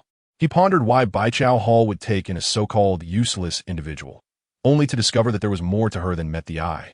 If Gu Xingxiao were to return and learn of this, he would likely be furious. As for Elder Gu's failure to consider that Gu Ruoyun might hold a higher status than Elder Yu, it was largely due to Elder Yu's formidable identity as a martial king, which was intimidating in its own right, even if Gu Ruoyun shed her reputation as a waste. What qualifications did she possess to command a martial king? Watching Elder Gu leave in a hurried manner, Elder Yu furrowed his brow. Miss, are you truly willing to provide him with the beauty rejuvenation pill? Gu Ruoyun shrugged. Of course, it will be a counterfeit. That old rascal should never have invoked her parents, or else she would not have resorted to such trickery. Miss you. Elder Yu stared in disbelief at the smile on her face, and suddenly burst into laughter. You are truly devious. Just like your father. Such temperament and character were identical to Gu Tian's. To claim they were not father and daughter would be hard to believe. In the main hall of the Gu family, second Elder Gu paced anxiously with his hands clasped behind his back. Suddenly, he spotted Elder Gu approaching, and upon seeing the unrestrained pride on Elder Gu's face, his heart leapt. Father, did you succeed? Elder Gu, with an air of superiority, replied, when I, the general, take action, how could there be failure? Gu Ruoyun has promised me a beauty rejuvenation pill, but initially, second Elder Gu was ecstatic at this news, but his expression quickly soured. But she requires the remains of Gu Tian and his wife. The remains of Gu Tian and his wife. It had been over a decade. Where could they possibly search? Even if they were found, they would merely be two decayed skeletons. Father, is she not making an unreasonable demand? Were we to find two corpses for her? Elder Gu smirked cunningly. I never said we needed to find the real ones. We could easily source two from a mass grave. As long as our actions remain discreet, she will never know. Furthermore, which father would allow an unidentified corpse into his family's ancestral tomb? Thus, Gu Ruoyun will undoubtedly not question the origins of those remains. Second Elder Gu had thought himself ruthless, yet he realized that this old man was even more cunning, willing to go so far as to have someone impersonate his own son to enter their ancestral tomb. But at this juncture, it was the only option available. Very well, Father, I shall dispatch a trusted confidant to search for suitable remains before the auction. During this time, a procession led by martial generals began to appear sporadically on the streets of the Qingtian Kingdom, even rare martial kings becoming less uncommon. Typically, there were only 2 or 3 martial generals in the Qingtian Kingdom. However, everyone's destination was clear: Baichao Hall. Consequently, the Emperor of Qingtian was left in a state of distress, recalling even those sent to hunt down the assailants of the prince, fearful of inadvertently offending a martial king, a powerful figure who could easily bring ruin to his hard-won empire. At the entrance of the venue, Gu Panpan stood beside a young man, her sparkling eyes filled with curiosity as she gazed at the throng before her petite face radiating admiration and reverence. Normally, someone of her status would not have the privilege to attend this auction, but fortune smiled upon her when she struck up a conversation with Qin Luo, the young master of the Qin clan, thus granting her this opportunity to broaden her horizons. At that moment, a voice drifted into her ear. I didn't expect the Baichao Hall's venue to be so grand. By the way, Gu Ruoyun, are you really not going to help? Won't Elder you be displeased? Gu Ruoyun? Gu Panpan froze for a moment, then turned to behold the face she loathed with a passion. She saw Luo Ying chattering away beside the girl, who maintained a gentle smile, clad in a pale green dress adorned with delicate green leaves, exuding an air of purity, as if she were untouched by the bustling crowd. Upon seeing the youthful visage of the girl, Gu Panpan clenched her delicate fists tightly, perplexed by the profound transformation in Gu Ruoyun after such a brief absence. The aura emanating from her was undeniably enviable. Panpan, do you know her? Qin Luo followed Gu Panpan's gaze towards the smiling maiden, a flicker of unusual light crossing his eyes. Although this woman did not possess an extraordinary beauty, it was undeniable that her presence was the most striking he had encountered among women. While appearances may fade with time, one's aura only amplifies with the passage of years. Gu Panpan evidently noticed the peculiar glint in Qin Luo's eyes and grasped her clothing tightly as she spoke. She is my uncle's daughter, but unfortunately, she is far too rebellious and lacks respect for her elders. She even declared her departure from home to join Bai Keitang as a mere servant, emphasizing the term servant with deliberate weight. She continued, a servant? Qin Luo felt a tinge of disappointment. After all, a mere servant was not much different from maid, both being at the lowest rungs of society. Thus, the sensation he felt earlier must have been a mere illusion. Huh? Luo Ying, noticing Gu Panpan, exclaimed in surprise, Gu Panpan, how is it that you little wretch are still alive? And you've come here too? Could it be that you were merely feigning unconsciousness that day? You are the one who should be dead. Gu Panpan's face flushed crimson with anger. Luo Ying, look at yourself. Your face is covered in freckles. It's revolting. No wonder no man has shown interest in you all these years. At your age, still unmarried. Aren't you embarrassed? Perhaps you are so desperate for a husband that you're considering using a beauty-enhancing elixir? With disdain, Gu Panpan swept her gaze over Luo Yin's freckled face, mocking her. Bah! Luo Yin spat on the ground, scoffing. The men I attract are not so superficial. If they were to love me solely for my looks, I would undoubtedly be cast aside when my beauty fades. I'm merely here for the spectacle. I have no need for any beauty elixir. However, Gu Panpan, you are indeed quite beautiful. If I were a man, I would be quite taken with you. Hearing this, Gu Panpan raised her chin with pride, looking down at Luo Ying with an air of superiority. Yet Luo Ying swiftly turned the conversation, continuing, but you lack depth, refinement, strength, and talent. If I were a man, I would certainly discard you when your beauty wanes, leaving you to live out your days with your cucumbers. You, Gu Ponpon's face reddened further, her eyes seemingly ablaze with fury. After a moment of struggle, she managed to stammer out a few words. You have no shame. How could a woman speak such wicked words with such nonchalance? It was utterly shameless. Luo Yin rolled her eyes. I merely heard that cucumbers are good for beauty. I thought you might enjoy a lifetime of them. How ungrateful of you to accuse me of lacking shame. This time, Gu Panpan was so enraged that she nearly choked on her indignation. Qin Luo looked at Gu Panpan with confusion, eager to understand why she had called Luo Yin shameless. Brother Qin, Gu Panpan finally regained her composure, biting her lip as she turned to him. I only called her shameless because she likened herself to a man, nothing more. Upon hearing this, Qin Luo's curiosity was quelled, and he turned his gaze towards Luo Yin, frowning. Who are you? I am Luo Yin, daughter of General Luo. She declared, today has truly opened my eyes. I never imagined a man could be so foolish as to believe such an explanation. Luo Yin laughed derisively, her gaze sweeping over Qin Luo as though he were refused. Umph. Qin Luo scoffed, as the daughter of a general of the Qingtian Kingdom. Who granted you the right to attend this auction? Do you possess an invitation from Baikatang? Do you think ingratiating yourself with someone from Baikatang would allow you entry? Unfortunately, the woman beside you is merely a lowly servant, not one to be taken seriously. Throughout this exchange, Qin Luo did not spare Gu Ruoyun a single glance. Despite Gu Ponpon's status, which did not qualify her as his wife, she could still be a concubine. As for Gu Ruoyun, having been disowned by the Gu family, she was unworthy even of warming his bed. A mere servant did not warrant his attention. What is happening here? Just as the commotion continued, an elderly voice resonated from within the venue. Subsequently, under the gaze of the crowd, the shopkeeper Zhao, clad in a linen robe, approached. Upon noticing Gu Ruoyun's impassive expression, he paused momentarily, furrowing his brows as he regarded Qin Luo and Gu Panpan. Could you explain to me the purpose of gathering outside by Kaetang and causing a disturbance? Qin Luo's expression shifted. Despite his arrogance, he now found himself in need of assistance and dared not display any disdain towards the shopkeeper. Shopkeeper Zhao, it is nothing serious. You are overthinking it. We were just about to enter. A light chuckle escaped Luo Yin. Unable to contain her laughter, nothing serious? Who just insulted Gu Ruoyun as a mere servant? You even boasted about having by Kaetang's people expel us. It seems that all those associated with Gu Panpan are equally shameless, readily denying their own words. The shopkeeper, Zhao's expression grew grim. While everyone believed by Kaetang was under the authority of Elder Yu, the true power lay with Gu Ruoyun, who commanded even Elder Yu's respect.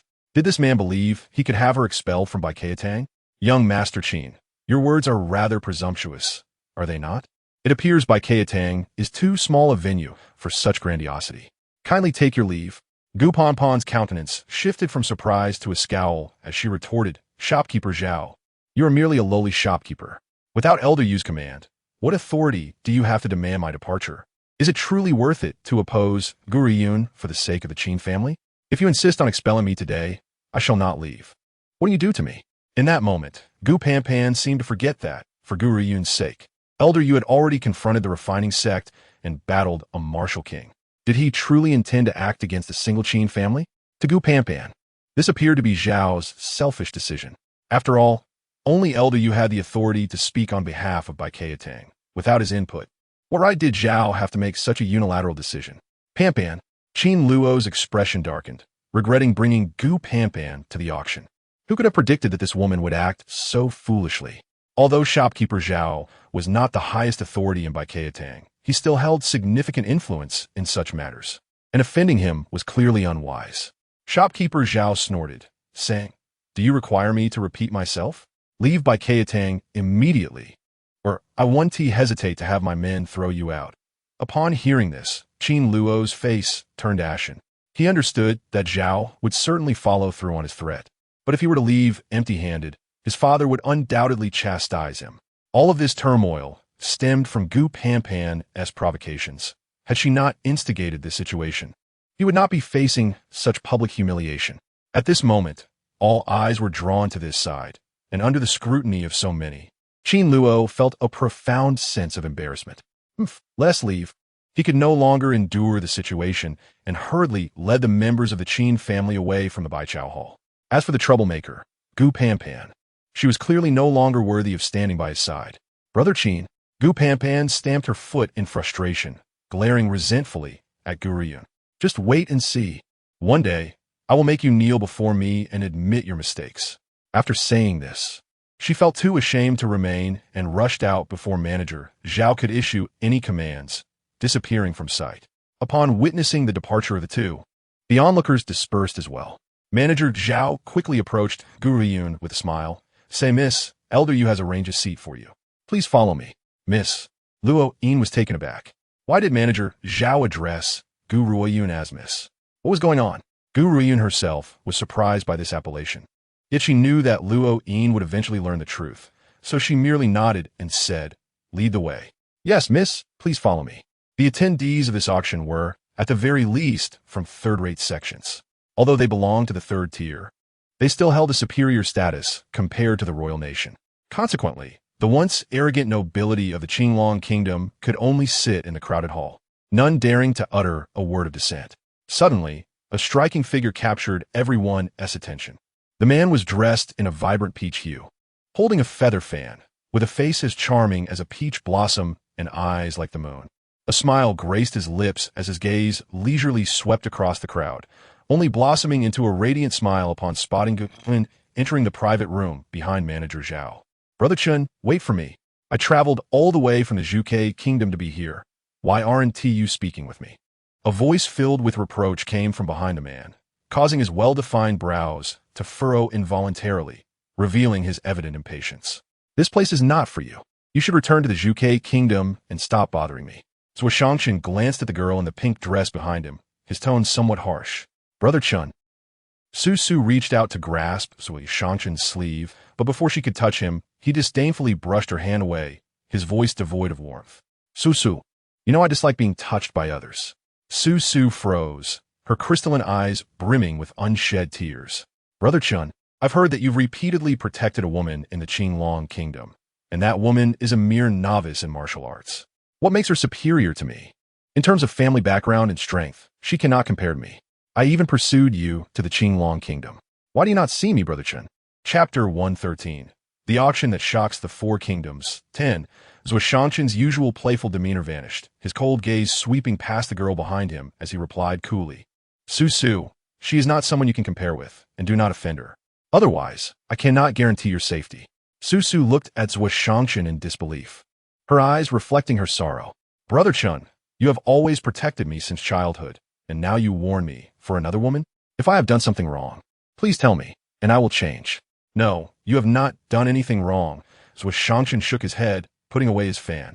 But in my heart, you will always be my sister. Even as a sister, I do not wish for you to be too close to me. I am only concerned for your safety. So do not provoke her, or you will not be able to bear the consequences. Sister? No. What she desired was not to be his sister, but his wife. Did Brother Chen not understand her feelings after all these years? Why could he converse easily with anyone else, yet be so cruel to her? Lifting her tear-filled eyes with a smile on her cherubic face. Brother Chun, I understand. I just want to be by your side. I have no other intentions. Zhuo Shangchen glanced at Su Su's stubborn little face, choosing not to say more. However, instead of heading toward his private room, he walked towards Gu Ruoyun. Xiaoyun, may I squeeze in beside you? I wonder if you would allow me. Hearing this alluring voice, Gu Ruoyun paused, looking up to meet the gaze of the man with an infuriatingly charming face. Fourth Prince, why aren't your maidens carrying you today? Gu Ruoyun raised an eyebrow. She knew that every time Zhuo Shangchen appeared, he was carried in a palanquin by beautiful maidens, making this the first time she saw him walking towards her. I thought you were disabled and could not walk. Zhuo Shangchen shrugged nonchalantly, well aware of Gu Ruoyun's sharp tongue, which spared no feelings in its barbs. However, this did not mean Su Su would tolerate anyone insulting her idol. Who are you to insult Brother Chun? Even if Brother Chun is carried, it has nothing to do with you. Su Su's face flushed with anger as she glared at Gu Ruoyun, though her gaze lacked any menace, resembling that of a sulking child. Insult him? Gu Ruoyun smiled, her eyes drifting over Zhuo Shangchen's face. Am I insulting you, Zhuo Shangchen? Cough, cough. Zhuo Shangchen cleared his throat, his eyes sparkling with mirth. Xiaoyun speaks only the truth. She is not insulting this prince. If this is an insult, then this prince would gladly welcome more of it from you. As he said this, Zhuo Shanshan winked at Gu Ruoyun, his expression entirely one of playful entreaty. Brother Chun, Su Su stamped her foot, her expression filled with reluctant indignation as she glared at Gu Ruoyun. She could not understand what made this impolite woman so special that Brother Chen would abandon her for her. Moreover, her strength was far too inadequate. A 15-year-old novice in martial arts might be decent in the Qingtian Kingdom, but to think she could stand beside Brother Chen with such meager capabilities was simply fanciful. Chapter 114. The Auction That Shocks the Four Kingdoms 11. Ladies and gentlemen, welcome to Baichao Hall's auction, and thank you for traveling from afar to attend. Just then, Elder Yu's aged voice resonated from outside the private room, laced with evident excitement. You all probably know the items to be auctioned today. Indeed, they are the legendary elixirs. Such items can now only be found in the tombs of ancient powerful beings. Otherwise, they have long since vanished into the annals of history. However, this time, Baichao Hall has been exceptionally fortunate to unexpectedly discover some beauty-enhancing elixirs. The crowd held their breath, their eyes fixated on the elder at the center of the auction stage. Fearful of missing a single word, it was well known that the infamous ghost Dr. bore countless scars on her face, and even she could not heal herself. Fortunately, Baichao Hall used the ghost doctor as a test subject and successfully healed her facial wounds. The ghost doctor? The one who can heal bones and revive the dead. Goodness. The ghost doctor has also consumed the beauty-enhancing elixirs? I was initially skeptical about this elixir, but with the ghost doctor as an example, I would go to any lengths to acquire it. As others expressed their thoughts, a girl dressed in a striking red hoodie walked towards the venue, capturing the astonished gazes of everyone present. Her oval face appeared exceptionally enchanting, with a gentle smile on her red lips and skin so fair it seemed translucent. Flawless in every regard, radiating an allure with every gesture. What a captivating vixen she was. Upon catching sight of the enchanting figure clad in a hoodie, the crowd was instantly captivated, unable to divert their gaze from the woman's visage. Though her scars had vanished, those who had previously encountered her could still recognize her as the infamous ghost doctor. Such an aura was not one that could be impersonated. The ghost doctor had truly eradicated her scars. In the past, the wounds on her face had been laced with deadly poison, and given the considerable time that had passed, it was widely acknowledged that wounds which failed to heal within 2 years typically had no chance of recovery. Yet, she had managed to attain such an astonishing degree of restoration. Evidently, the beauty-rejuvenating elixir was indeed effective. My wife is particularly fond of beauty. If I could present her with this elixir, she might just reclaim her youthful appearance. Within the realm of medicinal concoctions, there exists a distinction between primary and auxiliary elixirs. Generally, the primary elixirs are those required for cultivation or combat, while auxiliary elixirs, like the beauty-rejuvenating one, are unrelated to martial prowess. However, one should not underestimate the potency of auxiliary elixirs. It is well known that the more formidable a woman is, the more she cherishes her beauty. Some women are even willing to deplete their fortunes for the sake of their appearance. Thus, from the outset, Gu Ruoyun had no concerns regarding the market for the beauty-rejuvenating elixir. Brother Chun, in a few days, it will be the Empress Dowager's birthday. If we were to gift her this beauty-rejuvenating elixir, she would undoubtedly be thrilled, Su Su remarked, her eyes gleaming with determination to procure the elixir. Zhuo Shanshan raised an eyebrow, a playful smile gracing his lips as he looked at Su Su. If you desire this beauty-rejuvenating elixir, you need not seek other avenues. There is someone right beside you who can provide it. What? Su Su was taken aback, gazing at Zhuo Shanshan in confusion. Zhuo Shanshan cast a sidelong glance at Gu Ruoyun, a glimmer of unusual light flickering in his phoenix-like eyes. Little Yun'er is the secretive proprietor of Baichao Hall. If you wish for it, you might consider asking her. Perhaps she would be in a generous mood and sell you one. Su Su's eyes widened in disbelief. Gu Ruoyun was the proprietor of Baichao Hall? This was implausible. According to her subordinates' investigations, this woman was merely a minor servant at Baichao Hall. At that moment, Luo Yin was similarly stunned, regarding Gu Ruoyun with incredulity. It was no wonder that Manager Zhao referred to her as Miss. She was indeed the proprietor of Baichao Hall. However, how could she have been unaware of this? Moreover, when Baichao Hall was established, it seemed she had not yet been born. Gu Ruoyun furrowed her brow, clearly displeased that Zhuo Shanshan had revealed her identity. Her indifferent gaze swept across the man's exceptionally handsome face. Were it not for your connection as my brother's friend, I would have had Elder Yu expel you for your words. Zhuo Shangshan rubbed his nose, a bittersweet smile gracing his features. He was concerned that Su Su might underestimate Gu Ruoyun and act rashly. Yet, regardless of his reasons, revealing her identity without her consent was indeed his misstep. Su Su opened her mouth, eager to speak, but hesitated. At that moment, Elder Yu's voice resonated once more within the venue. Ladies and gentlemen, if there are no further questions, we shall commence our auction. We have 5 beauty-rejuvenating elixirs up for bid, with each individual permitted to acquire only one. The starting bid for the first elixir is set at 10,000 gold coins. As Elder Yu's voice faded, an anticipatory silence enveloped the room, soon shattered by a cacophony of fervent bidding. 100,000 gold coins. The crowd was momentarily taken aback by the commanding voice. For 100,000 gold coins was sufficient to sustain a small family for 2 years. Yet this was merely the initial price for the elixir. Ba Zentian, your wife has already grown old and unattractive. Why squander such wealth on her? You might as well seek a fresh beauty. Allow us to have this elixir. A middle-aged man clad in green laughed boisterously, disregarding the furious glare cast by Ba Zentian. I am determined to obtain this elixir. Ba Zentian Zito. A cold snort escaping his lips. Apologies, but I too am quite interested in this elixir, so I bid 200,000 gold coins. Within the private box, Zhuo Shangshan reclined lazily against the backrest, a languid smile illuminating his strikingly beautiful face. He seemed to be aware that Gu Ruoyun was not well versed in the power dynamics of this continent, so he leaned in to offer a gentle explanation. The man with the scar on his face is Ba Zentian, the leader of the underground forces in Tianqing, in the Xuanwu Kingdom. Tianqing's influence surpasses that of an entire nation, which illustrates Ba Zentian's formidable standing.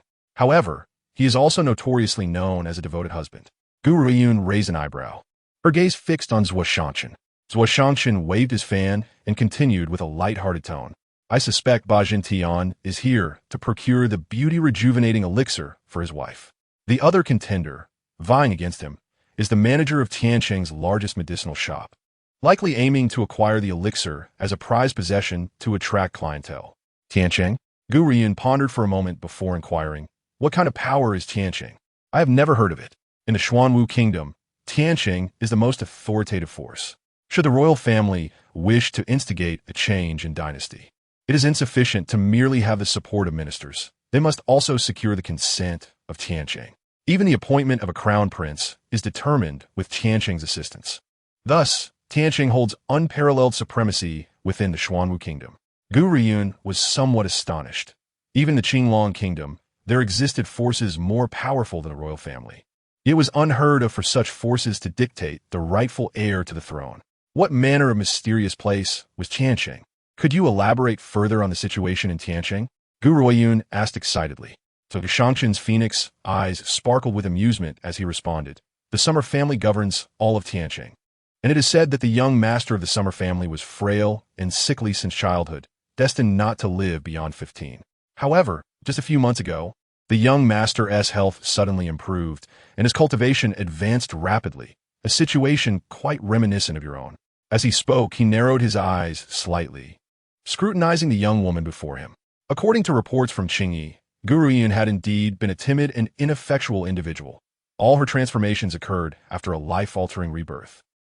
What is the name of that young master of the Summer family? Gu Ruoyun felt her heart race uncontrollably. Taking a deep breath, she inquired. Xia Linyu. Boom! It was as if a thunderclap had resounded in Gu Ruoyun's heart, causing her entire being to tremble. She hastily covered her mouth with her hand, tears streaming from her fingers. Is it truly him? Could he still be alive in this world? In her past life, he was the one for whom she would willingly sacrifice her life to protect, ultimately meeting a cruel fate under her watch, his limbs severed in a brutal execution. The anguish was heart-wrenching, and her failure to protect the one she cherished would remain her lifelong regret. Yinner, what is wrong? Luoyin stared at Gu Ruoyun in confusion, unable to comprehend why she reacted so intensely upon hearing the name Xia Linyu. In her memory, Gu Ruoyun had never left the Qingtian Kingdom. How could she possibly know the young master of the Summer family? I am fine. Luo Yin's voice snapped Gu Ruoyun back to reality, and she realized that everyone was regarding her with unusual expressions. She quickly wiped her tears and forced a smile. Zhou Shangshan furrowed his brow in suspicion as he observed Gu Ruoyun. Little Yin'er, it seems you have some connection with the young master of the Summer family. However, outsiders cannot enter Tianqing unless they possess the Tianqing Lord's token. Thank you. Gu Ruoyun nodded gently, a grateful smile gracing her lips. She appreciated Zhou Shangshan for revealing all this information. Regardless of whether the young master of the Summer family was indeed Yuer, she felt compelled to venture to Tianqing. If you wish to express your gratitude, come give me a hug. So Shangshan lazily stretched out his arms, awaiting the girl's embrace. Brother Chun.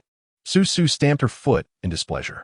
Brother Chun had always disliked being touched by others, yet now he was willing to embrace another woman. This thought brought a pang of sadness to her heart, and her gaze towards Gu Ruoyun turned hostile. At that moment, the first auction had already concluded. No matter how wealthy Ba Jintian was, he could not compete with the owner of the largest medicinal herb shop in Tianqing. And thus the item was ultimately sold for 3 million gold coins. Naturally, many had refrained from bidding, considering there were still 4 items left. Why waste resources in such a fierce competition at the outset? Now, we shall commence the second auction, with a starting price of 3 million gold coins. A roar of excitement erupted from the crowd, astonished that the base price for this auction was the same as the previous one. Esteemed guests, you may begin bidding now. Old Yu smirked slyly. Without employing some cunning tactics, how could they extract every last bit of power from these forces? Of course, this was a method taught to him by Gu Ruoyun, otherwise they would not have exerted themselves in the earlier rounds. After a brief silence, the crowd erupted into a frenzy of bidding once more, for they understood that failing to acquire the elixir now would incur a greater cost later on. For 1 million gold coins, Ba Zhentian gritted his teeth, clearly risking everything to appease his wife. However, others scoffed at him. His wife was already past her prime, and as the leader of an underground faction, why should he fear an old woman? 6 million gold coins. A beautiful voice echoed, sultry and enchanting. I shall take this beauty-enhancing elixir. I wonder if everyone would allow this little girl to have it? I will be eternally grateful. Haha. Your beauty is renowned across the land, snake mistress. Why contest with us for this elixir? Do you wish for all men to fall under your spell? The alluring woman covered her lips with a smile. I possess a keen interest in alchemy, merely wishing to study this elixir. Besides, who would ever shy away from enhancing their beauty? This time, Old Yu compelled those who initially hesitated to reveal their true intentions. Thus, Ba Jintian's expression soured, cold sweat trickling down his forehead. He knew that despite his considerable wealth, he was still somewhat inferior compared to the many powerful sects and families in the world. Soon, this round of bidding concluded with the snake mistress acquiring the elixir for 20 million gold coins. Such a staggering scene left Luo Yin in the private box astounded. A single elixir, merely one that altered a woman's appearance, had sold for 20 million. This was wealth that one could hardly amass in a lifetime. Upon hearing this, Su Su, who had been silent, finally spoke. Even if this continent reveres the strong, strong individuals also cherish beauty. They are more than willing to invest in this aspect. So it is not surprising for a beauty-enhancing elixir to fetch such a price. Upon hearing this, Gu Ruoyun cast a glance at Su Su but chose not to elaborate further. Moments later, the third and fourth elixirs were auctioned off for 50 million and 100 million gold coins respectively. Yet, the unfortunate Ba Jintian still had no chance to acquire an elixir, and anxiety began to creep across his face, his clenched fists slick with sweat. Only one elixir remains. I must obtain it at all costs. Taking a deep breath, Ba Jintian's eyes brimmed with determination. Next, we present the final elixir of this auction. Old Yu chuckled, evidently pleased with the day's results. Despite the high income of Baichao Hall, it could not earn 100 million in a single day. This girl was indeed surpassing her predecessors. He had a premonition that soon, her achievements would eclipse Gu Tian's. The starting price for this elixir remained at 3 million gold coins, but perhaps this was the last beauty-enhancing elixir in existence. You must ponder carefully. Should you miss this opportunity, it may never come again. Old Yu's words, while perhaps not absolute, were interpreted by all as a warning that should they let this chance slip away, they would never acquire a beauty-enhancing elixir again. The crowd surged with excitement. I bid 80 million gold coins. Ba Jintian was the first to speak, yet this 80 million represented all the funds he could muster. Any amount beyond this would be untenable. 110 million gold coins. A voice rang out coolly. Bang! Qingtian's legs buckled, collapsing into his seat. Drenched in sweat, feeling utterly drained, Shangshan smiled lazily, his phoenix eyes sparkling as he gazed at Gu Ruoyun, his smile as enchanting as 1,000 blossoming peach trees. Xiao Yun'er, I too have an interest in this elixir. Might you permit me to join the bidding? Gu Ruoyun shot him a glance. If you have the money, feel free. After all, I do not mind having more. 120 million gold coins. A voice emerged from beyond the private box, and without a moment's hesitation, Shangshan declared, 200 million gold coins.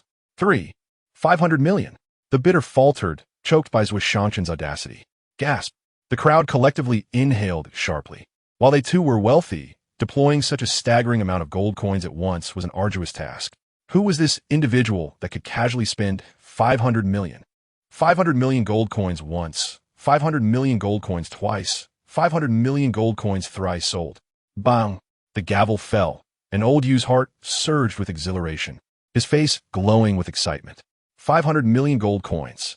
Even a powerful family like the Dongfang clan could sustain themselves for a decade with such wealth. This auction would undoubtedly be recorded in history, even to be recounted for many years to come. In the private room, Gu Ruoyun stroked her chin, her gaze fixed intently on Shangshan. Seeing the wicked glint in her eyes, he hastily covered his chest. Xiao Yun'er, what are you planning? This is rather inappropriate in such a public setting. My older brother might kill me. Gu Ruoyun could not suppress her eye roll. I was merely contemplating how to exploit you for your wealth a few more times. Still reeling from shock, Luoyin snapped back to reality upon hearing their exchange, grasping Gu Ruoyun's shoulder in a fit of indignation. That is 500 million gold coins. You sold a single elixir for 500 million. This is simply outrageous. Tell me, where did you acquire these elixirs? How could Luoyin not be agitated? 500 million gold coins. Even the national treasury could not possess such riches. Not to mention, this did not even account for the previous 4 elixir sale prices. Would the combined treasury of the 4 nations even amount to what she had earned today? I found them. Gu Ruoyun shrugged. I happen to have another elixir I found. Would you like it? It would conveniently cover the 100 gold coins I borrowed from you a few months ago. Found them? You must be joking. Just as Luoyin was about to unleash a tirade, her gaze was drawn to the elixir in Gu Ruoyun's hand. Shangshan and Su also turned their attention toward the gathering energy elixir. From their intuition, they sensed that the elixir Gu Ruoyun held was of far superior quality compared to the beauty-enhancing elixir that had just been auctioned. Xiao Yun'er, you truly are biased. Shangshan pouted, lamenting, why did I have to spend 500 million gold coins on elixir, while she only needs 100? This is blatantly unfair. Was he destined to be easily taken advantage of? Gu Xingxiao was like this. Even his sister fell prey to such schemes. The more Shangshan pondered, the more he felt the injustice, casting a look at Gu Ruoyun as though she were some heartless traitor. Gu Ruoyun shrugged. You have more money than sense. If I don't exploit you, who else should I target? Upon hearing these words, Shangshan's lips involuntarily twitched. Although 500 million gold coins were indeed a trifling sum to him, who would openly express such sentiments? Fourth Prince, Luoyin, I have matters to attend to, so I shall take my leave. As she spoke, Gu Ruoyun rose lazily, stifling a yawn before striding towards the door of the private room. However, just as she was about to push the door open, a voice halted her in her tracks. Are you truly the mastermind behind Qingtian? Su's gaze was fixed intently on Gu Ruoyun. To my knowledge, Qingtian existed long before you were born. No matter how she looked at it, she could not believe that this young girl before her was the hidden owner of Qingtian. It was simply too incredulous. With her back to Su, Gu Ruoyun smiled lightly. A nation that has existed for a long time will eventually see dynasties change, will it not? This statement tacitly acknowledged her identity as the owner of Qingtian. Nevertheless, after uttering those words, she pushed the door open and stepped outside. Su watched Gu Ruoyun's departing figure with a complex expression. Initially, she had presumed that the woman protected by Chungu was utterly worthless, given what she had learned since arriving here. But if she truly was the enigmatic owner of Qingtian, then everything was different.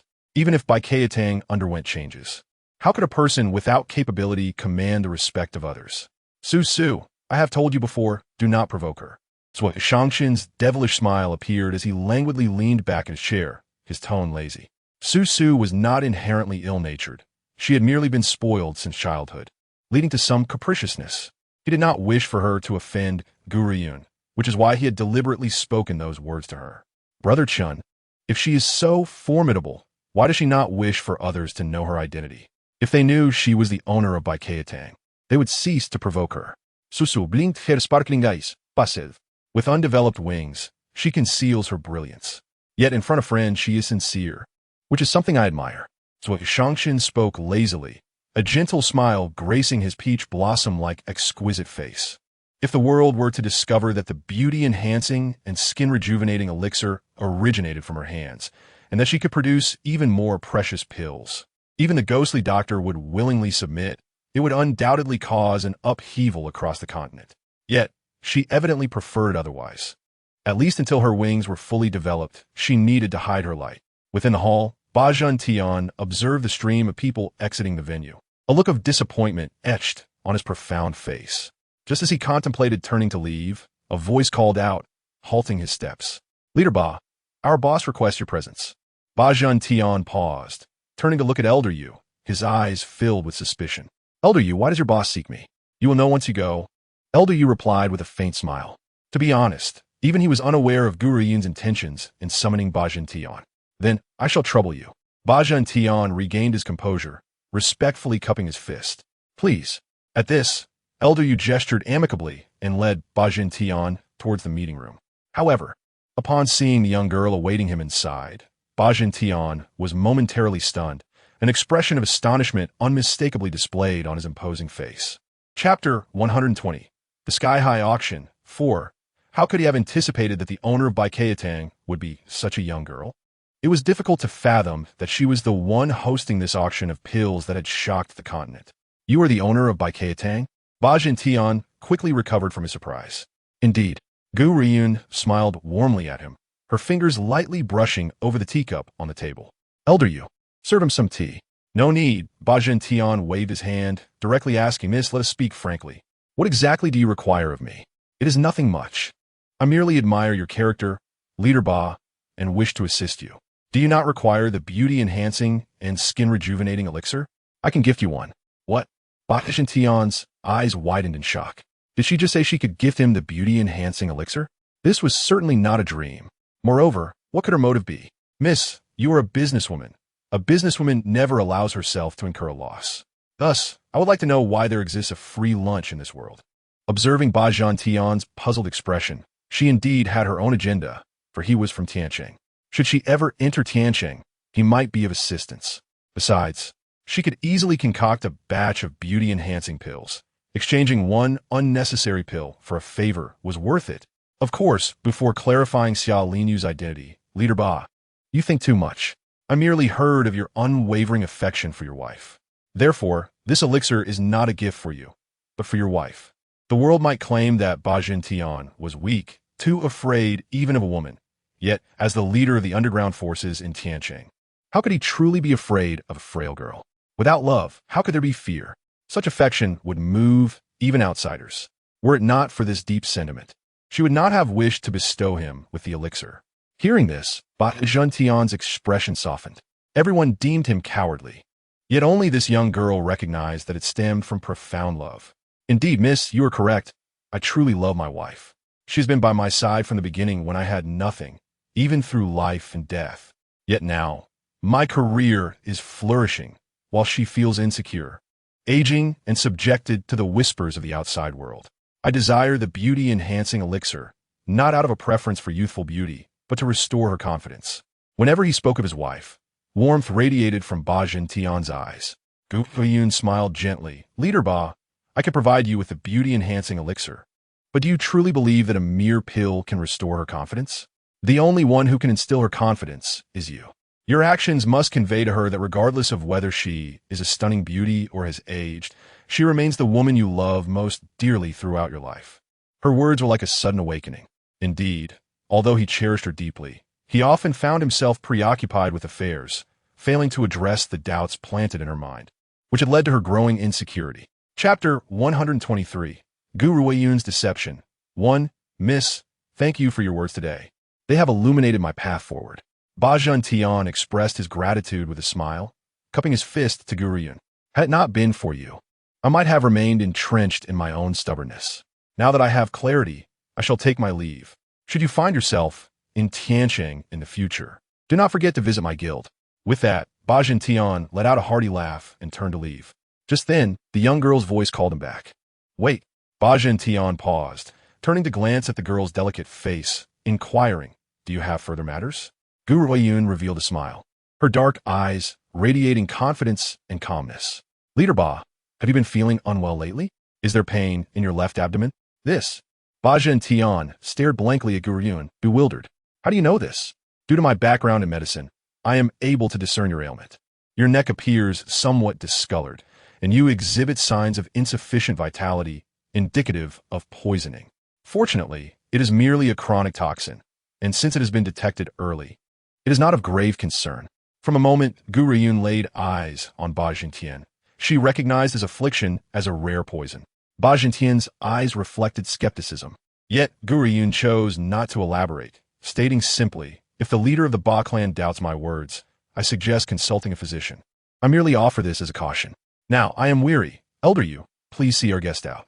Yes, Elder Yu responded with a gesture of invitation, saying, Leader Ba, please. Ba Zhentian nodded and followed Elder Yu as he led him away. In truth, many on this continent tend to believe only what they can see, especially someone of Ba Zhentian's stature. Thus, he resolved to seek a medical examination upon his return. The thought of being poisoned sent a chill through him, followed by a silent, cold smile. If I truly have been poisoned, and I discover who orchestrated this, I shall ensure they find no place to hide. Within the Baichao Hall, after Elder Yu had escorted Ba Zhentian out, he returned just as members of the Gu family entered, carrying a stretcher. A foul stench enveloped the air, causing everyone to frown. Yin'er, the elder of the Gu family, approached with a grin, saying, I have found your parents' remains. I hope you are prepared for what you are about to see. With that, he signaled to the servants to unveil the white cloth. As it was lifted, two faces, utterly unrecognizable, appeared before her. The bodies had decayed to mere skeletons, bearing signs of having been gnawed by beasts. And the writhing white maggots within the remains were enough to send chills down anyone's spine. Master Gu Tian and Miss Yue. Elder Yu gazed at the horrific remains, his body trembling slightly. Had it not been for the crowd, he might have wept openly beside the two corpses. Many turned away, unable to reconcile the once mighty Gu Tian with the wretched state of his remains. Why had the Gu family not found them sooner? A sense of disdain crept into the hearts of the onlookers, recalling how Gu Tian had once brought prosperity to the family, yet now, in death. Even his body lay unattended until it had rotted beyond recognition. Chapter 125, Gu Ruoyun's Deception, Part 2, Zhuomudan was taken away. While Wei Juhui wept by Lung Yu's bedside, pleading for Zhuomudan. Lung Yu glanced at Wei Juhui with indifference, opting to close her eyes and feign sleep. Chu Nanxian stood motionless, gazing out the window into the pitch-black night devoid of moonlight, only the summer insects audibly buzzing in the silence. Su Yin exhaled in relief. Previously, the matriarch had gone to great lengths to send nourishing supplements and a longevity lock for Onger. Now, as the full moon celebration for Xiuji approached, she felt compelled to reciprocate with a gift, lest she appear remiss, especially since the He family was more astute and shrewd than the Wei family. Suddenly, she felt 2 drops of icy water land on her face, startling her awake. Once the guests had departed, only Li Tan and Su Yun remained in the Qinglu, where the servants extinguished the bright oil lamps, leaving only a couple of dim lights flickering, casting their shadows against the felt walls. Su Yun smiled gently, nodded, and chose not to speak further. She was content to stay in Bingzhou. However, contrary to what the Chao family had presumed, Zhou Lin had not visited Huaikong Fong, but had instead taken Gao Fu and others to the East City, Xingning Fong, to present a formal invitation at the Duke of Jianning's residence. Yi Xiang had already consumed several sips of the spirit spring, bestowing a layer of defense upon her comrades, all of whom were clad in the gear Su Gua had insisted they wear. Despite the various toxins and undead assaults, they remained unharmed. The ladies noticed that Fong Foreign's expression had soured. Tensions had once been high, yet now neither side could afford to offend the other. Hastily, they sought excuses to take their leave, and thus the plum appreciation banquet concluded. A whole fish head lay in the center of a platter, charred and unappetizing, evoking no appetite whatsoever. The pattern etched upon it seemed incomplete, Had it been a complete formation, it might have opened a gateway to another realm. As this thought crossed his mind, Xiao Honglu turned to glance with concern at Chu Xian, who sat nearby, his demeanor still cold and unyielding, showing no sign of change despite their earlier discussions. As the door swung shut behind him, Lan stepped into the now dim world, hesitating for a moment before stepping forward and pressing her foot against the ground. After a brief silence, the light of day pierced the darkness once more. A sense of impending danger loomed, as if Elsa would strike at any moment, but her thoughts were interrupted by a sudden voice. This strike was the signature skill of Qi Lu Shangren. Though not executed with full power, it was beyond the capability of mere cultivators to withstand. Those felled by it often left no remains. The searing heat could incinerate all into oblivion, vanishing into the rifts of space. Chun Jialua finally resolved to settle on this planet, and this descent was devoid of incident, allowing him to easily enter the core of the planet. My lord, I perceive that the eternal immortal is merely a facade. Upon sensing danger, he fled, the Taoist remarked to his companion, watching Chun Jialua's retreating figure. In any case, everyone was preparing for the next horror film world, and with 6 days remaining, they could afford to relax a bit, as they all possessed ample reward points to either vacation in various worlds or engage in activities within their respective basements, at their discretion. Upon hearing that voice, all the infant transformation cultivators turned pale. Merely the sound had shaken them, forcing them to recoil. Each ascent of the building required foundational model data to support it, and Wu Jing found it reasonable that he could not continue his research under such circumstances. Over the past year, considerable profits have been made. Yun Qingyang replied cheerfully, as the mention of spirit crystals always brought her joy. After hearing Gao Xiong's words, I mused that perhaps the gods were indeed more astute than we, and thus I felt no worry. My gaze turned calm as I regarded the unperturbed Emperor Exant, whose singular focus was to stabilize the universe. The arrival of the immortal tree might significantly impact the myriad realms, yet currently, the Great Xia stood merely as a celestial dynasty, powerless to alter the dynamics of the cosmos. Every stone served as a testament, bearing witness to the cyclical dance of day and night, the unchanging warmth of memory through the tumult of nature. Where they passed, mountains crumbled, and countless stones turned to dust, engulfed by the oncoming tide of demonic energy. In truth, as Ma Feifei had surmised, during the ensuing conversation, San Lan did not mention the tragic demise of the 7 Academy's director, Tung Chong, instead engaging Ma Feifei in light banter, devoid of any teasing. It seemed the innkeeper had remarked that the power of the technique was slightly inferior to Yang Qingji's set of dragon, subduing 18 palms, likely only reaching the 6th tier. Although the tier I had attained was lower than Yang Qingji's, Jiang Bieli displayed no signs of dissatisfaction. Rather, he appeared quite content. Noticing that Yushu and Nangong were fixated on the computer screen, Gu Qi knew this would take a considerable amount of time. So he called Jack aside to inquire about Mr. Gu's affairs. Snow fell heavily, the world cloaked in a frigid white expanse, with only vibrant red accents piercing the monochrome landscape. Even without the blood-crying sword, the sword control manor would still hold the esteemed position at the pinnacle of the martial arts world.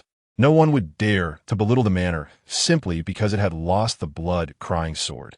Lin Su had witnessed far too much, even within a sect.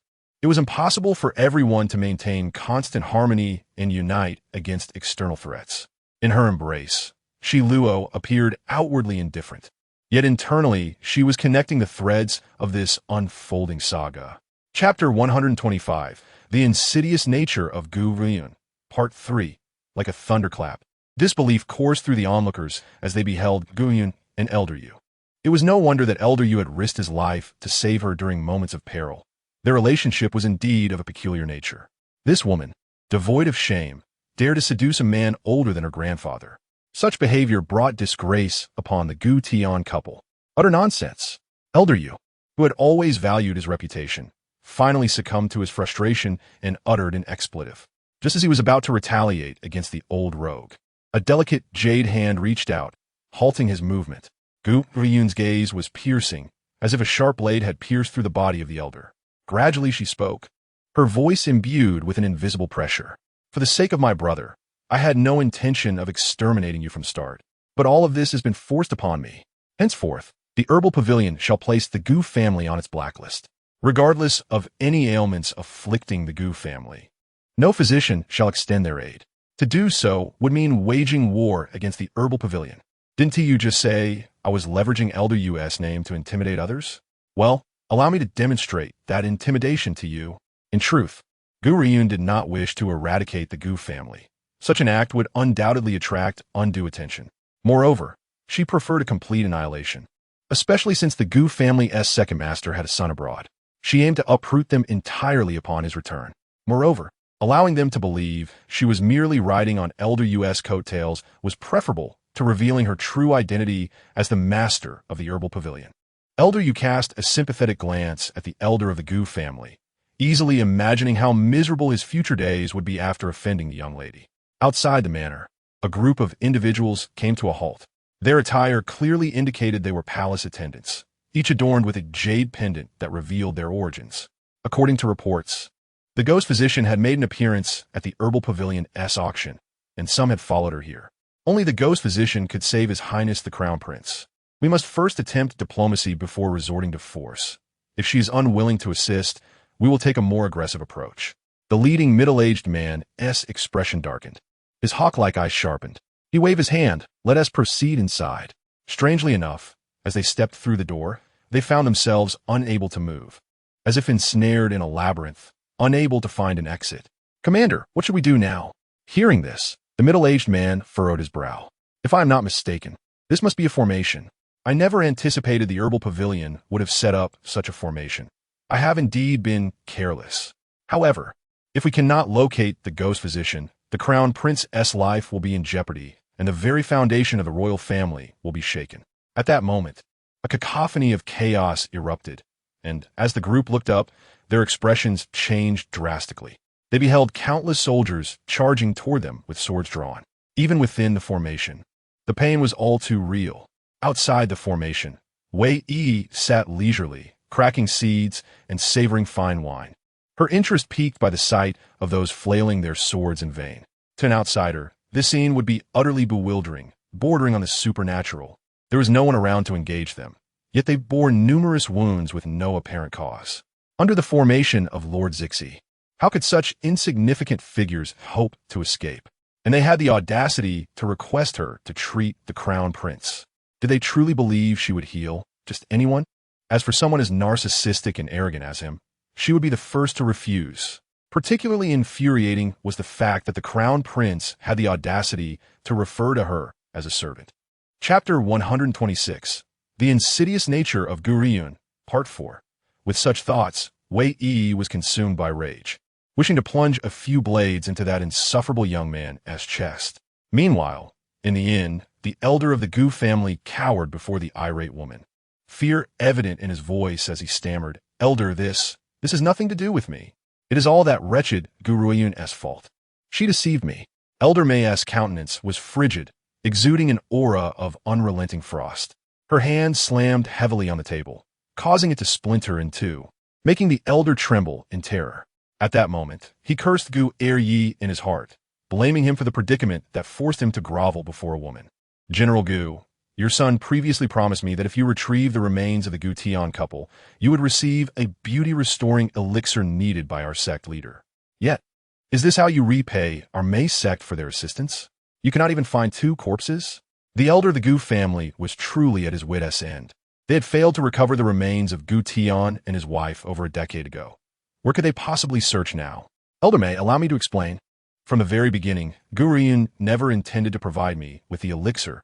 She deliberately set me up. We had a falling out over certain matters, and she orchestrated this scenario to incite misunderstandings between our Gu family and Mei sect. Our Gu family has always been devoted to Mei sect and would never neglect our duties. In this dire moment, the elder could only shift all the blame onto Gu Ruoyun, even hoping to leverage Mei sect's influence to rid himself of the troublesome girl. Just then, a woman from Mei sect entered. Bowing as she announced, "Elder, Manager Zhao from the Herbal Pavilion seeks an audience." "Let him in," Elder Mei said with a frown. The elder of the Gu family was taken aback, still processing the situation when Zhao, clad in coarse garments, stepped into the room. "Elder Mei, I come on behalf of Miss Ruoyun to deliver something to you." Zhao spoke plainly, continuing without hesitation. Although the elder of the Gu family intentionally used 2 corpses to impersonate the Qingtian couple, Miss Ruoyun had previously requested a beauty-restoring elixir from Elder Yu to exchange for their remains. However, unexpectedly, upon hearing the mention of the beauty-restoring elixir, Elder May's eyes sparkled with excitement, her breath quickening. Zhao let out a sigh. Miss Ruoyun's longing for her parents is understandable. She used the elixir as a bargaining chip. Given the Gu family's actions, this elixir should not have been presented. At this point, Zhao could clearly see Elder May's anxious expression, and a smile crept into his heart as he continued. However, the mistakes made by the Gu family should not be borne by May's sect. Therefore, Miss Ruoyun intends to purchase the elixir from May's sect at the price achieved in the second auction.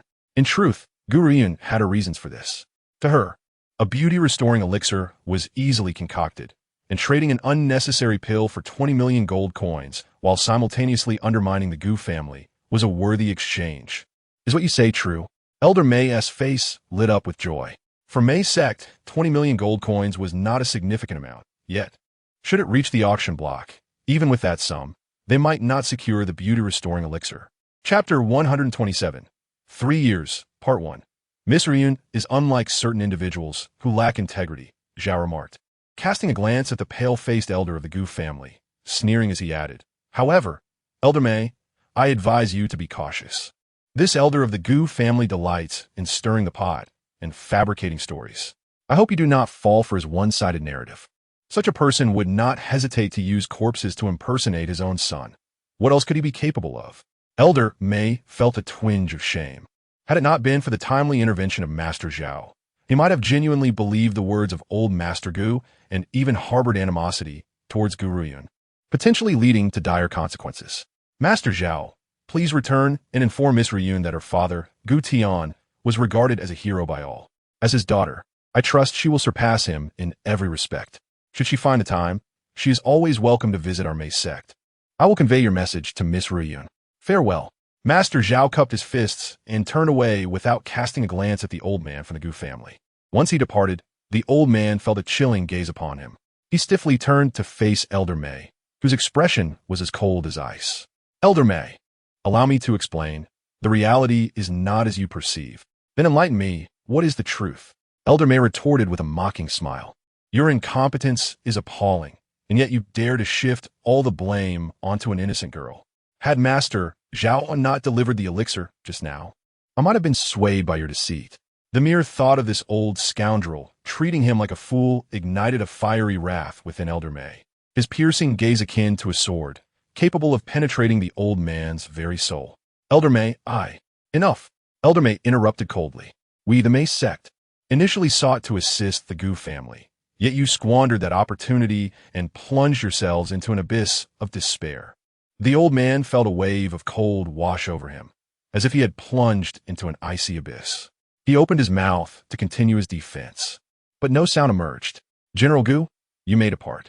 From this moment forth, the May sect will no longer extend a welcome to any members of the Gu family. Today, I shall spare your life, but should I ever discover another Gu family member within my sight, I will not hesitate to eliminate them. For every Gu that appears, one shall perish. Therefore, do not let me see you again, lest you wish for my wrath. The final word roll resonated with such force that the old man staggered back, despair evident in his eyes. In this vast world, who could predict where the May sect's members might appear? Should they lay eyes upon a Gu family member, death would surely follow, effectively imprisoning the Gu family within their own walls. Perhaps the May sect might even deliberately position themselves at the Gu family's doorstep to exact their vengeance. However, the old man was clearly overestimating his significance. The May sect members were far too occupied to seek revenge on someone as inconsequential as him. Elder May, I implore you to show mercy. The old man trembled, his fists clasped, the 2 strands of white hair at his temples appearing pitifully frail. Elder May's countenance shifted to one of impatience, and he bellowed, If you do not leave at once, I shall ensure you never depart. With a resounding force, a powerful gust akin to a fist propelled the old man away, and the door slammed shut, severing his pleas for mercy from the outside world. The Gu family had clearly dug their own grave, deeply offending the May sect in the process. Chapter 128. 3 Years, Part 2 Miss Do you believe we should seize that beauty-enhancing elixir? In the conference hall, Hun Fei turned to Shi Yun, his eyes gleaming with unmasked greed. An elixir of such staggering value, fetching 500 million, would secure the financial stability of the alchemy sect for the foreseeable future. Shi Yun remained silent, her head slightly raised, a peculiar light flashing across her ethereal visage. The Baichao Hall may possess the beauty-enhancing elixir, and perhaps other potions as well.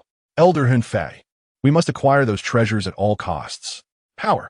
Only by becoming stronger could she reclaim that man. Just then, a disciple of the alchemy sect rushed in, breathless. Miss, Elder Hun Fei, there has been an incident. The alchemy sect is in turmoil. What? Shi Yun sprang to her feet, demanding, what has transpired? The sect leader has been absent, and last night a group took advantage of the darkness to attack the alchemy sect. A message from the carrier pigeon has just arrived, urging you to return and take charge. Shi Yun's expression darkened. Do we know who is responsible? It seems to be members of the Dongfang family. The Dongfang family? Shi Yun scoffed. It appears some are bored and wish to stir trouble. Elder Hun Fei, let us return at once and handle this matter before resuming our previous endeavors. Very well, what Lung Yin phone? Should we seek him out? Not necessary. We are pressed for time, let him be. The foremost concern is that every time I see that man's infatuated gaze, I feel disgusted. Who does he think he is? Merely an inner disciple of the alchemy sect, with far inferior talent compared to mine. He doesn't even merit standing beside me. Were it not for his occasional usefulness, I would have kicked him aside long ago. Meanwhile, at the Baichao Hall, Gu Ruoyun set aside her belongings, her brow slightly furrowing as her gaze landed on Elder Yu. Are you saying the alchemy sect's people have finally departed? Indeed, Elder Yu nodded. I informed the young master of the situation here some time ago, and he assured me he would handle it. The alchemy sect's hasty exit suggests the young master has taken decisive action. With the alchemy sect presence, safety was never guaranteed. Who could predict what unscrupulous deeds they might undertake? Gu Ruoyun, still in her formative years, could hardly contend with the members of the alchemy sect. Yet she believed that, given time, she would surely surpass them. Excellent. This is truly wonderful. Gu Ruoyun smiled, her heart buoyed. With the alchemy sect gone, she could now confidently expand her influence. In 3 years, the name of the demon sect would echo throughout the world. Wait for me. In 3 years, I will come for you. With this thought, the determination in her eyes intensified. Time flowed like water, years slipping by in the blink of an eye. For cultivators, 3 years was but a fleeting moment. During this period, a force known as the demon sect quietly rose to prominence. No one knew whether the sect leader of the demon sect was male or female, nor could anyone ascertain its location. Nevertheless, one thing was certain. Any force harboring ill intentions toward the demon sect would face swift annihilation. Consequently, the ruthless reputation of the demon sect became deeply ingrained in the hearts of the people, and the legendary leader was dubbed the Demon Emperor. Yesterday, while writing, my computer suddenly blacked out, hence the delay. I went to an internet CAF this morning to continue writing. I will upload 2 chapters now and proceed shortly. Chapter 139, The Return of Gu Xianglin, Part 1. On a winding forest path, a group of riders hastened towards the distant Qingtian Kingdom. At the forefront was a youthful man, likely in his 20s, with a strikingly handsome visage, not resembling a seasoned warrior. Left Protector, we are nearing the Qingtian Kingdom. Should we not quicken our pace? Indeed, this mission has been lengthy, yet we are finally returning. The young man, referred to as the Left Protector, smiled softly. He had been dispatched by his master for a task that stretched over 6 months, and he wondered how his brothers in the demon sect were faring. At that moment, a cloud of dust arose behind them, and a commanding voice shouted, "Make way for the front riders." The young man furrowed his brow. Before he could react, a whip lashed out from the side, aiming to unseat him from his mount. However, before the whip could make contact, he yanked it with force, causing the assailant to tumble from his steed. In an instant, everyone tightened their reins and came to a halt.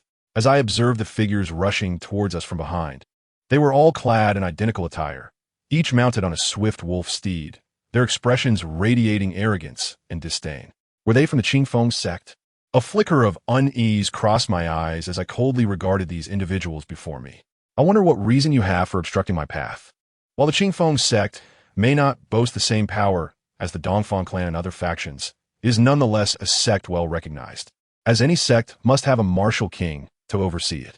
Notably, the Qingfeng sect is home to 2 martial kings. Thus they have long held sway in the mundane world. You insolent brat, do you not see our young master here? How dare you block our way? If I don't strike you, who else am I to strike? One man, whom I just toppled to the ground, scrambled to his feet, mocking me. And judging by your pitiful mounts, it's clear you are merely commoners from the mundane realm. I truly wonder what audacity you possess to stand in the way of our young master. As he spoke, he turned to a dashing young man who had recently halted nearby. This young man appeared to be of similar age to me, with striking features that were almost chiseled, yet his eyes glimmered with an air of condescension that marred his otherwise handsome visage. Gu Xianglin. My gaze turned icy. Ordinarily, I would not know the young master of the Qingfeng sect, but fate had other plans. Gu Xianglin was the elder brother of Gu Panpan. In other words, he was Gu Ruoyun's cousin. It was unavoidable that I would recognize him. I was taken aback to discover he had become the young master of the Qingfeng sect. Years ago, I had heard rumors that the sect's leader's only son had been slain, leaving the Qingfeng sect without a successor. Consequently, the leader appointed his adopted son to take the helm, and I had not anticipated that this adopted son would be Gu Xianglin. It seemed that soon, the entire Qingtian Kingdom would be shaken by turmoil once again. Gu Xianglin cast a casual glance in my direction. Despite his seemingly indifferent demeanor, I could perceive a trace of disdain lingering in his eyes. Let be. There will always be roadblocks wherever one goes. It is unnecessary to lower oneself to the level of such vulgar individuals. He waved his hand dismissively and added, "Let us proceed. It has been years since I last returned home, and I am curious to see how things have fared in my absence. Therefore, we must hasten our journey." Suddenly, a man shot me a furious glare. Consider yourself fortunate that the young master is in a forgiving mood. But beware, should there be a next time, you may find your life at stake. With that, he leapt onto his wolf steed and galloped away, stirring up a cloud of dust in his wake. Left Guardian, should we allow them to leave just like that? A companion beside me questioned, his gaze filled with concern. This voice jolted me back to reality. Just as I was about to respond, a sudden whoosh sliced through the air and a glimmering silver streak appeared in the sky, followed by the emergence of a pristine white wolf before us. This wolf was stunning, its snow-white fur gleaming softly, and its intelligent eyes curiously surveying our group. However, regardless of its beauty, as a member of the wolf spirit beasts, it possessed formidable offensive capabilities. Left Guardian, be cautious. The crowd gasped in alarm, hastily drawing their weapons and eyeing the snow wolf with trepidation. At that moment, none noticed the excitement igniting in my eyes. "Everyone, lower your weapons," I bellowed, my gaze fixed on the snow wolf, exclaiming with exhilaration, "Tianlang, is your master also here?" Others may have been oblivious, but I distinctly remembered that a year ago, after my master had ascended to the rank of a martial general, I had witnessed the snow wolf emerge from my master's chamber. Initially, I feared the wolf intended to harm my master, but she had reassured me that it was her newly acquired contract spirit beast. On this continent, humans and spirit beasts can forge a contract to fight alongside one another, but this is contingent on the spirit beast's consent. If the spirit beast refuses, the contract cannot be formed. Spirit beasts are notoriously stubborn, and many would rather perish than comply, which is why few ever succeed in establishing a contract with them. "Bao Bao, come back."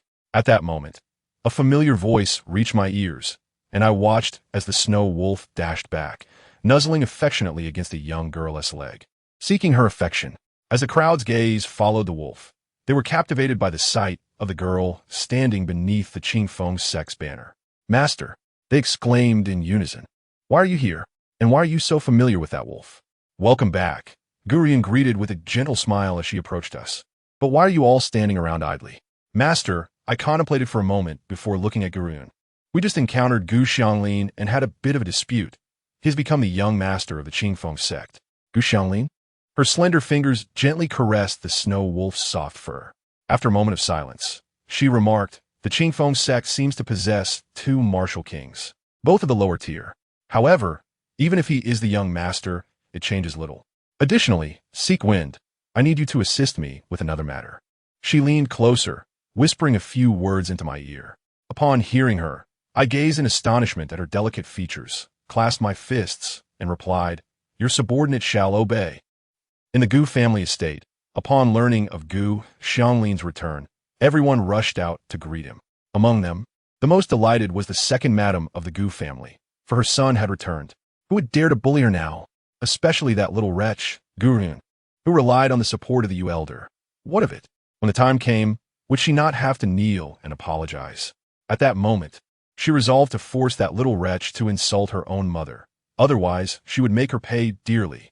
With these thoughts in mind, the second madam's face bore a haughty expression, as though all present were destined to bow before her. Chapter 141. The Banquet Turmoil, Part 1, within the Gu family courtyard. Gu Xianglin surveyed the entire front yard. Suddenly, he noticed a group approaching from the main hall, and his proud demeanor softened as he stepped forward. Grandfather, father, mother, sister, I have returned. How has the family fared during my absence? By the way, where is Gu Ruoyun? Why has she not come out to greet me? As he spoke, Gu Xianglin's brow furrowed. His feelings toward Gu Ruoyun were laced with disdain.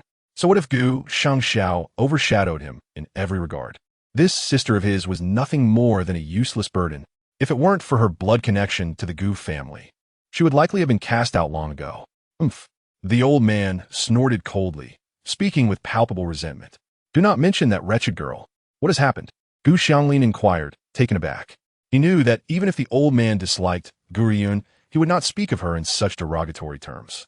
Clearly, something had transpired in the Gu family during his absence that he was unaware of. The old man's previously jovial demeanor darkened significantly upon the mention of Gu Ruoyun, his face turning ashen. That girl has committed the most rebellious acts. Not only has she brazenly severed ties with us, but she has also schemed against her own blood relatives, and to top it all off, she shamelessly entangled herself with an older man. I shall consider her as good as dead to me. The old man recounted the events of 3 years prior to Gu Xianglin, embellishing his account to present the Gu family as innocent victims, while portraying Gu Ruoyun as an ungrateful traitor. That wretched girl should have been smothered at birth. Though I never favored her, I never wished her harm, for she is still my granddaughter, even if I am partial to Pan. I never starved her nor caused her harm. I even sought ways to guide her when she was unruly. Yet, when I called upon her for help, she had someone cast me aside. The old master did not merely injure Gu Ruoyun, he brutally took her life. Had she not seized this body, it is likely that Gu Ruoyun would have ceased to exist in this world. Gu Xianglin furrowed his brow, reflecting on the outrageous nature of Gu Ruoyun. Her parents had died early, and her grandfather along with her second uncle and aunt were her elders, yet she treated them with such disdain. Grandfather. There is a saying, an elder brother is like a father.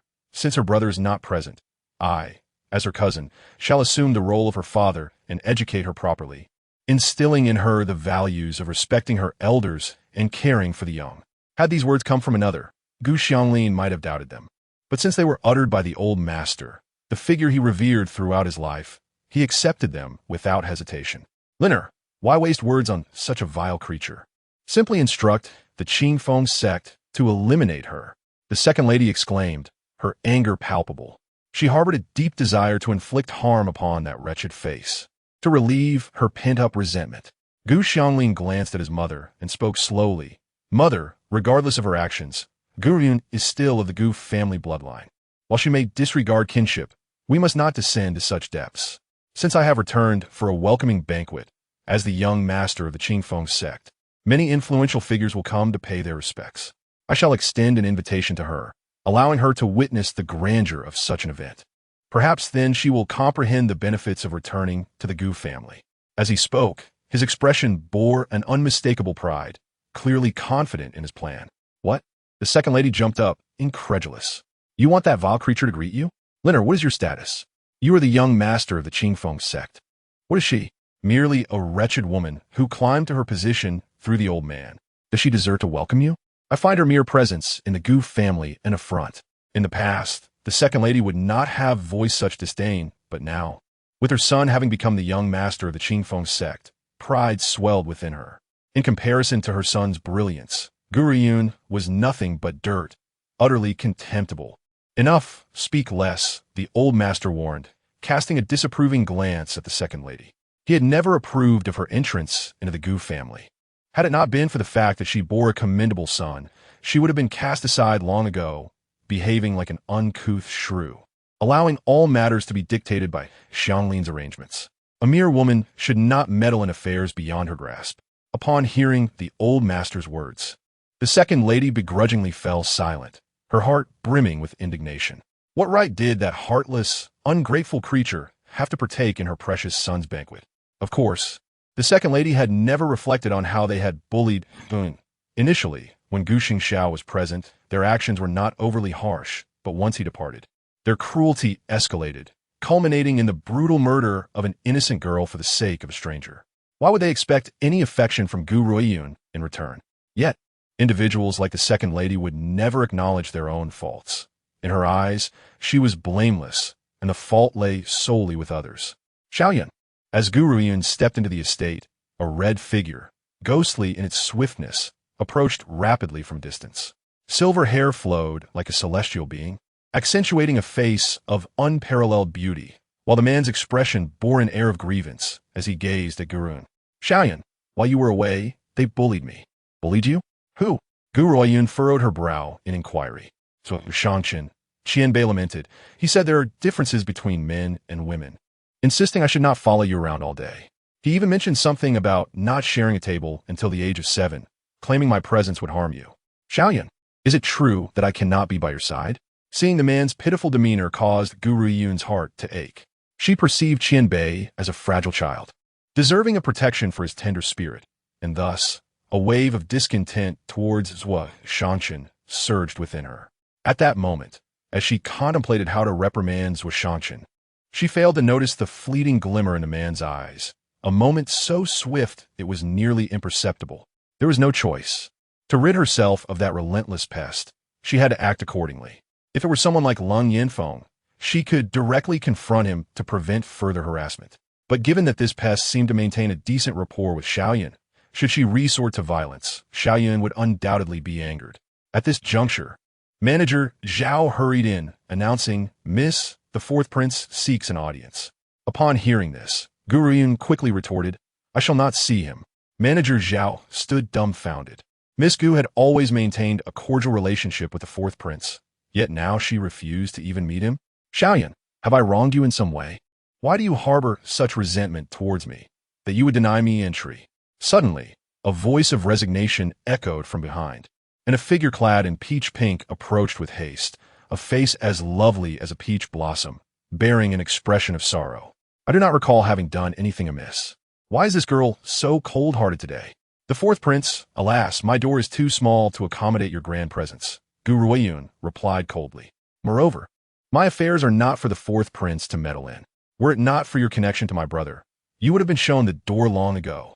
Xiaoyan, even if you treat me with such disdain, at least allow me to understand the reason," Shangchen implored, feeling aggrieved as he pondered what he might have done wrong. Gu Ruoyun scoffed. "So, Shangchen, you invade my territory, instructing my people to leave my side? By what right do you presume to dictate my affairs? Merely because you are a friend of my brother?" Taken aback, Zhua Shangchen opened his mouth in surprise, but ultimately managed a resigned smile. "Xiaoyan, you have misunderstood my intentions. I have spent 3 years investigating this man's identity, yet I have learned nothing. I suspect he has ulterior motives for being near you, and I am merely looking out for your well-being. Surely, I would not seek to harm you?"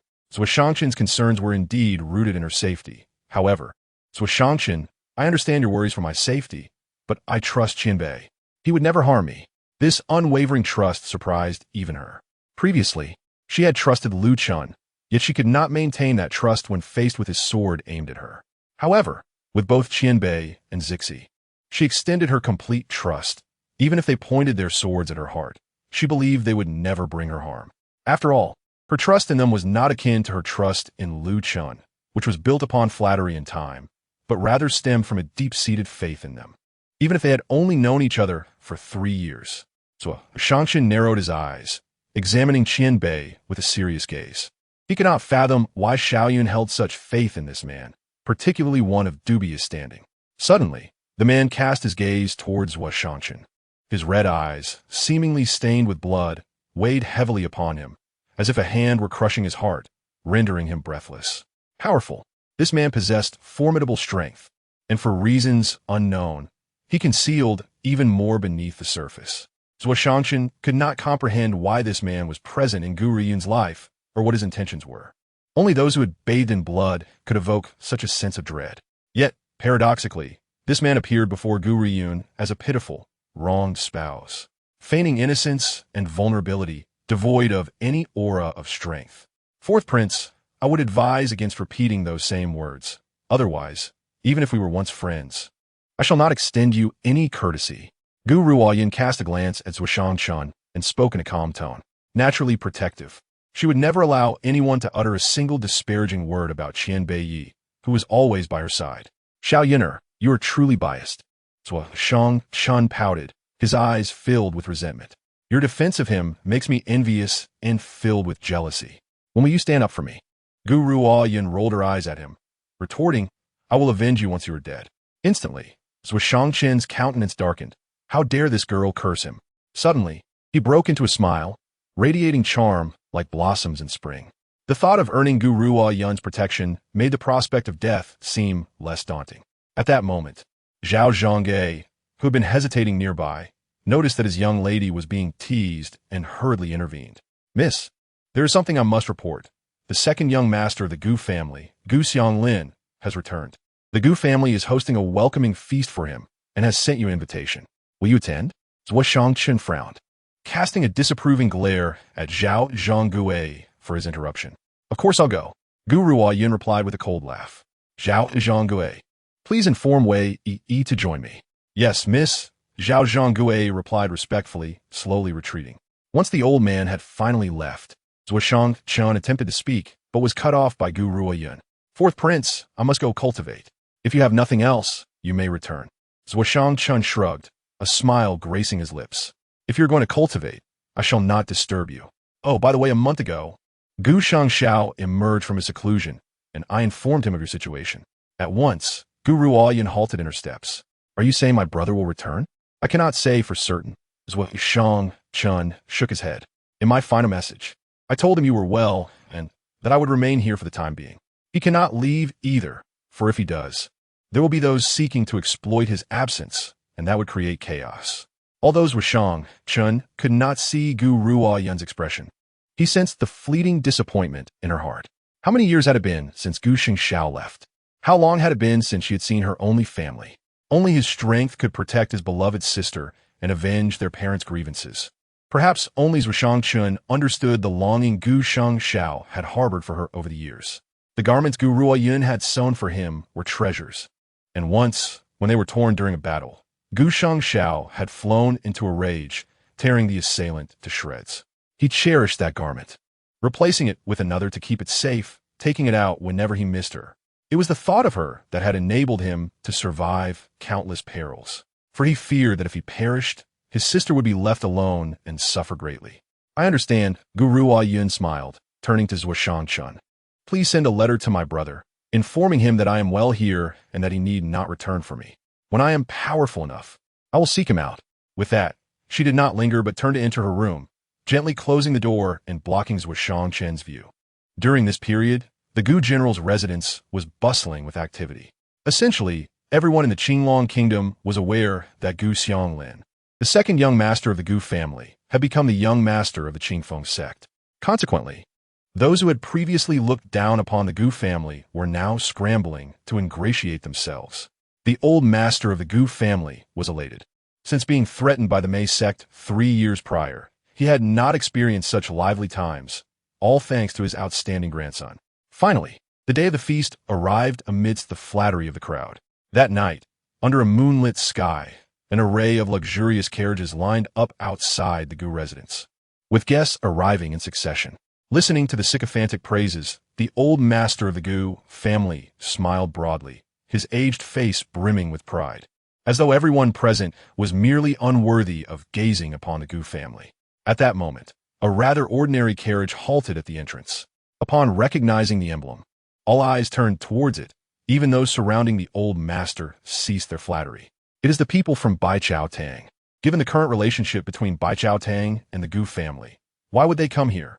Ah, you may not realize, but although Baichao Tang has a martial king to oversee it, Gu Xianglin is the young master of the Qingfeng sect, which boasts at least 2 martial kings. Do you think Baichao Tang would not be apprehensive? I suspect they are here to negotiate, and with Gu Ruoyun being a member of the Gu family, Old Yu would certainly capitalize on this connection. Upon mentioning Gu Ruoyun, the crowd murmured in disbelief.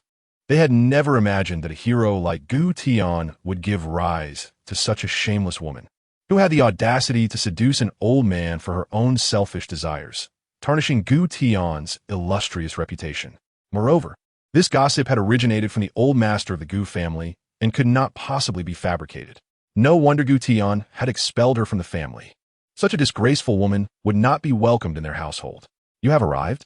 The old master coldly regarded Gu Ruoyun as she descended from the carriage, his disdain evident in his tone. This was the first time he had visited due to the Dongfang family connection, only to be driven away by this woman. The second time, he had lowered himself to obtain a beauty elixir, yet Gu Ruoyun had ultimately humiliated him. However, he suspected that this girl had not anticipated that the Gu family would have a chance to rise again.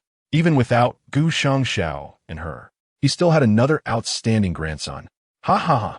With this thought, the old master chuckled inwardly, envisioning Gu Ruoyun and old Yu kneeling before him in humble supplication for forgiveness. What a delightful prospect! He had not felt such exhilaration in 3 long years. Grandfather, if the guests have arrived, please go inside, Gu Xianglin interjected, approaching. As for those who have yet to arrive, let the disciples of the Qingfeng sect welcome them. Excellent, excellent. The old master laughed heartily. Xianglin, it has been many years since you last saw Gu Ruoyun. Now that she is here, of course, if not for your considerable merits, she would not even have the right to stand here. Gu Ruoyun? Gu Xianglin frowned, then turned to gaze upon the young lady clad in green under the moonlight. Compared to a few years prior, she had blossomed into a striking beauty, her skin as pale as jade, her features delicate. Though she lacked the transcendent beauty that could captivate all, she exuded an aura of grace and elegance. If the refining sex poetry was likened to the soft, pure beauty of a white lotus, then the girl before him resembled a graceful bamboo, standing tall and unyielding. Gu Xianglin was somewhat astonished. Was this really the same Gu Ruoyun who had once been frail and timid? Why did she seem like a completely different person after just a few years, devoid of her former self? As Gu Xianglin's eyes flickered with astonishment, he regained his composure and spoke in a haughty tone. Gu Ruoyun, I do not wish to dwell on the events of these past years. All I ask is that you bow your head to grandfather and acknowledge your mistakes. I shall overlook your youthful folly. Upon hearing this, the enchanting woman beside Gu Ruoyun could not help but laugh, her alluring eyes capable of ensnaring hearts. What are you laughing at? Gu Xianglin furrowed his brow tightly. Although this woman was indeed beautiful, she was not to his taste, especially since she dared to mock him in such a manner. I, the proud young master of the Qingfeng sect, never imagined I would be coercing a forlorn and helpless woman here. I truly wonder if your invitation today was to welcome her to a banquet or to intimidate her. Wei Yi's face wore a smile, yet her heart was shrouded in coldness. This banquet was unmistakably a banquet of treachery. However, if they believed they could target my master, they were sorely mistaken. Without absolute certainty, how could she possibly attend such a treacherous gathering? Gu Xianglin's eyes grew increasingly frosty. Who are you? This is my Gu family's territory, not a place for idle folk to roam. With a soft laugh, Wei Yi replied, her lips curving into an elusive smile. It seems your Gu family never stated that disciples cannot accompany their masters. Gu Ruoyun is my master, and it is only natural for me to follow her. Master? The crowd paused. Some surprised gazes turned towards Gu Ruoyun. Suddenly, a mocking voice broke the tension, dripping with derision. Gu Ruoyun, I never expected that after 3 years. You would begin to take disciples. This woman surely isn't learning how to seduce men from you. Is she? It's quite possible, although elder Yu is not young.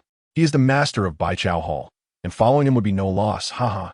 Gu Panpan, standing nearby, gritted her teeth, her beautiful face marred by jealousy and fury, as if Gu Ruoyun were her sworn enemy.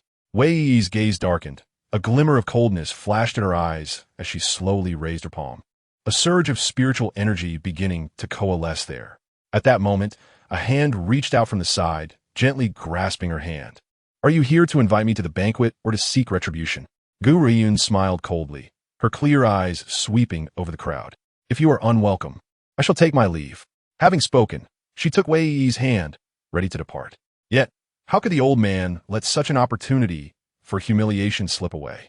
He quickly shot a glare at Gu Panpan before turning to Gu Ruoyun, his tone indifferent. "Today is my grandson's welcoming banquet. Do not stand idly. Come in and take a seat." With the elder's words, Gu Panpan dared not speak further, though her eyes still reflected disdain as she regarded Gu Ruoyun and Wei Yi, as if they were dirt that sullied her sight. The banquet hall was arranged according to the status of each guest. Thus, Gu Ruoyun and Wei Yi were relegated to an inconspicuous corner. Yet, from this corner, they could still observe the entire hall. Clearly a deliberate arrangement by the elder to reveal Gu family's current standing. "Lord General, young master, Elder Lei from the Tianlei sect has arrived with an invitation." Suddenly, a voice announced from outside the banquet hall. The eyes of the Gu family brightened. They knew that the Tianlei sect held power equal to that of the Qingfeng sect, especially since the master of Tianlei sect was rumored to be on the verge of breaking through to the intermediate martial king level, prompting their utmost attention. The Tianlei sect? Wei Yi raised an eyebrow at the mention. "Do you know them?" Gu Ruoyun turned to Wei Yi, inquiring. Wei Yi shrugged. "The master of the Tianlei sect once sought my assistance for an injury, so I am somewhat acquainted with them. A year ago, while passing by, I was invited to visit by the master, but I declined. I did not expect to encounter Elder Lei here." As she spoke, a figure clad in purple entered, walking with Gu Xianglin. However, upon entering the banquet hall, Elder Lei felt a gaze fixed upon him, compelling him to look over.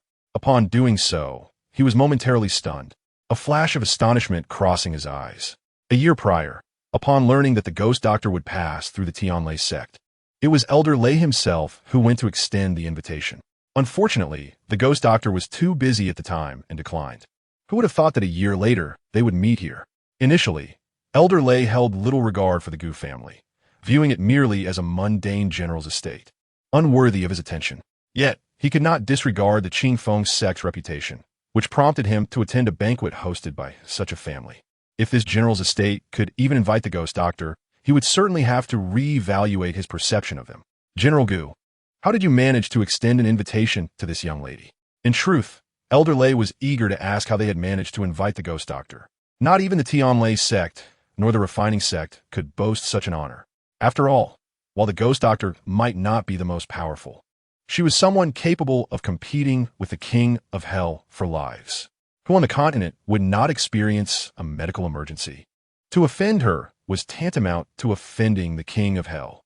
However, it was evident that the elder misunderstood the intent behind his inquiry, thinking Elder Lei was questioning why such a woman was invited to such a formal occasion.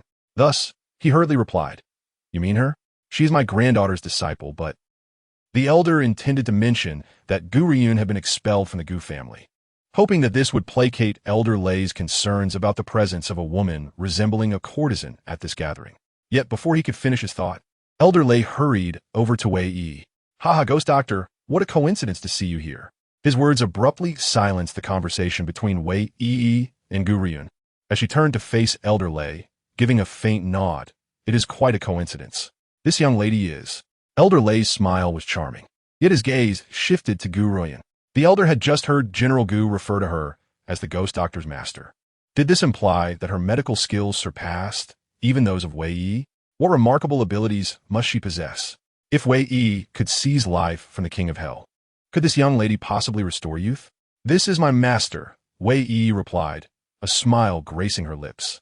As expected, Elder Lei gasped sharply, realizing the magnitude of the young lady's prowess that could compel the ghost doctor to submit willingly.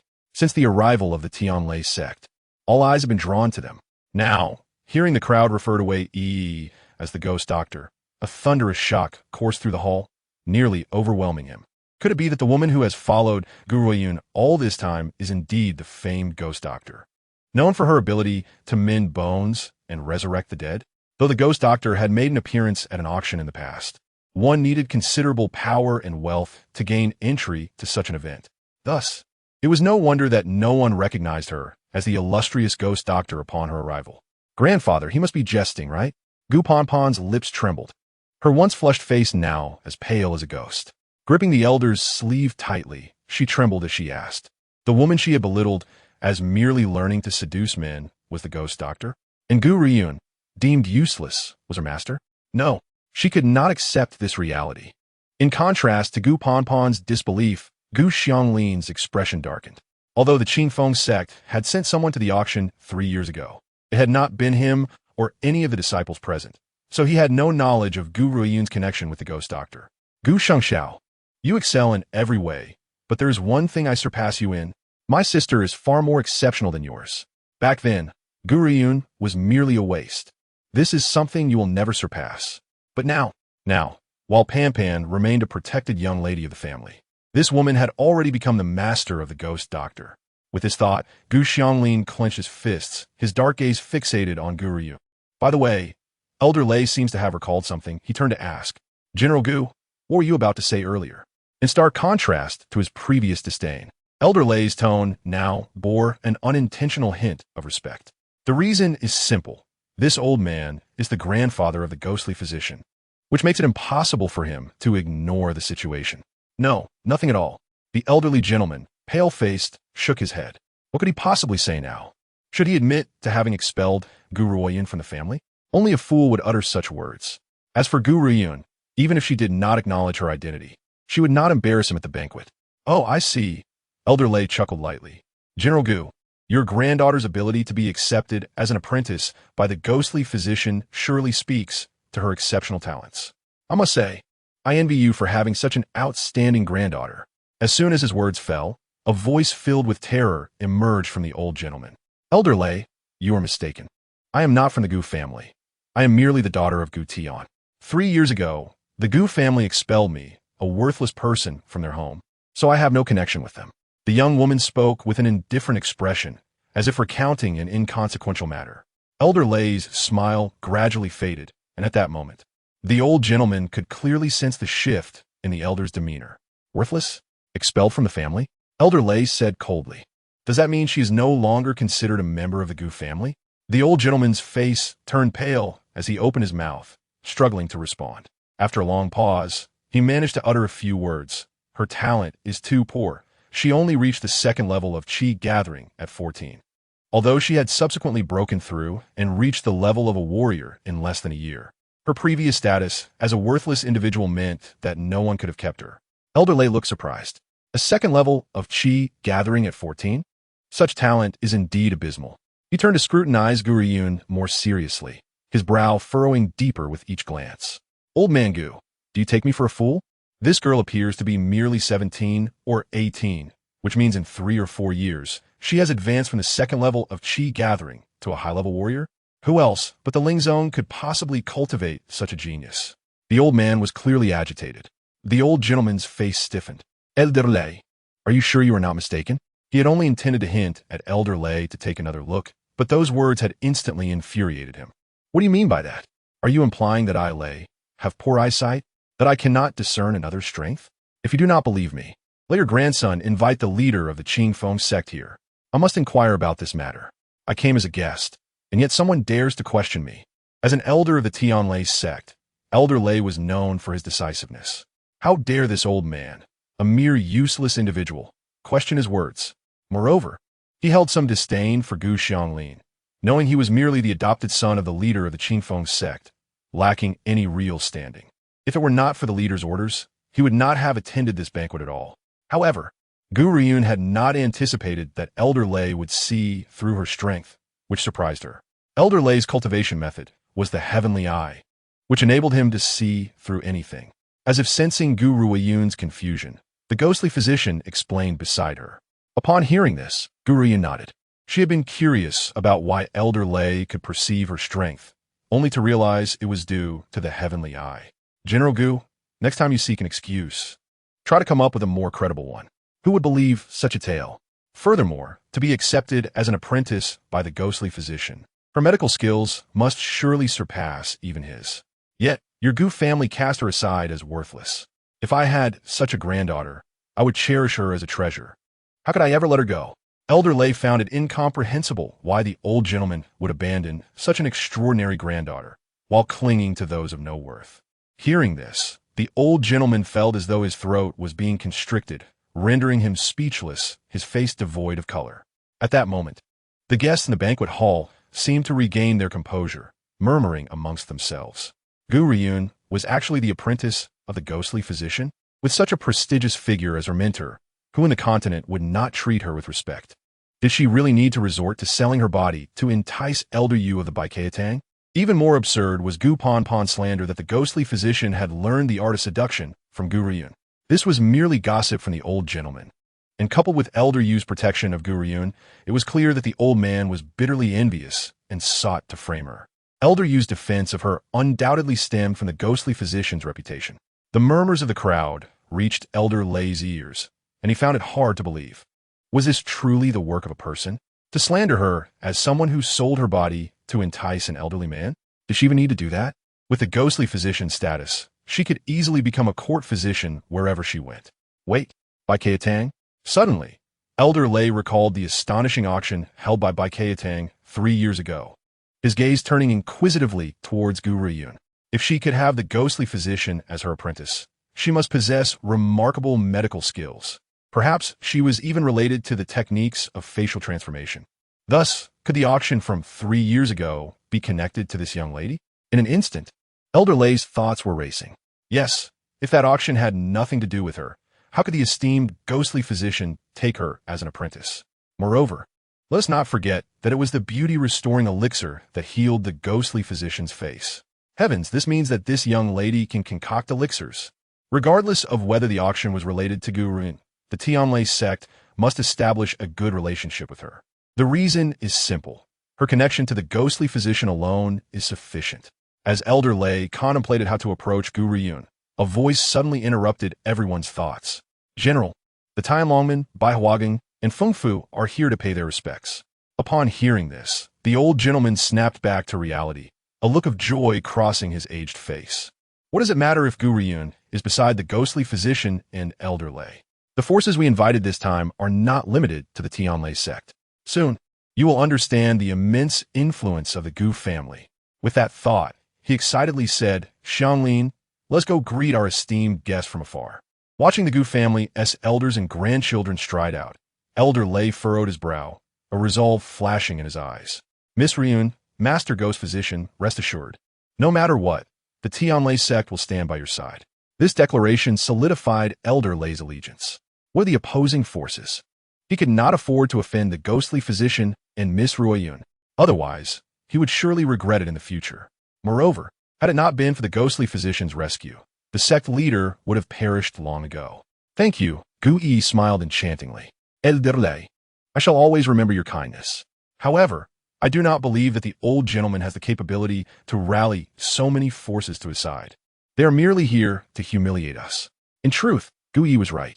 The old gentleman had no ability to command the support of any sect. All he could do was flaunt his influence before Gu Ruoyun. What else could he accomplish? Just then, the old gentleman entered with a group of people. A triumphant smile plastered across his face. By the way, General Gu, there is something I wish to ask you. I heard that your family has a young lady named Gu Ruoyun. Is that true? Oh, the Tianlongman is also seeking Gu Ruoyun? A beautiful woman with a charming smile chimed in. Coincidentally, Bai Huagang is also looking for her. What a coincidencia. The speaker of these words was Feng Lei, the second son of the Feng family. With a hearty laugh, he remarked, the individuals you seek happen to be the very ones my Feng family is searching for. General, where is Gu Ruoyun? Gu Jiangjun was taken aback. Why were these three inquiring about Gu Ruoyun? Could it be that this woman had stirred up some trouble, and they were here to seek revenge? Well, Elder Gu hesitated. The person you seek is indeed a member of the Gu family, but she was expelled from our household long ago. Whatever she may have done outside has no bearing on the Gu family. Justice has its rightful owner. She is over there. You may search for her yourselves. Although the three were momentarily stunned by his words. Upon spotting Gu Ruoyun engaging in lively conversation with the ghost doctor, they promptly dismissed his remarks and hurried towards her. Chapter 151. The Mysterious Masked Man, Part 2. Noticing the approaching figures, Gu Ruoyun furrowed her brows, a glimmer of light flashing in her clear eyes. This must be Miss Ruoyun, Feng Lei proclaimed with an affable smile. I am Feng Lei of the Feng family. I have long admired your esteemed name and have come to pay a visit. Please do not take offense. Implicit in his words was the notion that his visit was solely to meet Gu Ruoyun and not to extend any courtesy to Gu Xianglin. Even Gu Ruoyun herself was taken aback. In her memory, she had never had any dealings with the Feng family. And given the considerable distance from Qingtian Kingdom to the Feng family estate, his claim of admiration seemed implausible. Gu Pampan had been captivated by Feng Lei from the outset. He was not only handsome, but also the second son of the Feng family, wielding both charm and power. Yet, why did all these exceptional men seem to favor the lowly Gu Ruoyun? Jealousy tightened her fists as she glared at the girl's serene and delicate face. The alluring woman from Baihua Palace chuckled lightly. Feng Lei, you have indeed arrived first. Miss Ruoyun, I too have long heard of your renowned name and have eagerly anticipated the chance to behold your beauty. As she spoke, she scrutinized Gu Ruoyun closely. Was this the person the esteemed one had sent her to protect? It was perplexing how this girl had entangled herself with such powerful figures, especially considering that one of them was likely to be the future successor of their faction. Nevertheless, the esteemed one had made a promise. Should she ensure Gu Ruoyun's safety, Baihua Palace would receive a coveted opportunity to train in that esteemed place. Though merely one opportunity, it was highly sought after by many factions, making it extremely enticing. At that moment, Elder Gu's expression shifted once more. Initially, he had thought Gu Ruoyun had offended these powerful factions, prompting them to seek revenge. To his astonishment, this woman had inexplicably become the master of the Ghost Doctor and had linked herself to these factions. It was well known that these factions were as formidable as the Qingfeng sect. Are you mistaken? Gu Ruoyun is merely a worthless individual. What reputation could she possibly have that warrants her admiration? She is merely a wretch who seduces old men for her own survival. Gu Pampan, driven to madness, shouted indiscriminately. She could hardly fathom that this so-called worthless person, whom she had oppressed for over a decade, had suddenly turned the tables. The stark contrast was unbearable, akin to a once wealthy individual becoming a slave to someone whom they had once dominated. Pampan, Gu Xianglin's face paled, urgently admonishing her. You must understand that these individuals are not to be trifled with. You have offended them all. Even the Qingfeng sect cannot protect you. In that instant, he cast a dark glance at Gu Ruoyun, contemplating the means by which this woman had become the Ghost Doctor's master. He had underestimated her. The reactions of these factions were likely due to their association with the Ghost Doctor. After all, beyond her, she had no stronger backing. However, Gu Xianglin believed he understood his cousin well. She could not possibly comprehend the art of medicine, even if she had some fortuitous encounter. It could not lead her to surpass the Ghost Doctor in just a few years. The only possibility was that she had deceived them with her words. To turn the tables, he must expose this impostor. Chapter 152, The Mysterious Masked Man, Part 3. Gu Xianglin's gaze shifted toward Gu Ruoyun, and with feigned calmness, he said, Sister Ruoyun, having known you for so many years, how is it that I was unaware of your medical prowess? If you possess no true skill and have merely used your tongue to become the Ghost Doctor's master, you will inevitably face misfortune. As he spoke, he shook his head with a concerned expression, portraying himself as a caring elder brother. Yet, how many present truly understood the conflicts between Gu Ruoyun and the Gu family? Gu Xianglin would gladly see her perish. Why would he care whether she faced misfortune? The master of the Ghost Doctor? Feng Lei paused, astonished as he regarded Gu Ruoyun. Suddenly, he burst into laughter. Ah, so Miss Ruoyun is indeed the Ghost Doctor's master. To possess such medical skills at your age is truly remarkable. Initially, their assistance to Gu Ruoyun had stemmed from the esteemed one's instructions, but now they genuinely desired to forge a connection with her. After all, who could say when they might find themselves in dire need of help? Years later, Feng Lei would not realize that his decision today would be the reason he survived the most perilous times for the Feng family. Oh, by the way, Feng Lei seemed to recall something and turned to the ashen-faced Elder Gu. Did I hear you say that you expelled Miss Ruoyun from the family? Is that true? This. Elder Gu's voice trembled. Young Master Feng, there seems to be a misunderstanding. Please allow me to explain. Fengilei skolfit, a misunderstanding. What misunderstanding could arise from your own words? It appears that your family does not welcome our presence today. If that is the case, I shall take my leave. As he spoke, his gaze fell back on Gu Ruoyun. Miss Ruoyun, should anyone here bully you, do not hesitate to inform me. Feng Lei. I shall depart for now, but will personally visit Baichao Hall tomorrow. However, with the Ghost Doctor as your disciple, it is unlikely that anyone would dare to provoke you. What sort of figure was the Ghost Doctor? Many formidable experts have been saved by her. With a mere command, they would come to her aid from thousands of miles away. Wait, just as Feng Lei was about to turn away, Gu Ruoyun suddenly stood up, halting his departure. A smile graced her face, her clear eyes sparkling, and her lips curled in delight, leaving everyone curious about her next words. Once all eyes were on her delicate visage, she spoke leisurely. Today, while all factions are gathered here, I would like to announce something on behalf of Baichao Hall.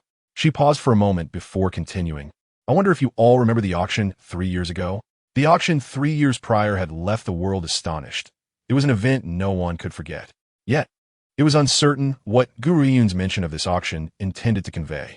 As thoughts swirled, the crowd murmured among themselves, their expressions filled with confusion. Under the gaze of all present, Gu Ruoyun slowly began to speak again.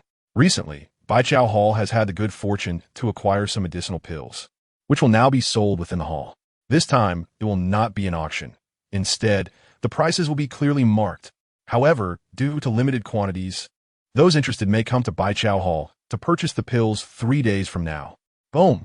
Like a clap of thunder, her words left everyone stunned. What did she just say? Baichao Hall was selling beauty-enhancing pills? Surely, there was a mistake in their hearing? Could beauty-enhancing pills truly exist? Chapter 154. The Mysterious Masked Man, Part 4. Miss Gu Ruoyun, is what you said truly the case? At the banquet, a portly middle-aged man swallowed nervously, his eyes gleaming with excitement. However, a moment later, as if pondering something, he hesitantly inquired, are there any requirements for purchasing the elixirs? For instance, regarding one's identity? Gu Ruoyun cast a glance at the middle-aged man and replied with a radiant smile. Rest assured, Chancellor Chung, the elixirs are available on a first-come, first-served basis, with no specific requirements. Of course, it is essential that you possess sufficient gold coins, for the prices at Baichao are not modest. Should you find yourself short on gold, equivalent items may serve as a substitute. Her words provided a reassurance to all present, particularly since the officials of the imperial city were excluded from the previous auction, leaving them somewhat apprehensive. That's wonderful news, the middle-aged man responded, visibly relieved, his gaze towards Gu Ruoyun laced with admiration. Meanwhile, the evening's main character, Gu Xianglin, was entirely forgotten, as if he had been cast aside. Gu Xianglin observed the sycophants surrounding Gu Ruoyun with a cold gaze, snorting disdainfully through his nostrils. He could not fathom the extraordinary claims about the elixirs. Furthermore, Gu Ruoyun paused, her eyes sweeping over the crowd before settling upon the Gu family, her countenance chilling as she smiled icily. From this moment forth, should anyone maintain any ties with the Gu family or the Qingfeng sect, do not expect to procure even a single elixir for Baichao. Regardless of the severity of your ailments in the future, the ghost doctor shall refuse to treat you. What do you think you are to represent Baichao? Gu Pampan could no longer bear the disparity and shouted vehemently. Did you not hear my brother's words just now? No one knows better than our Gu family about this woman's true worth. You believe her empty words? What a bunch of fools. As Gu Pampan spoke, the expressions of the Gu family members collectively changed. Although Gu Xianglin had earlier exposed Gu Ruoyun's lack of genuine talent, he had not offended others. However, Gu Panpan's words insulted everyone present, leaving their faces sour and unfriendly as they glared at the Gu family. Gu Pampan remained oblivious to this shift, advancing towards Gu Ruoyun, her teeth clenched in rage, wishing to dismember the woman before her. Gu Ruoyun, take a good look at your own pitiful state, particularly that dilapidated carriage outside. I feel insulted just by its presence. Look at the mounts of my brother and the others. Those exude true majesty. How can you, claiming to be the ghost doctor's master, ride in such a shabby vehicle? It's laughable. As she continued, her laughter echoed. Though I have never seen the ghost doctor, I am aware of her unattractiveness. 3 years ago, she paraded a courtesan at the auction, claiming she had undergone transformation through a beauty elixir. Who would believe that? Aside from you dimwits, who would buy into such nonsense? Enough. The elder Gu intended to halt Gu Panpan's tirade, but a powerful aura enveloped him, rendering him speechless. Only when that formidable presence dissipated could he raise his hand and deliver a resounding slap to Gu Panpan's face. Chapter 155. The Mysterious Masked Man, Part 5. Instantly, Gu Panpan's world spun, and it took her a moment to regain her composure. Looking at her grandfather in confusion. Grandfather, why did you hit me? Foolish child, you are exceedingly foolish. The elder Gu stomped his foot in frustration, his disappointment palpable. Gu Pampan, unlike Gu Ruoyun, had been spoiled since childhood, lacking awareness of her own limitations. Moreover, she believed that with Gu Xianglin backing her, no one dared to oppose her. Even the forces from the Feng mansion would not dare to challenge the equally powerful Qingfeng sect. Of course, without Guo Xianglin as her brother, she would not have dared to insult everyone present. Unexpectedly, her grandfather had slapped her in front of so many, leaving Guo Panpan feeling wronged. Elder Lei, young Master Feng Lei, my younger sister is quite ignorant. Please do not take offense. The elder wiped the cold sweat from his forehead, offering an awkward smile. Oof. Elder Lei snorted. I did not prevent you from silencing that woman just now because I wanted to hear the nonsense she would spew. It truly opened our eyes. How dare she question the identity of the ghost doctor? Or does she believe our collective judgment is flawed? Guo Panpan's lips trembled, her face pale and unable to articulate her thoughts, yet her gaze remained fiercely locked on Gu Ruoyun. All right, the show has run its course. We should take our leave. At that moment, Gu Ruoyun rose slowly, a soft smile gracing her lips as she spoke. Today, I merely seized this banquet to announce a couple of matters. Since our business is concluded, it is time for us to depart. Wei Yi, let's go. Yes, master. Wei Yi stood, casting a flirtatious glance towards Guo Xianglin, a coy smile playing on her lips. Young Master Guo, are you satisfied with today's banquet? With that, she laughed heartily twice and followed Gu Ruoyun out of the banquet hall. As Guo Xianglin watched their figures vanish under the moonlight, he clenched his fists. These two had done so deliberately. They aimed to humiliate them at the banquet. Everything had been part of their scheme. Indeed, Guo Xianglin was correct. Gu Ruoyun and her companion's objective was not to take their lives, but merely to disrupt the gathering. The Guo family, intent on shaming them, had forgotten that those who insult others are often met with the same fate. What they did not anticipate was the unexpected arrival of Elder Lei and his companions, whose presence inadvertently aided Gu Ruoyun in achieving her goal. Thinking back to the expressions of those individuals, Wei Yi felt a surge of delight. It has been 3 years. Beneath the moonlight, the young woman halted, the gentle glow casting a serene light upon her. Over these 3 years, I have grown significantly, no longer needing to conceal my abilities as before. After 3 years of patience, it is time we present ourselves to the world. She furrowed her brow. Yet one lingering mystery remained, the reason behind her parents' disappearance. Her choice of words, lost, did not imply death. For reasons unknown, Gu Ruoyun harbored a strong conviction that her parents were still alive. Moreover, this feeling had only intensified over the past 3 years. After a moment of silence, Wei Yi spoke. Master, the spies from the demon sect have been investigating the events of over a decade ago. While the full truth is yet to be uncovered, recent developments suggest that the disappearance of Lord Guotian may be linked to the second master of the Guo family. Chapter 156, The Mysterious Masked Man, Part 6. With a resounding thud, a fist struck a nearby tree. Gu Ruoyun let out a cold laugh. Previously, young Master Dongfang informed me that the Guo family is inextricably linked to this matter. Should I discover who has plotted against them, I swear upon my soul that they shall face eternal torment. Wei Yi hesitated. Master, should we capture the second master of the Guo family for interrogation? No need, Gu Ruoyun replied, her throat parched and her voice hoarse. Do you think that fellow possesses the strength to confront my parents? He must have someone backing him. Until I unveil that person's identity, I prefer to avoid alarming the snake. This is precisely why I have only troubled the Guo family over these 3 years without taking any decisive action. Gu Ruoyun had never undertaken tasks without certainty. If she were to act, it must be to eliminate the root cause. Regardless, she would not place herself in perilous situations. Who? Suddenly, Gu Ruoyun's brows furrowed, her piercing gaze directed towards an ancient tree behind her. You need not conceal your presence any longer. Please step forward, for I have already sensed your existence. Wei Yi was taken aback and followed the young woman's gaze. Gradually, a figure emerged from behind the tree. It was a man clad in a mask, his cold eyes beneath the black fade resembling those of Night Hawk, rendering one unable to escape his scrutiny. However, upon seeing the girl in green, a fleeting warmth flickered in his icy gaze. Gu Ruoyun frowned, feeling an inexplicable familiarity in the man's eyes, yet couldn't recall where she had encountered him. Who are you? Have we met before? The man opened his mouth, seemingly with countless words to express, yet ultimately swallowed them all, a cold, hoarse voice escaping his throat. No, Gu Ruoyun scoffed. If that were the case, why are you following me? As her words fell, she suddenly noticed the man's icy glare charging towards her. his eyes filled with murderous intent. "Master, be careful." As the man approached Gu Ruoyun, Wei Yi's expression changed dramatically, and she swiftly lunged towards Gu Ruoyun, her alluring visage marred by anger. Who was this man? Why did he seek to harm her master?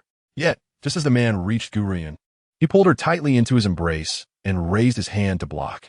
Suddenly, Wei Yi heard a thud as a figure fell from the night sky. The intruder's face was etched with terror, gazing incredulously at the man who shielded Gu Ruoyun. Why? How could he discover my presence? Witnessing this, Wei Yi finally relaxed. It appeared that the man did not intend to kill Gu Ruoyun, but rather, his true target was the assassin lurking in the shadows. "Speak. Who are you? Who sent you?" The man, brimming with murderous intent, fixed his cold gaze upon the assassin. "You need not inquire," Gu Ruoyun interjected. "He is from the Qingfeng sect, likely sent by Gu Xianglin. He has been tailing me since I left the Gu family." The words I exchanged with Wei Yi were intentionally spoken for his ears, to see when he would strike. The revelation struck the assassin like a bucket of cold water, causing his body to tremble. She knew everything. From the moment he began to follow her, she was aware, implying that from the very beginning, she had no intention of allowing him to return alive. Just how formidable was this woman? He practiced the art of concealment, and while it was understandable she could see through him due to her strength, how could she detect his presence? What kind of adversary had the young master provoked? "Who are you?" he stammered, his voice quavering. Chapter 155, The Longevity Pill, Part 1. "Master, how should we deal with this fellow?" Wei Yi's gaze cooled, a hint of frustration rising within her. The assassin from the Qingfeng sect had followed them all this way, and she had been oblivious. Had it not been for her master's keen senses, they might have fallen victim to his treachery. Gu Ruoyun cast a cold glance at the man before her, her expression devoid of emotion. "Gu Xianglin sent you to follow me. It cannot be merely a simple scheme against me. Otherwise, you would not have concealed yourself without taking action. Speak. What is his true intention? Do not ask me. I shall not speak. You may kill or punish me as you wish." The assassin emerged from his fear, gritting his teeth, resolute in his defiance. "You wish to die?" Gu Ruoyun chuckled, an unsettling smile gracing her lips. For reasons unknown, the sight of her smile sent a tremor through the assassin, a primal fear creeping into his soul. And soon his clothing was soaked with sweat. The girl fell silent, the night air growing ominously still, a quietude that deepened the assassin's unease, rendering him more distressed than any torture. After what felt like an eternity, her soft voice finally broke the silence. "Do you know why I deliberately allowed you to overhear my conversation with Wei Yi?" The assassin was momentarily taken aback, staring at Gu Ruoyun in confusion. Did she not intend for her words to inadvertently expose his presence? No, that was not it. She had perceived everything from the very beginning, and thus had no need for any stratagem to reveal his existence. Gu Ruoyun smiled at the man, her voice akin to that of a demonic entity, leading him step by step into an inescapable abyss. "I require your assistance with a matter. More precisely, I want you to act as a spy within the Gu family to uncover who is responsible for harming my parents." "You shall never succeed," the assassin shouted in panic, refusing to submit to this woman. "That is not for you to decide." The young woman maintained her serene smile. "Bao Bao, it is time for you to unleash your power and show the Qingfeng sect what a true spirit beast mount can do." A wolf's howl suddenly pierced the tranquil night, startling the assassin into a near collapse. "A wolf? Why is there a wolf here?" he muttered, his face paling dramatically. As his gaze locked onto Gu Ruoyun, he appeared to witness something terrifying, his eyes widening in horror. Beneath the moonlight stood a magnificent white wolf by the girl's side, exuding an aura of authority, as if it were a guardian deity protecting its charge. A spirit beast. The assassin's complexion turned ghostly as he attempted to retreat. Although the mounts of the Qingfeng sect were also spirit beasts, they were the most basic level, easily tamed. However, wolves were notoriously difficult to domesticate, let alone forge a pact with, especially this wolf, whose strength was formidable. It could very well rival the leader of the Qingfeng sect, a martial king. What manner of power did this girl possess to tame such a wolf? What sort of adversary had the young master entangled himself with? His face turned ashen, his body trembling slightly, filled with despair and despondency. It was over. The Qingfeng sect had utterly failed under the young master's hand. "Roar!" Bao Bao let out a low growl. Initially, The assassin believed it to be a warning, but soon realized something was amiss. He felt as though his very soul was shackled, unable to break free. Chapter 156. The Longevity Pill, Part 2. Gradually, the terror in the assassin's eyes became vacant, as if he were a lifeless piece of wood. "What is your name?" Gu Ruoyun's voice held an enchanting quality, compelling him to respond obediently. "Reported to my master. My name is Li Cheng." "Li Cheng, is it? You may return now, but ensure you keep a constant watch on the second master of the Gu family. Inform me of any developments through soul transmission." Li Cheng was under Bao Bao's control, and since Bao Bao shared a contract with Gu Ruoyun, it could communicate through soul transmission. Of course, given Bao Bao's current strength, it could only control souls below the martial king realm. "Master, Bao Bao possesses such an ability?" Wei Yi exclaimed, her eyes widening in surprise, followed by confusion. "If it has such power, why not simply control the second master of the Gu family and extract the information we seek?" Gu Ruoyun shook her head. "If it were that simple, I would have done so long ago. The second master of the Gu family is backed by a mysterious force. If I were to control his soul, those people would certainly notice, which is far too dangerous. For now, I merely wish to uncover the origins of that force and its grievances against my parents. Master, should you not express gratitude to Gu Xianglin for sending someone to you?" Wei Yi blinked innocently, a playful smile on her face, clearly delighted by the spectacle of the Gu family's embarrassment today. Gu Ruoyun smiled faintly. By the way, she was about to turn around to search for the cold-faced masked man when she realized that behind her was nothing but emptiness. There was no trace of him at all. "Master," Wei Yi hesitantly inquired, "who is that man?" "I am uncertain." Gu Ruoyun shook her head. "However, he harbors no ill will. Moreover, even Gu Ruoyun herself could not comprehend why. When that man held her close, she felt an involuntary sense of safety and reassurance. "Never mind," she concluded, retracting her gaze. "Wei Yi, let us depart." Just before leaving, she seemed to sense something, casting one last glance at the ancient tree where the man had concealed himself. As the two figures gradually vanished, a figure in black slowly emerged from behind the ancient tree. The man's thin lips pressed together, forming a sharp, cold curve, while his dark eyes remained fixated on the departing silhouette of the girl, brimming with infinite tenderness and affection. "Forgive me, Yen'er. I am unable to reveal myself to you just yet. I hope you can forgive me." 3 years prior, an auction had shocked countless individuals. Thus, when news spread that the Baichao Hall would be selling the beauty transformation pill, it stirred a tempest throughout the entire Qingtian Kingdom. All the nobility began amassing their fortunes, eager for the precious pill. Even those who did not require the beauty transformation pill sought it fervently, for the mere mention of a pill was enough to drive many to desperation. However, when the crowd arrived at Baichao Hall, an unusual silence enveloped them, likely out of fear of being expelled by the hall's personnel for being too boisterous. Everyone, it seems most have arrived. Manager Zhao cleared his throat and said with a smile, "As our stock of pills is limited, only 20 individuals may receive one. Since there are already 20 present, latecomers will not have a chance. Furthermore, today we are not only offering the beauty transformation pill, but also the longevity pill."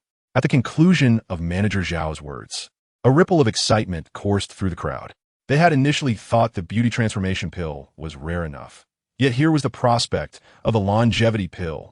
It should be noted that while the ghost doctor could restore life to the dying, it was only possible if the individual still had a breath of life. It did not extend one's lifespan. Thus, the significance of the longevity pill was truly unfathomable. "Manager Zhao, is what you say true?" A young man in the crowd stammered. Manager Zhao glanced at Gu Ruoyun, sitting nearby. Upon seeing her nod, he confidently replied, "Indeed, it is true. I stake the reputation of Baichao Hall on this claim. It is no falsehood." Upon hearing this, the young man burst into tears, exclaiming, "Wonderful! My grandfather is saved! My grandfather is saved!"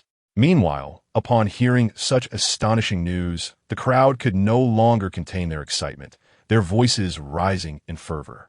If true, this would surely surpass the commotion of the auction 3 years ago. A longevity pill? Huh! If one could truly extend their lifespan, would that not be defying fate? Suddenly, a cold laugh echoed from outside. Manager Zhao furrowed his brow and looked up to see Gu Xianglin entering with members of the Qingfeng sect. Their expressions were menacing, clearly intent on causing trouble. Manager Zhao, As cultivators, we hold the utmost disdain for defying fate. Gu Xianglin sneered. To defy fate will inevitably incur heavenly tribulations. I cannot believe anyone would be foolish enough to risk their very soul for the sake of extending the lives of unrelated individuals. Thus, these pills must be false. It is common knowledge that the formula for such pills has vanished into history. Countless individuals have attempted to recreate it, only to fail. Hence, one can conclude that there are absolutely no alchemists in this world. From the moment he began his cultivation, his master had warned him never to defy fate, lest he suffer the consequences of heavenly retribution. He doubted these old men were oblivious to this principle. Thus, these pills could never be the longevity pill. Just as the crowd exchanged glances, a soft laugh broke through the tension. Pills are inherently defiant by nature, yet that does not imply that alchemists must endure heavenly tribulations. Defying fate means forcibly altering one's destiny, while pills merely facilitate certain changes within the body. As for your final statement, who can guarantee that, after all these years, exceptions have not occurred? Gu Xianglin's gaze darkened as he coldly regarded Gu Ruoyun. Sister Ruoyun, do you truly wish to stand against Baichao Hall and your own kin? Kin? Gu Ruoyun laughed, her expression rife with derision. I apologize, but my family consists only of Gu Tian and Gu Shengxiao. You are merely strangers bound by blood. Very well. I hope you do not regret your words today. Gu Xianglin sneered. Regardless of what you say, I will prove to everyone that Baichao Hall is nothing but a fraud. Those pills are all fake. Fake. At this, the crowd began to murmur among themselves. They had all witnessed the success of Baichao Hall's auction. Now, to claim that the longevity pill was counterfeit was simply unfathomable. Yet, given the confidence of the young master of the Qingfeng sect, did he possess some form of evidence? Everyone, to verify the authenticity of the pills. We have invited someone to serve as a witness. Let us bring him in, Manager Zhao declared, clearing his throat.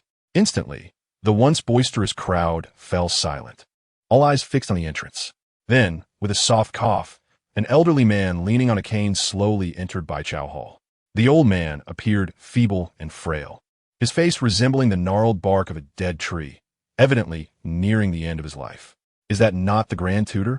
The Grand Tutor was merely an ordinary man, his lifespan inherently limited, and now he was already in his 90s. Recently, the imperial physician had diagnosed him, predicting he would pass within 3 months. Baichao Hall had summoned him.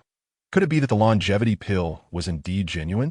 In the Qingtian Kingdom, the Grand Tutor held significant prestige. Even if he had not embarked on the path of cultivation, his extensive knowledge and upright character made him an ideal witness. I thought I had only 3 months left to live. I never expected the people of Baichao Hall would invite me to test the longevity pill. I am truly honored. The Grand Tutor spoke slowly, each word requiring a breath, as though uttering them consumed his last remnants of strength. Manager Zhao said little, directly handing the pill to the Grand Tutor. The Grand Tutor smiled faintly, struggling to lift his hand, trembling as he placed the pill into his mouth. His expression remained calm, devoid of any turbulence. In that moment, all eyes were glued to the Grand Tutor, terrified of missing any significant detail. Gu Xianglin narrowed his eyes, a strange glimmer flickering within. Should the verification fail, Baichao Hall would surely be disgraced. Conversely, if the pill proved effective, he must obtain the formula for himself. Look, suddenly, a voice filled with astonishment rang out. Then everyone felt a subtle change enveloping the Grand Tutor. To describe it, his face remained unchanged, wrinkles and white hair still present, yet the previously moribund aura surrounding him began to dissipate. The man who had needed a cane to walk cast it aside, rising to his feet before the astonished crowd. Ha ha ha ha! He burst into hearty laughter, his mirth now devoid of the initial frailty, radiating vitality. A miracle. This is truly a miracle. I thought I was at death's door, never realizing I could still survive for several more years. More importantly, I have tasted the elixir that everyone dreams of. I am content. I am fulfilled in this lifetime. As he spoke, the Grand Tutor became overwhelmed with emotion, tears streaming down his face. Suddenly, the crowd erupted, their gazes filled with disbelief and unrestrained excitement. Good heavens! The longevity elixir, such a miraculous substance, truly exists. To extend the life of one on the verge of death was thought to be impossible. Even the renowned ghost doctor, who defies death itself, could not achieve this. Yet here in the apothecary, someone has managed to concoct such a wondrous elixir. Everyone, Mr. Zhao chuckled, this longevity elixir can only be consumed once in a lifetime, and it extends one's life by merely 10 years. In other words, you shall still meet your end after a decade. Although the extension was limited to 10 years, it was enough to drive everyone into a frenzy. It is known that upon reaching the martial king level, a warrior can gain an additional 100 years of life. If a martial general, on the brink of a breakthrough, finds his life's end, it is a hopeless situation. However, if he were granted 10 more years, it would provide an opportunity for that breakthrough, effectively adding another century to his lifespan. Thus, one can imagine the significance of those 10 years for a warrior. Gu Xianglin remained silent, his eyes darting, clearly contemplating how to acquire the formula for the elixir, setting aside the 10 years of life. The wealth he could amass from successfully concocting the longevity elixir was beyond measure. With this thought, he felt a surge of determination and said, Mr. Zhao, I would like to meet your master. Could you kindly arrange for him to see me? Upon hearing this, Mr. Zhao hesitated momentarily. The master of the apothecary was currently the young lady, but it seemed she did not wish for others to know of her connection to the establishment, and thus he could not betray her. I apologize, young Master Gu, but our master is not inclined to meet anyone right now. Moreover, did you not claim that our apothecary sells counterfeit medicines? If that is the case, why would you wish to meet our master? Mr. Zhao retorted with a hint of mockery. Gu Xianglin, unfazed, replied in a calm tone, Mr. Zhao, I request that you inform her that the young master of the Qingfeng sect, Gu Xianglin, seeks an audience. Ha! Mr. Zhao laughed heartily. Gu Xianglin, do you think to leverage the Qingfeng sect to intimidate us? Unfortunately, I do not hold your sect in high regard. Please take your leave. At this, Gu Xianglin's expression soured slightly, a cold smile gracing his lips as he said, I address you as Mr. Zhao out of respect for the apothecary, but you lack the standing to speak to me. Let your master come forth. Only he is worthy to stand before me. With that declaration, the members of the Qingfeng sect behind Gu Xianglin drew their weapons in unison, their eyes fixed on Mr. Zhao with predatory intent, as if awaiting a command to unleash violence. The Qingfeng sect certainly exuded an air of authority. At that moment, Gu Ruoyun, who had been quietly observing, finally stood up, a smile gracing her face as she remarked, I did not expect that a so-called young master from the Qingfeng sect, whose status is dubious at best, could rival the genuine second young master of the Feng family. How intriguing. It was well known that Gu Xianglin was merely the adopted son of the Qingfeng sect's leader, rendering his status questionable. Her words struck a nerve, causing his expression to darken. Cousin, is this how you speak to your elder brother? With Elder Lei and the others absent, do you think anyone could protect you? The ghost doctor? Though he possesses remarkable medical skills, his strength seems lacking. Relying on him would be a grave mistake. Your apothecary has only one martial king, while the Qingfeng sect boasts two. A wise person knows how to discern the situation. Do not act in a manner that you may regret for the rest of your life. Gu Xianglin offered this counsel with an air of concern, his demeanor suggesting a caring older brother. However, Gu Ruoyun merely laughed, her bright eyes filled with mockery. Gu Xianglin, do you wish to meet the master of the Qingfeng sect solely for the elixir's formula? Just say so. There is no need to waste time. Though Gu Xianglin harbored such thoughts, being exposed made him somewhat uncomfortable. He then adopted a tone of righteous indignation.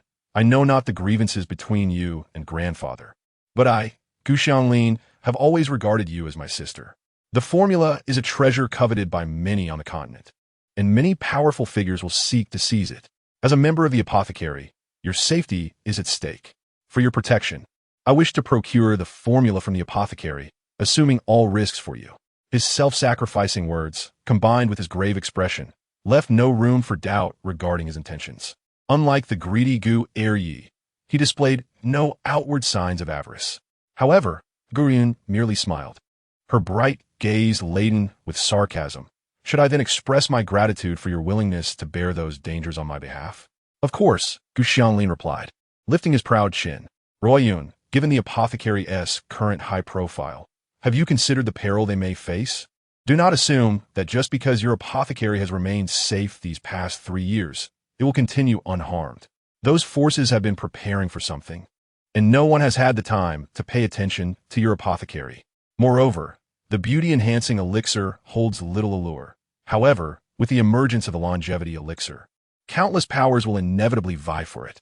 Being within the apothecary, you cannot remain aloof from the fray. Furthermore, Gu Xianglin paused, sneering. The Qingfeng sect will not let such an opportunity slip by. Ruoyun, do you truly believe a mere apothecary can rival the Qingfeng sect? I am offering this advice out of respect for your lineage. Had it been anyone else, they would not have received such consideration. Clearly, Gu Xianglin had no intention of leaving without securing the longevity elixir S formula. Whether by coercion or persuasion, they were determined to extract it. You are correct. Our apothecary is indeed no match for your Qingfeng sect. Everyone had expected Gu Ruoyun, with her fiery temperament, to stubbornly refuse. Instead, her unexpected concession left them momentarily stunned, gazing at her youthful visage in disbelief. In that instant, no one noticed the cunning glint in her eyes as she lowered her gaze. Gradually, she raised her head, her eyes, clear as water, betraying a hint of trepidation as she softly said, "In truth, the formula is not in Elder Yu's hands. It was because I possessed this formula that Elder Yu accepted me. If you seek the formula, you could have simply asked me directly. As the saying goes, a wise person knows how to discern the situation. I do not wish to be adversarial with your Qingfeng sect. Therefore, if you do not make things difficult for me, I shall hand over the formula." This revelation fell within Gu Xianglin's expectations. He had pondered much over the past few days. Why would the esteemed apothecary go to such lengths to protect Gu Ruoyun, a solitary girl? Why would the proud ghost doctor, who had never taken an untrained apprentice, choose her? There was but one clear reason. Gu Ruoyun held the key to what both of them desired, the legendary formula. One could only wonder what fortuitous circumstances had led this orphan to possess the formula, thereby leveraging Elder Yu and the ghost doctor. The elixirs from the apothecary were undoubtedly the handiwork of the ghost doctor. Who else could master the art of alchemy so swiftly? Rest assured, Ruoyun, once I ascend as the leader of the Qingfeng sect, I shall ensure you are well taken care of. Gu Xianglin chuckled, never anticipating that matters would unfold so smoothly. Who claimed that Gu Ruoyun had grown stubborn? It was merely a fade supported by the likes of Yu Lao and the ghost doctor. Upon hearing that many would come to contend for the formula, she immediately succumbed to fear, obediently surrendering the recipe. Chapter 161. The Cunning of Gu Ruoyun, Part 2. The members of the Qingfeng sect were indeed despicable, resorting to such tactics to intimidate a young girl and even threatening her. TSK. It appears the Gu family's shamelessness is hereditary. Witnessing this scene, everyone shook their heads in disdain towards the Qingfeng sect's actions. Only shopkeeper Zhao cast a sympathetic glance at Gu Xianglin, fully aware of the young lady's character. When had she ever yielded? Her current submission merely indicated that someone was about to be ensnared by her cunning. Once I hand over the formula, you won't cause me any trouble, right? Gu Ruoyun timidly looked at Gu Xianglin, her voice barely above a whisper. In that moment, she was devoid of the commanding presence she had displayed at the banquet. However, Gu Xianglin harbored no doubts. After all, she had been assertive only because Elder Lei had been there to support her. Ultimately, this girl was merely one who feared the strong.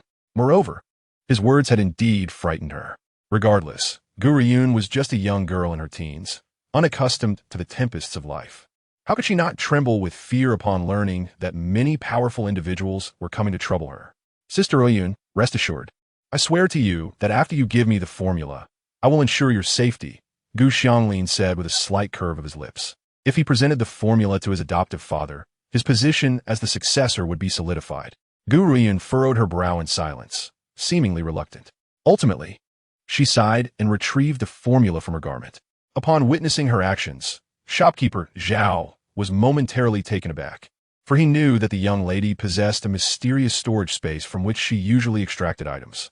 Now, however, she was pulling it from her clothing as if she had been prepared all along.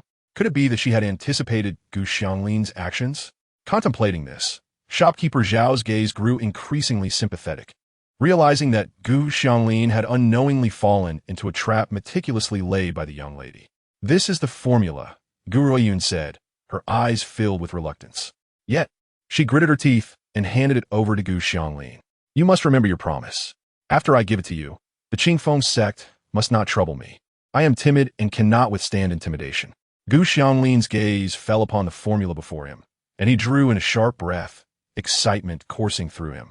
As he grasped the formula, a wave of ancient energy surged forth, setting his heart aflame with exhilaration.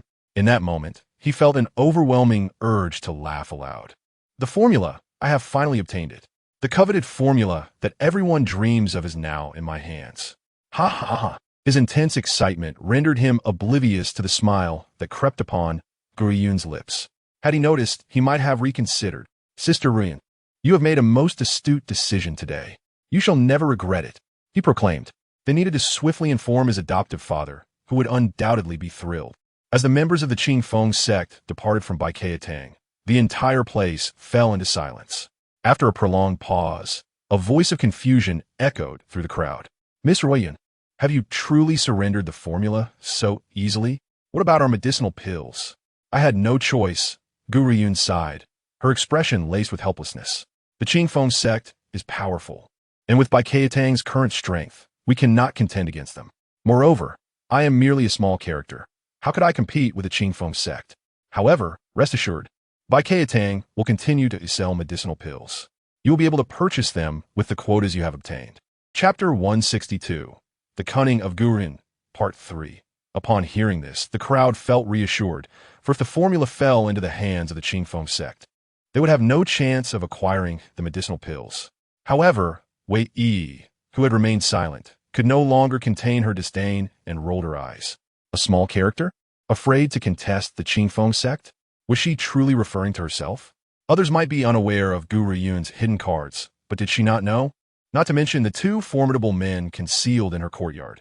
Even her spirit beast at the martial king level could likely breach the Qingfeng sect. Cough, cough. Shopkeeper Zhao was startled by her words and cleared his throat awkwardly. Ladies and gentlemen, I can grant you some time to prepare your finances. You may come within a month to purchase the medicinal pills. After the month has passed, your quotas will be redistributed to others. You may now take your leave. The crowd rose, bidding their farewells, with some who had sufficient funds directly purchasing the medicinal pills, while others needed to gather their resources. Soon, only shopkeeper Zhao, Gu Ruoyun, and Wei Yi remained in Qingtian. Young lady, you truly have a knack for strategy, giving Gu Xianglin a false formula. By the time he discovers the truth, it will be too late. Shopkeeper Zhao laughed heartily, admiration evident in his gaze towards Gu Ruoyun. Gu Ruoyun smiled. Who told you that the formula is false? Shopkeeper Zhao was taken aback. He had always believed that Gu Ruoyun had deceived Gu Xianglin with a fake formula, only to realize that she had genuinely handed him the real one. 3 years ago, when the beauty-enhancing formula was auctioned, it had not attracted the attention of certain factions, seemingly suppressed by others, thus remaining obscure, especially in the medical circles, where news of the beauty-enhancing formula had not reached. Yet, it was no small feat that they had allowed them to remain undisturbed for 3 years. If news of the longevity-enhancing formula were to leak, Wei Yi, what do you think the consequences would be? After a moment of contemplation, Wei Yi replied, although the longevity-enhancing formula is not intended to assist martial artists in their cultivation, it still bears the name of a medicinal pill. Just like those factions in the medical circles, they will not let it slip by if any medicinal pill emerges.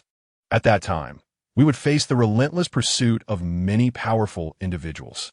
While a false formula might deceive the Qingfeng sect, it would be of no use against the likes of the medical factions. In the past, when her master had bestowed upon her the medical tome, she had fallen victim to the treachery of those unscrupulous factions. How could they possibly let Gu Ruoyun's formula go unchallenged? Indeed, Gu Ruoyun nodded. I am selling the longevity-enhancing formula because the development of the demon sect requires substantial financial support, and medicinal pills are the swiftest means to amass wealth. However, thereafter, it will become a hot potato. If someone is willing to take it off my hands, why should I hesitate? This reasoning held considerable merit. Yet shopkeeper Zhao still sensed lingering issues.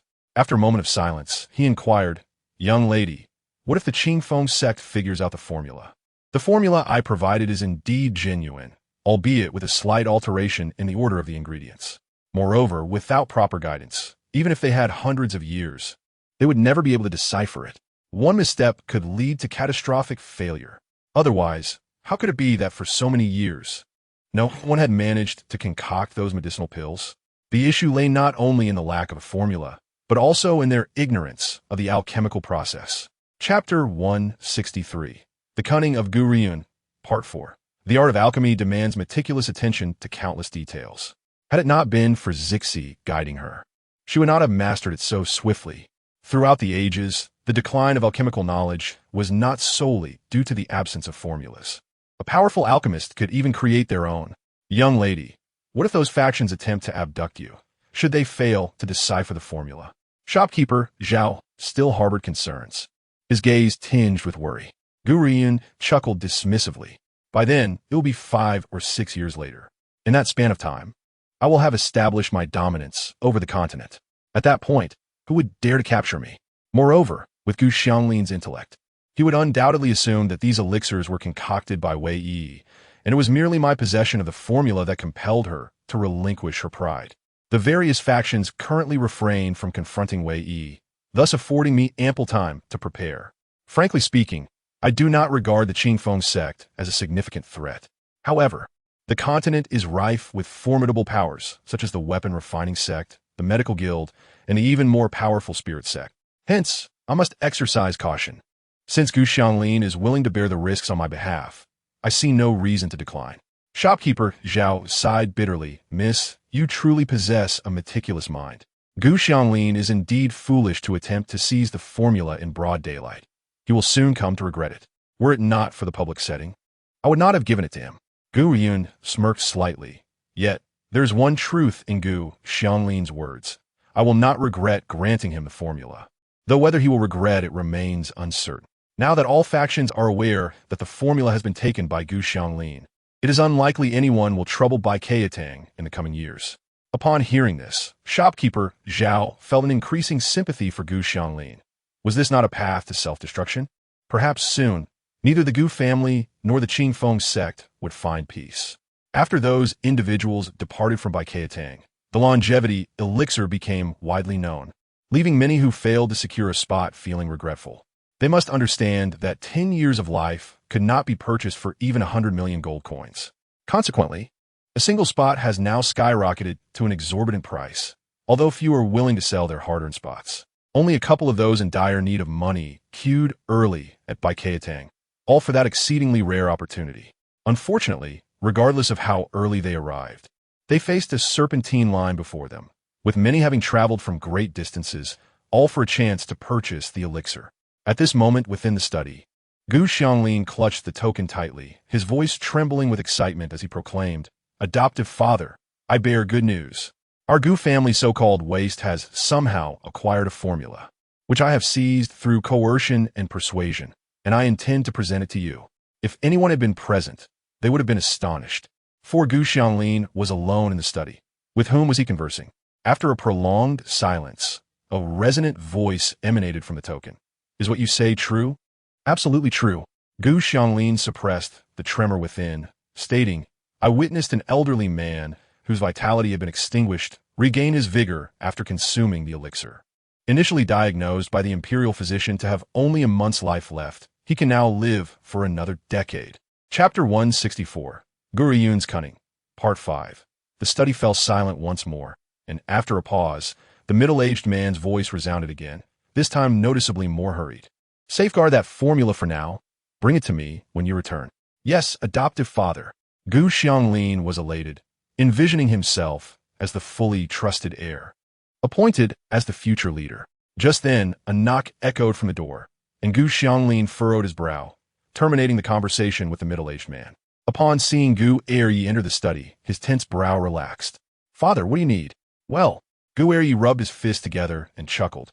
"I heard you managed to seize both formulas from Gu Ruoyun." Gu Xianglin nodded, regarding Gu Eryi with suspicion. "Indeed, these are my offerings to adoptive father. With this formula, I shall become the successor of the Qingfeng sect." "Foolish, you are truly foolish." Gu Eryi's disappointment was palpable. "What significance does the Qingfeng sect hold? It is inferior to even the Dongfang family. I know someone from a far more powerful faction. If we were to present the formula to them, our Gu family would reap substantial benefits. Years ago, he aided that faction in plotting against Gu Tian, but due to the lack of a body, they withdrew their support in anger. For the past decade, he has only monitored Gu Shangxiao and Gu Ruoyun without taking further action. If we were to offer him the formula, with his power, even a mere token of gratitude would suffice for him to dominate in Qinglong country. With this thought, Gu Ruoyun slowly od Gu Xianglin. Gu Xianglin frowned. Father, which faction are you referring to? Well, I'm not certain either. Gu Ruoyun shook his head. His expression filled with reverence. I may not know their origins, but I am aware of their might. For instance, a faction like the Qingfeng sect could be obliterated by just a single individual from that place. Imagine the power necessary to achieve such a feat. A shiver ran down Gu Xianglin's spine. Could someone truly annihilate the Qingfeng sect with ease? In all the world, only a few factions could possess such strength. How could his father possibly know such a powerful being? Was he fabricating these tales to deceive him into relinquishing the formula? Weighing the pros and cons, Gu Xianglin slowly spoke. Father, I wish to meet someone from that faction. If they truly possess such capabilities, I am willing to offer the elixir. Gu Ruoyun understood his son's skepticism, but bore no anger. If they could secure those benefits, even the Dongfang family would no longer instill fear in him. Furthermore, he longed to repay the humiliation inflicted by Dongfang Shaozi. Very well, I will take you to meet someone from that faction, but you must not let your grandfather know. Otherwise, that old man will surely discover the cause of Gu Tian's demise. Although that old man was inherently selfish, he held Gu Tian in high regard. For a decade ago, Gu Tian was one of the few geniuses, with him around, who would dare disrespect the Gu family. Yet since his death, the Gu family has faced incessant humiliation, driving the old man nearly to madness. How could he dare to reveal that he had aided those who caused Gu Tian's death? Chapter 165. The turmoil induced by the formula. Part 1. Gu Xianglin remained silent as he followed his father outside. If that faction truly possessed the strength his father described, what would it matter if he entrusted them with a formula? After all, he currently held two. Meanwhile, in a secret chamber, the flickering candlelight cast wavering shadows on the walls. Gu Ruoyun reverently regarded the gray-robed elder standing before him, his demeanor steeped in humility. The elder appeared shrouded in a veil of darkness, his features indistinct, no matter how closely Gu Xianglin scrutinized. The elder seemed to sense the probing gaze, and a powerful aura surged toward Gu Xianglin, causing his heart to tremble, compelling him to lower his head and avert his eyes. Yet, even from this indistinct glance, Gu Xianglin could discern the elder's tremendous strength. So formidable, it was astonishing. No wonder his father spoke so highly of him. With such guidance, not only could he become the Qingfeng sect's young master, but he could even establish his own sect. Gu family scion, what brings you to summon me today? The elder's voice was deep and resonant, infused with an undeniable authority. Or have you successfully completed the task I assigned? Gu Ruoyun chuckled. Esteemed one, I have brought something of great value to present to you. Oh, the elder cast a skeptical glance at Gu Ruoyun, his tone cold as he replied, you must understand that I seldom find ordinary items worthy of my attention. Should what you offer fail to meet my standards, you are well aware of the consequences. Uncontrollably, cold sweat trickled down Gu Ruoyun's brow. Gritting his teeth, he spoke. My lord, the item I wish to present to you will undoubtedly capture your attention, for it is a formula that my son has painstakingly retrieved from others. The words formula resonated like a thunderclap in the elderly man's ears. Although Gu Ruoyun could not discern his expression, he felt the atmosphere grow heavy around him. After a prolonged silence, the elder's deep voice finally broke through. Are you speaking the truth? Absolutely. Gu Ruoyun wiped the cold sweat from his forehead and gestured towards his son. Under the weight of the elder's heavy breaths, Gu Xianglin slowly approached. My lord, this is the formula I have procured. No longer bearing the haughty demeanor he exhibited before others, Gu Xianglin respectfully presented the formula to the elder, whose trembling hands clearly revealed his turbulent emotions. What felt like an eternity passed before the elder finally spoke. Indeed, it is a formula. Its ancient essence is unmistakable. Who would have thought that after countless years, such a formula would again see the light of day? Young man from the Gu family, your contributions are undeniable. Even without seeing the gray-robed man's face, Gu Xianglin could easily imagine the joy and excitement etched upon it. No matter how powerful a master may be, they would reveal their true nature when faced with a formula, often leading to fierce confrontations. My lord, only a formidable being such as yourself deserves, to wield such a rare treasure. Gu Ruoyun flattered. However, might I request a single pill from you after your successful crafting? I wish to extend my years. The gray-robed man nodded slightly, responding coldly. I can grant you that promise, but the formula has been lost for many years.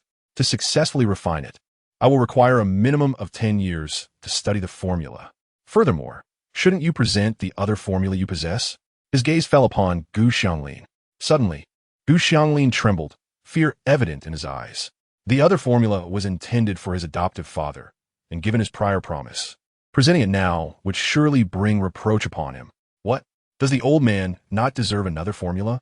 The gray-robed elder looked at Gu Xianglin with a noticeably heavier tone. It seems that your family's loyalty is rather superficial.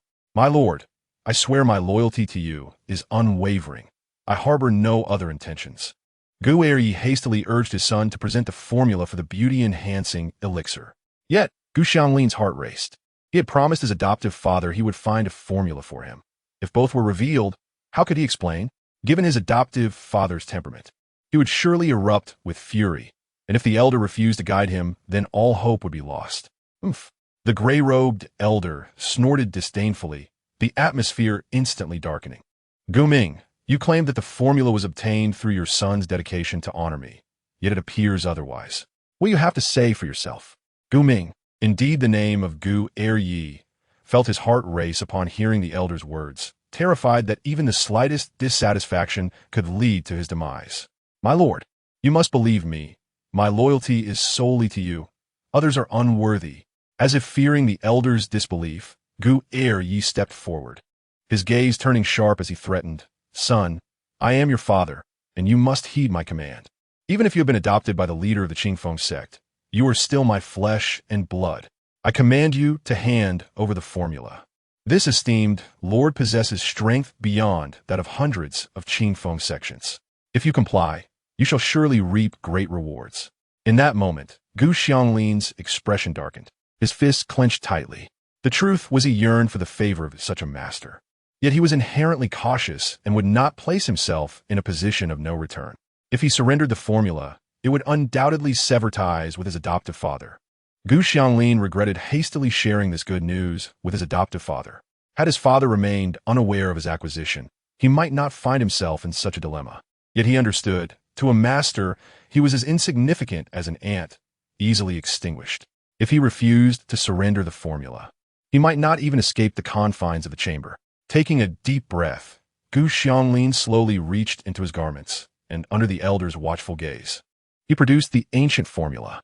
His eyes were filled with reluctance, but ultimately, he placed the formula into the hands of the gray-robed elder. The moment it was accepted, he felt nearly drained, leaning against the wall, slowly closing his eyes, unwilling to glance again at the formula departing from his grasp. Indeed, the gray-robed elder received the formula with satisfaction, nodding in acknowledgement. In light of your eventual submission, I shall forgive your initial concealment, offsetting merits and demerits. I shall not punish you. Offsetting merits and demerits? Gu Xianglin's eyes widened in disbelief as he stared at the elder. You speak of offsetting merits and demerits? What fault have I committed to arrive at this conclusion? What are the benefits? What benefits shall I receive after handing over the formula? Benefits? The gray-robed elder scoffed. You possess two formulas, yet surrender only one, and still expect rewards? That I have not struck you down is already generous, considering the value of these two formulas. Gu Ming, what sort of education have you provided your son? How dare he ask me for benefits? Thud. Gu Ruoyun fell to his knees, trembling as he pleaded. My lord, my son is somewhat misguided. Please do not hold it against him. He did not mean it. We are here to serve you. Surrendering these two formulas is our duty. We expect no rewards. Oomph. The gray-robed elder coldly replied, I shall return to study the formula. Do not summon me unless necessary. And do not forget the task I initially entrusted to you. Gu Ruoyun trembled slightly, about to say something, when the elder's figure gradually faded from view until it disappeared completely. Throughout, Gu Xianglin had fixed his gaze upon Gu Ruoyun, his eyes filled with disappointment and profound anguish. You once told me that surrendering the formula would bring me countless benefits. Yet here I stand, having relinquished the formula, and not a single benefit has been bestowed upon me. Upon hearing this, Gu Ruoyun retorted, Had you not concealed one, we would not be in this predicament. This lord is already ill-tempered. Any slight dissatisfaction could lead him to rescind his prior promises. Thus, is it not your own folly? Initially, he had assisted in scheming against Gu Tian, but retracted his promises simply because Gu Tian's body was never located. Had it not been for Gu Xianglin's concealment, there would have been no such outcome. All was his fault. At that moment, a resonant voice emanated from the communication token in Gu Xianglin's hand. Linner, I believe the formula is not safe in your possession, so I shall send some masters to escort you shortly. Hello, Linner, can you hear me? Linner. The man's voice echoed in the air. Yet Gu Xianglin remained unresponsive, tightly gripping the communication token, a bitter smile gracing his lips. This time, he truly had shot himself in the foot. Not only had he lost 2 formulas, but he would also lose the trust of his adoptive father. Gu Ruoyun, is all you're doing. Indeed, it is this woman. If he had not entrusted the pill formula to me back then, this outcome would never have occurred. All of this is her fault. Young master, something terrible has happened. Just as he stepped out of the secret chamber, a hurried voice suddenly called out, followed by a disciple rushing in, panting anxiously. Young master, the news has spread throughout the continent. Everyone is saying that you have seized 2 pill formulas.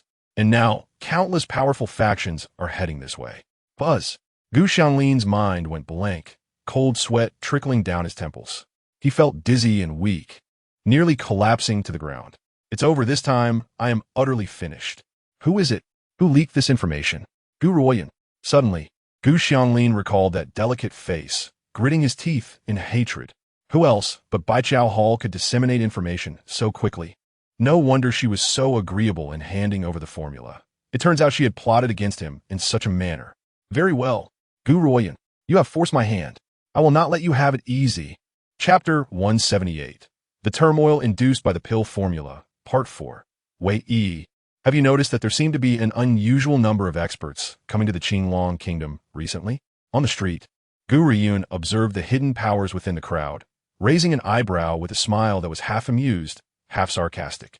Wei Yi covered her mouth with a laugh, her eyes sparkling mischievously. This is all because Gu Xianglin from the Gu family snatched the pill formula from you not long ago. Now that the news has spread, numerous powerful individuals have come here, their aim being the Gu family. One can only imagine that from now on, the Gu family will not enjoy peace. Wei Yi was correct. Ever since the news was circulated by someone with ill intent, there had been frequent nighttime intrusions into the Gu residence attempting to steal the formula. This caused unrest within the entire household. The old master of the Gu family had even tried to spread the word that the formula had been stolen. Yet no one believed him, as no one had witnessed it firsthand. Thus, the allure of the formula continued to attract countless greedy individuals. Of course, during this time, Baijiao Hall continued to sell medicinal pills as usual, but no one focused their attention on Baijiao Hall, as it was widely believed that the legendary ghost doctor was responsible for the pill concoction. No one wanted to offend her. Compared to her, the Gu family was far easier target. It was only at this moment that Gu Xianglin realized how foolish it was to seize the pill formula. He had initially thought that with the strength of the Qingfeng sect, even if many witnessed the incident, no one would dare to spread it. Yet ultimately, it became common knowledge. At that moment, a brazen voice reached Gu Ruoyun's ears as she approached the entrance of Baijiao Hall. Where did this little beggar come from? Hurry up and get lost. Don't obstruct our young prince's path. The young prince? Lung Yin Feng? Gu Ruoyun's brow furrowed sharply as she looked up to see a guard kicking a filthy little beggar out. Drawing his sword and pointing at the crowd waiting in front of Baijiao Hall, coldly stating, "Our young prince is here. All irrelevant persons should vacate the area." At the guard's command, the surrounding people, fearing the royal family, quickly dispersed. Only the little beggar, who had just been kicked, rose again, revealing a fierce glint in his dirty little eyes.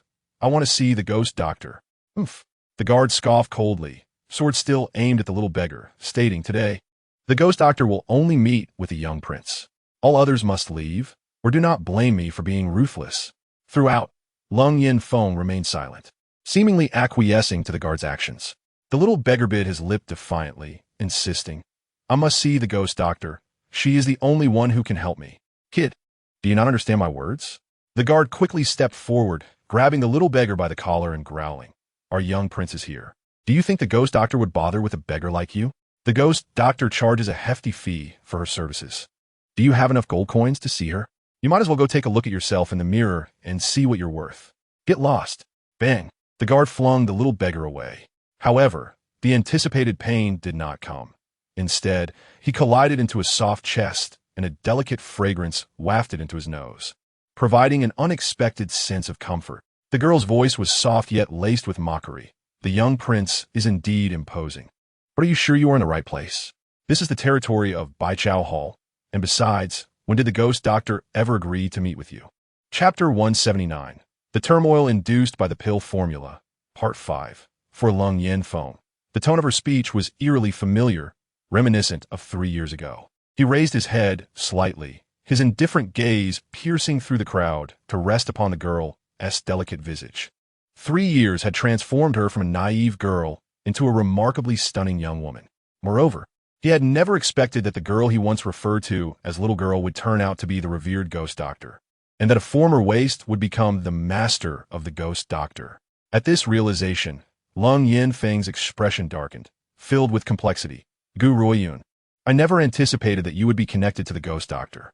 There are many things you did not foresee, Gu Ruoyun replied with a cold laugh. However, young prince, if you seek the ghost doctor to cure your unmanly affliction, I regret to inform you that not only can the ghost doctor not cure it, but even if she could, she would not assist you.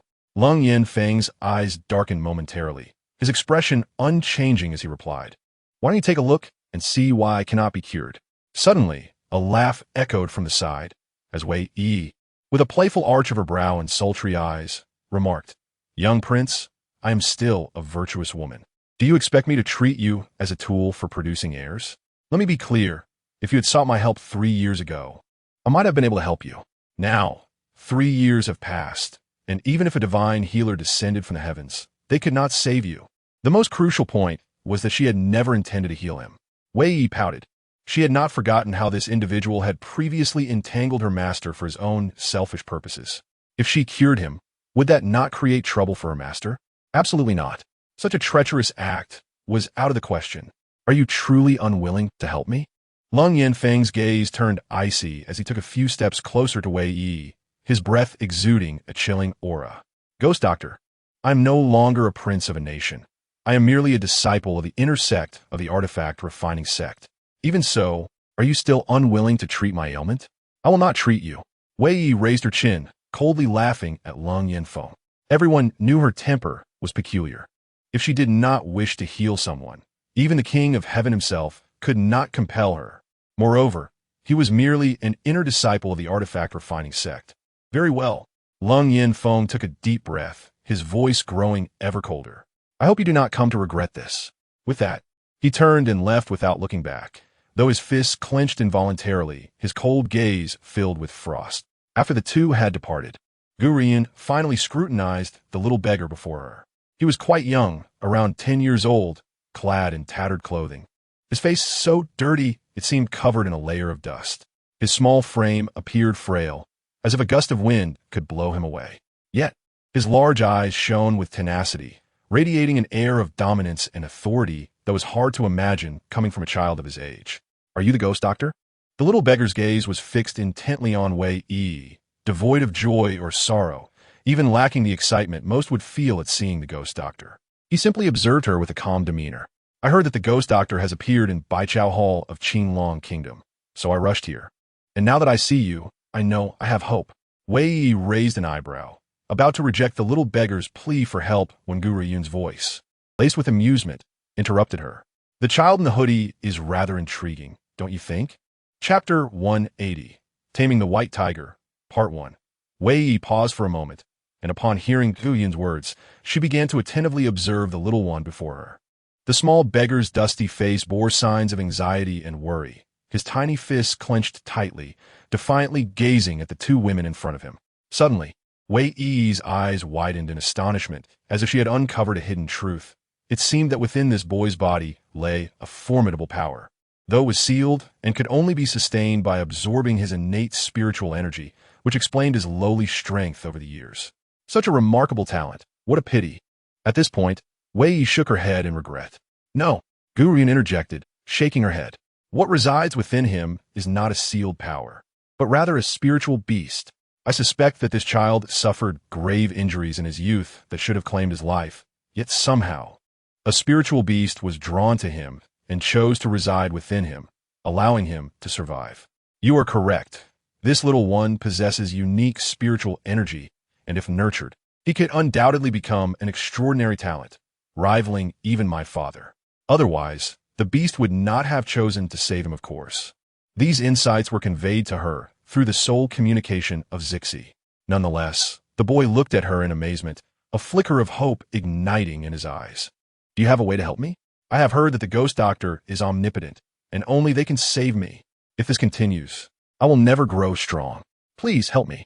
Wei Yi chuckled softly. Little one, I am but a human, not a deity. I cannot perform miracles. To be honest, I cannot assist you, for this is neither an injury nor an illness. How can I help you? The truth is, she felt a certain trepidation towards the spiritual beast residing within the beggar, instinctively hesitant to accept his plea for aid.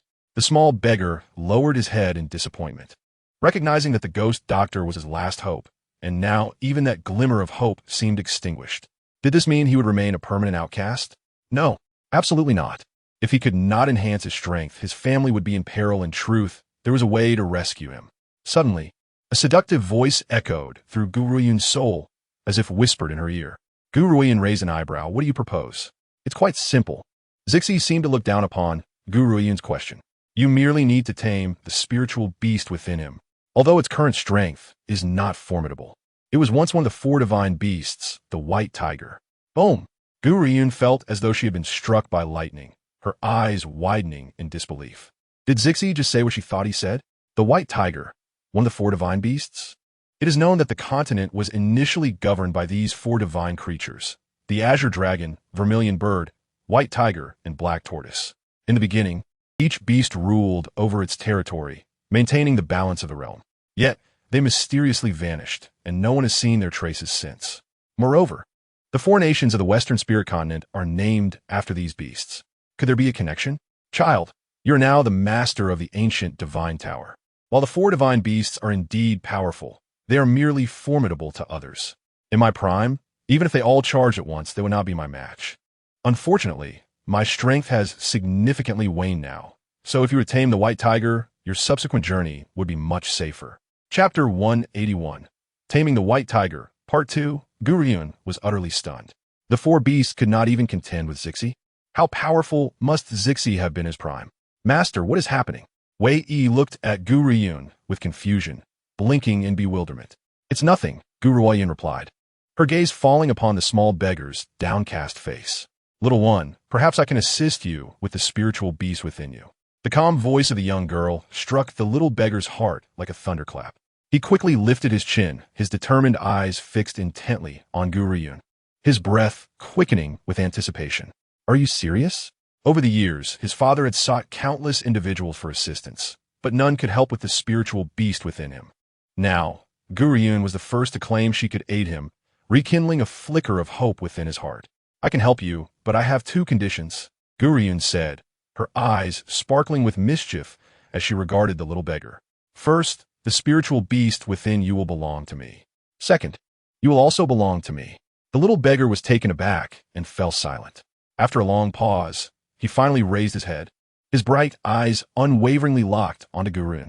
Regarding your first condition, I must confess that many skilled individuals have attempted to subdue the spiritual beast within me over the years, but they have all failed, with some even suffering backlash from a beast. As for the second condition, the little beggar hesitated. I need to consult my father. Very well, Gu Ruoyun nodded. I will give you time to consider. If you choose to follow me, I guarantee that the spiritual beast within you will not harm you, and I will help you grow at an unprecedented speed to a level where none can rival you. To be truthful, with the little beggar's innate talent, she only needed to provide minimal guidance for him to become a powerful figure feared by all. Naturally, her willingness to assist him was not solely due to her interest in the white tiger. She was equally intrigued by the child's exceptional talent. After all, extraordinary talents are not easily dismissed. I will discuss this with my father, so may I stay with you during this time? The little beggar bit his lip, nervously asking. That is certainly acceptable, but Gu Ruoyun chuckled. Surely, you have something you have yet to disclose to us? For instance, judging by your demeanor, you seem to be of noble birth. How did you end up in such dire straits? The little beggar had not anticipated Gu Ruoyun would ask such a question. He fell silent for a moment before replying, I'm the only son in my family, the sole heir. Our family has a rival clan, and if they discover I sought help from the ghost doctor, they will undoubtedly find a way to thwart me. Consequently, my father had no choice but to send me away secretly. To avoid raising suspicion from that rival clan, he could not send anyone to protect me, instructing me not to communicate with him unless absolutely necessary. Lacking any strength, I have thus fallen to this state, but at last, I have found the ghost doctor and a way to seek treatment. The little beggar's face was alight with excitement. This young lady, called the master by the ghost doctor, must possess formidable medical skills, prompting him to trust her instinctively understood. Gu Ruoyun replied with a slight nod. Wei Yi, please take him to bathe and change into fresh clothes, then bring him back to see me. With that, she turned and strode into the herb hall without a backward glance. Chapter 182. Taming the White Tiger, Part 3. Soon, Wei Yi returned with the freshly cleaned little boy before Gu Ruoyun. Dressed in satin, the small child gazed at Gu Ruoyun with wide, innocent eyes. His face, now washed, was fair and delicate, his features charmingly refined, unmistakably a young lad of noble bearing. Master, this child is quite a looker. He will surely grow into a handsome young man. Why don't you take him as a male companion? Wei Yi laughed, playfully pinching the boy's skin, which seemed to radiate moisture. The little lad felt a surge of indignation, but restrained himself, fearing that Gu Ruoyun might not help him tame the spiritual beast within him. He gazed longingly at the girl seated in the chair. I just spoke with my father. He has agreed to your conditions. Of course, this is contingent upon you healing me. At this juncture, the young boy bit his lip tightly, his expression evidently one of suffering. If you cure me, I will belong to you. I shall not resist your wishes. Upon hearing this, Wei Yi was momentarily taken aback. She had merely been teasing him, never expecting the little fellow to take her words to heart. If her master's two male disciples were to discover that she had unwittingly helped her master acquire a male pet, the consequences would be dire. The thought of it sent a chill down her spine. Whether it was Qianbei or Zixi, both were figures she could not provoke. Rest assured, I have no interest in that regard. I merely hope you can become an ally to my side in the future, Gu Ruoyun said with a gentle smile. Now, I shall begin your treatment. Zixi had informed her earlier that the white tiger resided within the young boy's body, needing to absorb the spiritual energy within him to heal its own injuries. If she could present something more enticing to the white tiger, persuading it to accept her would be considerably easier. Of course, the prerequisite was that she must establish communication with the white tiger herself, a task Zixi could not assist her with. However, Gu Ruoyun's words relieved the young boy. He gently bit his pink lip and declared, My name is Bo Chuan. If you heal me, I shall keep my promise. Both the spirit beast and I will belong to you. Very well, take a seat. With that, Gu Ruoyun smiled at Bo Chuan and seated herself cross-legged. As he settled before her, a wisp of spiritual awareness penetrated the frail boy's back, reaching deep into his spiritual sea. Instantly, a small blue lake materialized in Gu Ruoyun's vision. Although Bo Chuan's spiritual sea was not as boundless as hers, it was still quite impressive compared to others. Yet, in the center of that small lake formed a whirlpool, drawing in the entire body of water. As expected, Gu Ruoyun realized, the white tiger dwelled within Bo Chuan's spiritual sea, drawing upon the spiritual energy to restore its power. It was no wonder Bo Chuan was unable to break through. All the energy he absorbed was utilized by the white tiger. Just as she was about to send her spiritual awareness into the spiritual sea, an invisible force sliced through the air, crashing into her consciousness with a thunderous impact. In the room, Gu Ruoyun's complexion turned pale, sweat pouring down her face. Gritting her teeth, she did not withdraw her awareness, but continued to observe the lake. Who dares to disturb my meditation? A cold voice resonated from the spiritual sea, carrying a profound pressure. Following that, a figure clad in a simple yellow dress stepped out from the spiritual sea, every step seemingly accompanied by a gentle breeze that fluttered around her. Chapter 183. Capturing the White Tiger, Part 4. The woman possessed a beautiful visage, her demeanor serene, reminiscent of a delicate chrysanthemum blooming in the mountains, exuding an enchanting fragrance. Yet, that was merely the surface. Her brows were marked by an air of haughty pride, imbued with an innate royal dominance. Are you the white tiger Yin Yao? Gu Ruoyun's voice pierced through the layers of mist, reaching the elegant woman's ears. The woman chuckled lightly, saying, Yun Yao, it has been many years since anyone called me that. Little girl, do you know where this place is? What brings you here? Gu Ruoyun smiled lightly and replied, I know that you reside within the body of this child named Bo Chuan, needing to absorb his spiritual energy to nourish your wounded body. I'm the one he sought to subdue you. Subdue me? Ah! Yun Yao could not help but laugh, her laughter as graceful and noble as her demeanor. Such audacity from a mere martial general. You dare to claim you can subdue me? Since you are aware that I am the white tiger, Yun Yao, how can you boast so boldly? Today, I shall see what skills you possess to tame me. As a spirit beast of divine lineage, even in her injured state, her power should not be underestimated. Yet this little girl, merely a martial general, believed she could make her submit? It was indeed laughable. Boom! With that thought, Yun Yao unleashed her pressure, intending to disperse Gu Ruoyun's wisp of spiritual awareness, believing it would be an effortless task. However, her smile soon froze. The opponent's spiritual awareness was faint, yet it lingered within Bo Chuan's body, wavering unpredictably. Little girl, it seems I underestimated you, though your power is lacking. Your resolve is commendable. You have withstood my pressure entirely. However, your physical body must be suffering. No? Yun Yao was right. The pressure of the divine beast white tiger was overwhelmingly potent. Gu Ruoyun had endured it without allowing her awareness to dissipate. After all, once her awareness vanished, re-entering would be exceedingly difficult.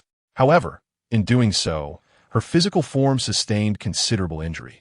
Had her spiritual awareness not been stronger than that of an ordinary person, she might have been rendered incapacitated. Yun Yao, you reside in Bo Chuan's body merely to heal your injuries. What if I could assist you in your recovery? Gu Ruoyun offered with a gentle smile, her gaze fixed on Yun Yao's changing expression. Yun Yao paused, then let out a cold laugh. Little girl, why should I trust you? Humans are inherently cunning. If it weren't for your treacherous kind, I would not have suffered such grievous injuries, nor would I have been separated from my 3 companions for so many years. Yun Yao had always harbored a disdain for the cunning nature of humans, and this little girl's immediate attempt to subdue her bore a striking resemblance to the schemes of those who had nearly trapped her. If you do not believe me, I can allow you to try. Gu Ruoyun understood that Yun Yao would not easily trust her, so she gradually released the spiritual energy contained within the ancient divine tower. An endless stream of energy flowed through her spiritual awareness in a Bo Chuan's body, surging towards the parched lake. Yun Yao's body suddenly froze, her face a mix of astonishment and uncontainable excitement. She could not help but close her eyes, rapidly absorbing the energy Gu Ruoyun had transmitted into her body. Chapter 184, Capturing the White Tiger, Part 5. In that moment, she felt her internal organs being nourished by the gentle energy, causing every pore in her body to relax, compelling her to take a deep breath. When she opened her eyes, her beautiful gaze was firmly locked onto Gu Ruoyun. It was evident that Gu Ruoyun had become more enticing to her than Bo Chuan. Even spending 5 or 6 years within Bo Chuan's body could not compare to the restoration that the energy had just provided. Child, to be honest, the energy you have provided is indeed quite tempting. However, I, Yun Yao, am unwilling to submit to any human. Otherwise, I would have simply become a mount for them and would not have been grievously injured. However, if you assist me in restoring my health, I shall fight for you during this time. Although I am currently injured, I can handle anything short of a martial emperor. Very well. Gu Ruoyun remained silent for a while before agreeing to Yun Yao's conditions. First, you must leave Bo Chuan's body, and I will escort you to a place suitable for your recovery. Once those words were spoken, her wisp of spiritual awareness began to wane. She quickly withdrew it, exhaling forcefully. Master, how is it? Wei Yi stood anxiously by the side, preparing to inquire about Gu Ruoyun's outcome. She then witnessed a dense mist emanating from Bo Chuan's body, swiftly coalescing into a young woman clad in a yellow dress. She has come out. Bo Chuan was instantly moved to tears. He had not wept during his numerous failed breakthroughs, nor during the arduous journey to find the ghostly healer, and not even upon seeing Wei Yi. Yet now, gazing at Yun Yao emerging from a spiritual sea, he could no longer contain his tears. Regardless of how mature he pretends to be, he is still merely a child of half a year. The years of restraint erupted in this moment, and he longed to embrace Gu Ruoyun and passionately kiss her. Yun Yao had departed, which meant he was no longer a worthless being. After enduring countless humiliations and scorn over the years, how could he not be overwhelmed with emotion? "Master, have you tamed her?" Wei Yi exclaimed, her eyes widening in astonishment, filled with admiration for Gu Ruoyun. She had not anticipated her master's formidable strength, capable of subduing even this spiritual beast. Who in the Qingtian Kingdom would dare to provoke her now? "Yin Yao, I will escort you to recuperate," Gu Ruoyun stated succinctly, guiding Yin Yao directly into the ancient divine tower. With Zixi present within, she was unconcerned about any potential disturbances. As for whether Yin Yao would reveal the existence of the ancient divine tower, Gu Ruoyun had no worries. Firstly, Yin Yao was currently dependent on the tower, and secondly, it was inevitable that Yin Yao would soon become a powerful warrior under her command. "Wei Yi, I sustained some injuries earlier and require time to recover. You and Baichuan should step outside. Do not enter unless I permit." Gu Ruoyun weakly closed her eyes, her face appearing exceedingly pale. Wei Yi felt a surge of concern, but acknowledged that with her master's capabilities, this minor injury was trivial. She nodded, "Understood, master. I will wait outside. Call for me if needed." With that, she grasped the still sobbing Baichuan and swiftly exited. Once they vanished, Gu Ruoyun focused her thoughts and entered the tower. Since entering the realm of martial artists, she needed to ascend 2 significant stages to access the first level of the ancient divine tower. Only after transitioning from a martial artist to a martial general could she claim the treasures bestowed by the tower's 3rd level. The Snow Wolf Pack and the longevity elixir were among the treasures she acquired there. Inside the ancient divine tower, a massive and imposing white tiger cowered in a corner, trembling as if sensing an ominous presence nearby. Chapter 185, Taming the White Tiger, Part 6. Why has Yin Yao reverted to her true form? And why is she hiding in the corner?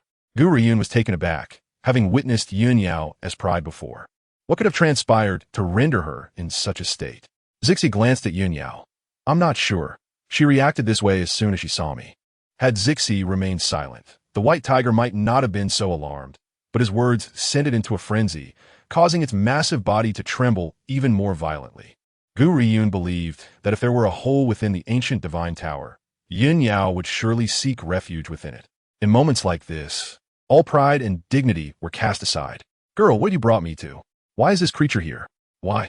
Yin Yao's voice quivered with fear as she inwardly cursed Gu Ruoyun 1,000 times.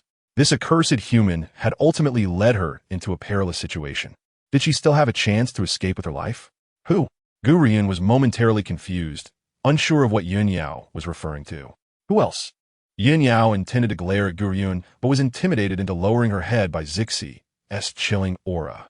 "This plague god, the ancient phoenix Zixi. I trusted you so much.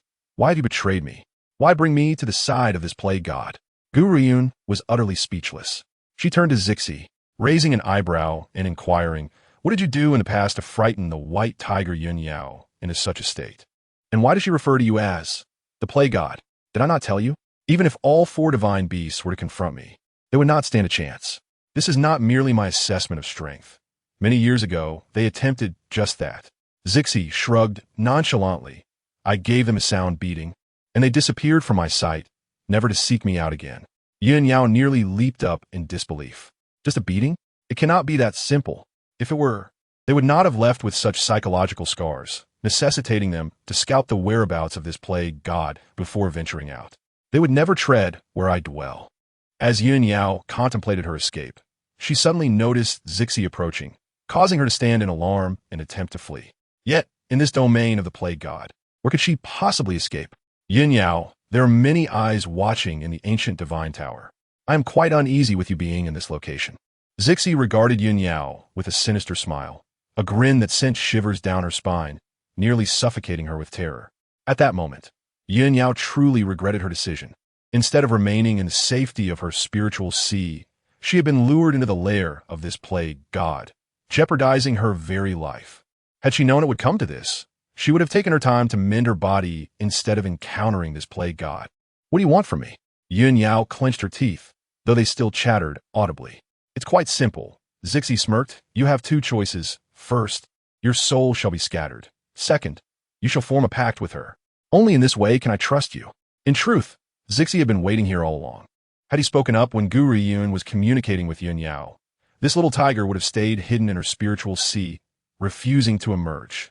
Thus, only after Gu Ruoyun lured her out could he threaten her. Chapter 156, Taming the White Tiger, Part 7. Yun Yao's eyes darted back and forth. She realized the plague god would not make empty threats. Yet she was reluctant to be subjugated by a human. Have you made your decision? Zixi inquired. You may refuse, but you understand the consequences. Yun Yao bit down fiercely. As the saying goes, a good death is better than a bad life. She resolved to agree to this plague goddess terms, intending to seek an opportunity to escape once her strength was restored. Very well, I consent.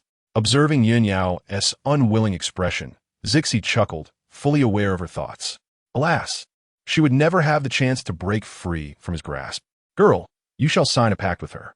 At this, Zixi pointed at Yun Yao and directed his words to Gu Ruoyun.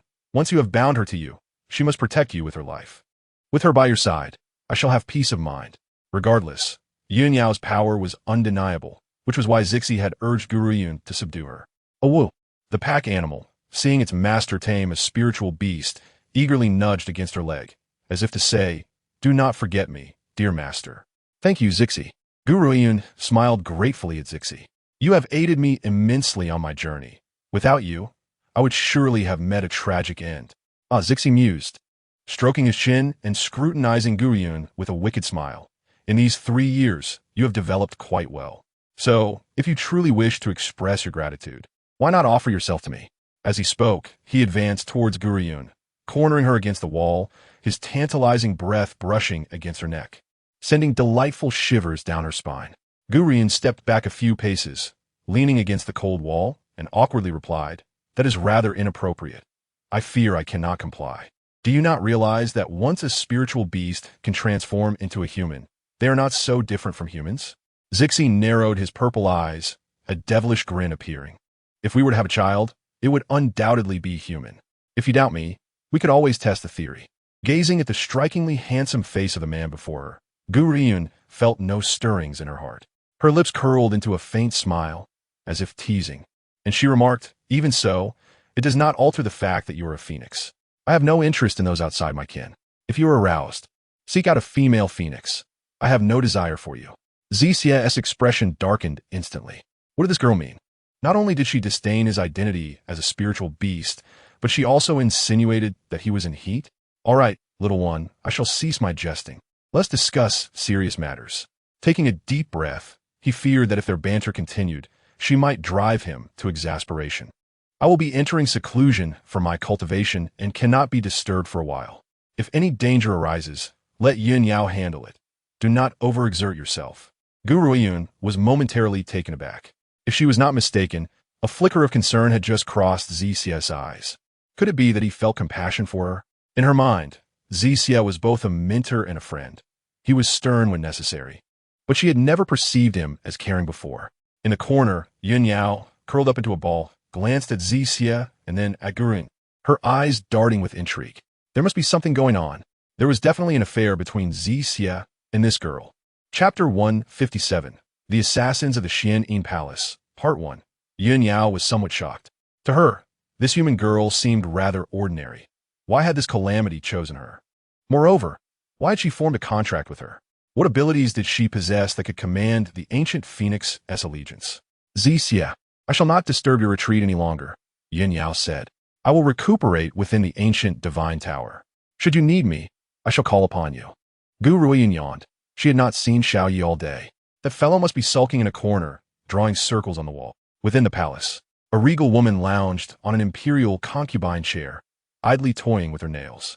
How goes the preparation of what I requested? The guard respectfully replied, Your Highness, we have acquired what you sought and delivered it to the elder of the Qingtian Palace. He has accepted our mission. Good, very good. Ling Guifei scoffed, rising with a cold glint in her beautiful eyes. 3 years have passed, Gu Ruoyun.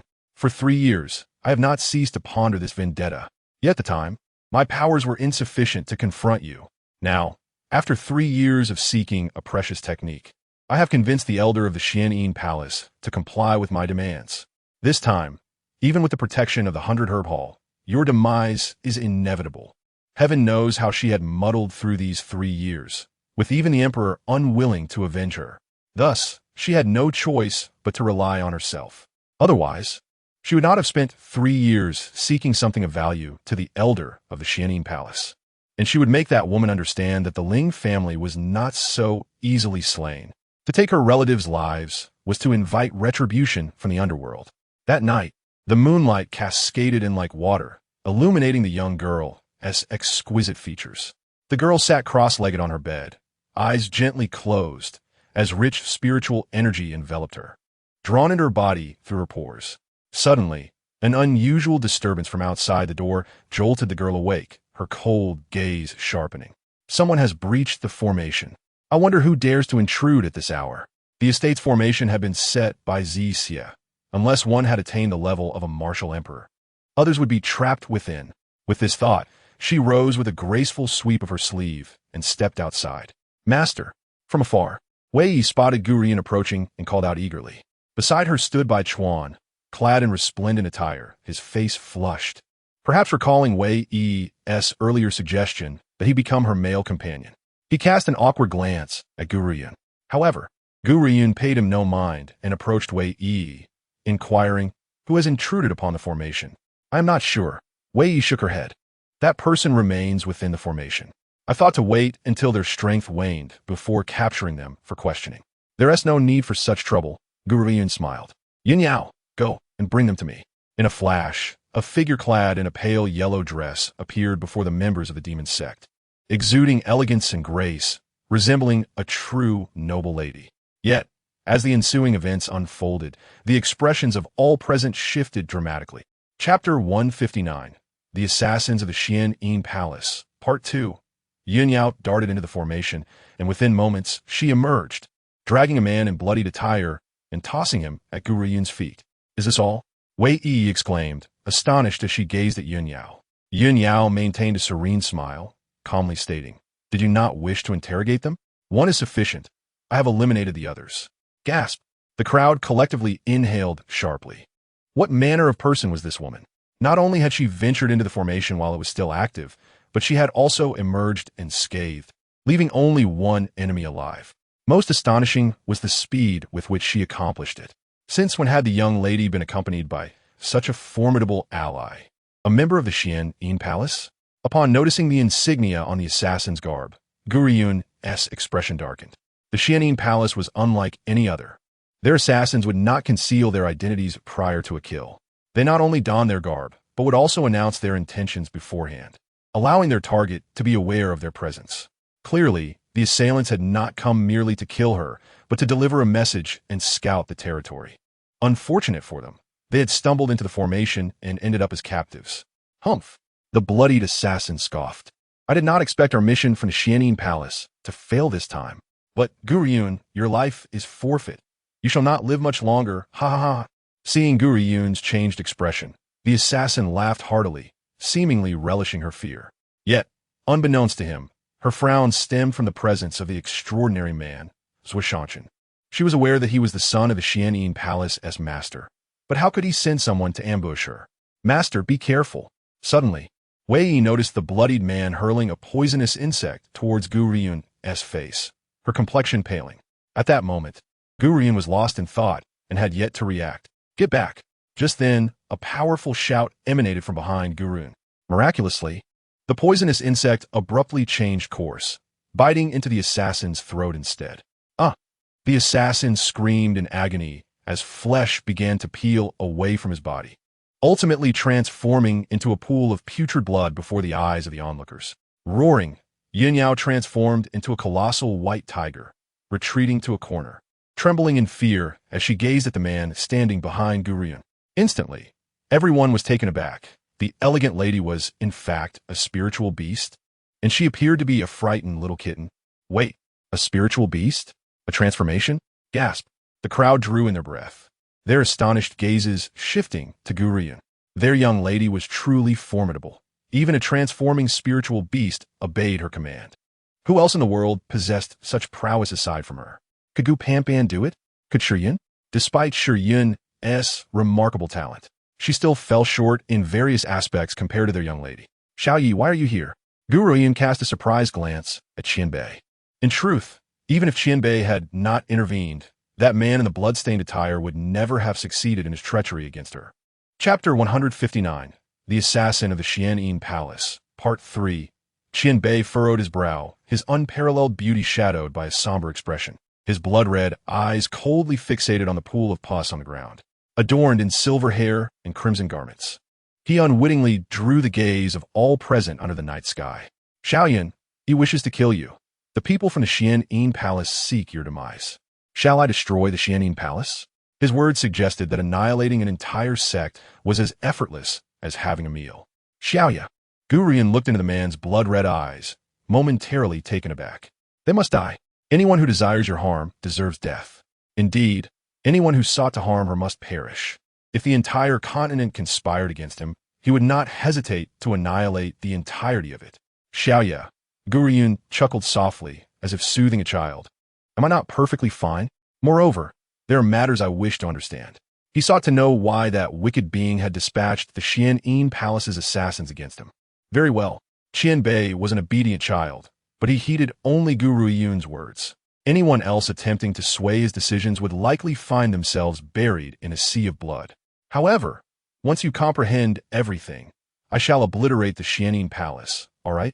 He pondered this, unwilling to let the Xianyin Palace go unpunished for their attempts to harm Xiaoyan. Gu Ruoyun smiled slightly, choosing not to elaborate further, only to notice Yin Yao hiding in the corner. Her expression won a surprise. Yin Yao, what are you doing there? Startled by Gu Ruoyun's question, Yin Yao trembled. What misfortune had befallen her to encounter such a calamity, and now this individual as well? Who was this girl that so many powerful beings were connected to her? In this moment, Yin Yao felt utterly despondent, convinced that no spirit beast in the world could be more unfortunate than she. A tiger? Qianbei glanced at Yin Yao, frowning. I do not favor the tiger clan. Xiaoyan, may I kill her? Yin Yao quaked in fear, but then obediently uttered meow. Thud. Wei Yi nearly stumbled to the ground, her forehead lined with black lines. Was this creature truly a divine beast, the white tiger? It seemed even the mouse clan had more courage than she. Xiaoya, do you have a grudge against the tiger clan? Gu Ruoyun inquired, perplexed. Qianbei remained silent for a moment before replying. They are too loud. Very well. Gu Ruoyun was utterly speechless at Qianbei's response. She turned to Wei Yi and said, Wei Yi, let us visit the inn. Zhuo Shangshan appears to still be there, and I wish to inquire about his intentions. Yes, master. Wei Yi smiled charmingly, a glint of coldness flickering in her narrowed eyes. The attempt on her master's life by the Xianyin Palace had completely crossed her bottom line. Despite the Xianyin Palace's formidable power, they must be made to answer for their actions. Inside the inn, Zhuo Shangshan lounged lazily in a chair, gently fanning himself with a feather fan. Suddenly, the door was kicked open, and a graceful figure appeared before him. Xiaoyan, what brings you to seek this prince at such a late hour? Are you hoping to warm my bed? Zhuo Shangshan smirked, his eyes filled with suggestive mischief as he straightened up. Gu Ruoyun's face darkened. Zhuo Shangshan, your people from the Xianyin Palace attempted to assassinate me. Shouldn't you provide an explanation? In truth, her cautious nature had led her to enter with only Wei Yi because she still held a measure of trust in Zhuo Shangshan. After all, they had known each other for 3 years, and he did not seem like the type to engage in such treachery. However, the assassins were indeed from the Xianyin Palace, and regardless of the truth, it was imperative for Zhuo Shangshan to investigate. Chapter 160. Zhuo Shangshan's Wrath, Part 1. Xiaoyan, are you jesting with me? Zhuo Shangshan couldn't help but laugh, his smile captivating and unparalleled. Even Gu Ruoyun had to admit that despite their 3-year acquaintance, she was still struck by his charm each time they met. Yet, a man so enchantingly alluring made countless women feel inadequate. Do you think this prince would conspire with the Xianyin Palace to have you killed? Besides, if you were to perish, wouldn't he, your brother, raise a ruckus? Most importantly, he had no reason to wish her harm. So the notion that the Xianyin Palace sought her demise was utterly preposterous. Whoosh! A cold long sword was suddenly drawn and pressed against Zhuo Shangshan's neck. As Wei Yi flashed a bewitching smile, her eyes icy. The assassins who came this time are indeed from your Xianyin Palace, fourth prince. We request an explanation. Impudent. Qingyi's expression darkened at Wei Yi's actions, and she reached for her sword. However, Zhuo Shangshan raised his hand to halt her. Qingyi, stand down. The enchanting smile on his face gradually faded, his captivating phoenix eyes narrowing slightly as he asked, Xiaoyan, are you speaking the truth? Given Gu Ruoyun's character, she would never confront him without absolute certainty. Thus, it was evident that the Qianyin Palace indeed had intentions to assassinate her. As this realization dawned, a surge of anger ignited within Zhuo Shanshan. Who was the wretched scoundrel behind this scheme? And why must he bear the blame? Should he discover the culprit, they would meet a fate worse than death. Fourth Prince, what do you think? Gu Ruoyun smiled, her expression calm, yet resolute. If it weren't for the formations set up in my estate, I would have likely met my end by now. Do you believe our claims are false? Upon hearing Gu Ruoyun refer to him as Fourth Prince, Zhuo Shanshan realized she was angry. Nevertheless, her statements were grounded in truth.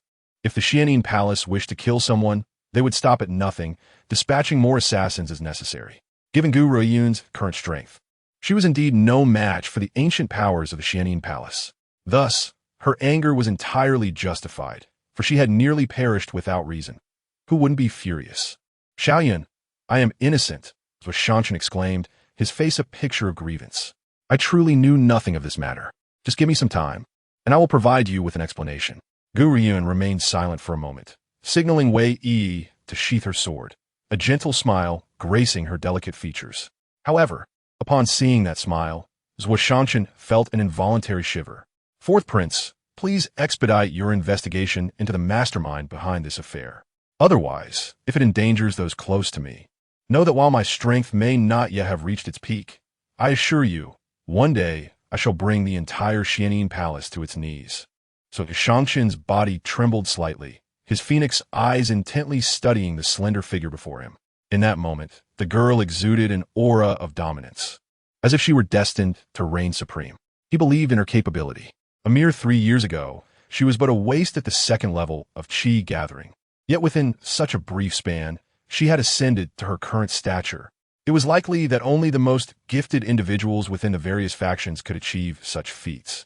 However, compared to those prodigies, Gu Ruoyun's spiritual sea was boundless, making her cultivation journey far more arduous. Yet against all odds, she had advanced at such an astonishing rate. Chapter 161, Zhuo Shanshan's Wrath, Part 2. What could be more remarkable than a genius among geniuses? Moreover, Gu Ruoyun's true potential would only reveal itself later. It was well known that as one progressed, the bottlenecks multiplied. While others toiled endlessly to break through, she could simply advance without hindrance. In essence, Gu Ruoyun merely needed to fill her spiritual sea to break through, devoid of any bottlenecks. Qingyi, you are to investigate immediately who wishes to assassinate Xiaoyan. Zhuo Shanshan's gaze flashed with murderous intent. No matter who it was, they would face dismemberment and utter annihilation. A chill ran through Qingyi's heart as she gazed fearfully at Zhuo Shanshan's captivating visage. She hurriedly knelt in respect, declaring, Your subordinate obeys. This time, the master was truly furious. I cannot comprehend how so many short-sighted individuals remain oblivious to certain tasks that are simply unattainable. The wrath of our master is a consequence they have brought upon themselves. If even our master dares not harm Gu Ruoyun, then those individuals are truly audacious. Should our master fail to provide Miss Gu with an explanation, the Qianyin Palace cannot possibly withstand the fury of her brother. In light of your commendable performance, I shall refrain from holding you accountable this time. However, should I discover that you are sheltering individuals from the Qianyin Palace, be prepared for a lifetime of trepidation.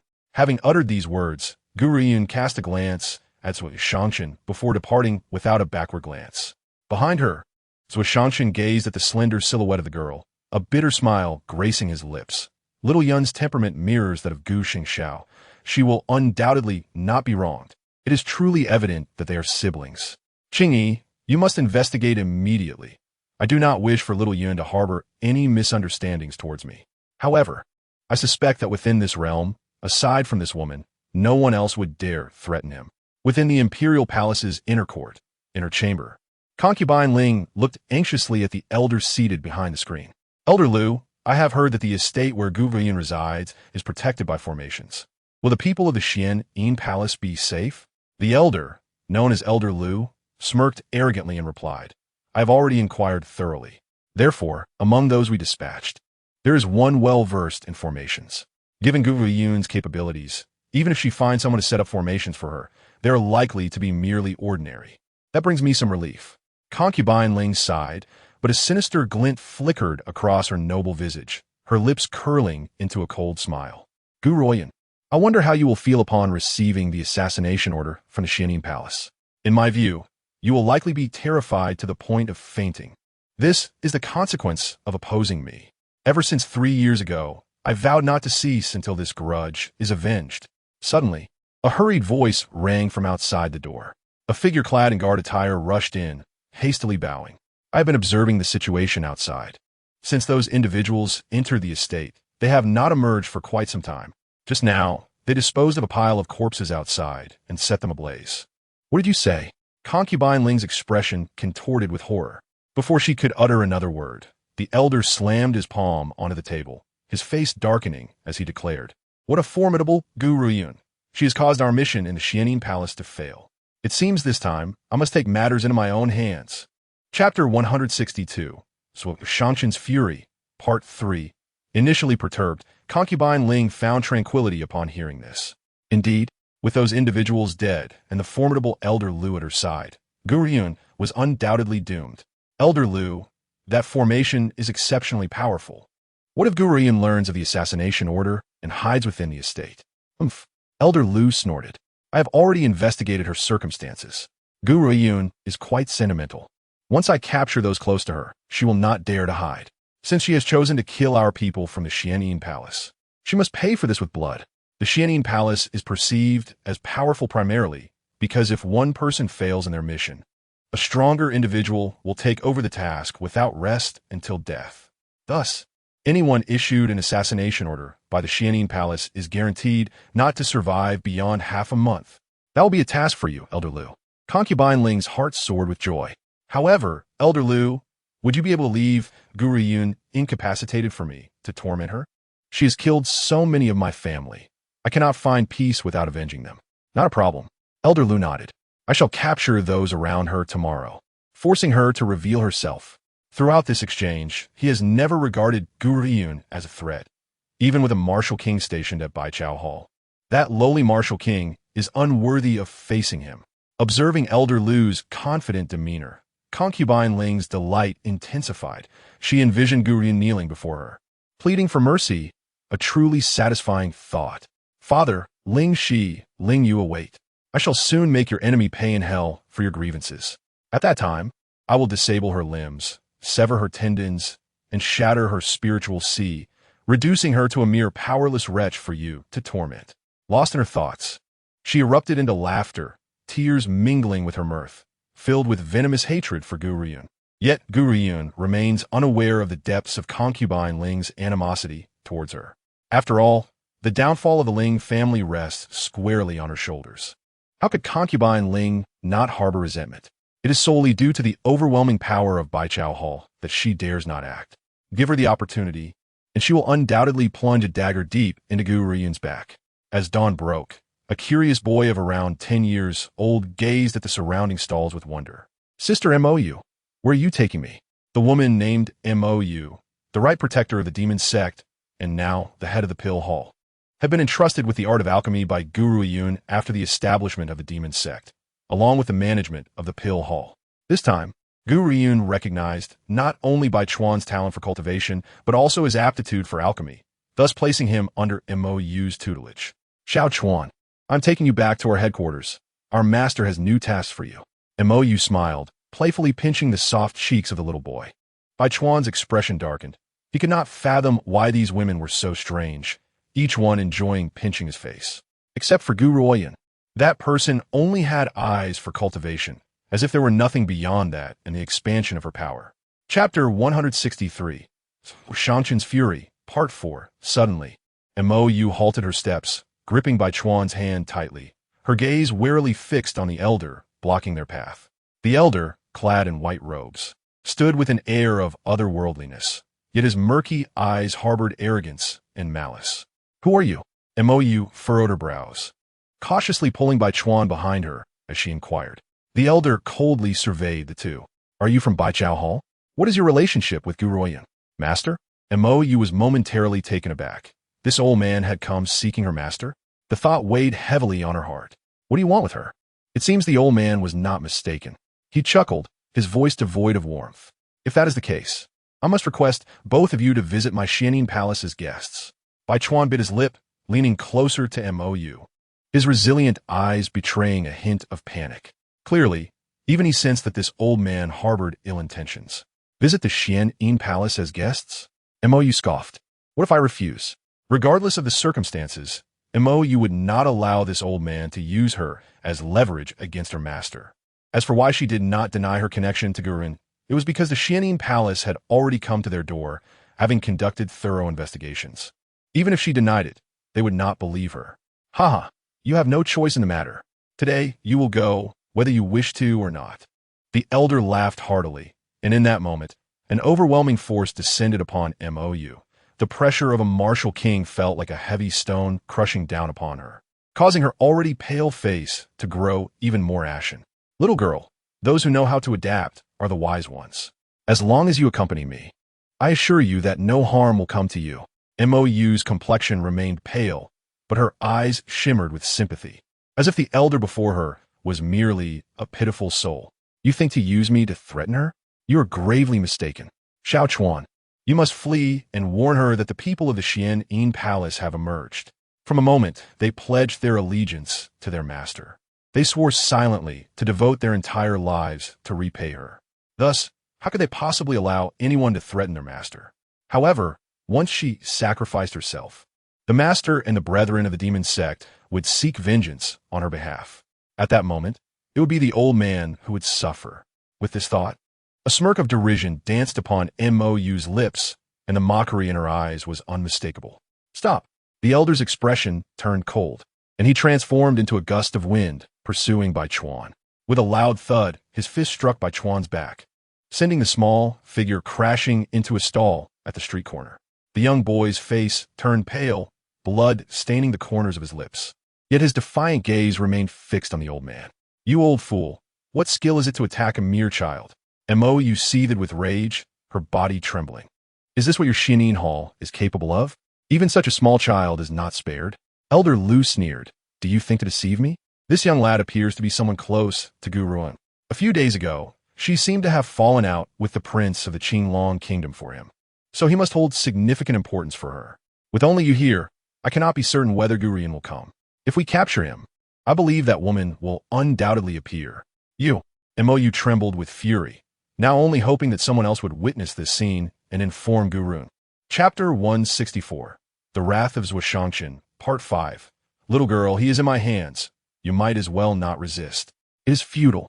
Elder Lu squinted his murky eyes, speaking coldly. You shall not lay a finger on him.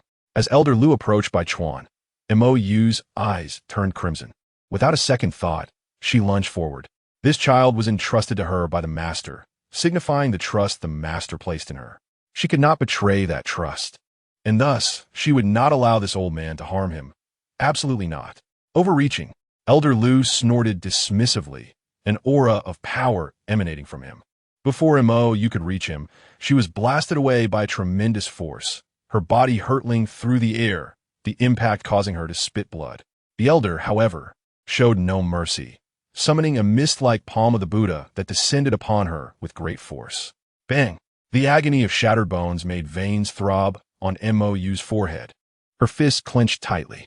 Throughout it all, she remained silent, offering no pleas for mercy, her gaze locked on Elder Lu, filled with hatred and rage. You are of no use now. Elder Lu shook his head. Initially, he had intended to use Ruoyun as leverage, for who did not know of her connection to Gu Ruoyun? Unfortunately, Ruoyun had been absent from the Qingtian Kingdom for months, leaving him to pursue second best. Although Mou was also close to Gu Ruoyun, Elder Lu could not ascertain the true nature of their relationship, thus dismissing her. Yet this young boy was different. Gu Ruoyun had publicly humiliated the prince for him, a fact known by many. Using him would undoubtedly threaten that woman. However, since earlier, Bai Chuan had not uttered a word, merely glaring defiantly at Elder Lu, his small frame exuding resilience in that moment. You will come with me. Elder Lu seized Bai Chuan and instantly vanished into the distance, leaving only an echo behind. Return and tell Gu Ruoyun that I await her at the Ling family. If she arrives late, prepare to collect this boy's corpse. On the street, a woman, drenched in blood, struggled to crawl forward, leaving a trail of crimson behind her. Despite her injuries, her gaze was fixed on the distant Baichao Hall, hope flickering in her once dull eyes. Baichuan had been captured by the Xianin Hall. She had to inform the master, for otherwise, the Xianin Hall would stop at nothing.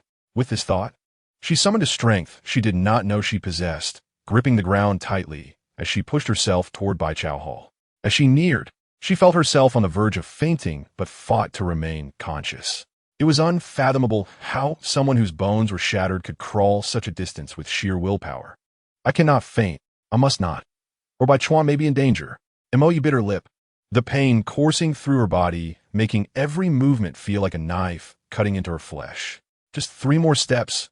Only 3 more steps until she reached Baichao Hall, where they could alert the master. The Xianin Hall had captured Baichuan, but had not sent anyone to notify her, intending to torment the little girl who dared to defy him earlier. Even more astonishing was that amidst the crowd that had gathered to watch, not a single soul came to aid the severely injured Mou. After all, the power of the Xianin Hall was well known. Who would dare oppose him? That would be tantamount to seeking death. Chapter 165. The Wrath of Zhuo Shangqian, Part 6. Mou, what has happened? What is wrong? Just as Mou was about to succumb, a voice filled with urgency reached her ears. In that moment, her heart finally relaxed, but the easing of her inner tension caused her body to tilt toward the ground. Quick, go find the master. After uttering these words, she gently closed her eyes, her blood-stained face resembling one just pulled from a pool of blood. Zhao, the shopkeeper, gasped in shock and hurriedly commanded someone, help carry Miss Mou into Baichao Hall. I shall fetch the young lady. As the shopkeeper of Baichao Hall, he understood well the significance of Mou to Gu Ruoyun. As the right protector of the demon sect, she had contributed immensely over the past 3 years, making her and Sun Feng among the oldest members of the sect. Moreover, while others may have been unaware, Zhao knew all too well that Mou, who served as Gu Ruoyun's right hand, had recently ascended to the martial king realm, just like Sun Feng.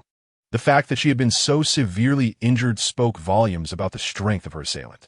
With this thought, Zhao's heart sank, and after instructing the servants to carry Mou inside, he hastened to report to Gu Ruoyun. Fortunately, Gu Ruoyun had intended to visit Baichao Hall and encountered Zhao on the street before she arrived at the estate. Upon learning of Mou's grave injuries, a chill radiated from Gu Ruoyun. She said little but followed Zhao to Baichao Hall. However, upon seeing Mou in such a bloodied state, her heart constricted painfully, and a surge of intense fury erupted within her, filling the entire room with a chilling air of murderous intent. Who could be so ruthless to leave Mou in this condition? Wei Yi gasped, examining Mou's injuries. Master, it seems she has been crushed by a great mountain, resulting in shattered bones and severed meridians. I can treat her bodily injuries, but I am powerless against the severed meridians. Despite being known as the Ghost Doctor, Wei Yi was not omnipotent. She could save those barely clinging to life, but she could not restore someone with severed meridians to their former state. Even if she could, they would have to start their cultivation anew, a burden that would be difficult for Mou to bear. Gu Ruoyun remained silent, retrieving a pill from her robe and administering it to Mou. Her gaze was calm, eerily so, like the stillness before a storm. Cough, cough. Mou coughed twice, slowly opening her eyes. Upon seeing Gu Ruoyun before her, she hastily spoke. Master, Baichuan has been captured by them. They intend to use Baichuan to force you out. Who are they? Gu Ruoyun inquired, lifting her eyelids, her expression tranquil as she asked. Though her face revealed no emotion, everyone understood that Gu Ruoyun was furious. Who in the demon sect did not know her protective nature? To use such a method to draw her out was an act that would not go unanswered. They are from the Xianin Hall. Mou gritted his teeth and spoke. The Xianin Palace? Gu Ruoyun let out a cold laugh, her eyes brimming with a tempestuous fury. What a fine Xianin Palace it is. Wei Yi, go to the inn and bring that scoundrel Zhuo Shangqian to me. Ask him where the promises he made last night have vanished. I shall confront the people of the Xianin Palace right away. Zhao Zhanggue, accompany me on this endeavor. Chapter 166. Zhuo Shangqian's Wrath, Part 7. Zhao Zhanggue shook his head helplessly, realizing that only someone of their stature dared to treat the 4th prince of Qingtian Kingdom in such a manner. Poor fellow, although this incident was not his fault, the Xianin Palace had some connection to him. Thus he could not extricate himself from the situation. Within the inn, A man clad in peach red lounged lazily against a chair, his lips curling at the sight of the delectable feast before him. With a face as radiant as peach blossoms, he wore a devilish smile. How splendid it would be if Xiao Yuner could share a drink with me amidst all this sumptuous food. Alas, until I uncover who seeks to harm her, she is likely to ignore me. Suddenly, the door was thrust open, causing the man to frown, a murderous aura emanating from him. His eyes, resembling peach blossoms, narrowed slightly. However, upon seeing the enchanting woman at the entrance, his smile broadened. The ghost doctor has arrived? Could it be that Gu Ruoyun is behind her? He quickly scanned behind Wei Yi, but did not see the familiar figure. You needn't look further. Master is not here. Wei Yi rolled her eyes. Though she isn't here, let me inform you that your people from the Qian'an Palace provoked her first. So do not blame her for forgetting your past camaraderie. Zhuo Shangchen furrowed his brow. What has transpired? Since Xiao Yuner had promised him time, she would not go back on her word. Could there be further complications? Wei Yi sneered. The elders of your Qian'an Palace injured those around my master to force her out, and even captured Baichuan.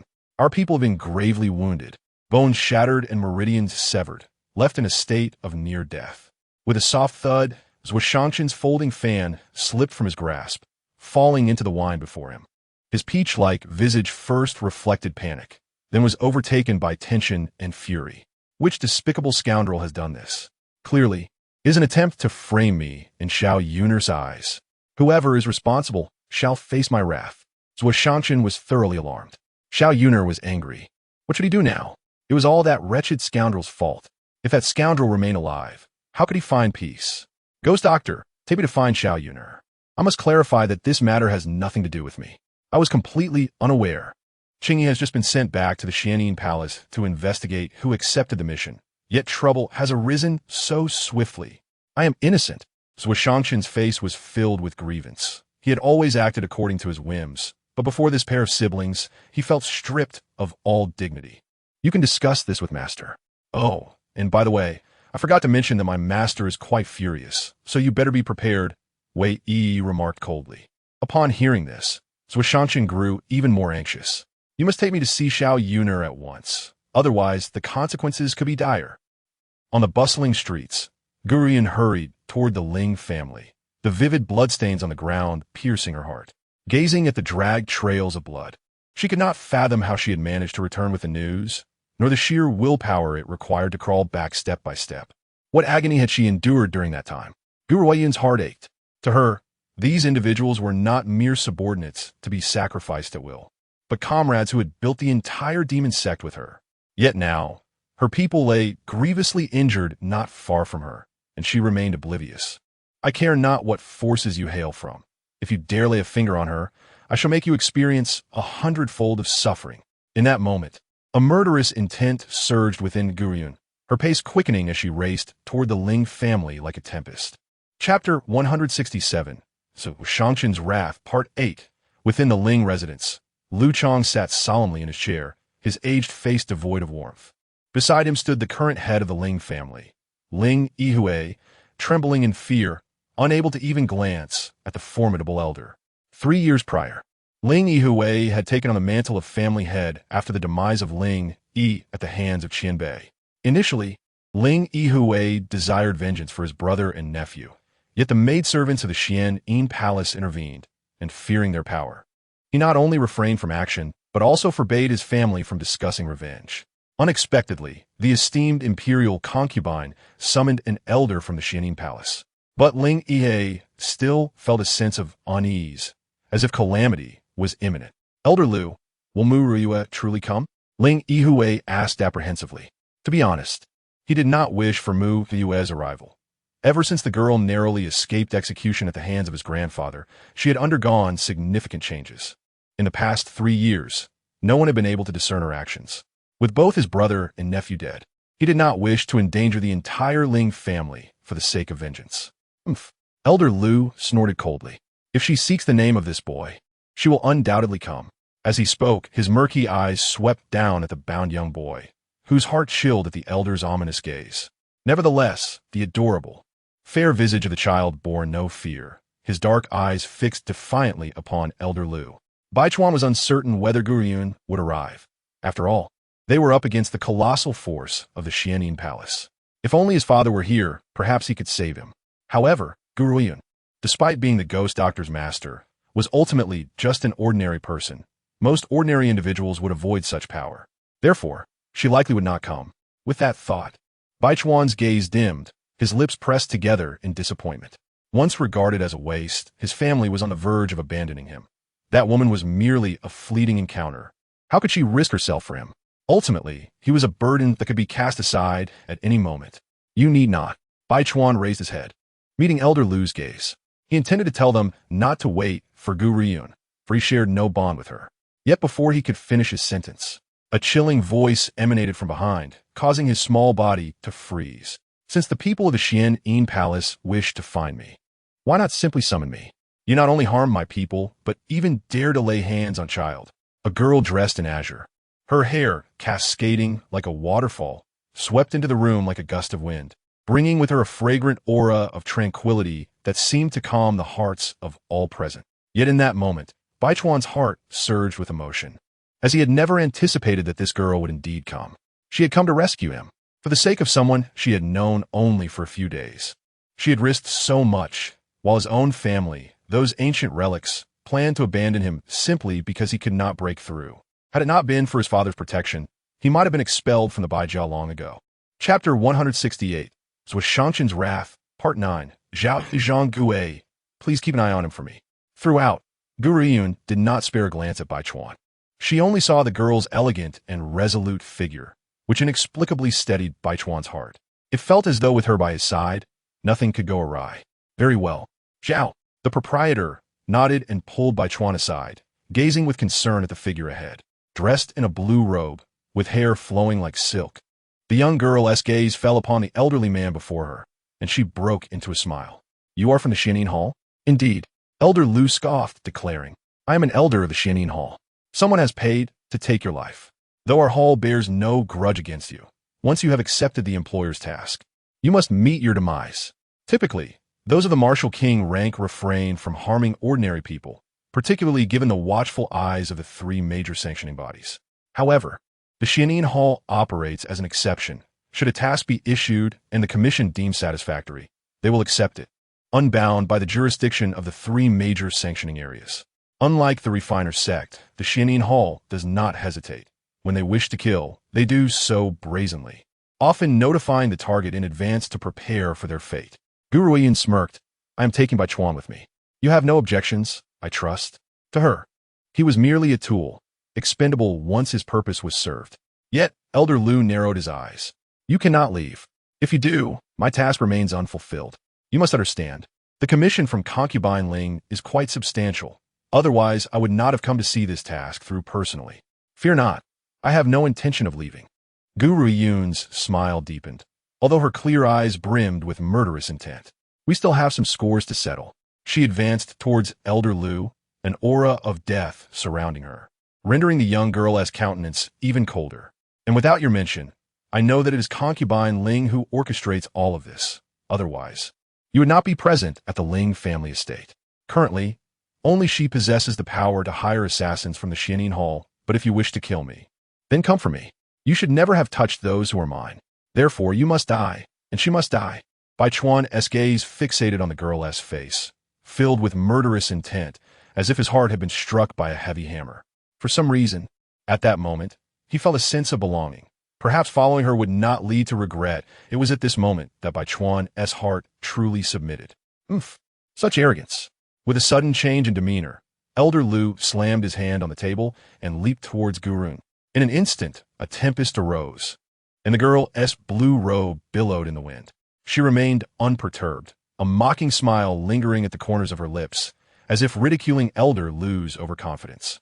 Just as Elder Lu, consumed by rage, sought to strike Gu Ruoyun down, a flash of white light erupted before her, accompanied by a furious roar that forced the still-dazed Elder Lu back several paces. Yin Yao, eliminate him, Gu Ruoyun coldly commanded, her gaze fixed on Elder Lu. Yes, master. The white tiger responded, its languid gaze now directed towards Elder Lu. A hint of mockery gracing its lips as it elegantly approached the Elder Chapter 169, The Wrath of Shangchen, Part 10, in that moment. An ethereal mist enveloped the white tiger, bestowing it with an aura of irresistible allure, as if it were a divine beast descending from the clouds. A spirit beast? A martial king-level spirit beast? Elder Lu thought, realizing that its strength was on par with his own meaning. It was also of intermediate martial king rank. The difference between intermediate and lower martial kings may appear slight, yet in reality, it is vast. This discrepancy explains why Elder Lu dismissed Elder Yu as insignificant. To him, Elder Yu is merely a triviality, easily dealt with. Of course, the presence of a spiritual artifact could alter the equation. Even if Yu had recently broken through to the martial king rank, with a spiritual artifact in hand, he could potentially rival Elder Lu. Yet, without such artifacts, he stood no chance against Elder Lu. A martial king-level spirit beast? Ling Yihui trembled, nearly collapsing. He had long asserted that since his brother was dead, there was no point in seeking revenge. It would be far better to live in peace. What madness possessed Concubine Ling to wish for the annihilation of the Ling family? At that moment, Ling Yihui, overwhelmed by fear, cursed Concubine Ling silently, wiping the cold sweat from his brow. You must inform Concubine Ling immediately that Elder Lu has failed. We cannot allow her to drag the Ling family down with her. I refuse to see our ancestral legacy destroyed by a woman. Ling she sought to defeat Gu Ruoyun, but had been incapacitated by her. While his brother had perished at the hands of a silver-haired man, standing beside her Ling, you had foolishly conspired with outsiders to harm Gu Ruoyun, only to meet a fate worse than death. Why, despite all that transpired, could Concubine Ling not grasp the reality? That woman possesses boundless potential. Surrounded by formidable allies, she is beyond their reach. Did she truly wish to repeat her mistakes? Even if she sought her own demise, she should not drag them down with her. He merely wished to live an unremarkable life, devoid of vengeance. Had Ling Yihui assumed the role of family head from the outset, the Ling family would not have fallen into such disarray. Gu Ruoyun, I finally comprehend why so many have fallen at your hands. Even those from the refiner sect could do nothing against you. Elder Lu narrowed his eyes, a cold smile forming on his lips. You possess no remarkable skills yourself, yet you are surrounded by capable individuals, even managing to deceive a martial king-level spirit beast. Perhaps this task truly is my oversight. However, those of the Xianin Hall would rather stand and perish than kneel and live. Once a task is accepted, it must be completed, regardless of the cost. If my subordinates fail to kill you, I shall take it upon myself. Should I meet an untimely end, the next act may very well be our master. Our master, though still young, possesses extraordinary strength, far beyond someone like you. Therefore, should you perish at his hands, it may indeed be your fortune. Elder Lu spoke with pride, showing no fear in the face of the white tiger, Yin Yao. The Xianin Hall is a relentless force.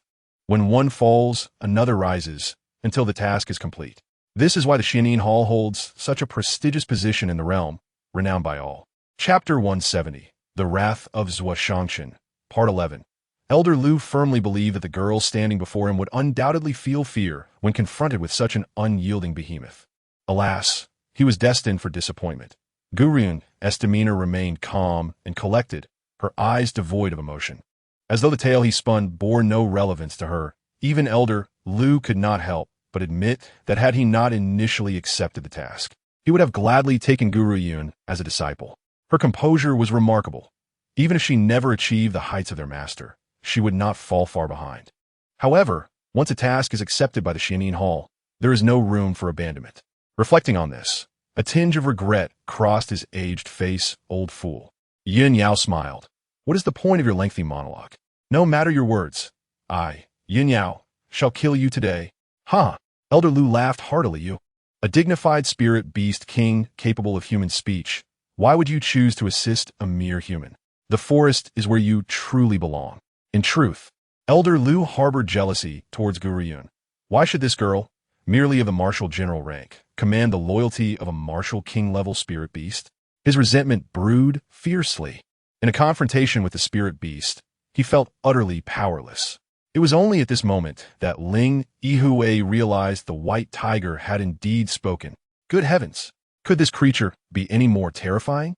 If not for her resilient heart, she would likely have been utterly terrified by these individuals. Old man, do not prolong this any further. Why not we engage in battle right now? Without glancing at the others in the courtyard, Yun Yao let out a cold snort, and then her massive form swiftly sliced through the air, her tiger claws fiercely aimed at Elder Lu. Elder Lu's pupils contracted, and with a sharp motion, he raised his sword.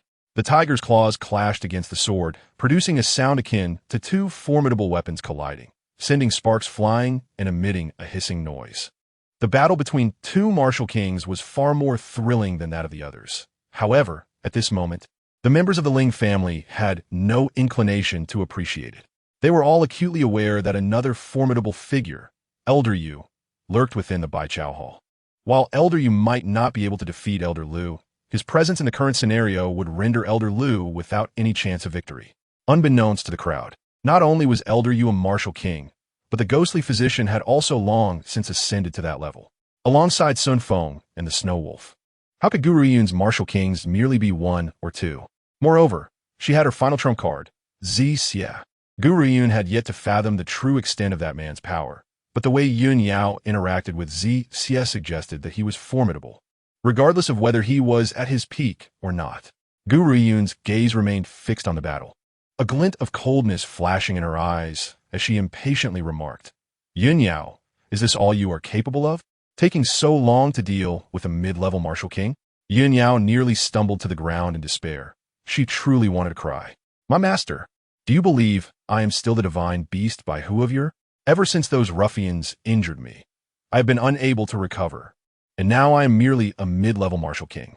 Yet she could not afford to be underestimated by her master.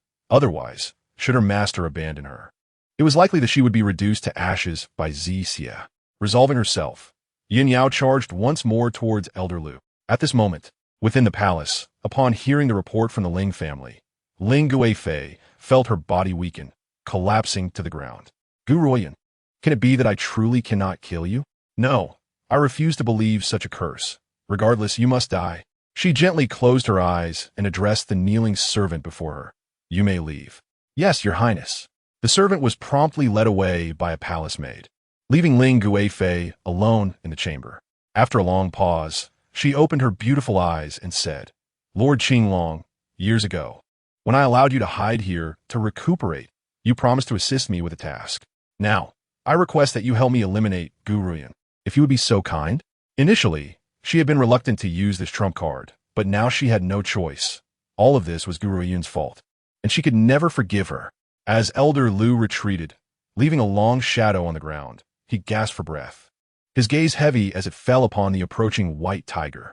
Although Yun Yao's strength had diminished considerably, she had once been a revered divine beast, her combat experience far surpassing that of Elder Lu. Thus, in terms of realms, Elder Lu was undoubtedly at a disadvantage. He chuckled, a smile filled with mockery and disdain. Gu Ruoyun, the number of martial kings in our Xianin Hall is beyond your imagination. Even if I cannot kill you today, you shall eventually face the wrath of those martial kings. Do you truly believe you can escape this disaster? In truth, Elder Lu's words were intended to intimidate Gu Ruoyun, hoping that she would lower her guard, allowing him to eliminate her while Yun Yao was distracted. However, throughout the exchange, Gu Ruoyun's eyes remained as calm as still waters, her expression seemingly dismissive of his words. Just as Elder Lu contemplated his next move, the girl's indifferent voice echoed through the now quiet courtyard. Yin Yao, it is getting late. We should return. Implied in her words was the notion that this old fool deserved to die. Yet, when Elder Lu heard this, he mistakenly believed that Gu Ruoyun was intimidated by his threats and wished to flee. Just as he was about to scoff and utter some derisive comment, the white tiger suddenly extended its neck and lunged forward without any warning. Bang! Yun Yao raised her tiger paw, sending the old man flying, her massive form crashing down onto Elder Lu, nearly causing him to spit blood. His face turned pale with anger as he shouted, You are breaking the rules. How dare you strike without a word? This is utterly unfair, were it not for his lack of preparedness. How could this white tiger have possibly sent him flying in an instant? Hearing this, Gu Ruoyun rolled her eyes and replied, Did I not inform Yin Yao? It's getting late. We should return home.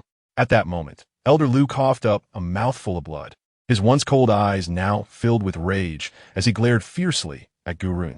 He was utterly infuriated by this audacious girl. After all, anyone hearing those words would assume she was summoning her spirit beast to leave. Yet unexpectedly, this spirit beast acted without hesitation. Was there no consideration for a fair battle? Fair? Yin Yao replied with a cold smile, elegantly raising her paw. Did you ever consider fairness when you abducted those near my master? Did you think it fair to attack someone weaker and unprepared? In this world, strength reigns supreme. The victor claims the throne, as long as one achieves victory. What relevance does fairness hold? Elder Lu trembled with fury, feeling as though a colossal mountain weighed upon him, rendering him unable to move. Gu Ruoyun, are you truly unafraid of our Xianin Hall? He gritted through clenched teeth. Gu Ruoyun cast him a glance, her tone indifferent as she replied, Yun Yao, proceed. Yes, master.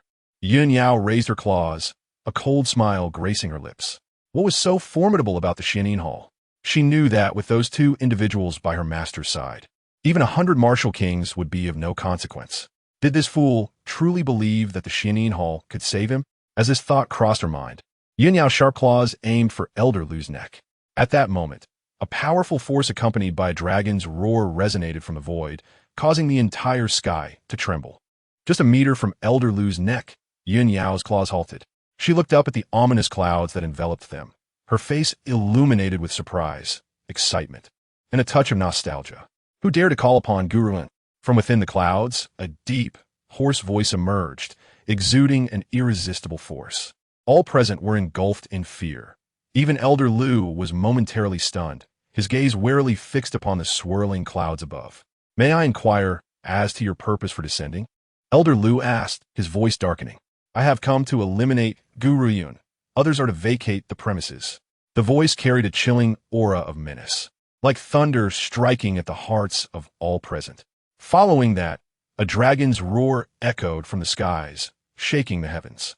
The unfolding scene had drawn the attention of countless onlookers outside the Ling residence, who gaped in astonishment at the figure hidden within the clouds. No, perhaps it was not a mere human. Gu Ruoyun was truly doomed. She had provoked such a powerful being. This individual appeared incredibly formidable. No one could save her now. The crowd was not subdued by authority, but rather by the undeniable reality that the roar emanating from the clouds belonged to a colossal dragon. The dragon race was the pinnacle of all creatures, possessing the power to obliterate the world. Even with numerous skilled allies by Gu Ruoyun's side, they were no match for this mighty dragon. Elder Lu initially believed his demise was inevitable. However, upon hearing the words of the Azure Dragon, he felt a surge of joy within him. He addressed the clouds above, saying, Your Excellency, the woman not far ahead is Gu Ruoyun, the one you seek to slay. I implore you to do it now. Thank you. The deep voice of the Azure Dragon resonated through the clouds once more. As everyone's gaze was fixed upon the sky, a beam of azure light descended, hurtling towards Gu Ruoyun. Sky, if you dare harm her, I will not let this go unpunished. Yun Yao was initially lost in the joy of reuniting with friends, unaware of the turmoil around her. But as she returned to her senses and witnessed the Azure Dragon attacking Gu Ruoyun, panic surged within her. If her master were to come to harm, those two men would undoubtedly exact vengeance upon the Azure Dragon. This fool, he has stood here all this time without noticing her. Yun Yao, is that you? After a long moment, an incredulous voice emerged from the clouds, trembling with disbelief and endless astonishment. Damn it, there's no time. As the azure light bore down upon Gu Ruoyun, Yun Yao cried out in desperation and transformed into a streak of light, racing towards the girl. Yet, the azure light was evidently faster. By the time she neared Gu Ruoyun, it was already too late. Despair flickered in her eyes. The Azure Dragon's power was overwhelming. Under its might, Gu Ruoyun, as a martial general, had no strength to resist, unable even to move. Thus, Elder Lu wore a relieved smile. Regardless of the outcome, his mission was accomplished. However, at that critical moment, a pair of arms enveloped Gu Ruoyun, pulling her into an embrace. Clad in red, with silver hair, the man's flawless visage bore no expression. His blood-red lips curled with a murderous arc, and his eyes appeared as crimson as if stained by the blood of many. The air around him exuded an otherworldly aura. This was the second time she had encountered such a presence from Qianbei. The first was during her coercion by Ling Yi, and now it seemed that whenever she was in danger, this man would arrive just in time, making Gu Ruoyun suspect that he had been following her all along. Yet, for some unknown reason, his presence now brought her an unbidden sense of peace. It was as if, with him around, no problem was insurmountable. Bang! The azure light struck fiercely against Qianbei's red robe, vanishing without a trace, leaving Elder Lu momentarily speechless, as if rendered dumbfounded. Why did such a formidable attack seem as harmless as a mere needle before this man, effortlessly brushed aside? Moreover, he appeared devoid of spiritual energy. El de Liu sensed no fluctuación whatsoever. A presence that could evoke such feelings could only be that of either a useless being or one whose strength was so profound it could remain concealed. Given the recent events, it was evidently the latter. This man must possess power at least at the martial emperor level.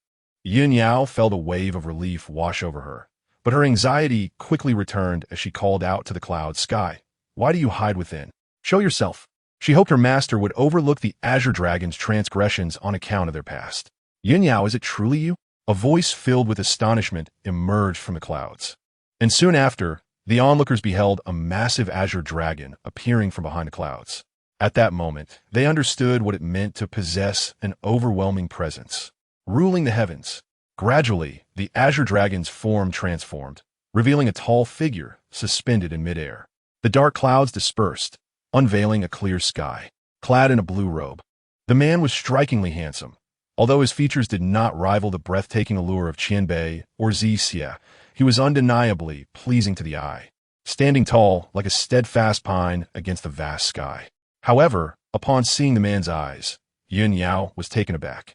Sky, your eyes. The man paused, a bitter smile gracing his lips as he touched his colorless eyes. My eyes were lost long ago. For years, I have remained in this place to heal. I am aware that even with countless years of cultivation, my strength will never return to its former glory. Unlike the other three beasts, his eyes were the source of his power. Should they be blinded, he could never reach his peak. Years ago, he was captured by a certain individual who, in a bid to force him into servitude, resorted to cruel tortures. He would rather die than submit. And in a fit of rage, his captor had destroyed his vision. Despite his earlier display of grandeur, his actual power was limited, sufficient only to deal with someone like Gu Ruoyun. Unfortunately, that single strike had exhausted the power he had painstakingly recovered over the years, leaving him merely a shadow of his former self. Were it not for the fact that the four divine beasts despised owing favors, he would never have allowed Ling Guifei to deplete his strength so completely. Yun Yao took a few steps forward, transforming into an elegant woman under the watchful eyes of all. She raised her hand to caress the visage she had long yearned for, tears streaming down her cheeks. Sky, rest assured, I will restore your sight, I promise. Once a pinnacle figure, he could now endure the disparity of his current state, which pained Yun Yao deeply. From the very beginning, Gu Ruoyun had observed the two with an impassive expression, yet her thoughts swirled. She could not shake the feeling that their relationship transcended mere companionship.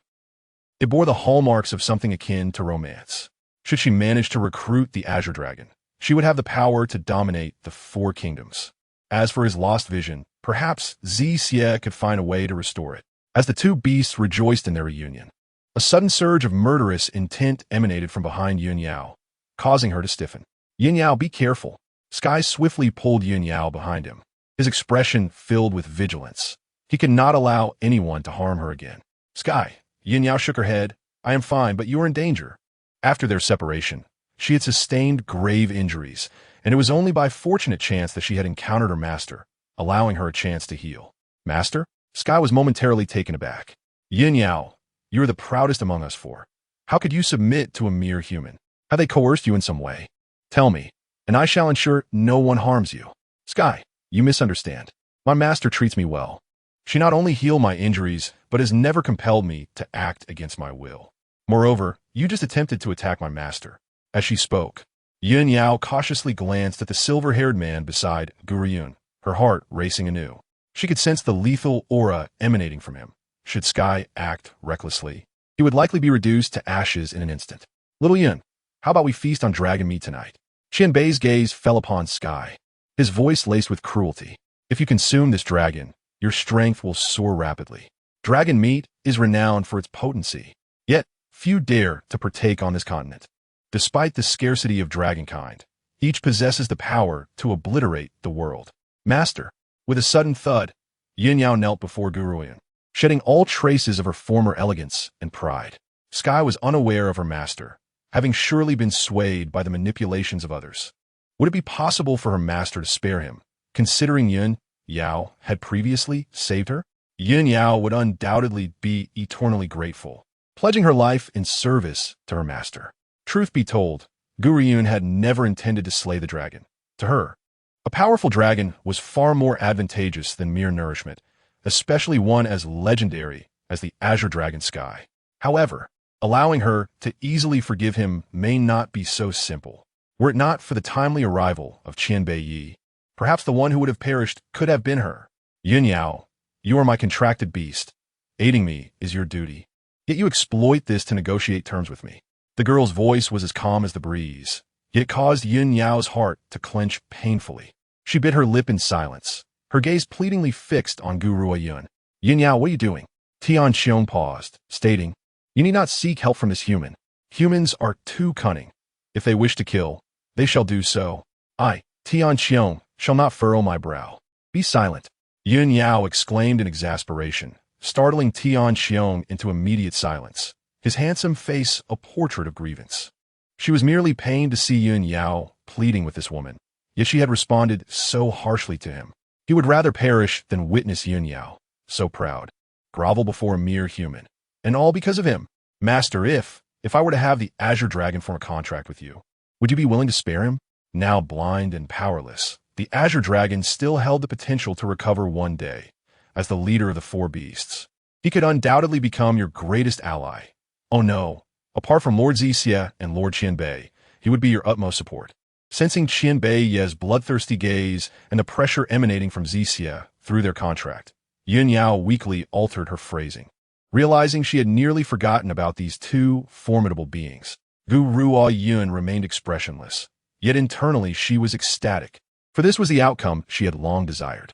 Indeed, Yun Yao's words held far greater weight than if she had proposed it herself. The Azure Dragon appeared torn, wanting to speak yet hesitating, his expression one of reluctance. Very well. Under Yun Yao's anxious gaze, Gu Ruoyun finally spoke. For your sake, I shall grant him one opportunity. As she uttered these words, her demeanor betrayed even less willingness than the Azure Dragon, as though she were conceding this matter solely because of Yun Yao. Beside them, Zhao Zhonggu couldn't help but twitch his lips after years of acquaintance. He had come to understand Gu Ruoyun's character well. It was apparent that she had coveted the Azure Dragon from the very beginning. Yet now she feigned reluctance, as if accepting him were a monumental loss. Tian Xiong felt quite stifled. Once, he had been the fearsome Azure Dragon. Yet now he was scorned by a mere human. Who among the divine beasts had endured such a dismal fate? Little Yuner, am I not sufficient for you? Qianbei Yi lamented. I can accomplish anything. I can protect you. Why must you accept this dragon? I believe it would be more reliable to have him transform into your inner strength. He could not tolerate the thought of anyone wishing to harm Gu Ruoyun being close to her. Had he not shadowed her all this time, perhaps this girl would have departed from him forever. The mere thought tightened Qianbei Ye's heart, intensifying his anguish. How could Gu Ruoyun be unaware of Qianbei Ye's thoughts? Her heart warmed as she patted his shoulder, saying, Little Yi, regardless, Yun Yao is my contracted beast. I cannot disregard her feelings, and this matter is not the fault of the Azure Dragon. I'm solely interested in the mastermind behind this. With that, she chuckled lightly, her gaze shifting to the bewildered Elder Lu. Before we proceed, there are still unresolved issues. Elder Lu jolted back to reality, a wave of fear surging within him as he beheld the girl's amused expression. He suppressed it fiercely, gritting his teeth. Gu Ruoyun, should you choose to kill me, be prepared for the wrath of countless powerful beings. Moreover, I can see that this Azure Dragon is all bark and no bite. Currently, he cannot even muster a thunderous roar. Previously, I believed that man with silver hair beside you was formidable, but having witnessed the true power of the Azure Dragon, it is evident I was mistaken. He is no martial emperor, at most comparable to myself. As for why I cannot sense his power, perhaps he possesses some concealed strength or treasure. So, what do you have to withstand the onslaught of so many martial kings? Yin Yao was enraged. All of this chaos was instigated by this old fool. Were it not for him and that hidden figure, Tian Xiong would not have nearly harmed her master. Were it not for her master's consideration for her, Qianbei Yi would have undoubtedly slain Tian Xiong. The true mastermind behind all this is them. Old fool, I care not for your status as an elder of the Xianin Hall, nor for those backing you. Today, you must die. Your survival would be an affront to both man and God. Boom. A fierce aura of murderous intent surged toward Elder Lu as the girl, donned in a flowing yellow dress, moved gracefully, her face gradually suffused with lethal intent. As she approached Elder Lu, he spotted a flash of peach red entering the courtyard, and in delight, he exclaimed, "Master, save me. The master has arrived. These people are doomed." Ha ha ha. At this thought, Elder Lu's expression twisted into a snarl of terror. At that moment, in his eyes, this group of individuals was on the verge of death. On a softwood chair, a man reclined with his phoenix eyes slightly raised, a smile gracing his lips, his face as enchanting as a peach blossom. Even as he rushed in, the maidservants carrying him remained unfazed, their expressions devoid of emotion. Upon seeing the girl cradled protectively in Qianbei Ye's embrace, the man's gaze flickered before settling on Elder Lu's delighted countenance. "Master, save me." Elder Lu shouted at the man, who, with his unparalleled beauty akin to peach blossoms, was his only hope of salvation. As long as the master was present, no one could harm him. Despite being a killer, Elder Lu was fundamentally afraid of death. After all, he held a prominent position and had yet to fully enjoy life. How could he resign himself to perish at the hands of a mere girl? However, Zhuo Shangchun soon averted his gaze, casting a mournful look at Gu Ruoyun. "Little Yuner, this matter is unrelated to me. I have sent Qing Yi to investigate who accepted this task, yet I had no idea he would act so swiftly. This individual belongs to my Xianin Hall. I shall provide you with an explanation." Gu Ruoyun let out a cold laugh, remaining silent. Were the Xianin Hall to wish her harm, she might not have been so furious. However, it was precisely because of them that her closest allies had been gravely injured. This was something she could not endure. Zhuo Shangchun, I have long warned you that if the Xianin Hall seeks to kill me, I grant you time to find a culprit. But do not let it endanger those close to me, or I shall ensure that the Xianin Hall pays the price with their very existence. The resolute tone of the girl struck Zhuo Shangchun's heart, causing it to tremble. His phoenix eyes inadvertently lingered on her delicate face. Though her strength had yet to reach a masterful level, her heart was unyielding, reminiscent of the formidable couple, Gu Tian and his wife, from years past.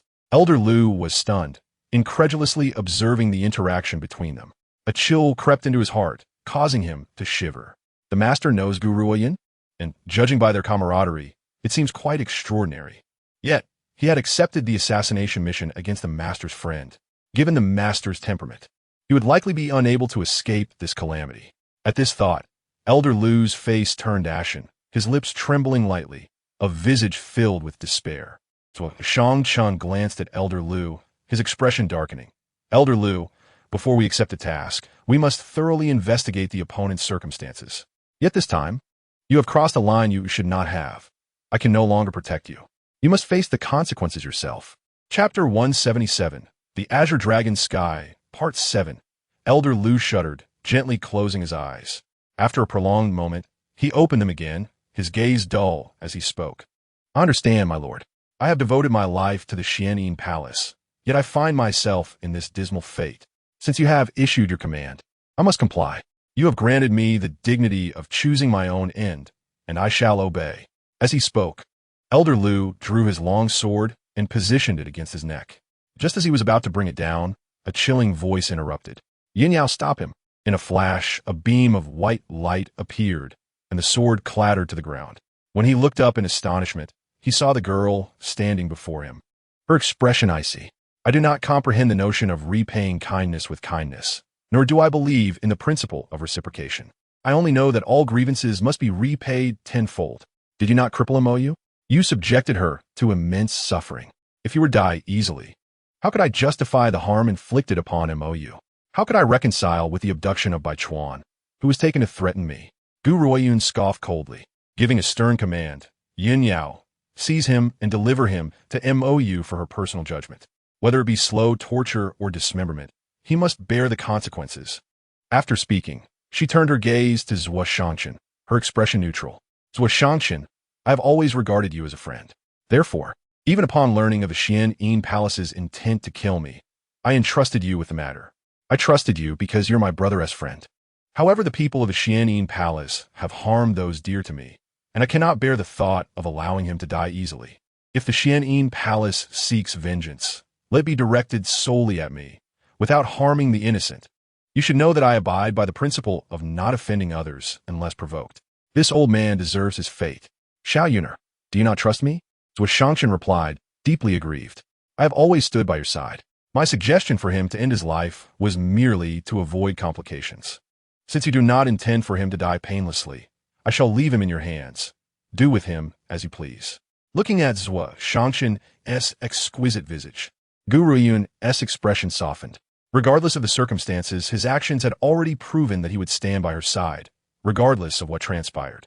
Thank you, Gu Ruoyun murmured, her lips barely moving. I understand this matter is not your fault, so I do not blame you. However, should there be a next time, Zhuo Shangshan, we shall part ways irreparably. Furthermore, I will not let the Xianyin Palace go unpunished. With matters concerning the Xianyin Palace seemingly resolved, she turned her attention to more pressing issues. Xiao Yi, please assist me in taking this old man to the herb hall. As she glanced at Qianbei, a hint of amusement flickered in her eyes. Yin Yao, Tian Xiong, we must depart. Several matters remain unresolved. With the accomplice dealt with, it was now time to confront the mastermind behind the scenes. She had not anticipated that Ling Guifei would remain so patient, silently colluding with the Xianyin Palace for 3 years yet. She could not have foreseen that Zhuo Shangshan was the very lord of the Xianyin Palace. This was a secret that must not escape their lips. After Gu Ruoyun's departure, Zhuo Shangshan withdrew his gaze, his phoenix eyes sweeping across the astonished members of the Ling family. He then waved his folding fan, a cold smile gracing his lips. Should my identity be revealed, I shall ensure the annihilation of the entire Ling family. Ling Yihui shuddered, hurriedly assuring, Fourth Prince, fear not. We know nothing. Little did he realize that the fourth prince was indeed the master of the Xianyin Palace. No wonder the palace had assisted Gu Ruoyun. It was all due to him. The female protagonist was on the verge of departing from the Azure Dragon Kingdom.